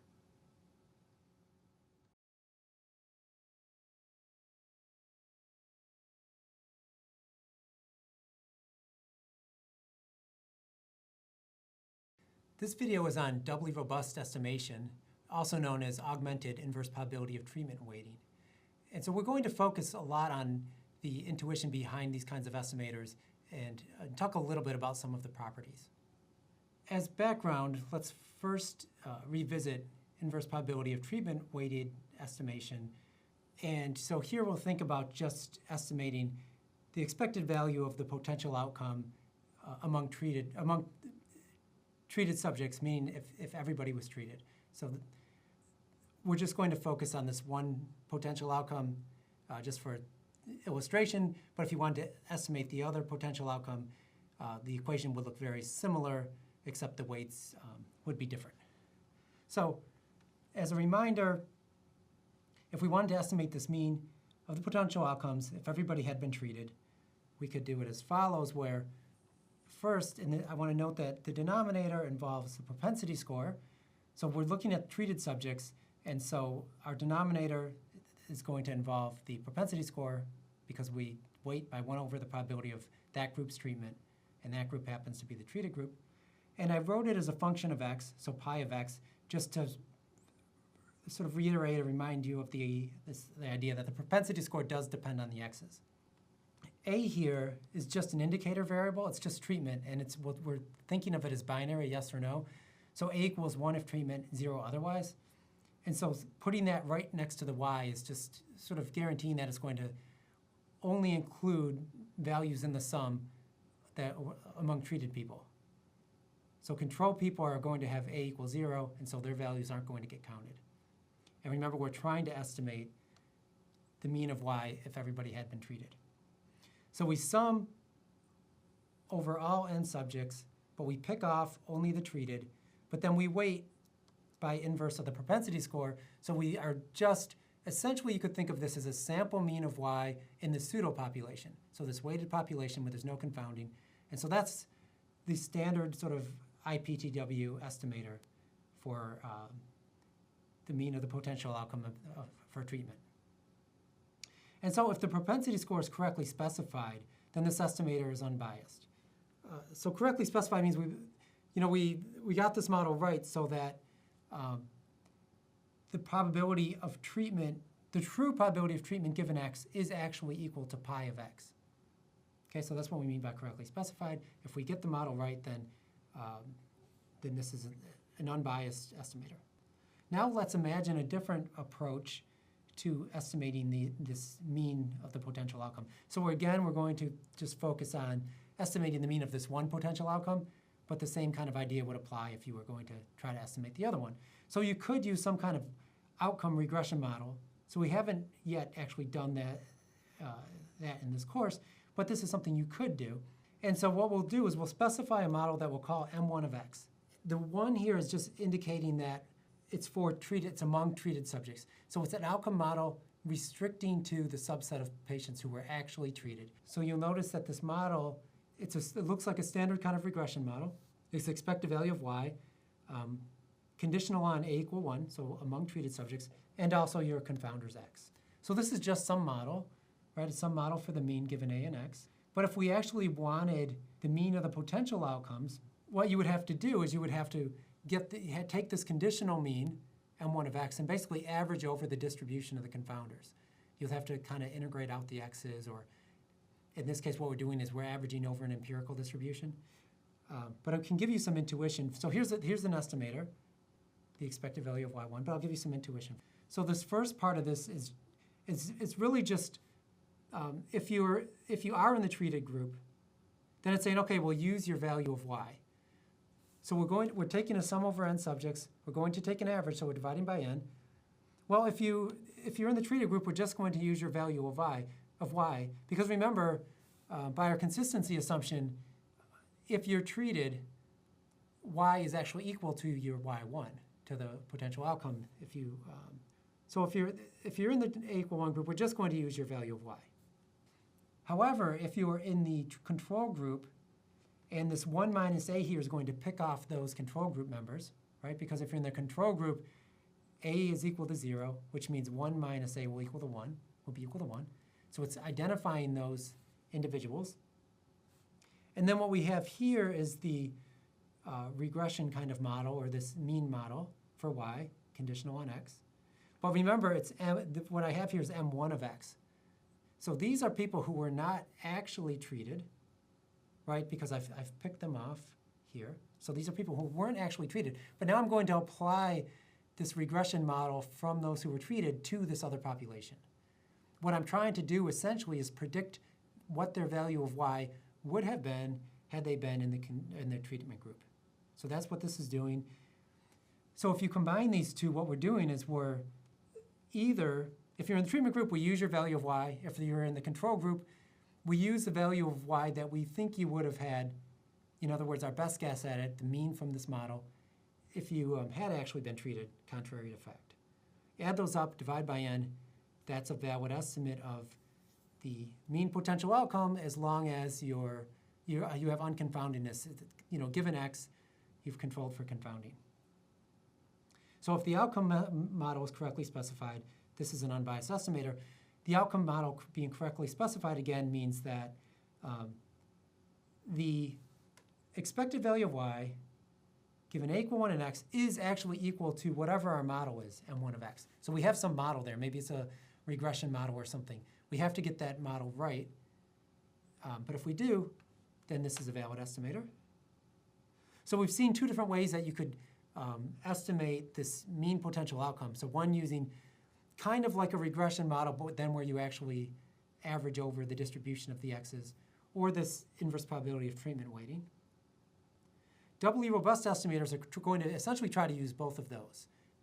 And I should note that the next couple of slides will be a little more technical than most of the rest of the material in this course, and it's not, but we're going to try and get the main ideas across since these kinds of estimators are becoming more popular. So the goal is really to sort of introduce the main ideas and try and sort of get at understanding the concepts, which it'll make it easier then to sort of, if you want to implement these in practice, to take the next step and learn more about it.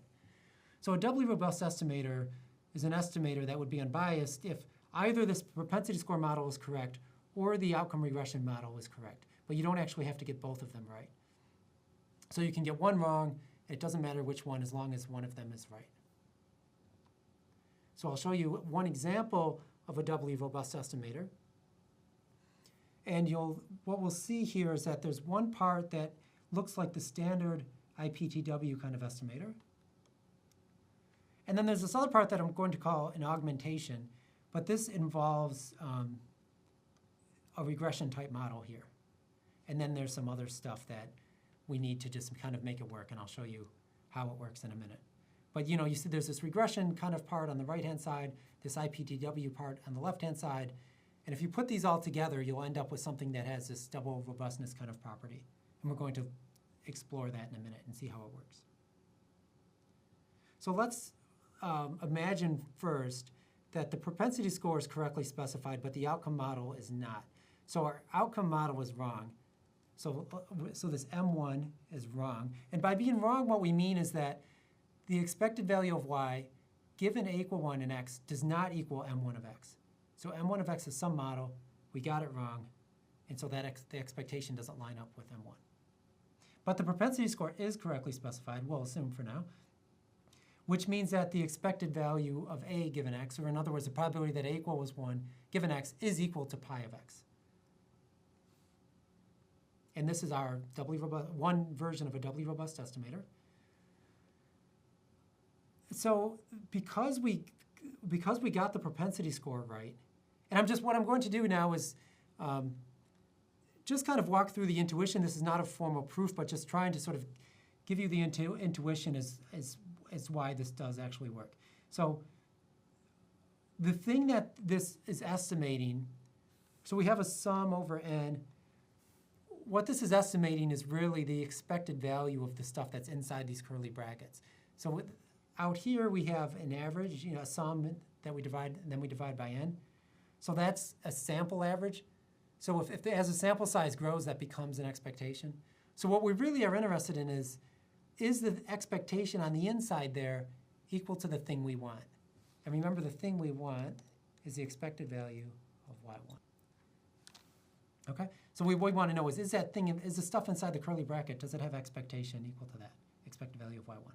Well, what I'm noting first is that the expectation of this one part here,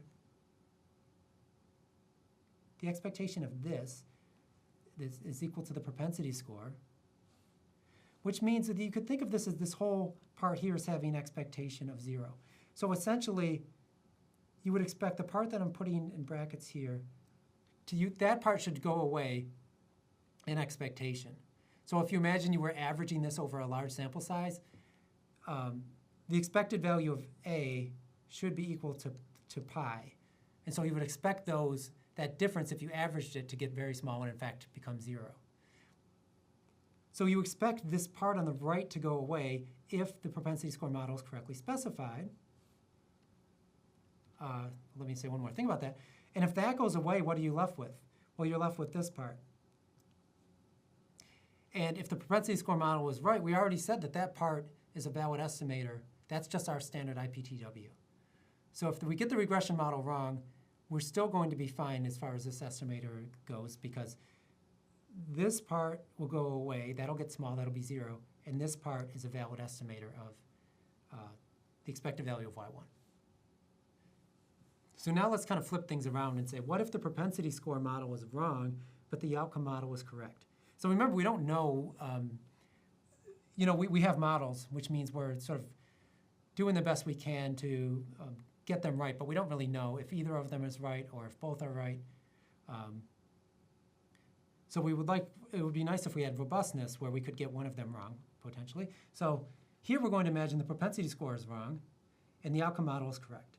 So if the propensity score model was wrong, what that means is the expected value of A given x is not going to equal pi of x. Okay? But if the outcome model is correct, what that means is the expected, if you take expectation of y conditional on x, that should equal m1 of x. That's just as background. What I'm doing first then is, you'll see this equal sign here, is going from this step to this step. I just rearrange some terms with some algebra. And that'll just make things easier to see. So from the top line to the bottom line here, I rearrange some terms. But otherwise, it's equivalent.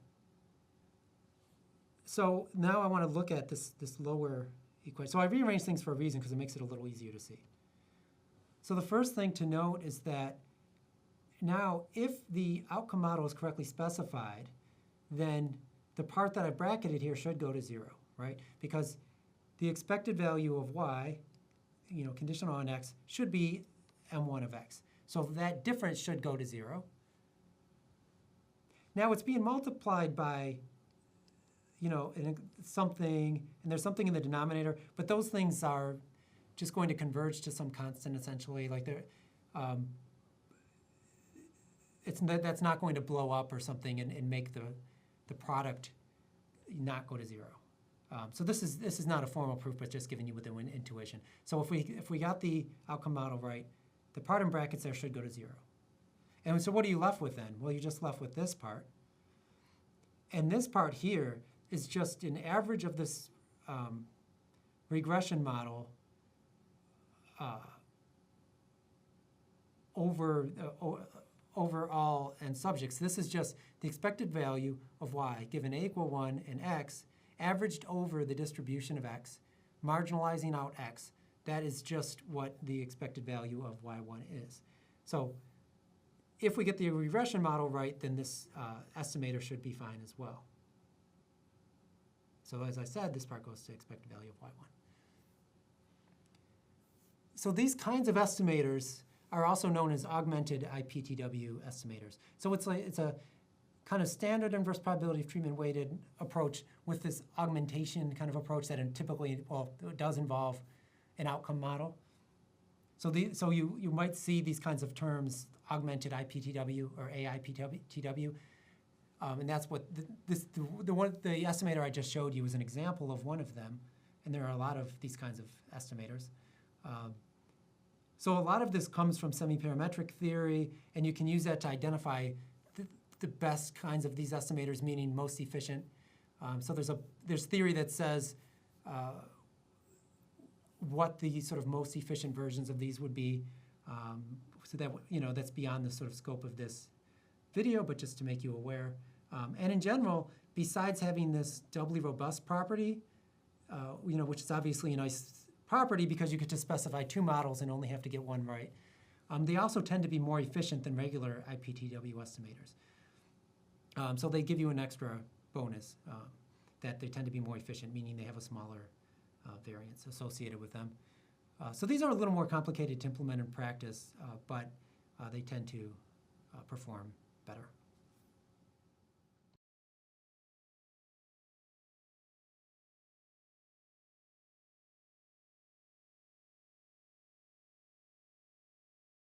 In this video, we're going to go through a data analysis in R. And in particular, we'll go through an analysis where we fit a marginal structural model using IPTW, or inverse probability of treatment weighting. So as a data example, we'll use the publicly available data on right heart catheterization, where this was data on ICU patients in 5 hospitals. the treatment was right heart catheterization or not, so RHC versus not. The outcome was death, yes or no. There were many confounding variables, and there were a few thousand, 2,000 to 3,000 people in each group. And for this analysis, we'll use a few different R packages. So we'll use Table 1, IPW, which is a package that is basically used to get inverse probability weights and so on. There's this the sandwich package, which is used to get robust variance estimation. And I'll also use the survey package, that, which is really, while it was designed for surveys, we can use it to get weighted estimators. And then you could begin by just reading in the data and viewing it and to get a better understanding of what the variables are. And in a previous video, we looked at this code in detail, so I'll just very briefly talk about it. But this particular data set has a lot of character variables, and some R packages are sort of less accepting of that than others. And so a lot of times I like to just convert everything to numeric just to make things easier. And also then I can rename all the variables to make it a little more meaningful to me so that when I see the variables in a table, I know what they mean. So for example, originally there was a variable called sex, but I'm going to change that to female, and that means I know it's an indicator variable, and I know it takes value 1 if female. So I changed these all to indicator variables. So for example, COPD will take a value of 1 if the person had a COPD diagnosis and take value 0 otherwise. Here, what I'm calling treatment is this RHC, yes or no kind of variable. So treatment takes value 0 or 1. 1 is the treated group. Our outcome I'm calling died. And then there's a bunch of confounders that we'll look at. And so I'm just creating a data set now with just a subset of variables. And the reason I'm doing this is just to make things easier to follow along. But in practice, you would want to use more variables than this. So I'm calling it my data, and I'm just putting a handful of these variables together into one data set. So first, if we want to carry out inverse probability of treatment weighting, then a natural first step would be to fit a propensity score model. And so here I'm just going to fit a logistic regression model. And because it's a propensity score model, as a reminder, that means our outcome in the propensity score model is actually treatment, so yes or no. And then we include as confounders a few variables such as age, sex, blood pressure, and then some diagnoses. So these are different medical diagnoses. And I'm going to just use a logistic regression, so I tell it to use a logit link. And I tell it it's binomial data. So this is going to fit a logistic regression model. And I named it PS model for propensity score model. So it fits this model, but then what I actually want out of this is the propensity score itself. So I'm going to call that PS. And I can get that by using this predict command. Predict, and then I'm saying my propensity score model was PS model, and then give me the type equal response means it's giving me the predicted value. So this is one way to get the propensity score out of your propensity score model. And then this is just some output if you wanted to look at it. So I fitted a logistic regression model where treatment is the outcome, and then these are coefficients and standard errors and so on. So you might be interested in what variables are associated with receiving the treatment, in this case, right heart catheterization. And so as an example, let's just look at age. Age has a negative coefficient, so older people tended to be less likely to get RHC, to get this treatment, although the p-value was 0.08. So the evidence isn't extremely strong that it's related, but that's just an example. So you could look up and down this table and just see if things kind of make sense. Or maybe your collaborator, who might be an expert on this particular topic, would probably want to look at it and make sure that things are generally in the direction that they would have expected.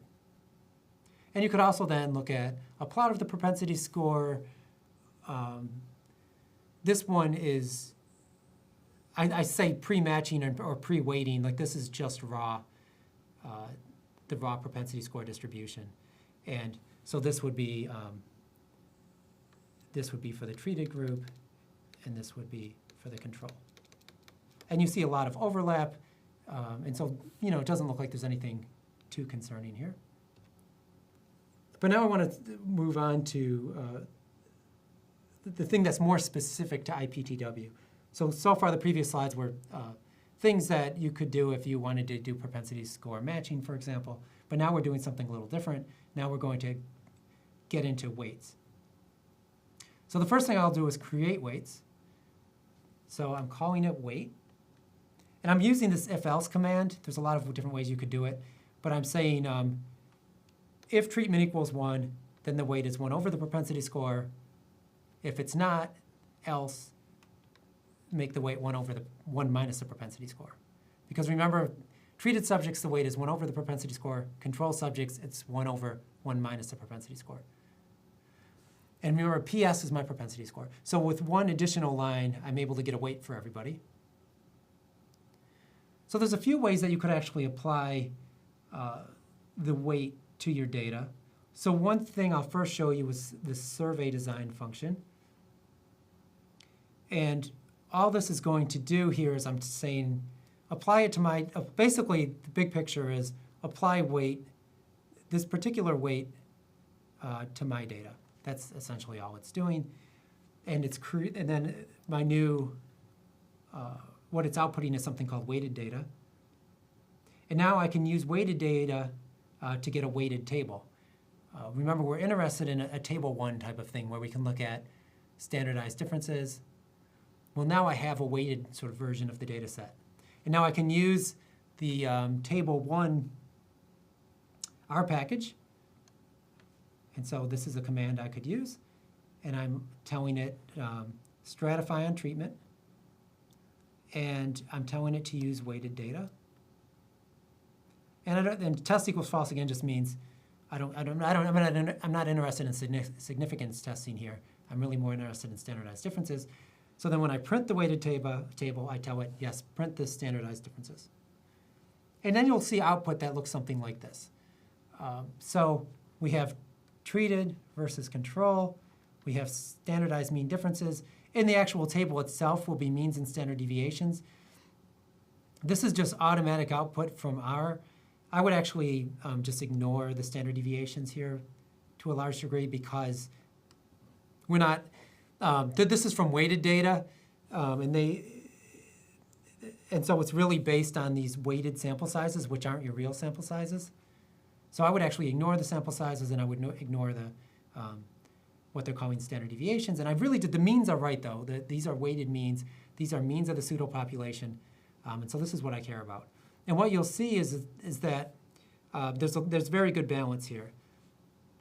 So for example, on age, the age is 61 versus 61, very tiny standardized difference. And if you look at all the standardized differences, they're very small. I think this is the biggest one is a 0.04, and again, we want them to be less than 0.1.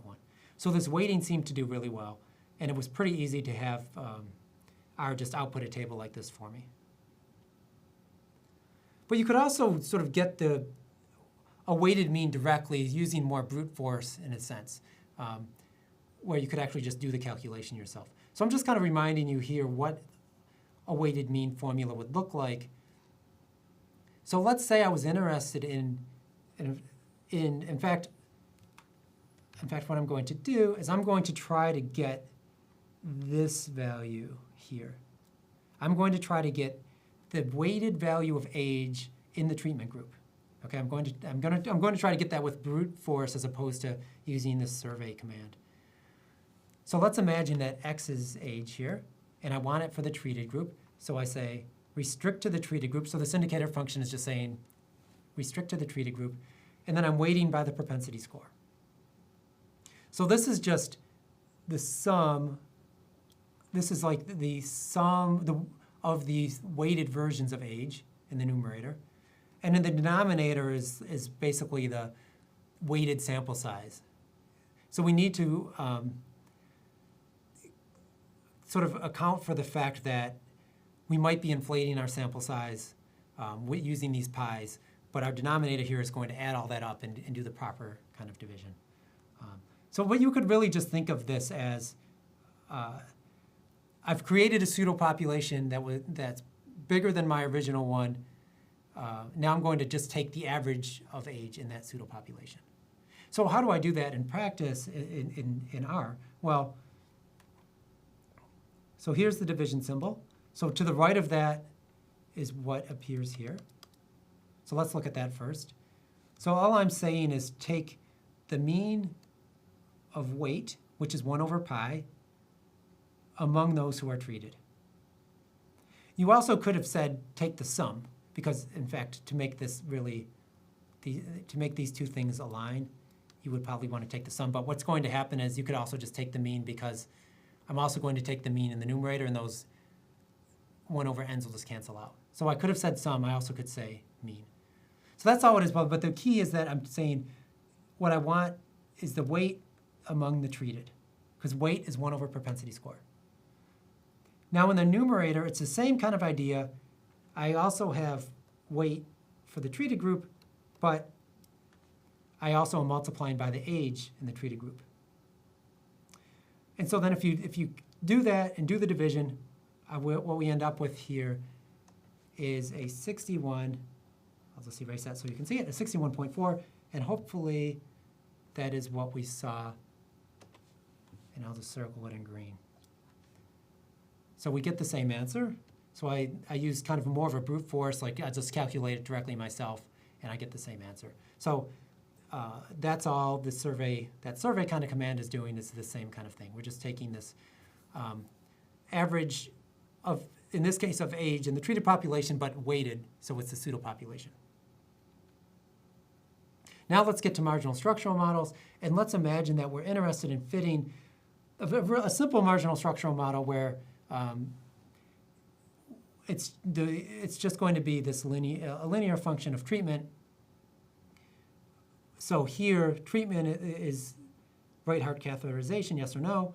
The outcome is died, yes or no. And then we have some link function G. And I'll look at two examples. One where we use a log link. And the reason you might want to use a log link is if you're interested in a relative risk. But I'll also look at an identity link, in which case, which you would use if you were interested in a risk difference. So I'll look at both of those. So the first, one way you could do this is, remember, I already have my weights. So at this stage, I have my weights. So I could just fit a generalized linear model, but to the weighted, to the pseudo population. So that's what I'm going to do. I'm going to use the GLM command. In fact, I'll change to red so it's easier to see. GLM command. My outcome is died, yes or no. Treatment's my only variable that's appearing on the right-hand side. Remember, I said it's just linear in treatment. But so the important thing here is to let it know you want a weighted sort of generalized linear model. And here I'm going to say, okay, I have outcome data that's binary, but let's use a log link because I'm interested in a relative risk. So I fit that model. I'm calling it just this generic glm.obj. So it's a GLM object. But from that, then I can extract the coefficients. So I just say, give me the coefficients. So beta IPTW are just the coefficients, those psi 0 and psi 1 from the marginal structural model. But now what I want is an asymptotic sort of sandwich variance, this robust variance estimator. So what I'm going to use is this VCOV HC. This is coming from that sandwich package that gives you the sandwich kind of estimator. So this is just to account for the fact that I have weighted data. So the weights will sort of make it seem like my sample size is bigger than it is, in a sense, and we need to correct for that. So that's what this robust covariance matrix will do. So the VCOV will give you, in this case, a 2x2 covariance matrix, because psi 0 and psi 1, those estimates also covary. But I really probably just care about the diagonal of it. So I'm just asking for the diagonal. That'll give me the two variance terms. And then I take the square root to get a standard error. So the standard error of my of the intercept and coefficient of treatment, the standard error of those is just SE. So now if I want a causal relative risk, I just have to exponentiate my parameters. And in fact, the causal relative risk is going to be E to the coefficient of treatment. Right? So if my model was expected value of YA log expected value of YA equals psi 0 plus psi 1A, then exponential of psi 1 is going to be a relative risk. And so that's what I'm doing here. So what I'm calling causal RR is the relative risk. I can also get a lower confidence limit and an upper confidence limit. And what I'm doing is I'm just taking point estimate minus roughly 2 times the standard error, and then I exponentiate. So this inner part here is giving me, in this case, the upper bound for the log relative risk, but then I need to exponentiate to get the upper bound for the relative risk. And now I'll print these out for you, all 3 of them. So this is the point estimate of the causal relative risk, and this is a lower 95% limit and upper 95% limit. So our 95% confidence interval is about 1.04 to 1.13, and a value of a value of the relative risk greater than 1 is indicating higher risk of death for the treated group, for the right heart catheterization group.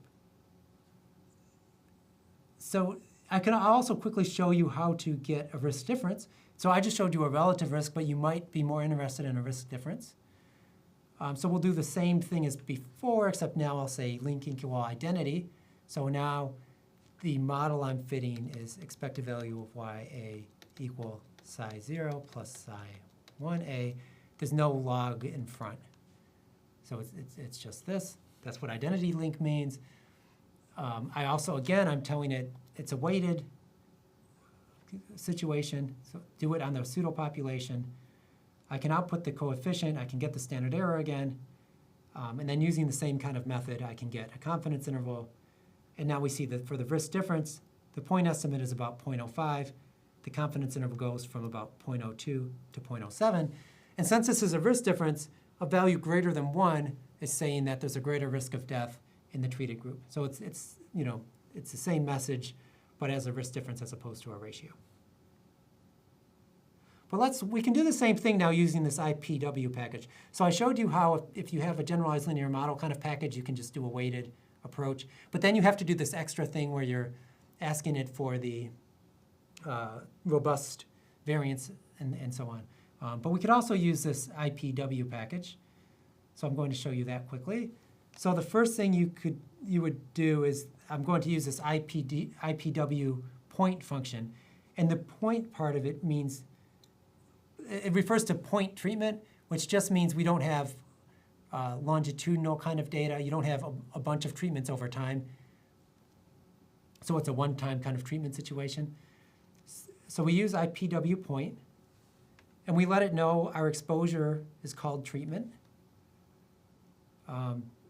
And at this point, what we're doing is we're kind of we're basically specifying the propensity score model at this point. So this you could do instead of the whole propensity score model setup that I showed you. So this is an alternative.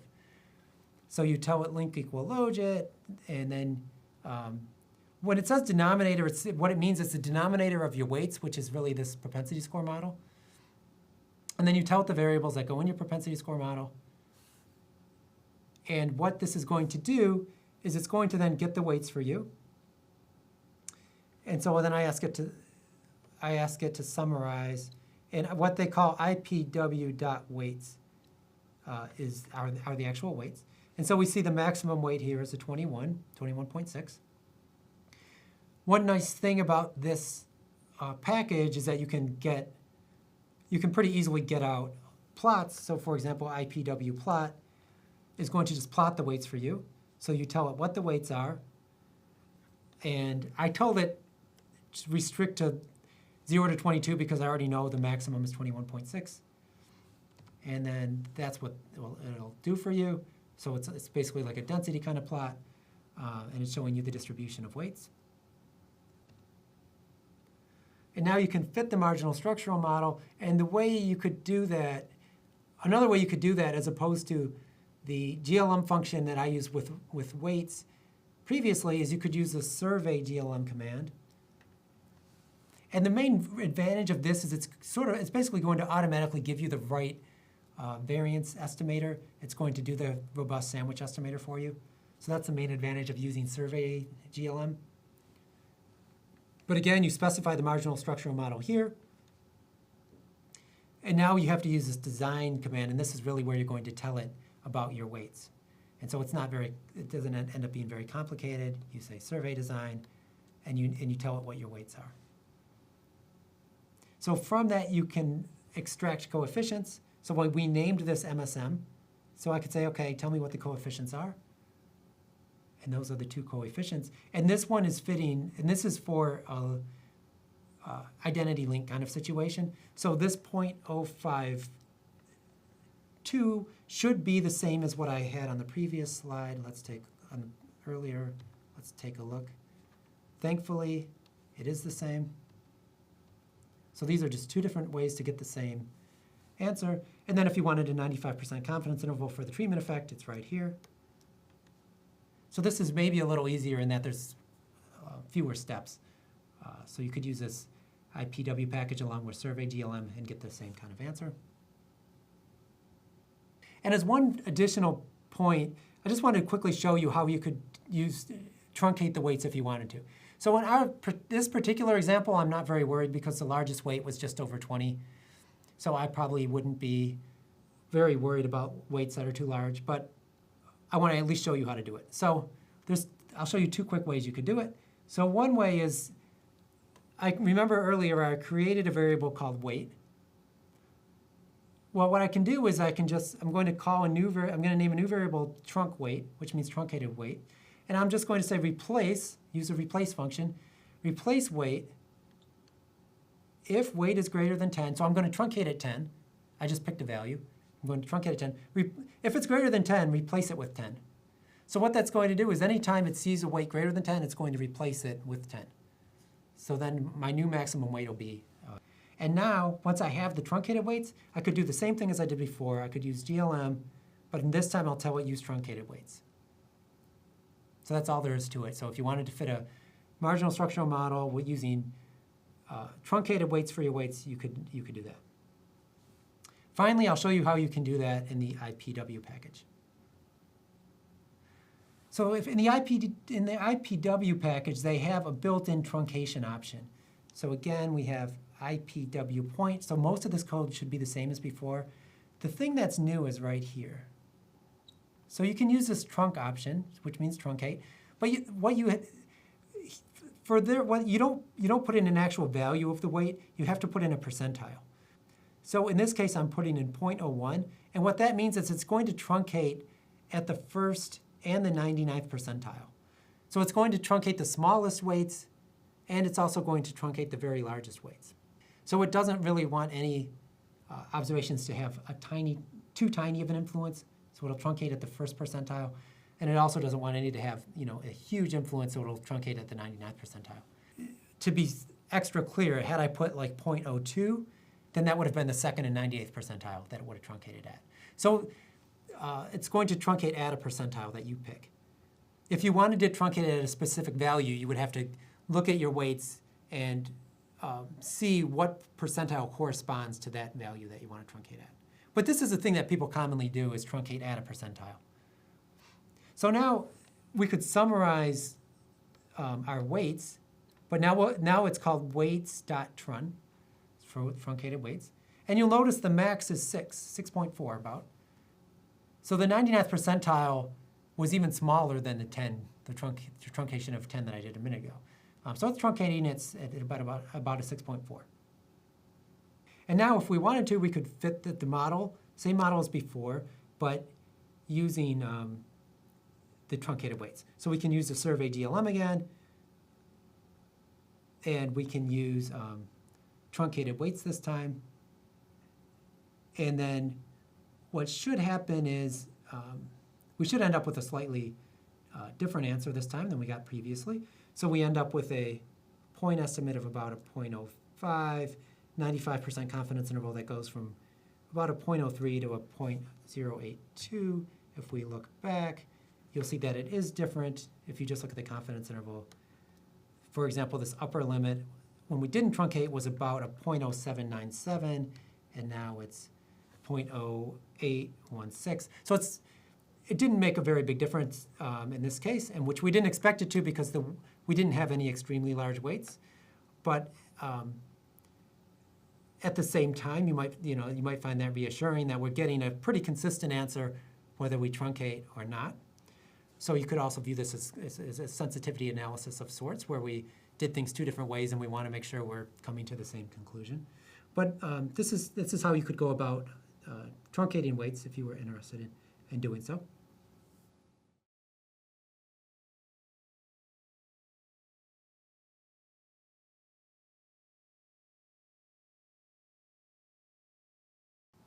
In this video, we will introduce instrumental variables. We'll begin by discussing unmeasured confounding and why that causes a problem in standard causal inference methods. Then we will introduce instrumental variables, discuss their properties, and begin to motivate why they might be useful in unmeasured confounding situations. So just as a review, this is kind of a classic confounding setting here, where we have treatment A and outcome Y, and there's some confounders X. So X here is affecting treatment, and it's affecting the outcome directly. But as long as we observe X, then we could use causal inference methods such as matching or propensity score matching or inverse probability of treatment weighting, and we could still estimate the causal effect of A on Y. And even if there were some variables that only affected Y, such as what I'll call them V, so these are known as risk factors, variables that only affect the outcome, we would still be fine to just control for X. So even a DAG like this doesn't cause a problem. We could simply control for X using one of these causal inference methods, and we'll be fine. We also could control for V as well, and that wouldn't be a problem. However, in many cases, we might be concerned that there's unmeasured confounding. So I'm depicting that in this DAG here with the variable U.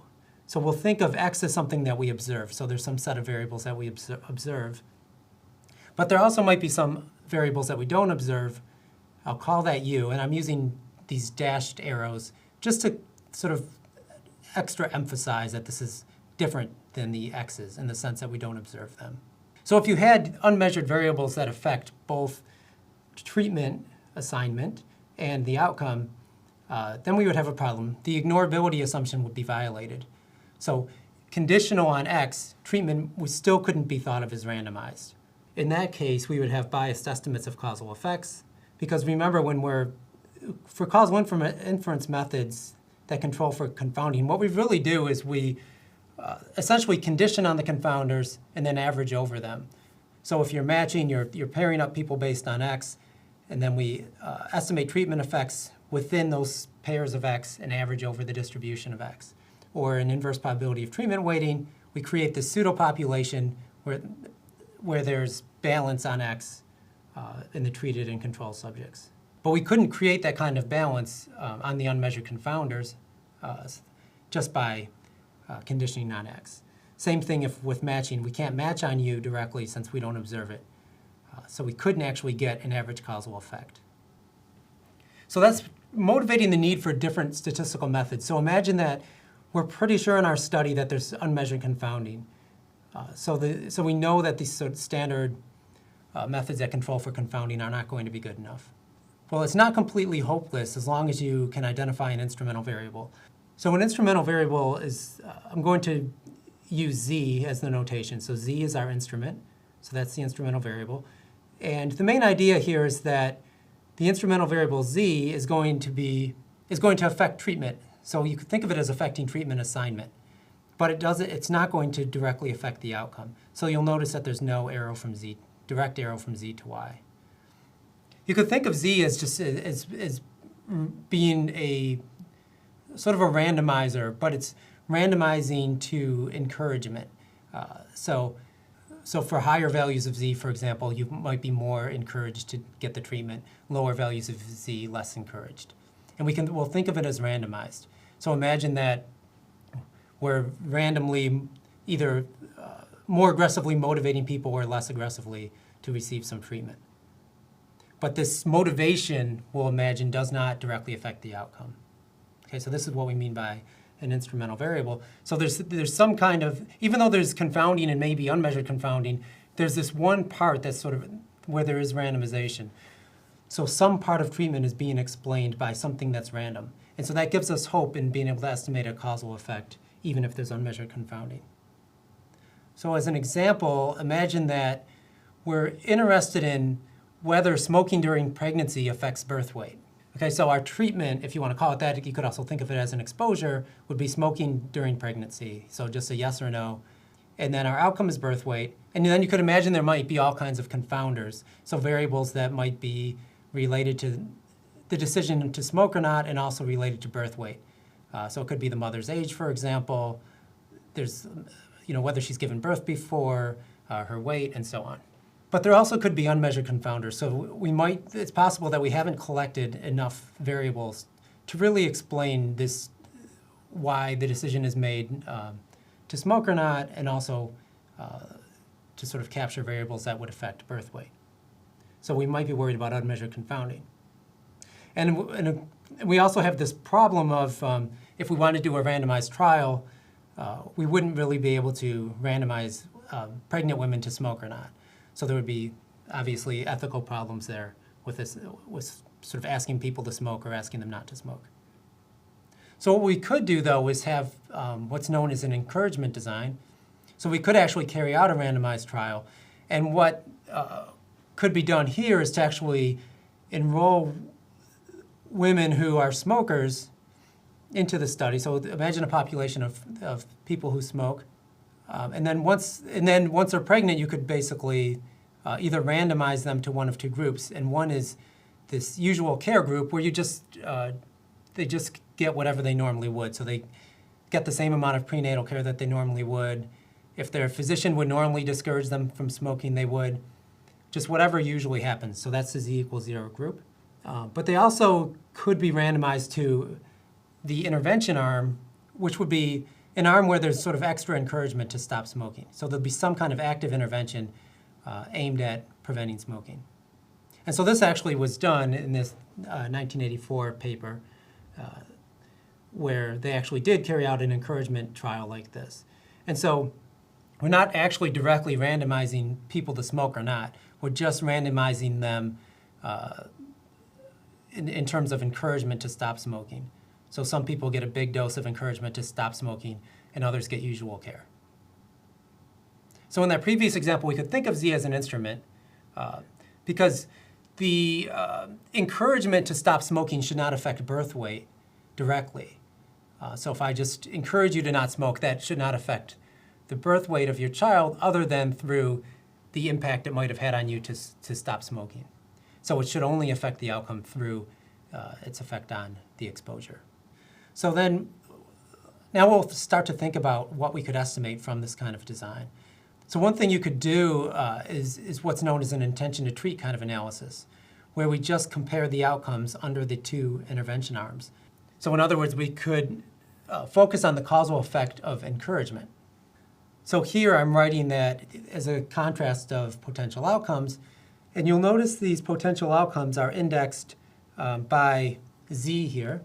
So for example, we have the expected value of Y with superscript Z equal 1. So what this means is you could think of this as the average birth weight if we had given everybody in the whole population encouragement to quit smoking.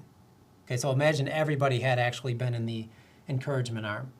What would the average birth weight be? And we could then contrast that with the average birth weight if everyone had been given usual care. Okay, so then that difference would be a causal effect. And it would be a causal effect of encouragement, not a causal effect of smoking itself. So what impact did this encouragement have on birth weight? So that's known as an intention to treat effect. It's just focused on the sort of as randomized comparison, the what is the thing we're actually randomizing? In this case, it's encouragement. And so then we could estimate a causal effect of encouragement itself.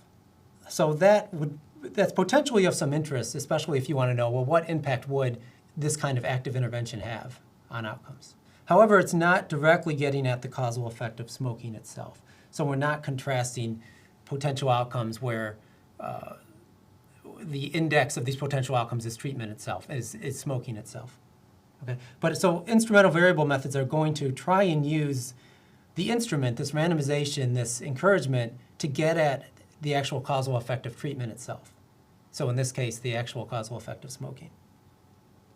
So in the example in this encouragement study, we actually have randomized encouragement. So this was an actual randomized trial where encouragement was randomized. So there's plenty of cases like that where our instrumental variable is actually something that we physically randomized, say with a random number generator. But other times there might be instrumental variables that we believe exist, but they just exist in nature, so more of a natural experiment. So they're not necessarily literally randomized by an investigator. So some examples that people have considered are Mendelian randomization and genetic studies. There's quarter of birth has been used. So in what quarter of the calendar year were you born has been used as an instrument which has been shown to affect how many years of education you get. But quarter of birth is not directly randomized by investigators, but there's reason to think that it shouldn't be related to some other outcomes directly. Another common example is geographic distance, especially care providers, where the distance itself is thought of as sort of a natural randomizer. And in future videos, we'll discuss these examples in detail. But here I just wanted to introduce this idea that instruments we think of as encouragement to either to basically get the treatment. And in some cases, we're actually randomizing this kind of encouragement. And in other cases, we just believe that this kind of encouragement exists in the real world. So we'll look at both of those in future videos.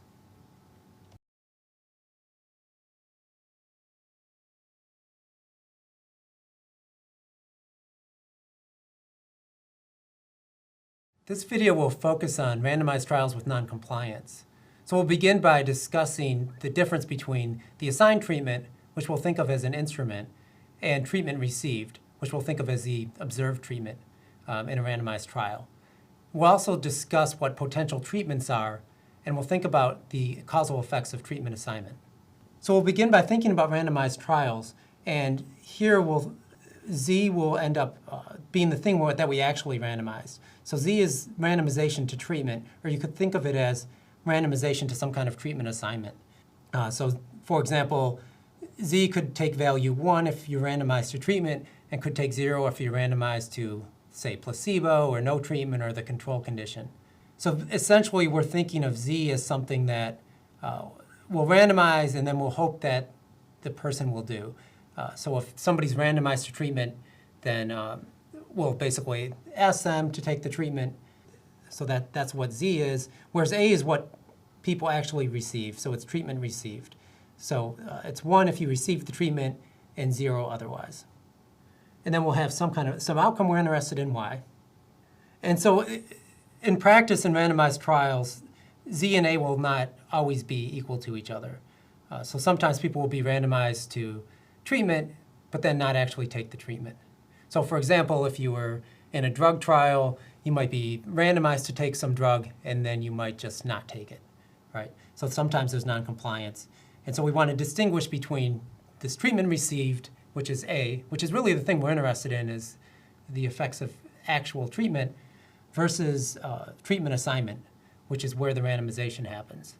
So if you have noncompliance, then essentially this randomized trial is starting to look like an observational study in the sense that we might have confounding.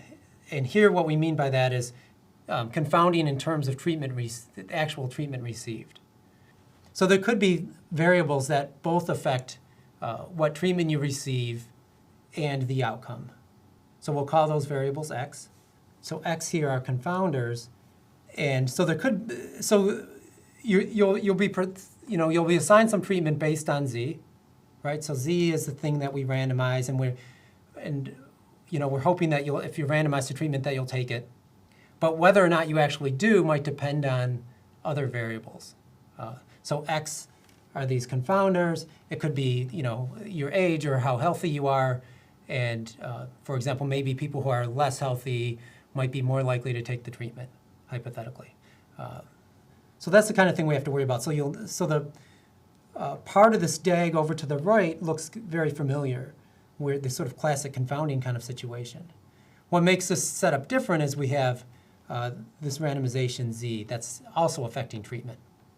So to think about this problem, what we'll do is we'll begin by first pointing out the observed data are this set Z, A, and Y. So for every person, we'll observe what their treatment assignment is. We'll also we'll assume here that we observe their treatment received, A, and we also then eventually will observe some outcome for them. So that's the observed data, Z, A, and Y.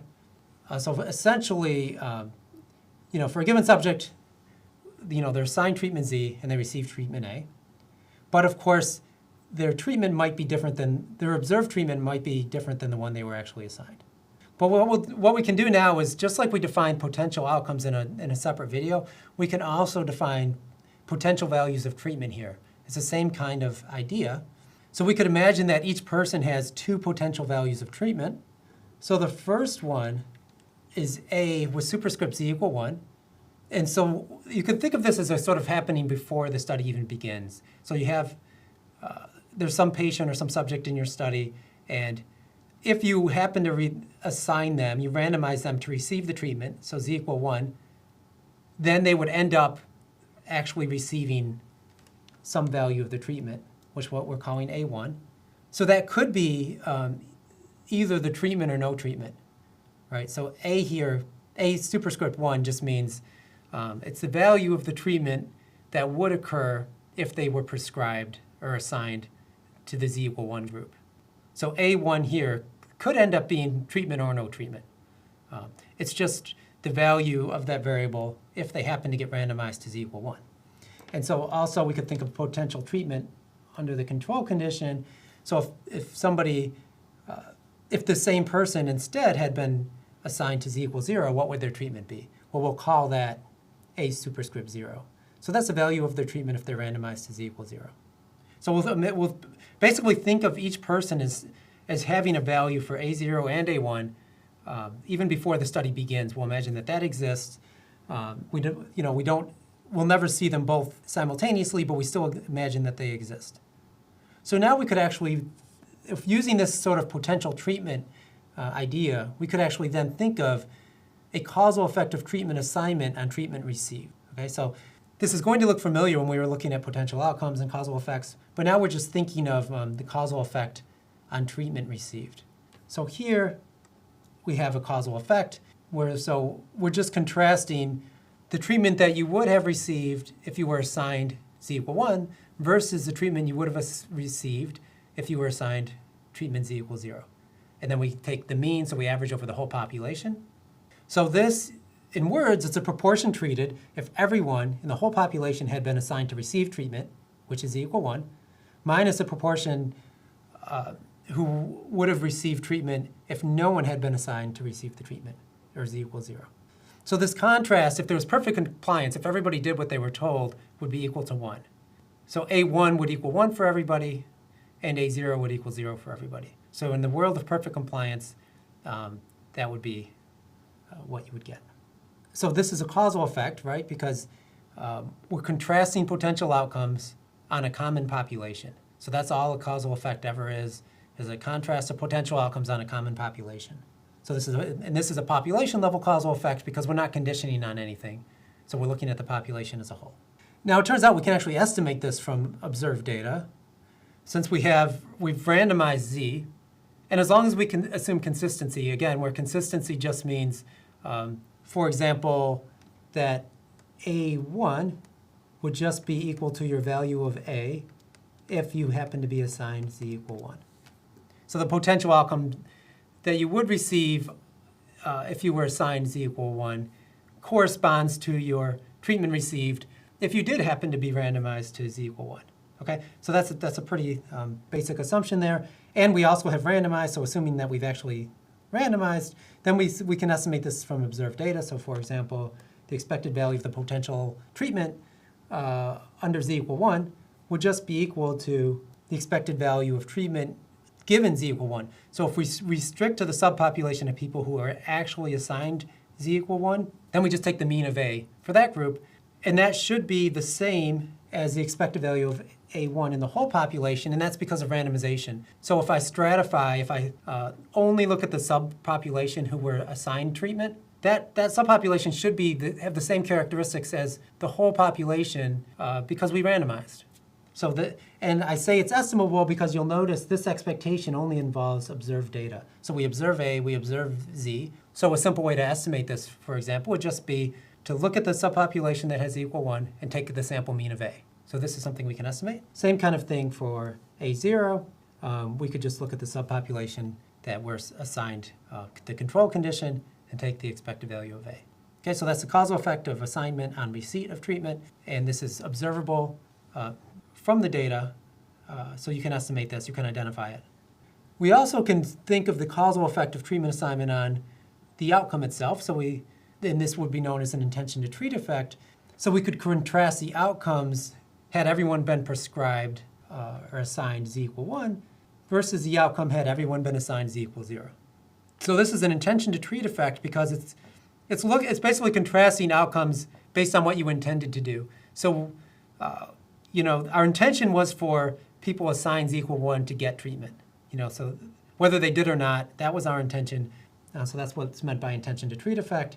And if there was perfect compliance, then this would be an actual causal effect of treatment itself, right? Because z equal 1 would always exactly correspond with a equal 1. And again, so this is actually something we can estimate from observed data as well. So this is identifiable as long as we have randomization. So for example, the expected value y superscript z equal 1. So this is the average value of the outcome had everyone in the population been assigned z equal 1. But we've randomized z equal 1, so therefore we could just condition on z equal 1 and then take the mean of the observed outcome. And so again, it's identifiable because both y and z are just observed data, and so we could estimate that. So because we've directly randomized z, then we can estimate a causal effect of z on anything really. So on treatment received or on the outcome. So those two things are relatively easy to do. So getting a causal effect of assignment on treatment and getting a causal effect of assignment on the outcome. But what about the causal effect of treatment received on the outcome? So rather than treatment assignment on the outcome, what about treatment received on the outcome? So this might be of greater interest to us is what was the causal effect of treatment itself on the outcome? So we could think of Z as encouragement to receive the treatment. And in a randomized trial like this, you could think of it as strong encouragement. Because typically, even though there will be some noncompliance, in a randomized trial, a lot of times there's various kinds of blinding and so on, and compliance tends to be pretty good. So you could think of this as strong encouragement in that most people will end up doing what they're told. So Z here is an instrumental variable. We think that it certainly should affect treatment received. So treatment assignment should affect treatment received. But we don't think the random assignment necessarily would affect the outcome directly. So this sort of process of randomizing treatment, we don't think in general should affect the outcome directly. So we could think of this as an instrumental variable. But the question then is, does that actually help us estimate the causal effect of treatment itself? So this is really the main goal of instrumental variable methods, is to use this instrument, this randomization, to exploit that to try and estimate the effect of treatment itself. So this will be a topic for another video.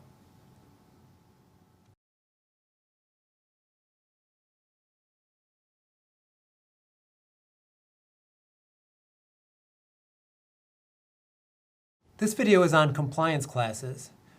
So we'll begin by looking at how potential values of treatment can be used to classify subjects into what are known as principal strata. We'll also aim to understand what is meant by compliers, and then we'll distinguish between population causal effects and local causal effects. So as a reminder, we have this idea of potential values of treatments. So the potential value of treatments are, in this case, A0 and A1, where A0 is the treatment that you would receive if you were randomized to the control condition, or in other words, if the instrument was Z equals 0, or if you were randomized to not receive encouragement, essentially. So we're imagining that everyone has this potential value A0, so it's the treatment that you would receive if you had been randomized to the Z equals 0 group, whereas A1 is the value of treatment that you would receive if you were randomized to the Z equal 1 condition, so if you had been assigned treatment, right? So these are potential values of treatment, and we imagine these exist for everybody. We just don't necessarily see them. We certainly don't see them all for everybody. But what we can do is we can take this pair, A0 and A1, and then classify people or label people based on their pair of values. Okay? So if we look at this first row, for example, so the first row is people who, if they were randomized to the control condition, they would not take treatment. So that's A0 equals 0, means if they were randomized to the control condition, they would not take treatment. But for these individuals also, if they were randomized to receive the treatment, so if they were in the Z equal 1 arm, they still would not take the treatment. So we'll call these never takers. And that just, of course, means that they never take the treatment. So no matter what you assign them, whether you assign them to the control group or to the treatment group, they're just never going to take the treatment. So they could be just people who just are not interested in that treatment for whatever reasons. And you can do the same thing with other possible contrasts. So you have people who, if they were assigned the control condition, they don't take treatment. But if they were assigned to treatment, they do take it, and we'll call them compliers. So these are people who are doing what they're assigned to do. And then we also have two other groups. So there's the defiers who do the opposite of what they're told. So if you assign them the control condition, they take the treatment. And if you assign them the treatment condition, then they don't take treatment. And finally, there's the always takers, and they just always take treatment no matter what they're assigned. So this sort of layout is also what's known as part of the Rubin causal model, and it's also a general kind of approach that's known as principal stratification. So we'll briefly talk about each of these subpopulations, but one thing to note is to really think of these as subpopulations of people. So think of never takers as one group of people. Again, so these are people who, no matter what they're assigned, they're not going to take treatment. So encouragement for this group does not work. So one thing to note about this population is that, if we knew who this population was, we wouldn't be able to learn anything about the causal effect for treatment for them, right? Because there would be no actual variation in treatment received, right? So in this population, they never take treatment. So we would never observe an outcome under treatment for anyone in this group, right? So there's no way from data that we could learn about the causal effect of treatment for this population, at least without making some other strong assumptions. So in general, we don't have variability in treatment in this group, so we don't have much hope of learning about the causal effect of treatment for that group. Then we have this population of compliers. So they take treatment when they're encouraged to, and they don't otherwise. So treatment received for this group is always equal to treatment assigned. So in this group, we get variation in treatment received. So in this population, some people will take the treatment and some people won't, and it's entirely based on this coin flip. It's based on randomization. So this is a population we have a lot of hope for learning about a causal effect of treatment, since we're directly randomizing Z, treatment assigned, and they do what they're told. So we actually are directly randomizing treatment received in this population. So this is a population that we hope we can learn something about. Then we have defiers, and they do the opposite of what they're encouraged to do. So in this group, you could think of treatment received as randomized, but just sort of in the opposite way than you intend.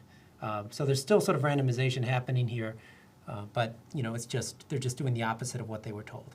So in principle, we also could hope to learn about the causal effect of treatment in this group.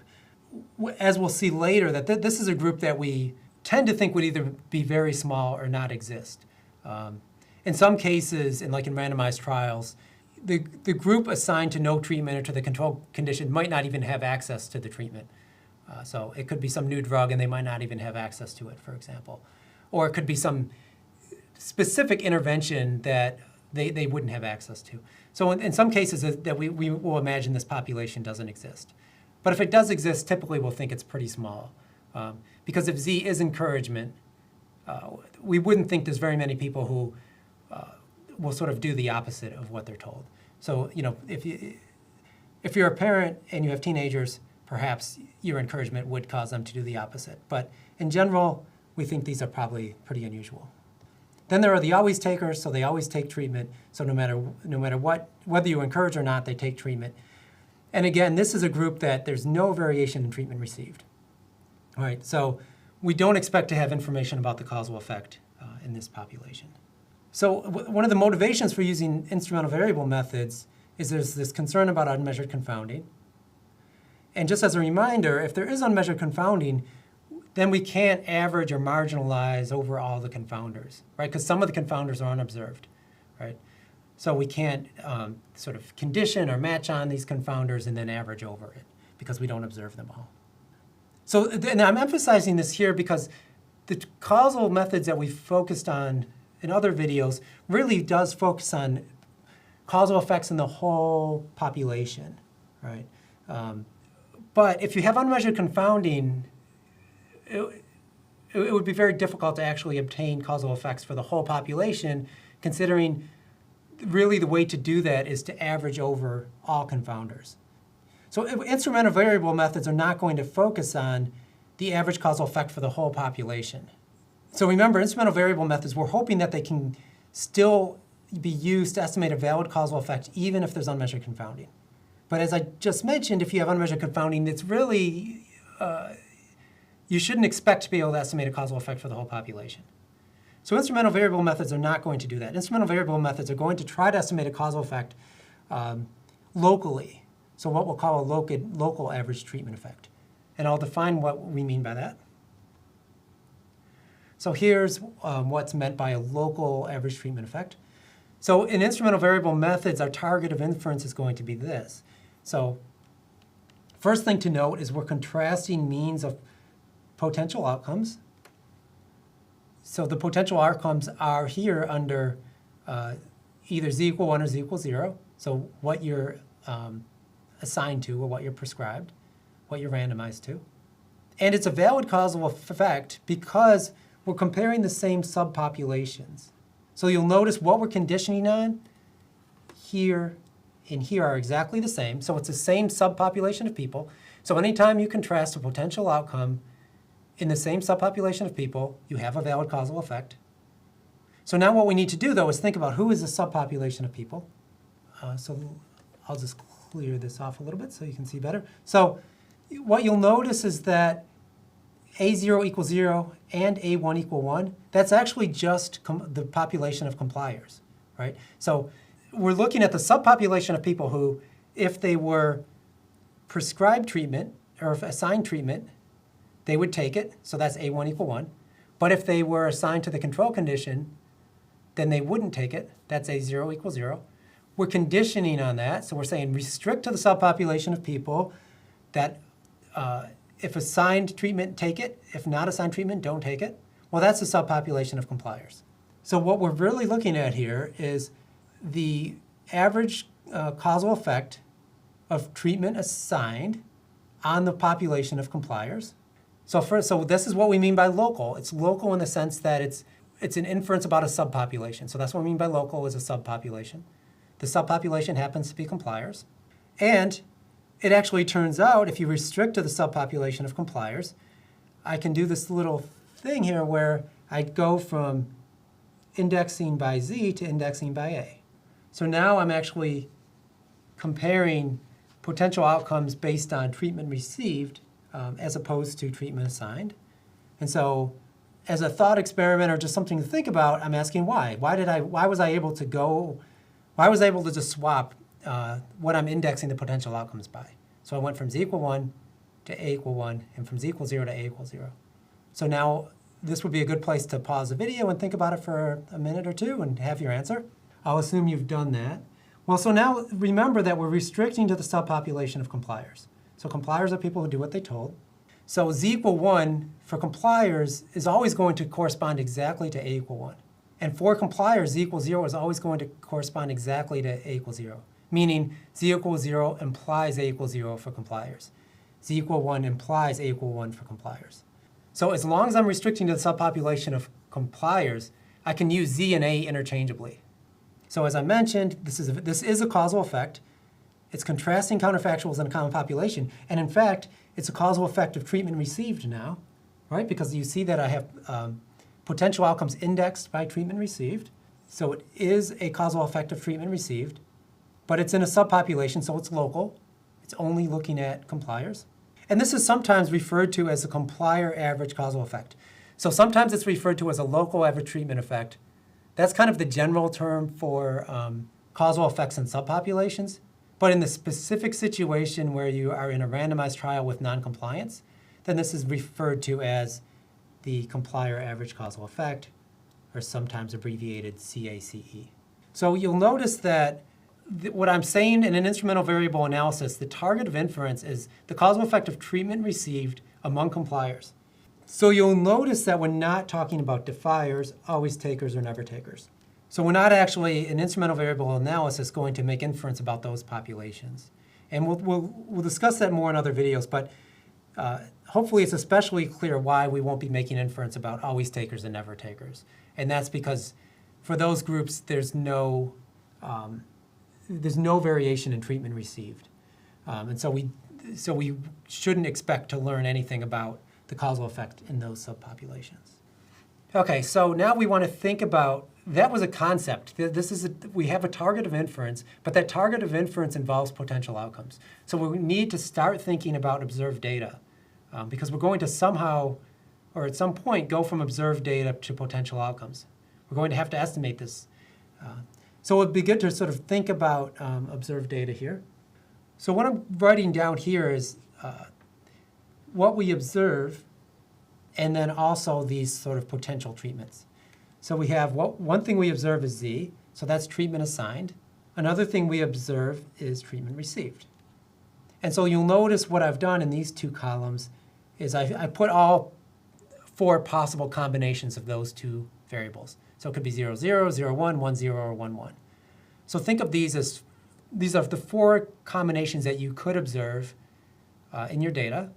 And now I'm also going to write down what the corresponding potential treatments are. So the first one, this one here is a potential treatment if assigned the control. And then the other one is a potential treatment if assigned to treatment. And so you'll notice if you're in the z equals 0, a equals 0 group, we observe this one, right? So this is somebody who was actually assigned to the control condition. And in this case, they did what they were told. They didn't actually take treatment. So we know that A0 is equal to 0, but we don't know what they would have done had they been assigned treatment 1.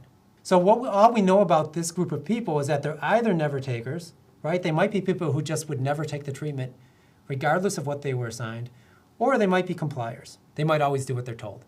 So we've narrowed it down to 2 choices, but we don't know for sure which one they are. So you can have a similar exercise with these other cases. So somebody who was assigned the control condition but actually took treatment, right? Well, we would know that if assigned z equals 0, they take treatment, which means they're either always takers or defiers. So if they're always takers, that would mean A1 would equal 1. If they were defiers, it would mean A1 equals 0, but we don't know which one they are. Then you could do the same thing where you have z equal 1, a equals 0. In that case, they're either, well, so they were assigned treatment, they didn't take it, so they're either never takers or defiers. And then finally, if you're assigned treatment and take it, then we know you're either an always taker or a complier. So you see that from the observed data, we can narrow it down to 2 options for each person. So we don't know which group you're in for sure, but we can narrow it down to 2 options. So these what I'm calling compliance classes. These are also known as principal strata. So these things that we're labeling never takers, compliers, defiers, and so on. These are things that you could stratify, and in fact, to get the causal effect we want, we stratify in compliers. So these are stratifying on those, those are the principal strata. We could also think of those as compliance classes. They're sort of classes or labels based on characteristics of people, but they're latent, meaning they're unobserved, right? So we don't actually know which of these groups you're in. We can narrow it down to 2 based on your observed data, right? So that creates a challenge because we want to make inference about the complier average causal effect. So that's a subpopulation of people, and we don't actually know for sure who they are. So how do we estimate a complier average causal effect? So in future videos, we're going to discuss how we would actually estimate it and what assumptions we would need to do it. So the purpose of this video was to sort of really set up the problem, think about why we care about the causal effect among the compliers, and now we see that there's a challenge in terms of estimation that we'll have to address.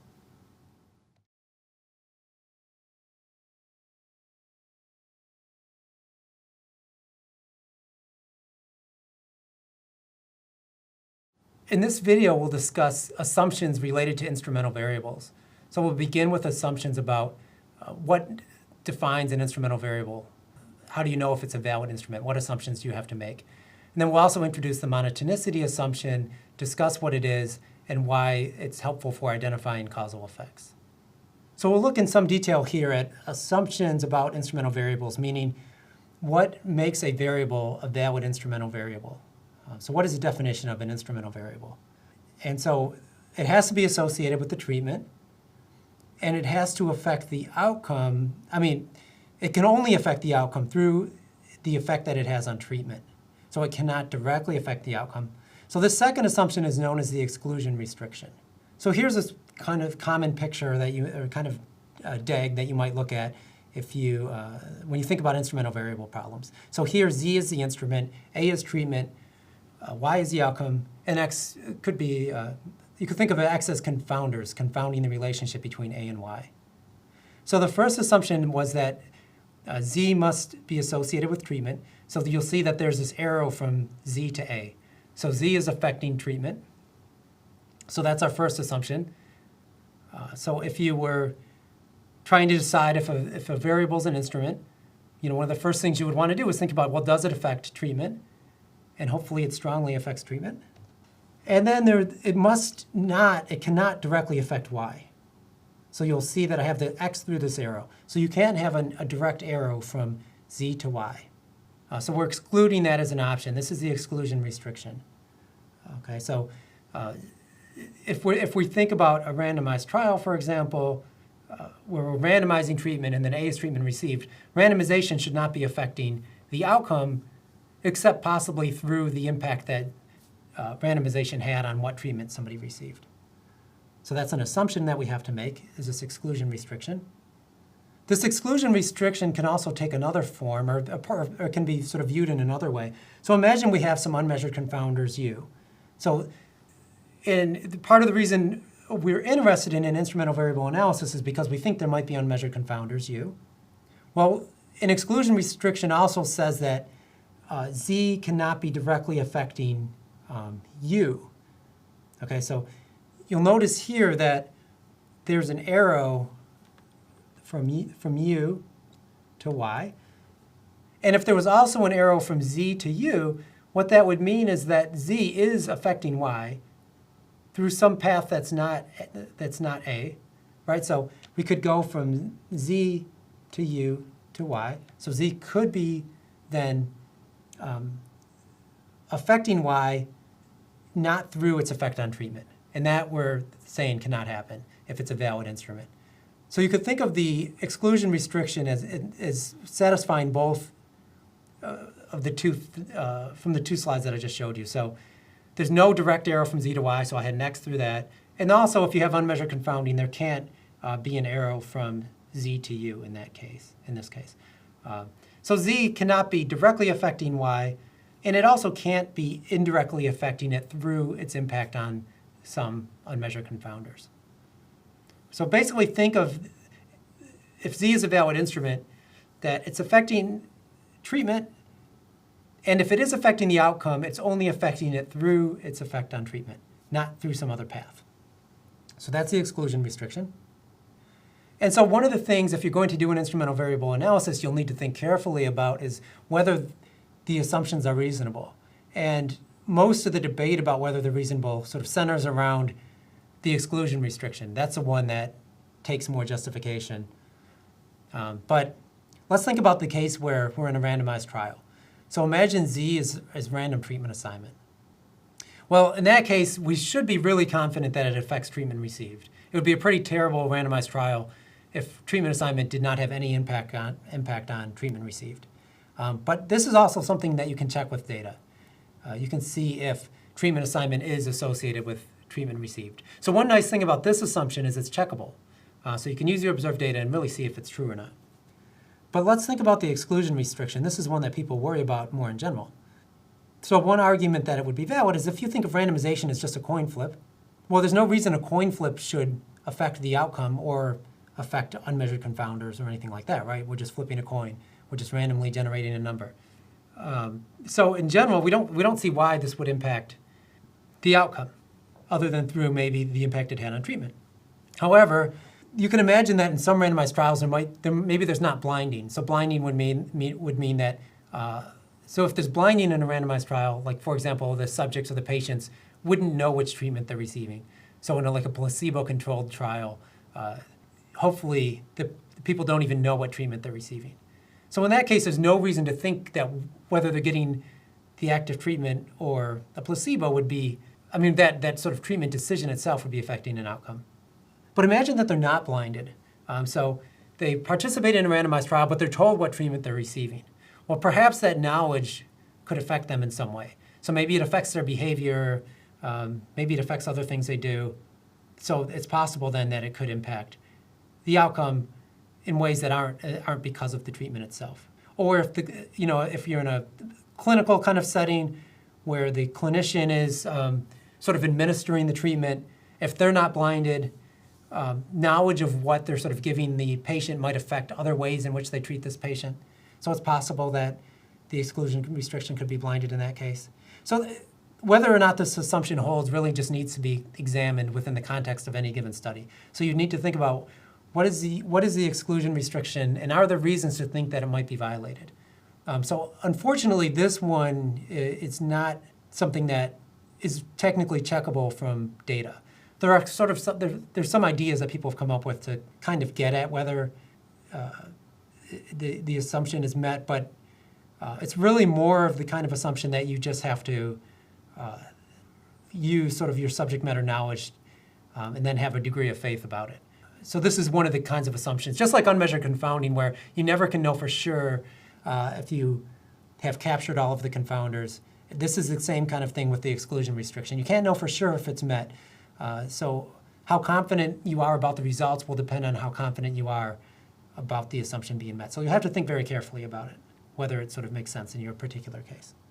So as a reminder, if we have a valid instrumental variable, we want to use that to help us estimate what's known as a local treatment effect or a complier average causal effect in the case of randomized trials with noncompliance. So we're interested in the causal effect of treatment itself among the subpopulation of compliers. So the subpopulation of people who will take whatever treatment they're assigned. Okay, so there's a challenge with identification here of the causal effects. So as a reminder, we can take these pairs of potential treatment values, A0 and A1, and then we can label individuals based on that combination. So for example, if A0 is equal to 0 and A1 is equal to 0, those are the never takers. And as we've discussed, we're interested in this group. So in an instrumental variable analysis, we're interested in the causal effect of treatment received among compliers. But the challenge is that we don't actually know who the compliers are. So again, we can write down the observed data Z and A, and based on that, we can narrow it down to two groups of what that an individual falls in. So for example, if somebody was assigned no treatment and they didn't take the treatment, then we also know one of their potential treatment values. We know what would have happened, if they had not been prescribed the treatment or assigned the treatment, right? So we know that A0 is equal to 0. So then we can narrow it down to that they're either a never taker or a complier. And so we can do that for each possible combination of Z and A, so we can narrow it down to 2, but we won't actually know for any given person which group they're in. And we call this is related to the fundamental problem of causal inference, which says that we never observe both potential outcomes. Here, we never observe both potential values of treatment, so we can't know for sure which compliance class people are in unless we make additional assumptions. So that motivates the need for an additional assumption. So a common assumption that people make is something known as monotonicity. And you could think of the monotonicity assumption in this setting as just meaning that there's no defiers. So we could make the assumption that defiers don't exist in our particular study. So there's no one who consistently does the opposite of what they are told. So if we think of the instrumental variable as encouragement, nobody takes treatment when encouraged not to, in a sense, and doesn't take the treatment when they are encouraged to. Right? So nobody does the opposite of what they're told. So that's something that you might be willing to assume. That's known as a monotonicity assumption. In general, it's called monotonicity because what we're saying is that if you increase the amount of encouragement, that should increase the probability of treatment. So far we've thought about instrumental variables just in cases, in settings where it's binary, either encourage or not. But you could also think of instrumental variables as being continuous, where it's like a dose of encouragement. And the monotonicity assumption there would have to do with, as you increase the dose of encouragement, the probability of treatment should go up. So this is an assumption we could make, it's just that there's no defiers. And if you're in a randomized trial, let's say it's a placebo-controlled trial, so there's some active drug and some placebo, the people who were prescribed the active drug might not have access to the placebo, for example. Or people assigned the placebo, they might not have access to the active drug. And they might not even, hopefully they don't even know which group they're in. So it might be a reasonable assumption in a lot of situations. So let's go back to our identifiability problem. So the standard case where there's no monotonicity, so far all we've done is made standard instrumental variable assumptions, which, the variable affects treatment, and we also made the exclusion restriction assumption that the variable does not affect the outcome except through its effect on treatment. So we've made the IV assumptions, but we haven't assumed a monotonicity. In that case, we're stuck in this situation where we don't know what group people are in, but we can narrow it down to 2. However, if we make the monotonicity assumption, the problem gets a little easier. So you'll notice that the monotonicity assumption says there's no defiers. So in that case, I'll know this value, which is these are people who were assigned to the control group, but they actually took treatment. So we already knew that A0 was equal to 1. But since there's no defiers, we also know that they must be an always taker. Right? They can't be a defier, so A1 couldn't be 0 in that case. So they have to be an always taker. So now, if anybody who has Z equals 0 and A equal 1, we know they're an always taker. So as long as we make the no defier assumption or the monotonicity assumption, then if we observe a Z equals 0 and an A equal 1 together, we know they're an always taker. It also works the same where if you observe somebody to have Z equal 1, but they don't take treatment. So these are people who were assigned treatment but didn't take it, right? So we already knew then that A1 was equal to 0. But now we also know that A0 would have to be equal to 0, right? So these are people who were encouraged to take treatment but didn't. And so therefore, if they weren't encouraged, we'll assume that they also wouldn't take treatment. So therefore, they're never takers. So you'll notice now that there's some people we're able to identify what group they're in. We're still interested in compliers.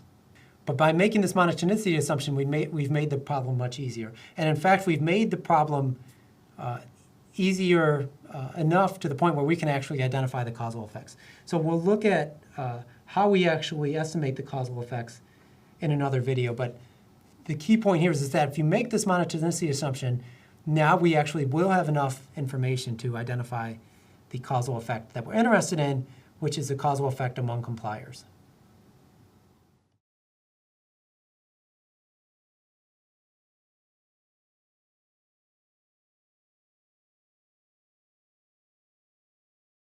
In this video, we're going to discuss identification and estimation of causal effects from instrumental variable type of analysis. So we'll aim to understand how the complier average causal effect can be estimated from the observed data, and also how that effect relates to intention to treat effects. So just before we begin, let's also remind ourselves what the assumptions we're making are. So first we'll assume that Z is a valid instrument. And so we assume that Z affects treatment. And we also make the exclusion restriction assumption, which is that Z does not directly affect the outcome. Finally, we're also going to make the monotonicity assumption, which is the assumption in this case that there's no defiers. So we're imagining we're in a randomized trial with non-compliance kind of setting, and we're assuming that there's no defiers. There's no people who do the opposite of what they're encouraged to do. Okay? And then also recall that our goal is to estimate the average causal effect of treatment received among compliers. So among the subpopulation of people who will do whatever they're sort of assigned to do. So they'll take whatever they're assigned to take in terms of treatment. So we're basically going to walk you through the steps on how we can estimate or identify this causal effect of interest. But to do that, let's first begin by looking at something that we know we can identify, which is this intention to treat effect. So the intention to treat effect is contrasting potential outcomes based on treatment assignment. So we're looking at the expected value of Y if everybody had been assigned to treatment versus the expected value of Y if no one had been assigned the treatment, or if everybody had been assigned to the control condition. And that is just a contrast of these two quantities based on observed data. So the expected value of Y among people who were actually treated minus the expected value of Y among people who were assigned to the control condition. And this equality holds because of randomization. So basically, you could think of Z as a coin flip. And so we have this then one-to-one correspondence between these sort of conditional distributions and the distribution of the potential outcomes. But we can also write this kind of conditional expectation in terms of these sort of compliance-like classes. So let's just look at, for now, the expected value of Y given Z equal 1. So this is the expected value of the outcome in the subpopulation of people who were assigned to treatment.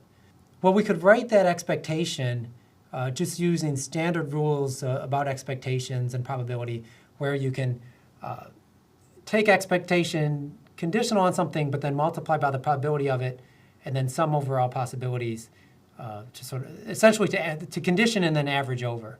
So I'll walk you through it a little more carefully than that. But so, for example, the expected value of Y given Z equal 1, well, we could additionally condition on the pair A0 and A1, but then integrate it out or average over it. So that's what we're doing here. So we could say, well, this overall expected value of Y among people is Z equal 1.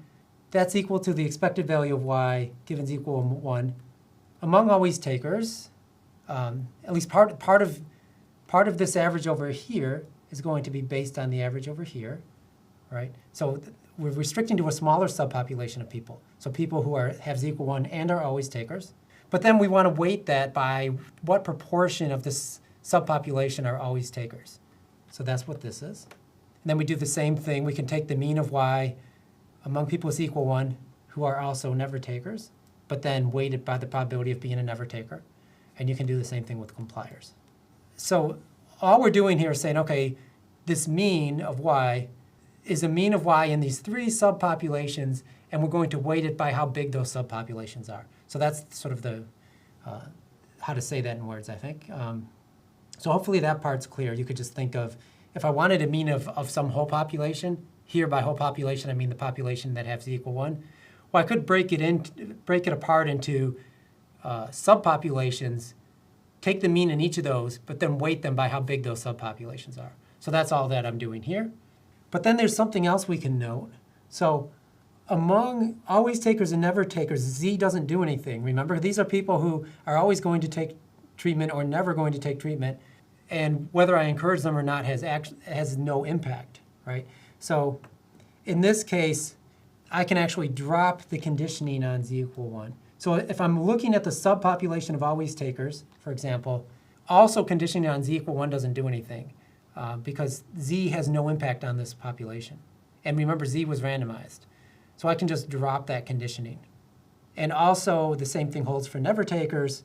I start by conditioning on both Z equal 1 and never takers, but among never takers, Z has no impact I'm randomizing Z, but Z doesn't actually influence anything in this population, and so I can drop the conditioning on Z equal 1.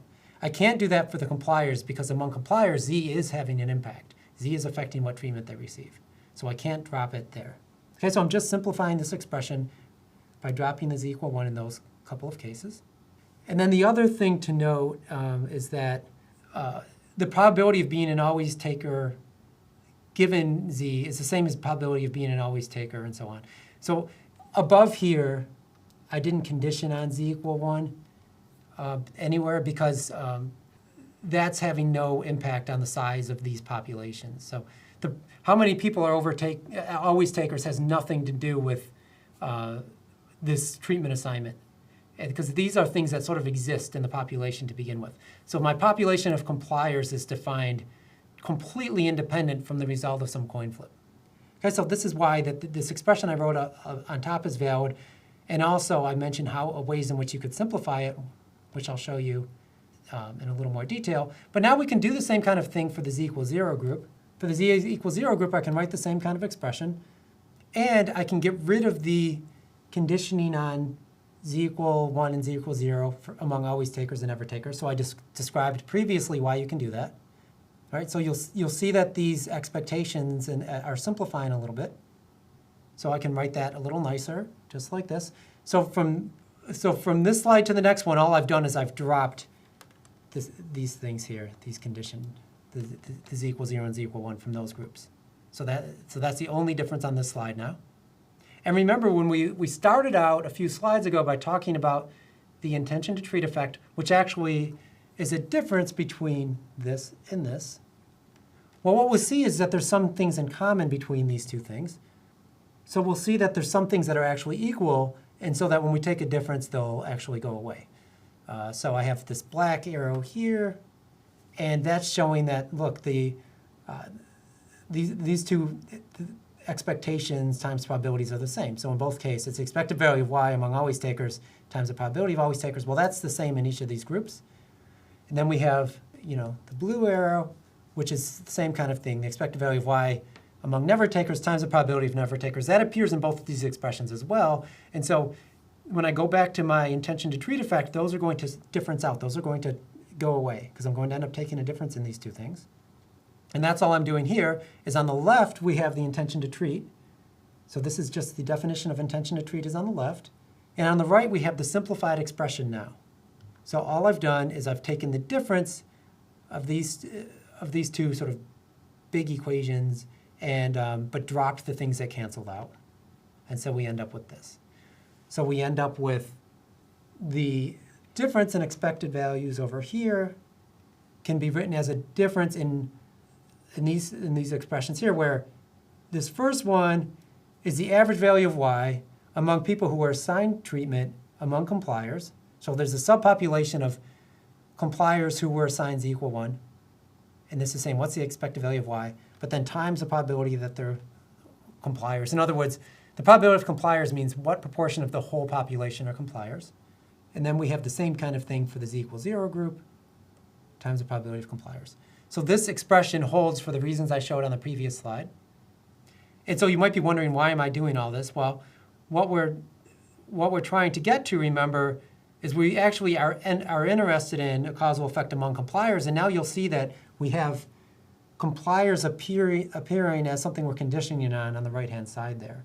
So we're starting to get closer to something that we ultimately want. So this implies that if we divide this expression over here, this difference in expected values, by the probability of compliers, so that's what this part is. We've divided the left-hand side by the probability of being a complier. Well, then that's just equal to this contrast, expected value of y given z equal 1 among compliers minus expected value of y given z equals 0 among compliers. So I did one step of algebra there. I just divided by the probability of compliers from both sides. And now we can rewrite this expectation, so we can go from this line to this line. We can now write it in terms of potential outcomes because, remember, first of all, z was randomized. Second of all, we're looking at the subpopulation of compliers. So because we're randomizing z, And these are compliant people. Among these people, we're actually randomizing A. So we're directly randomizing treatment itself. So then we can write the expression now in terms of potential outcomes of treatment received. And remember, this is the thing we actually wanted. This is the complier average causal effect. So the complier average causal effect can be written in the way right here. So what we have on top is an intention to treat, and then divided by the probability of compliers. So we'll look at that a little more carefully. So the complier average causal effect we just showed can be written as what we have here. So on the top we have a difference in expected values of y given z equal 1 versus equal 0, and in the denominator we have the probability of compliers. And I also mention here that the probability of compliers is just this thing. Expected value of a given z equal 1 minus expected value of a given z equal 0. And I ask why. So this is another good thing to think about. Pause the video, see if you can figure out for yourself why it's true. Assuming you've done that and we're back, we can look at it. So the expected value of a given z equal 1, that's the proportion of people who are either always takers or compliers, right? So the expected value of A, because A is binary, A is just treatment, yes or no, expected value of a binary variable is just the probability of it. So expected value of A given z equal 1 is a probability that A equals 1 given z equal 1. So in other words, it's the proportion of people in the population who would take the treatment if they were assigned the treatment. Well, that's the population of either always takers or compliers. It's a union of those sets. So what proportion of the whole population are either always takers or compliers? So that's the expected value of A given z equal 1. The expected value of A given z equal 0, that you could also think of as a probability of taking treatment if you were assigned z equals 0. Well, that's the population of always takers, because we've assumed there's no defiers, right? So those are the always takers. And now what happens if you take the difference of those two, right? If we take the difference, this minus this, the always takers cancel out, and you're just left with the proportion of compliers. Okay, hopefully that's clear. So the proportion of compliers, the probability of compliers, that's the same thing as, so I can rewrite the complier average causal effect as this ratio, where on the top here, this is the intention to treat effect. So that's a causal effect of treatment assignment on the outcome. And remember, that's something, like this is something we can identify from data, right? Because these are means of involving observable variables. So we observe y and we observe z.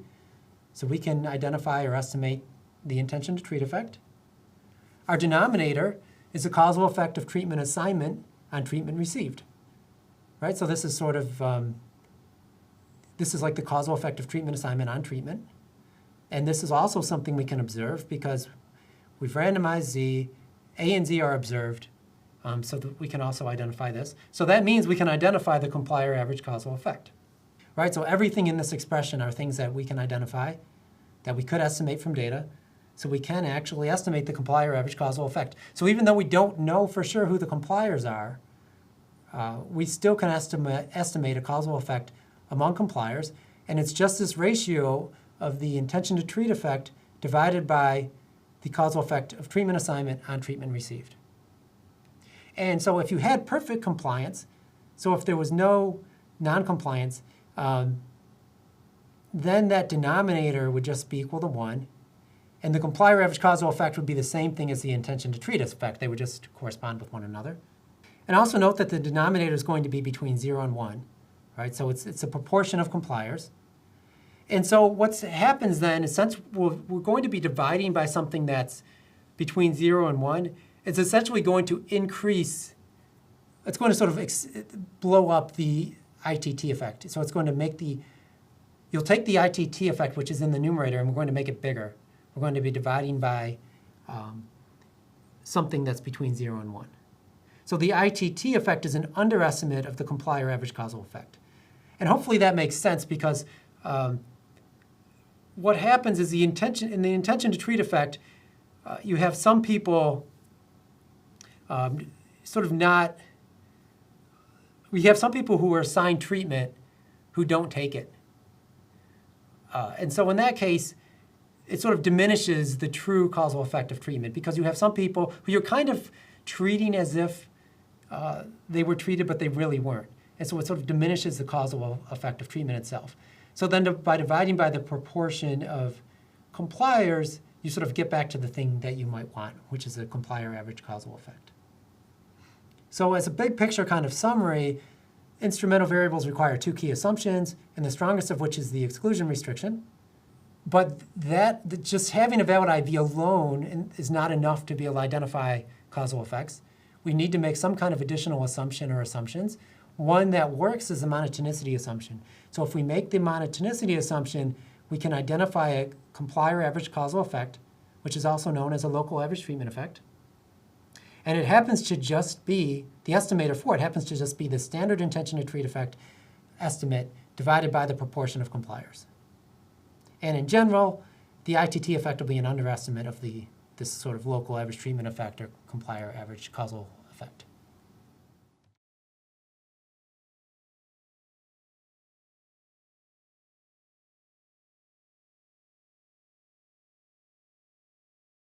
In this video, we're going to focus on instrumental variables in observational studies. So in other videos, we talked about instrumental variables in terms of randomized trials where there's non-compliance. But here we're going to think about the use of instrumental variables in observational studies.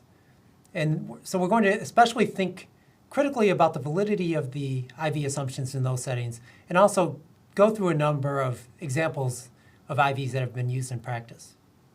As an overview, we'll think about instrumental variables in observational studies, but it'll look a lot like the sort of IV situation in randomized studies where we randomized treatment and we had some non-compliance. So here we'll still use the same notation. So Z is an instrument, A is treatment, Y is an outcome, and potentially you've also collected some covariates X. And we'll just generally think of Z as encouragement to receive treatment. So we're not actually randomizing Z, but we're imagining Z as a variable that ends up encouraging people to either receive treatment or not. So if Z is binary, it's just encouragement, yes or no. So people are either encouraged or not. Whereas if Z is continuous, then we could think of it as a dose of encouragement. So for example, the larger Z is, the more encouragement somebody would get to take treatment. And so even though we're not actually going to randomize Z, so as an investigator, we're not physically going to do the randomization ourselves, we are going to think of Z as randomizing in nature in some sense, as sort of a natural experiment. So the question is, so how do you find a variable like that? And so the motivation might be you have an observational study where you have some research question, you have data, but maybe you don't have very many confounding variables. Maybe you have a pretty small list of variables, and you're worried about unmeasured confounding. In that case, you really might want to try an instrumental variable analysis, but you'll need to identify an instrument. So as a reminder, we have to make a couple of assumptions. So one is that the variable that you're proposing as an instrument has to affect treatment, and thankfully we can check that with data. And we'll also have to assume that we'll have to make the exclusion restriction assumption, and that's going to have to largely rely on subject matter knowledge. And that assumption is where there's usually the most debate on whether something really is a valid instrument or not. And so in this video, we'll go through several examples that have been proposed in the literature, and we can think about what the reasoning was behind it and why people thought it was a valid instrument. So one instrument that's been used or proposed in the literature is calendar time. And so what happens in some cases, especially if you're looking at medications, for example, is that, but really anything in sort of in medical practice where there might be a change in treatment preferences over some short period of time. So I have a sort of hypothetical kind of generic example here where in a picture where there's basically, imagine there's two drugs that are used to treat the same condition. So drug A, I drew that curve in red, and drug B, I drew that in blue. And on the horizontal axis, we have year. So you could just think of this as time. And on the vertical axis, we have the probability of treatment. So what you'll see is that early on, so in the early years over here, drug A is the one that's not very commonly used, but drug B is preferred. So the probability of treatment is high for drug B initially and low for drug A initially, but over some period of time that changes where now drug A is very popular and drug B is not popular. So this might happen if, for example, there's a new drug introduced in the market where over some maybe relatively short period of time, drug A goes from not being very commonly used to being commonly used. So there's a specific example that's been proposed in the literature that looked at sulfonylureas versus metformin for treatment of diabetes. And so when metformin was introduced, you could think of that as drug A. You could think of metformin as drug A, where when it was first introduced, it wasn't used very often, but over time it became more popular. And so, of course, at any given time, who gets drug A versus drug B, that is probably not random. It's probably dependent on patient characteristics. But potentially, calendar time could be something that you might think of as essentially randomizing, in the sense that if you look at, I'm going to draw two vertical lines. Imagine this cross-section of time versus this cross-section of time. So I'll call this time 1 and time 2. So if you happen to be, if you happen to be diagnosed with diabetes at time 1, you're probably more likely to get drug B. Whereas if at time 2 is when you were diagnosed with diabetes, you'll be more likely to get drug A.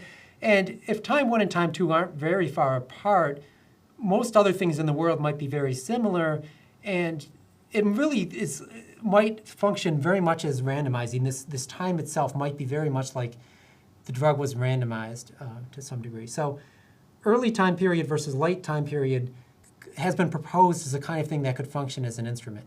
And here, in this case, the body mass index was the outcome of interest because there was concern about weight gain, I think with sulfonylureas in particular.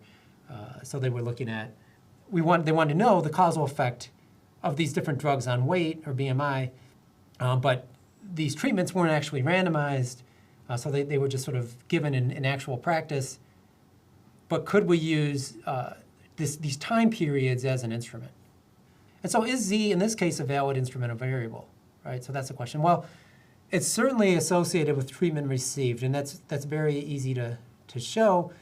I hand drew essentially a graph on the previous slide, but the graph that, the sort of real life graph was not that different than that. There was a big change over time in the popularity of these two medications. And so it's very easy to show that, yes, if you use Z, if Z is early versus late time periods, Z definitely affects treatment. But what about the exclusion restriction? So the exclusion restriction is saying that this calendar time variable should not be affecting the outcome. So here the outcome is BMI, body mass index. That should not be affecting the outcome directly. It should only affect it through its impact on treatment. And so you can imagine that this is the one that there would be a lot of debate about. Is calendar time valid? So if the early versus late period are relatively close in time, I think you have a stronger argument. But an argument against it would be that, like, you could imagine that in the early period versus the late period, maybe other things have changed. So maybe how diabetes is treated in general has changed. So maybe the clinician more actively sort of encourages certain health behaviors than they did in the past.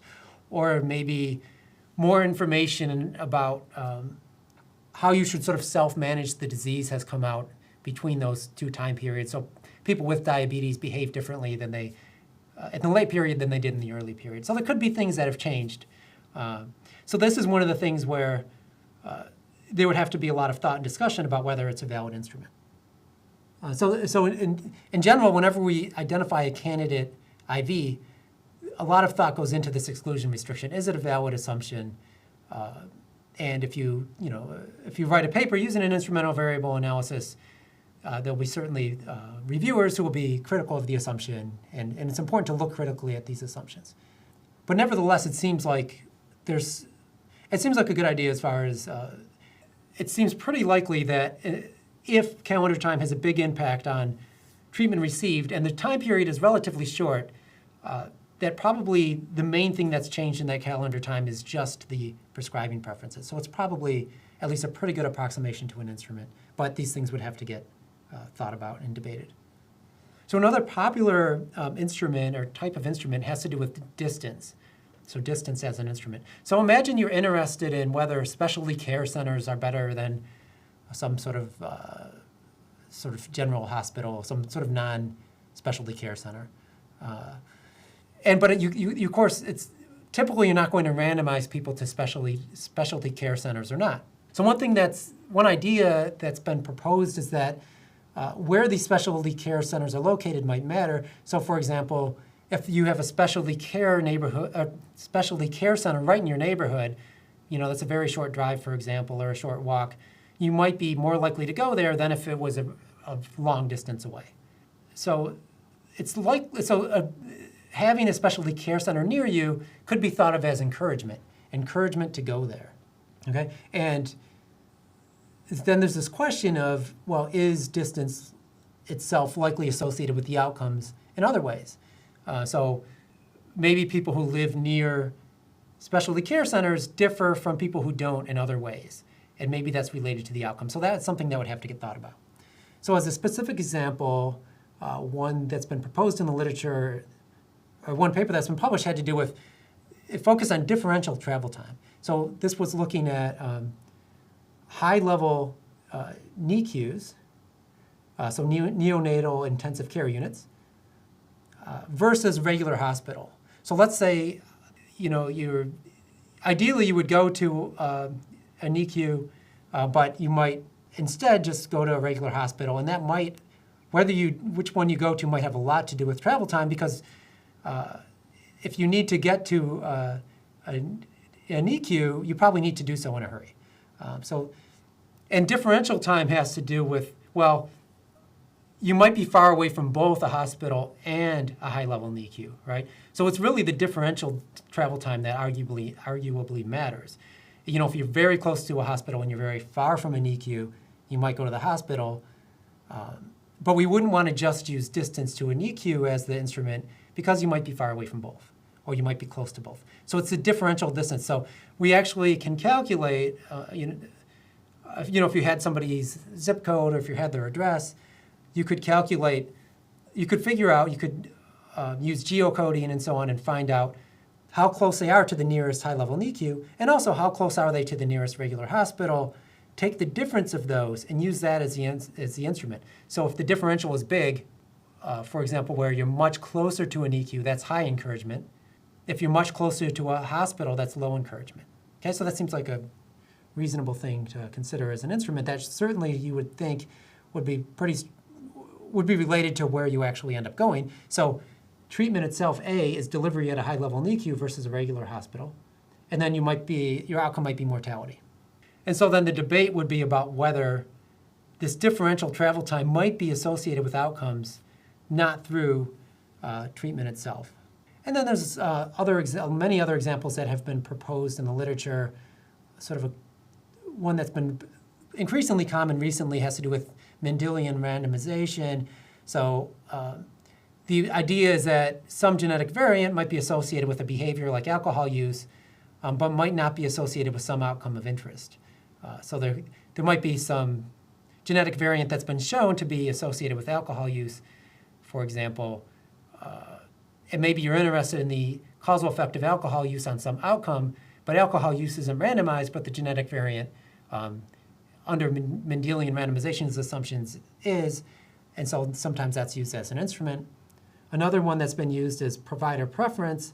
This has to do with, in medication kinds of studies where you want to compare, say, two drugs, your provider or your clinician might have preferences for one drug over another. They might not always prescribe one drug over another, but they might tend to prefer one over another. So the idea would be, for example, you could look at what they prescribed the previous patient, possibly the previous patient who was like you, maybe the previous patient who was newly diagnosed with diabetes, for example. What did they prescribe that person? Okay. So what they prescribed the previous person is probably correlated with what they'll prescribe you, because it would indicate something about their preference, right? So if they previously prescribed someone metformin, maybe they like metformin, so they might be more likely to prescribe you with metformin. So it probably is related to what you'll receive, but you could argue that what they did to someone else, like what they prescribed someone else, shouldn't directly affect any of your outcomes, right? It should only affect it through the treatment decision. So that's the argument that's made for provider preference as an IV. So that's been used quite a few times. And of course, there's a lot of debate about whether that's a valid instrument. Is the exclusion restriction violated? Maybe prescribers with certain preferences, with maybe prescribers who prefer drug A over drug B, tend to be better in other ways than providers that prefer drug B over drug A. So that has to get thought about and discussed. Another one that's been looked at is quarter of birth.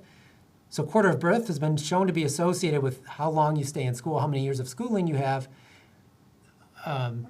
And you could think of you could argue that quarter of birth is essentially randomized, and yet it's predictive of years in school. And so if you're interested in, what is the impact of years in school on income, you might want to use quarter of birth as an instrument, because we don't actually randomize years in school directly. And in fact, how long you stay in school is probably very strongly associated with all kinds of things, socioeconomic status, how much education your parents had, all kinds of things like that. So years in school is far from randomized, but quarter of birth, you could argue, is essentially randomized, and so that's been proposed as an instrument for that kind of study. So these are just a few examples of instruments that have been used in practice, and you can imagine just from these examples that they usually involve some kind of clever idea about an instrument, what might be an instrument, but then there's also a lot of debate on whether it's valid. And then we can also, if we want to sort of think about how that relates to compliance, because in other videos when we thought about randomized trials with non-compliance, we focused on trying to estimate a causal effect among compliers. Well, in an observational study, what does it mean to be a complier? So just as a reminder, defiers are people who take treatment even if encouraged, and compliers are people who take treatment only when encouraged, and so on. So here, what we mean by encouraged really has to do with that instrument that's used in practice. So it doesn't mean actual, when we talk about compliance here, it doesn't mean actual compliance with what an investigator told people to do, but it does mean compliance with encouragement.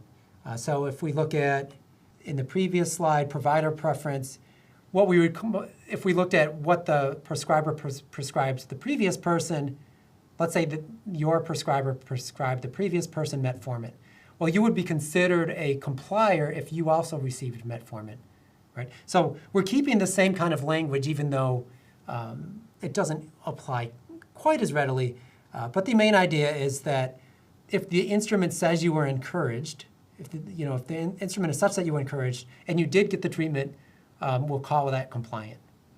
So same kind of idea, but applied in the observational kind of setting.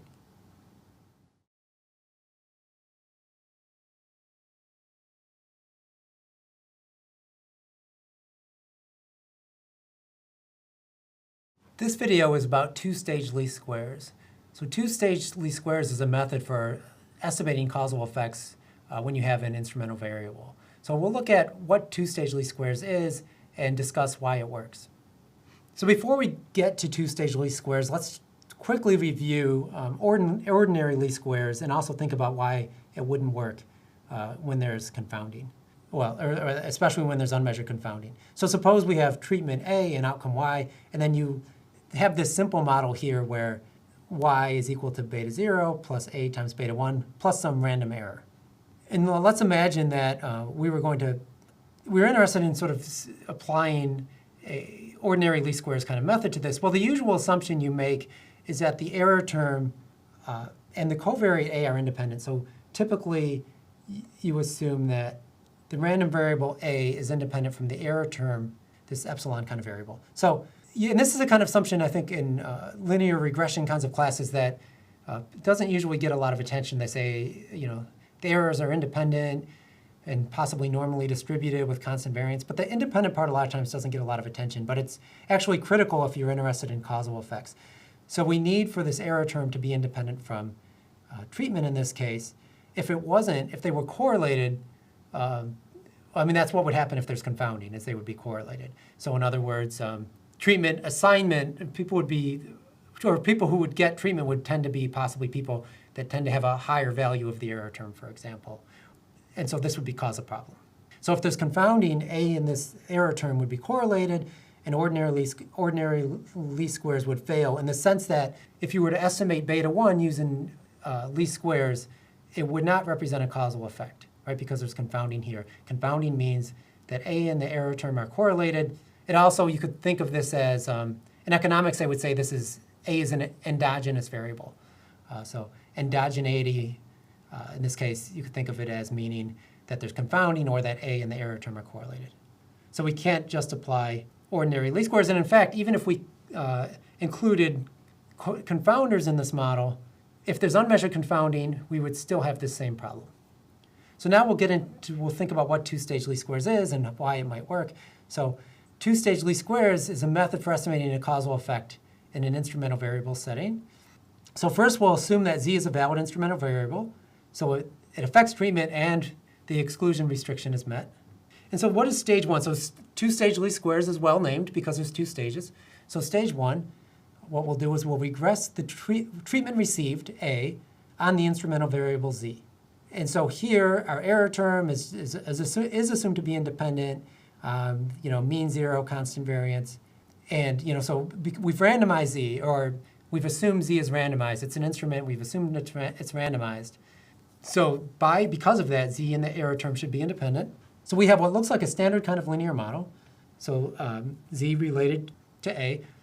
And then we can obtain a prediction. So we can estimate these 2 parameters. So we have 2 parameters, alpha 0 and alpha 1.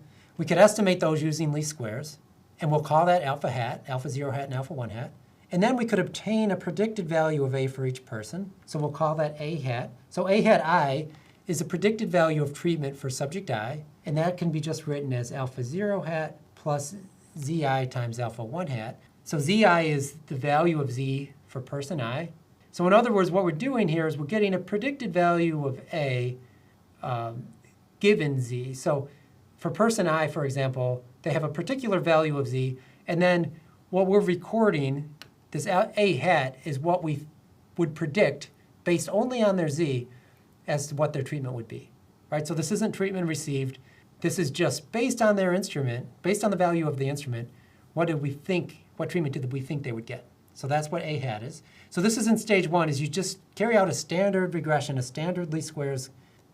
Then you can just get a predicted value of the outcome. The outcome here is treatment received. So the stage 1 is very standard. You could just use regression software and get a predicted value for each person.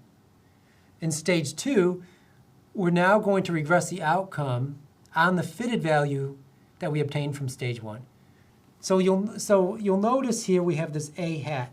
So this looks like a standard regression model, except the regressor here in this variable is actually A hat and not the original treatment variable. It's what we predict treatment would be based on Z. Okay, so then we have this error term, which you assume has mean 0, constant variance. But because of the exclusion restriction, Z should be independent of Z should be independent of Y given A, right? Because Z only affects Y through its effect on treatment. So if you condition on treatment, Z should not be affecting Y. And technically speaking, A hat is a projection of A onto the space spanned by Z. That's more of a technical point from least squares in general. But the point I'm making here is that A hat itself will be independent. It functions a lot like Z in the sense that it should be independent from Y. So A hat, because we've done this projection, because we're using A hat and not the original A. So remember, A and Y, of course, would be, there's confounding of this A-Y relationship, but that shouldn't be the case with A hat anymore, because A hat is like A given Z. It's a projection, and so this A hat should be unconfounded when it comes to the relationship with Y. So hopefully that'll make more sense on other slides as well. But we have confounding with A itself between A and Y. But A hat, it's just determined from Z. and Z is randomly assigned. Z has the exclusion restriction. So we should be okay there. And it turns out that then if you were to estimate beta 1 using the least squares from this second stage model, that would represent a causal effect. And so we're going to look at this in a little more detail as to why that's the case. But just in practice, this is exactly what you would do, is you would carry out, on the first stage, you would regress A on Z. You'll get a predicted value out of it. You'll use that predicted value in a second stage model, regress Y on that predicted value, and then the coefficient of that predicted value would be a causal effect. So in practice, how to actually implement this, is pretty straightforward if you've, fit regression models before. And this is known as a two-stage least squares estimator. So you have two stages of least squares. So we're going to try to motivate a little more why you end up with getting a causal effect out of this. So let's just think about the simple case where Z and A are both binary, right? So Z is encouraged, yes or no, and A is treatment, yes or no. And in stage 1, A hat is just an estimate of the expected value of A given Z, right? That's what a regression is, essentially. So that's what A hat is. So you could also think of it as representing the probability of treatment given a particular value of Z. So A hat I is the probability of treatment given personized value of Z. And in stage 2, we have this regression model. So then what is the interpretation of beta 1? Well, in regression, if you remember, the slope in a regression model has to do with a 1-unit change in the predictor, in the value of the predictor, right? So if I were to set A hat equal to 1 and take expected value of Y, I would end up with, this would just be beta 0 plus beta 1. And if I were to set A hat equal to 0 and take expected value of Y, that would just be beta 0. And if I take the difference, I just get beta 1. So beta 1 is this contrast between the expected value of Y given A hat equal 1 and the expected value of Y given A hat equal 0. But the question is, what does that actually mean?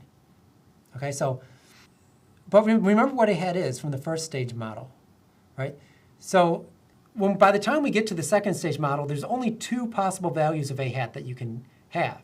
Right? So A hat is a predicted value, and in the case where Z is binary, there's only 2 possible values you can have. Right? So if somebody had Z equal to 1, then their value of A hat would be alpha hat 0. If somebody had Z equal to 1, their value of A hat would be alpha hat 0 plus alpha hat 1. So there's only 2 values of A hat that you could observe, and in fact, they're equal to these coefficients from the first stage model. If you happen to have or if you have some non-compliance, those are not going to be 0 and 1. But they're 2 values between 0 and 1. So in practice, what do we observe? Like let's say we focused on the second stage model and we treat A hat as just a variable. Well, what we observe is some people with alpha hat 0, and some people with alpha hat 0 plus alpha hat 1. So we observe 2 unique values of A hat.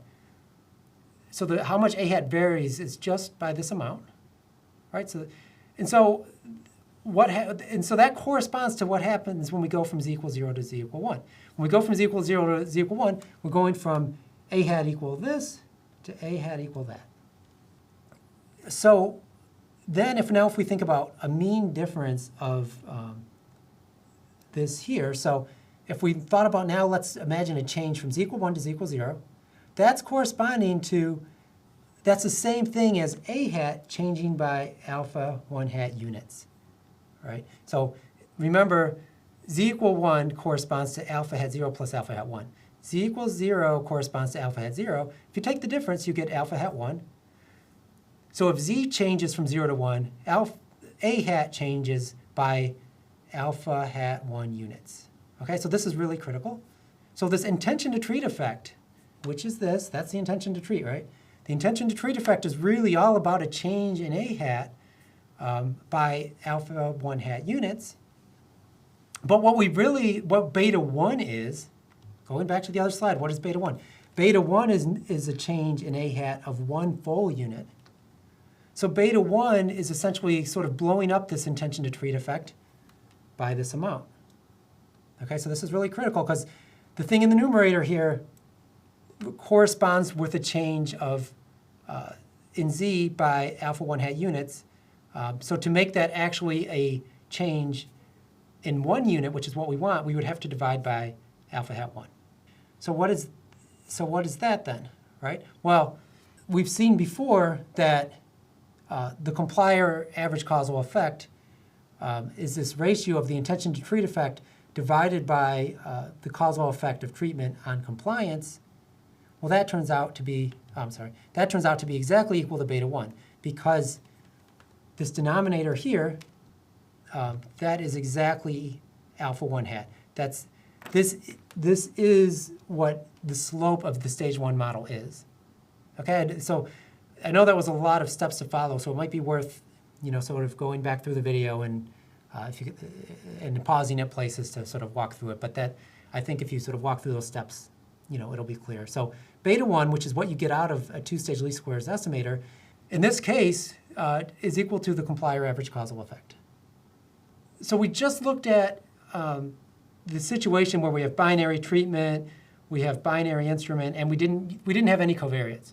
But two-stage least squares works more generally, which is why we're talking about it. So you could have covariates that you want to control for. You might also have, a continuous value for the instrument, for example. Well, you can still use two-stage least squares. So in stage 1, in this case, you would regress treatment on the instrument and covariates. Okay? So you would still do the same kind of thing, but you would also include covariates now. And then you would have obtained a fitted value of A hat. In stage 2, you would regress Y on the value you got from stage 1 and on X. So if you had covariates you wanted to control for, they would go in both of these models. And then the coefficient of A hat, in this case, would still represent a causal effect. It would represent a local causal effect, again, so a causal effect among compliers. So this two-stage least squares works more generally, where you can use it if you had covariates that you wanted to control for, and you could use it also if you had a continuous instrument. So that's what two-stage least squares is, and so you could fit the two-stage least squares model when you could get a estimate of the causal effect. You could estimate a confidence interval from that. But of course, people are going to be very concerned about whether your assumptions are met, and especially about the exclusion restriction. So is your exclusion restriction violated? And also another assumption that people will worry about is monotonicity. And so you would want to, if you're going to do a careful analysis and publish a paper, or even for your own peace of mind, you probably want to do a sensitivity analysis. And so these kinds of methods have been developed around the instrumental variable assumptions. So in general, a sensitivity analysis typically has to do with the kind of idea of what if my assumption was violated? What if it was violated just barely by a small amount? Would I change my conclusions? What if it was violated by a large amount? Would I change my conclusions? You want to sort of try to answer questions like that. So for the exclusion restriction, the idea would be, what if Z does directly affect Y? Maybe by some amount I'll call rho. That could be like a correlation kind of parameter or something. Would that change my conclusion? So you want to vary this kind of parameter, this rho that quantifies how much Z directly affects Y. And at what point would my conclusion change? So there's methods that have been developed to do that, sort of beyond the scope of this video. The same kind of thing with monotonicity. Remember that monotonicity assumed that bigger doses of encouragement meant more likely to get treatment. But what if that's not true? What if there are some defiers? Maybe the proportion of defiers in the population is pi, and maybe pi is greater than 0. So we had assumed it was 0, maybe it's a little greater than 0. So what if pi was 1%, 0.01? Would my conclusion change? What if it was 5%? Would my conclusions change? So that's the kind of thing you could do, and there's methods that have been developed to do that as well with some standard software. But again, beyond the scope of this presentation, but I also do mention this tutorial in biostatistics, which describes some of these methods in detail.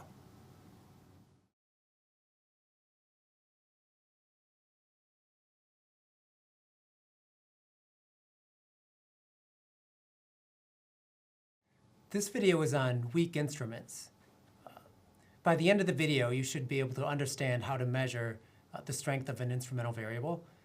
And also, you should be able to understand why weak instruments cause problems. So the strength of an instrumental variable is basically how well it predicts treatment received. So remember, the instrumental variable we can think of as encouragement, so encouragement to receive treatment.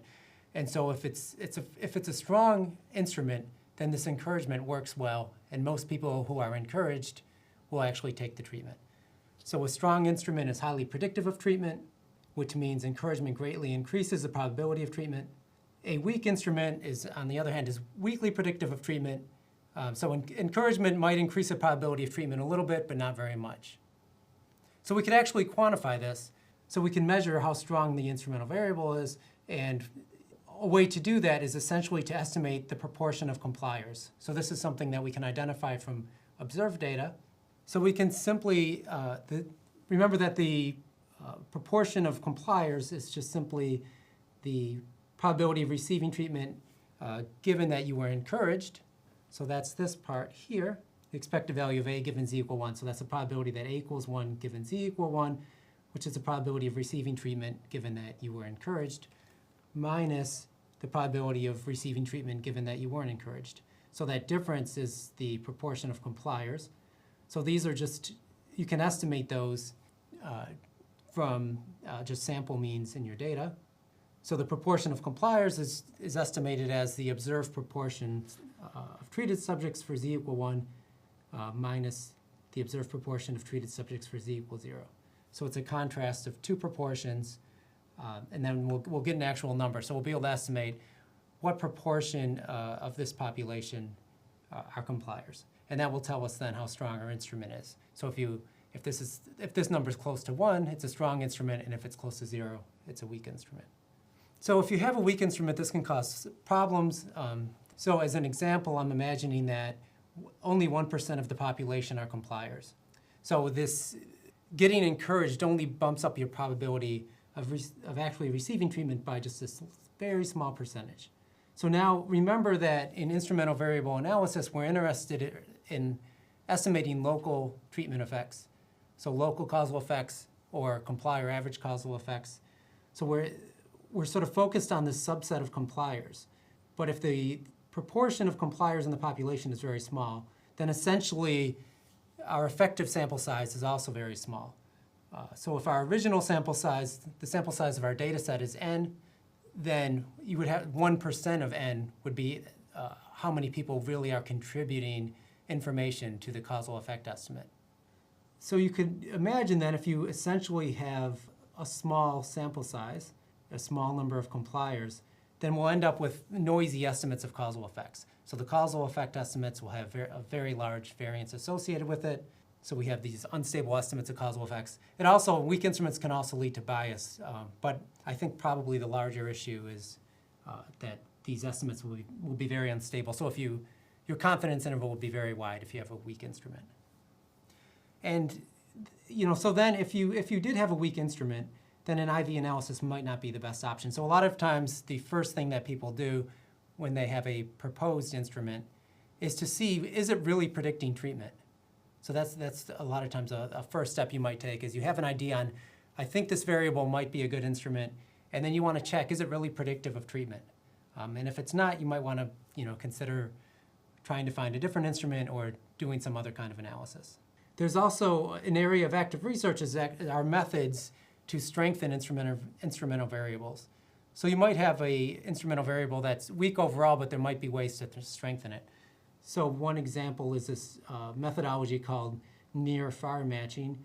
And the idea is that you're matching on covariates, so the kinds of things that you think of as confounders. So by matching, you're making the people as similar as can be on these covariates, but you're also matching in such a way that the instrument's as different as possible. So a matched pair would include people who all their covariates are similar, except they differ by a lot on this instrument. And so that's actually similar to what you would see in randomized trials where people should sort of have similar covariate distributions, but their level of encouragement would differ greatly.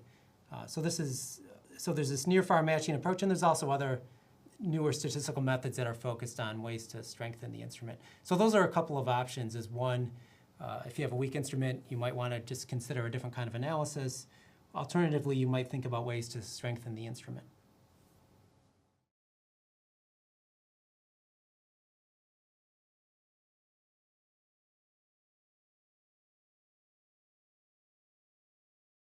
This video is about how to carry out an instrumental variable analysis in R.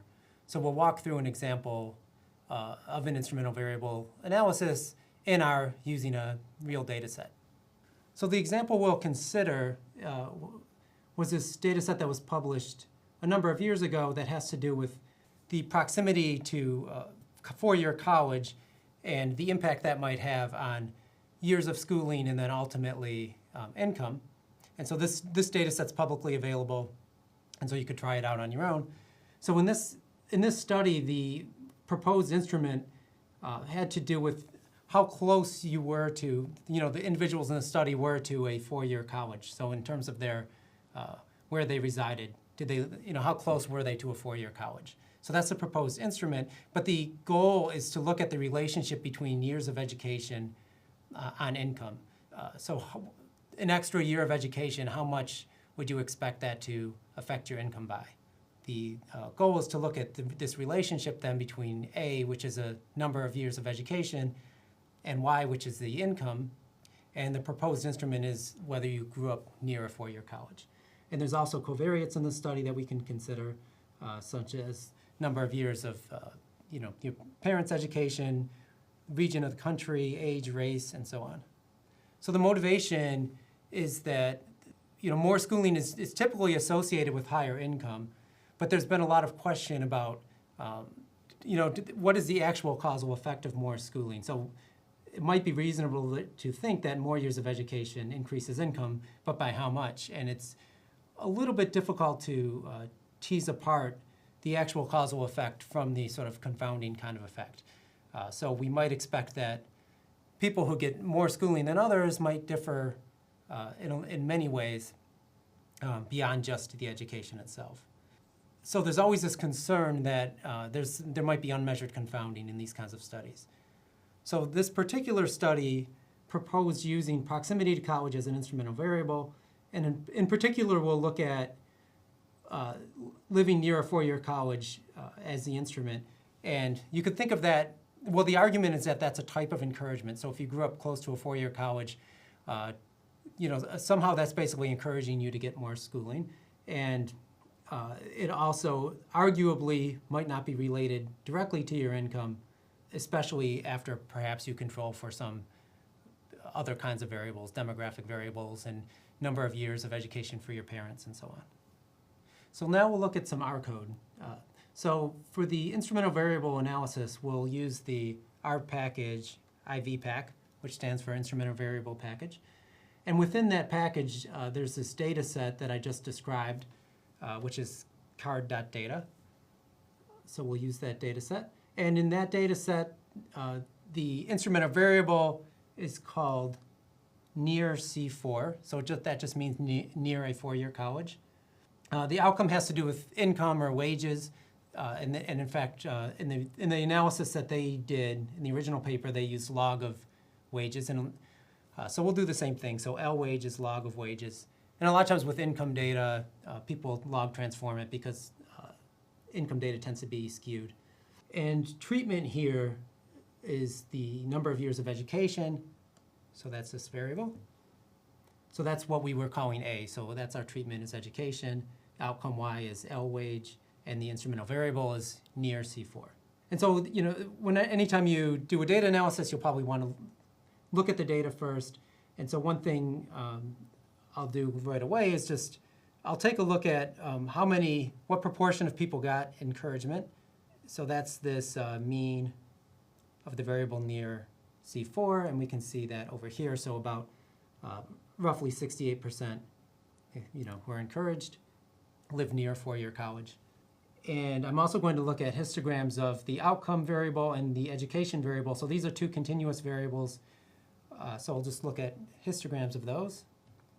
And the main reason to do this is just to have a better feel for what our data are like.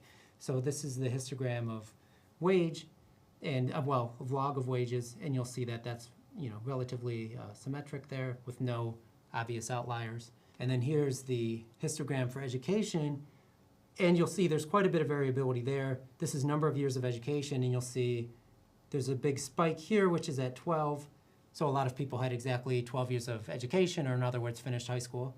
And then you'll see beyond 12, there's either some college or, these are people here who probably finished a 4-year degree. And so now we have some sense of the variability in our treatment, if you will, variable, this number of years of education. So we do see that there's a fair amount of variability in how much education people had.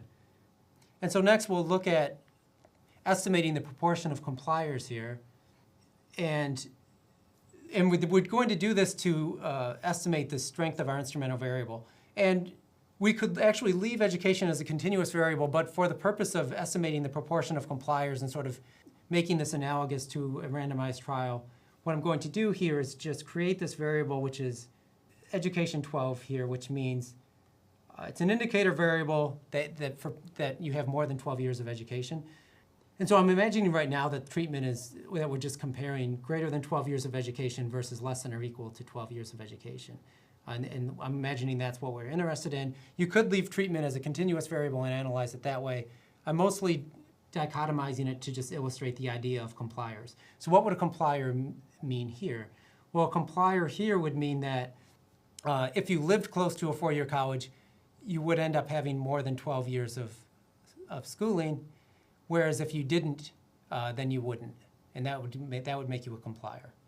And so we can estimate the proportion of compliers by taking the mean indicator of more than 12 years of education, but among the subpopulation who lived near a 4-year college, and then subtracting the mean of this education variable among those who did not live near a 4-year college. And we see that that proportion is 0.12. So we are estimating that the proportion of compliers is 0.12, or in other words, 12%. And so in that case, you might argue that the instrument is not extremely strong, but also not so weak that we're alarmed. So it does seem like living near a 4-year college does increase the chances that you'll have more than 12 years of education. So now we're going to look at estimating both an intention to treat effect and a complier average causal effect. So we've already estimated the proportion of compliers, which is this 0.12, but also note that that's also the causal effect of encouragement on treatment received. So that is a type of causal effect if you believe this is an instrument. Next, we can estimate the intention to treat effect, and I'm just calling that variable ITT. And remember, the intention to treat effect would then that has to do with the causal effect of encouragement. So that would be the causal effect of, in this case, living near a 4-year college on wages. So we're going to take the mean of log of wages among people who were encouraged, among people who lived near a 4-year college, minus the mean of wages for people who did not live near a 4-year college, and we get a value of about 0.16. So log of wages tended to be higher among people who lived near a 4-year college. And now we can use this to estimate the complier average causal effect. And so that, if you recall, is just the intention to treat effect divided by the proportion of compliers. And so we just take 0.15 divided by 0.12, and we get this about a 1.28 as the estimated sort of causal effect among compliers. So the impact of number of years of education on wages among compliers, among people who will get 12 years of education if they live near a 4-year college, but wouldn't get more than 12 years of education if they didn't live near a 4-year college. And you'll notice that this number, this 1.27, is larger than the intention to treat effect, which is what we would expect as long as we make these no defiers assumption, right? So in this example, what does no defiers mean? Well, defier here would be somebody who does the opposite of what they're encouraged to do. So these are people who, if they live near a 4-year college, would not get more than 12 years of education. But if they don't live near a 4-year college, then they would get more than 12 years of education. So you would have to think about whether you believe that assumption, that there wouldn't be people like that. You can also estimate the same kind of effect using two-stage least squares. So I'll show you some R code to actually do it in 2 stages. So recall with two-stage least squares, stage 1, we regress treatment on the instrument. So stage 1, regress treatment on the instrument. Well, what is treatment here? Treatment is education, and the instrument is living near a 4-year college. So we use this linear models command, and we can regress treatment on the instrument. And if you do that, then you can get predicted values out of that. So I'm going to ask it to give me predicted values. So we basically, for each person, we want the predicted probability of receiving treatment given the value of their instrument. But because the instrument can only take on 2 values here, we'll only get 2 unique predicted values. And what we'll see here is that people with encouragement have a predicted probability of more than 12 years of college of 0.54, and people who were not encouraged, people who lived farther away from a 4-year college, their predicted probability of treatment, their predicted probability of more than 12 years of schooling is 0.42. And these are the counts of the number of people in each group. So those are the predicted values. And what we'll do then is in stage 2, we regress Y on the predicted value of treatment, not on treatment itself.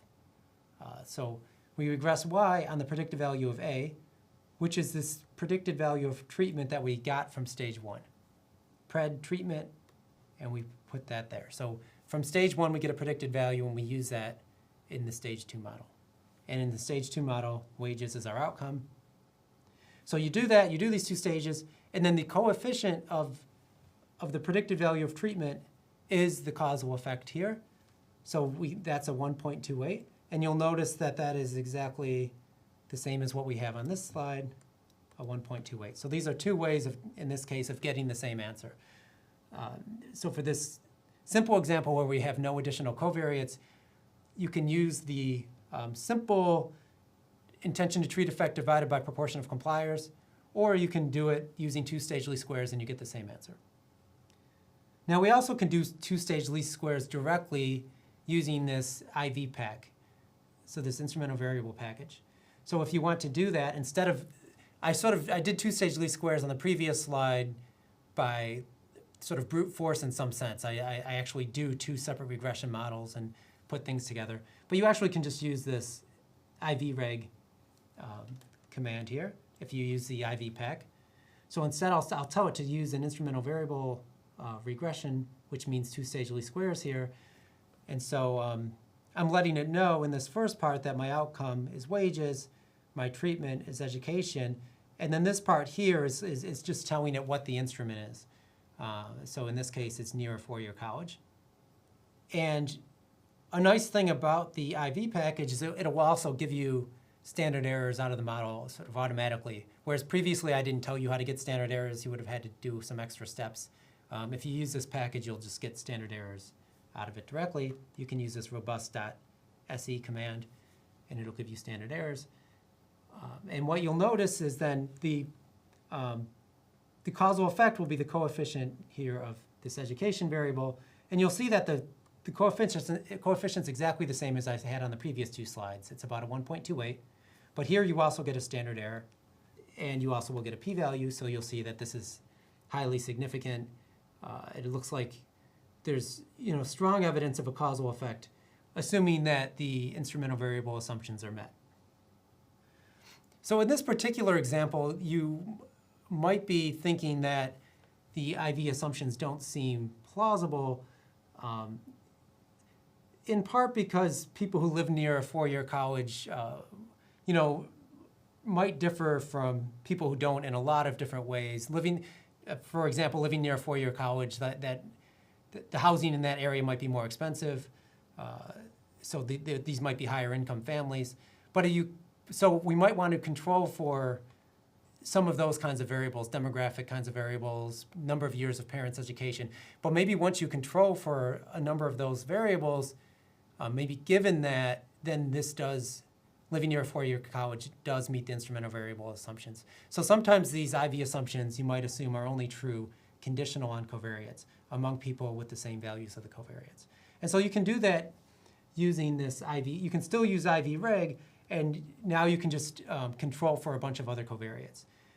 So I'm not going to walk through what each of these means. They have unfortunate names, very generic kinds of names.